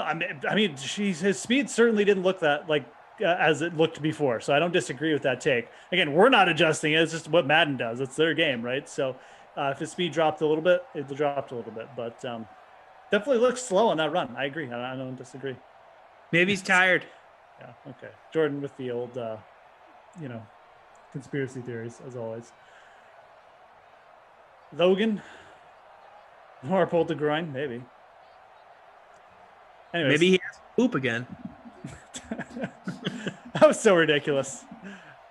Everyone just speculating. 100% had to poop. 100%. I mean, didn't he come out with a legit thing though that he said he had cramps? I don't believe him. I get cramps before I have to poop sometimes too. It's true. All right. Anyways, good info on the sim. David's going to bring us the Kentucky Derby winner.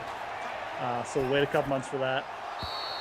Good to know. February's over. February just flew by. February flies. February's a terrible month. It's a terrible month. It is. It's terrible.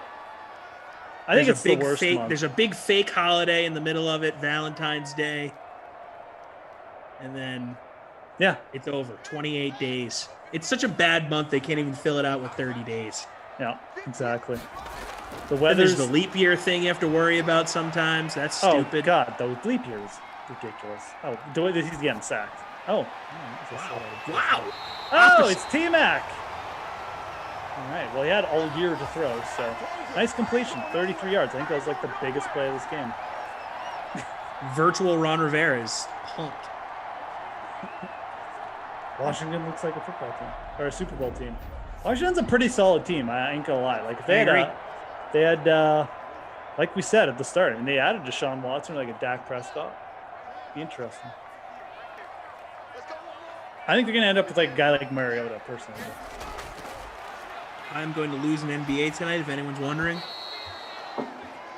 Kaufman, June Kaufman play. Yep.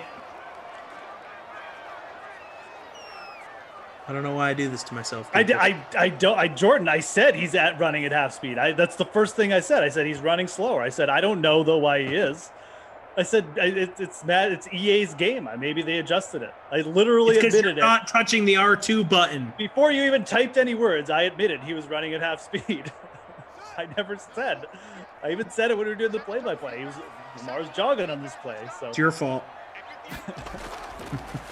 I was the one who brought it up.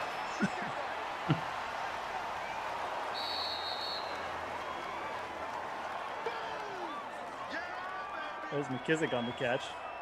And look, they do change, and to people who are new to this and possibly listening in, EA will change the player settings. They'll play the player skill sets and stuff like that. So I'm not saying they've done that to Lamar. It was probably just a weird play where he just wasn't running at full speed because it's a sim. But it definitely was not running at his normal speed though. Yeah, but they will. Who did they take the X factor away from this year? Matt Ryan is one of them. They took a couple guys away mid-year though. T.Y. Hilton. T.Y. At least a couple other guys. So that's why you got to go to the DK Nation Madden page anyways, folks. If you're new, if you're old, if you're part of the Madden Sim fam since the beginning. God, we're coming up in a year here, man. One more month. Crazy. Yeah, you've been here since the beginning, right? Yeah. Oh, yeah. Since the beginning. Yeah. Since Sim 1, pretty much. So it's pretty crazy. I came in here towards mid-October, I believe, was my first broadcast. So you guys have way more Sims under your belt than I do, and I still feel like I've been doing this for at this point, you know. And it's like, child's play. We've been doing this for almost a full year.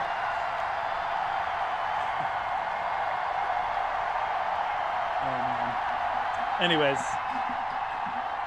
crazy year. We get the Madden. I mean, it won't even be that long till we get like Madden 22. Yeah, when does that come out? Midsummer? I think it comes out. Yeah, I think it comes out just before the start of the year, if I remember correctly. So we didn't have the 2020 game for that long. All right. Well, now we do have OT on the horizon here. You were right. You jinxed us. I totally jinxed us. This is good. This is just. I mean, just settle in for triple OT at this point. God. Madison, Daniel, everyone in the chat. This is. Why do you do this? Hey, Washington DST, let's step up here. Now Lamar's going to be, he's going to start to look like Patrick Mahomes. I hate it.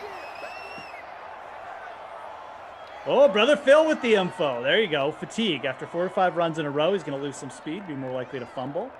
And you are right, because he did take a couple of hits on that drive too. So this is why we need like Billy to just chime in here for this. Billy needs to be like our Dean. He needs like a hot mic, you know, back in the producer's booth. Well, it's like they bring in the refs. We need like Billy is like, because Billy. Yeah, he's our Mike Pereira. Yeah, Mike Pereira. Yeah, he's our Mike Pereira. But I think that's actually probably what happened on that one. A little bit of fatigue.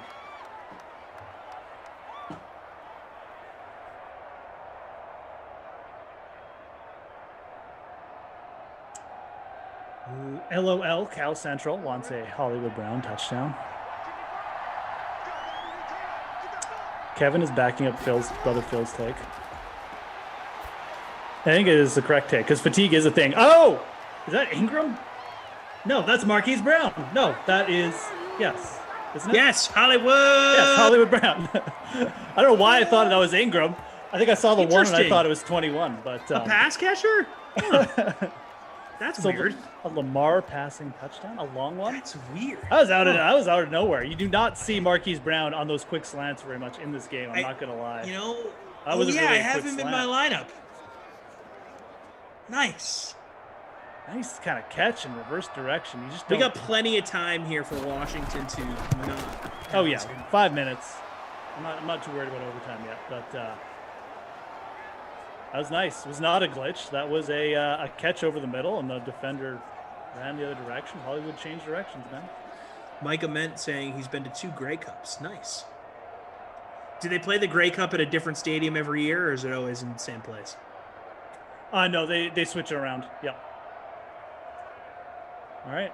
Anyone asking from for Hollywood? one cold city to another? Yeah, pretty much. Although there is a couple domes strewn around Canada, so as you'd expect. They should have the Grey Cup in Miami every year. Miami? That'd be nice. Didn't they used to have American teams in the CFL? They did. Did not work out well. Why did they do that? Well, I mean, look, they thought like the NHL has multi-country. Yeah, league, they wanted to expand. They wanted to be like the second league, and you know, you can't really be the official second league with like 8 teams. Yeah, and no American exposure. Yeah, exactly, right? So I think it actually would have worked. Their problem wasn't that they expanded into the U.S. Their problem was that they expanded into the U.S. way too quickly. Markets. And dumb markets. But, like, the first team they had, and... Oh, man. Wasn't it Birmingham? No. Oh, man. Well, Buffalo's an obvious play. They should have had a team in Buffalo. Okay, I got it. They should have had a team in Detroit. Like, you got to stay near the Canadian border here. That's what they did at first, though, Tom. That's what they did. Okay. They did. That's why it worked the first year. I think the first year they actually the American team even won, but I gotta remember where it was. The gold miners. Here we go. No. Okay. Oh man. Okay. This is probably gonna be too much for me to read while we're doing the game, but I'll try and find a quick list. no. There we go. Baltimore Colts. That's what it was. Okay. So they brought back the Colts in Baltimore. The Colts, I'm almost positive, won the championship one year. Yes, the Baltimore was far and away the most successful of any American CFL team. They averaged 37,000 fans the first year. Yeah. And they won. Yeah, they won the East. They advanced all the way to the Grey Cup, but the Lions defeated them in the Grey Cup. So that was really successful. But then they expanded into Shreveport, Awful decision. Sacramento, and Las Dumb. Vegas, which So at the dumb. time Vegas wasn't what Vegas is now. It wasn't quite as developed. It wasn't as accepted, right, as like a major hub. So the Baltimore decision was great. It worked out great. If they had just taken their time and gone to built up a couple Go to more markets that have lost football teams. Totally, it would have worked. But they just tried to go for the quick money grab and it didn't work. So they had What to terrible decisions on Shreveport? What are you doing? Yeah, Shreveport. Exactly. What are you doing? Yeah. Totally, dude.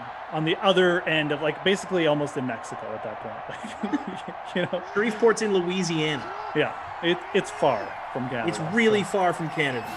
It's in the northwest corner of Louisiana. Go to Portland, Yeah, Seattle even. Yeah, Portland's a good call because they don't have a team, but exactly. Baltimore stay in was that great. north corridor, man. Yeah.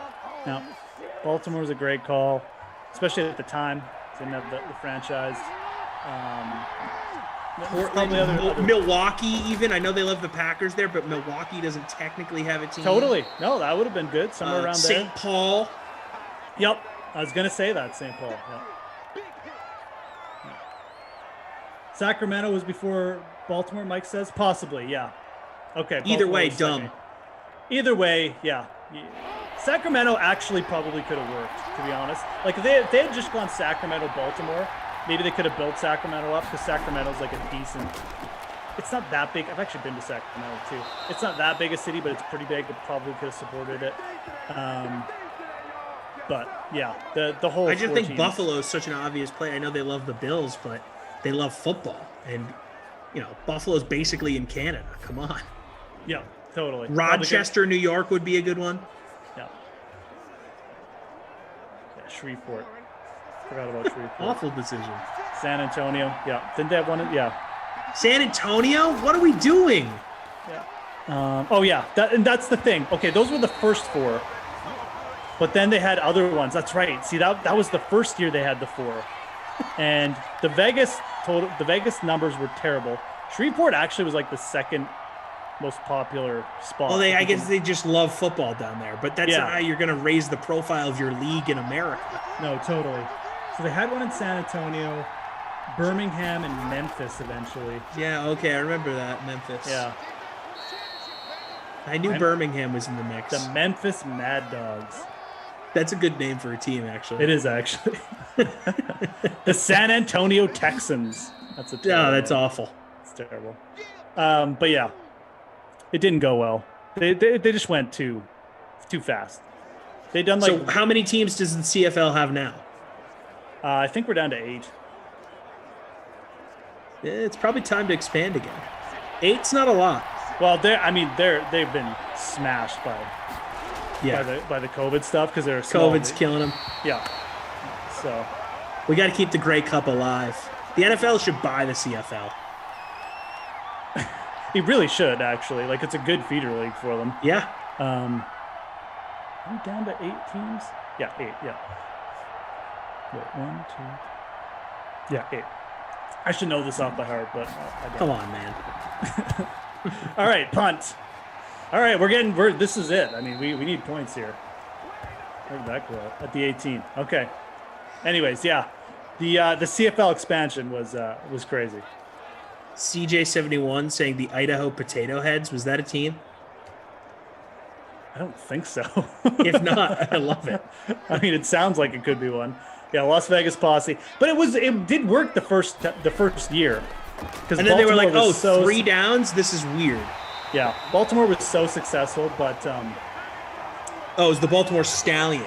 Stallions. That's right. That's right. I was gonna say it'd be weird if they, like the NFL, probably had some antitrust. Yeah, they wouldn't even have. Could've... Yeah, that's right. It was the Baltimore Stallions. I've kind of erased that whole era of the CFL in my mind because it was so ridiculous. But it could have worked if they had gone like 2 cities at first, let it soak in, then expanded like one at a time. But they went for like the home run. They went for the home runs like Shreveport and San Antonio, Birmingham. Oh, that's funny. Yeah. Baltimore Stallions. Yeah, they had a good first year, man. They drew people. They drew more than some of the Canadian hubs. So. Because that had to be probably post Colts, pre Ravens, you know. Exactly. Ooh, going for it. Didn't get it. All right, 3rd and 4, man. Crab cakes and football.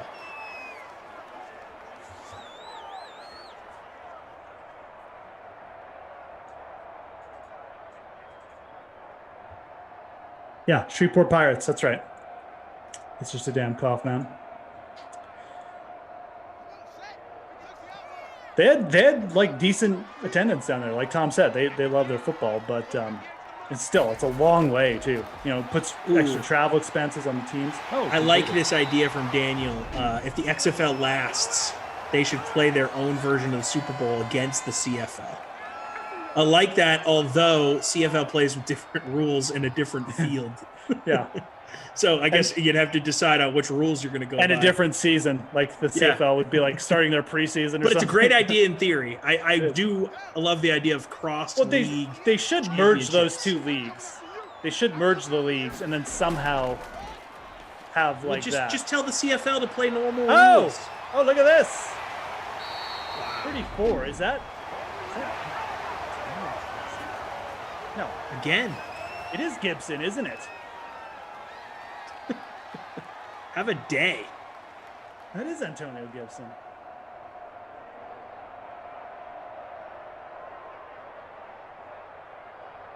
I didn't flash the stats. I just got to verify. I'm pretty sure I was Antonio Gibson. 24. No, wait. Is that Barber then? Hey, it's okay. We're just going to set ourselves up for a field goal here against for Hopkins, who's in my lineup. No, it was Barber. Yeah, okay. Never mind. Got my numbers mixed up. For some reason, I thought Peyton Barber was 27. I'm in 37th. That's not bad for a guy that put a bunch of pass catchers in his lineup in a Lamar sim.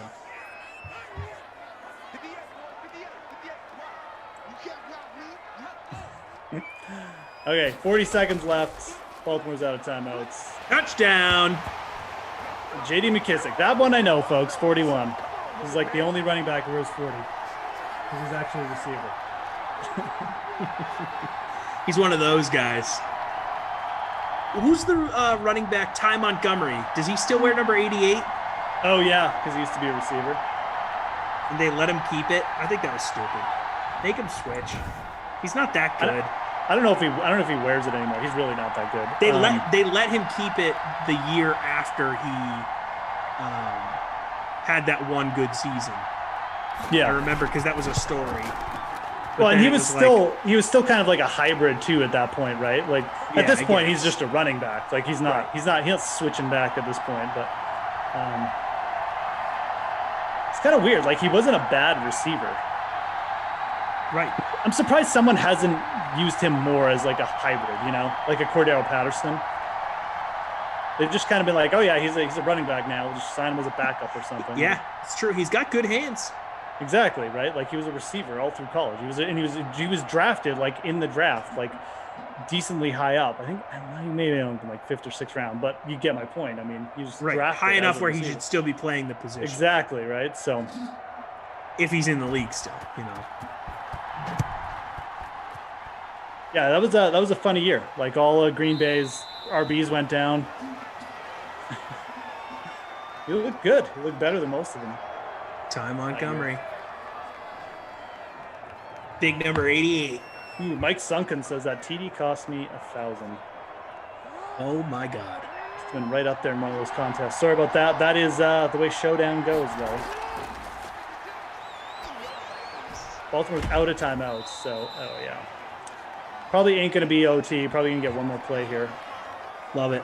Jeff wants OT. I don't think we can get it. Sorry, Jeff. Be pretty crazy if we did. Chef Duke does not want OT. Yeah, Tom Montgomery with the Saints now. No, I know that.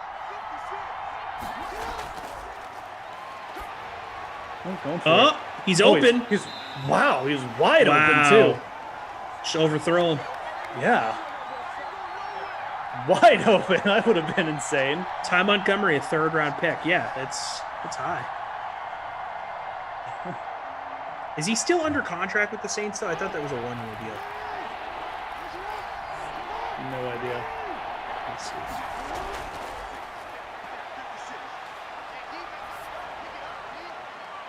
Oh, going for it all again. 2 seconds left, so one more chance. Boykin, 72-yard touchdown. Come on, LOL. Did you know that Ty I've Montgomery seen it rushed happen for before. 105 yards in Week 17? I didn't, actually. I really didn't. When they had their playoff spot locked up, they Right. threw Ty Montgomery out there, and he had a day. I actually didn't know that. No, didn't work out this time, folks. I've seen it happen before. I've seen Hail Marys. Saw a tip ball once, that spot of the field, then it went in for a touchdown. So it can happen, but not here. Not here. We're done. No double OT for this one. Not bad about it. Is he still under contract with New Orleans? Since we're on I stopped looking once All right, I fair saw the 105-yard thing, and that was enough fun information for We don't me need to stick lengthen the page. the sim out just to give Ty Montgomery more. Oh, look, they're taking a group pick together. Isn't that That's nice? nice. I really do like the Washington unis. I really hope they keep the kit that they have I this wouldn't year. mind them changing the name because I think it's kind of a dumb name. I agree. But- Like at the very least, make it like the football club. Yeah. Football team is dumb. Football club is much better. Yeah, football club, or like just go with like a decent nickname. But you could Yeah. keep the uniforms. You know, The uniforms are fine. Good color scheme. I like the numbers the on the helmets. It's old Washington school. Burgundies. All right, Lamar Jackson, 216 and a tutty. Dwayne Haskins, terrible. 15 for He 21, stinks. 158 yards. Yeah, we knew that, though. Washington Ron Burgundies. Milk was a bad choice. All right, so not much on the passing front. Rushing, Lamar, 70 yards, 2 fumbles. I thought he only lost 1. Did he lose 2 fumbles? I guess he did. Mark Ingram, 29 yards. J.D. McKissick, 27 yards. Yeah, not much on the rushing. Oh, McKissick had that late rushing touchdown, yeah. Barber, 30 yards. 1 rush, 30 yards for Peyton Barber. That's pretty efficient. That'll do. That will do it. Antonio Gibson, 1 rush for 4 yards, and we all freaked out about Whatever. it. What do you have? I guess we'll wait for the receiving totals here. Mandrews had 9 catches. Yeah. Okay. I got up to 9. I thought it was like 6. 9 catches, 65 yards. McKissick, 9 catches. Yeah, he was catching a bunch of dump offs too, 42 yards. Marquise Brown, 4 catches, 94 yards, and a touchdown. Boykin, 3 catches, 47 yards. And everyone else just kind of not much. My boy, McLaren, 2 Krusty catches. 44 yards. Kaufman, player of the game, winning the wooden nickel, entitling them to 1 free small ice cream cone here at Lions Choice Roast Beef in St. Louis, is Washington DST. My babysitter Billy Award goes to Terry McLaurin, 2 catches, 44 yards, no touchdown. It's pretty terrible. Appreciate that Pretty bad. shout out because he sunk me. Not gonna lie. Where did I finish in this? I finished somewhere in the 98. 60s. Don't even need to look at I don't it. even remember the last time I was competitive in one of these. Really bad stretch here for at the Fantasy Grind, where you can find me on Twitter. JC Mart Deuce, though, he took it, 106 points. Wow, another blowout. This is like the second blowout in a row. He won by 6 points. Jackson at the captain, so he just took the chalk, which was smart. Had the Washington football team DST, the Ravens DST. Mark Andrews caught like a billion passes. Marquise Brown, J.D. McKissick. Again, scores are not final, folks. We're doing the manual scoring, obviously. So, wait for it to update. Might not have everything in. Even just as I look at it now, I think Andrews might be able to catch. But we'll get updated. We got the guys working back there. They're doing it, doing it manually, like I said. So, Tom, man, that was Takes fun. time. That was fun. Yeah, man. That was a good Saturday night. Any gems to leave the people with before we get out of here and I give the final closing statement of the night? No, everyone just enjoy your Saturday nights here as we head towards early Sunday morning. Stay safe, get some rest, enjoy the rest of your weekend. Yeah, look, like we said, it's February. February's ending, which is going to be great. So we can all put a cap on February, one more day. I appreciate you guys hanging out, man. Saturday night, hanging out with us, hanging out with me and Tom, watching The Sims. Hope you guys had a good one. Shout out to our producer, Madison, who's here. Daniel, like I said, just keeping it down. He's the oracle in the chat. And all of our production crew, man. I mean, I will be back tomorrow morning, folks. I'm going to go get like 2 hours of sleep. I'm going to be super crabby in the morning. We're back starting 12 Eastern, just as always. It'll be me and Adam Kaufman on the first two Sims. It's going to be Titans at Seahawks, 12 noon. Then it's going to be Texans at Broncos. Again, you have me. I'm going to have like one glass of coffee, cup of coffee. It'll be with Kaufman. So Titans at Seahawks, Texans at Broncos. And you got Giants at Patriots, Bills at Falcons. That's going to be Rossi and Tom. So Tom's back too. All right, but he gets to work with Rossi, so he's super lucky. And then you've got Packers at Colts, Glasheen and Brendan. And you got Bengals and Cowboys. Again, Glasheen and Brendan again. So Denver Brandon, as I call him. So that's the schedule for tomorrow, folks. We'll be back. We got a full 6 Sims. We're going nowhere. Guys, smash that like on the way out if you could. If you haven't subscribed to the DK channel, please do so. It'll help us out. It'll help you out. Help everybody out. And for me, for Tom, have a great night. See you again soon.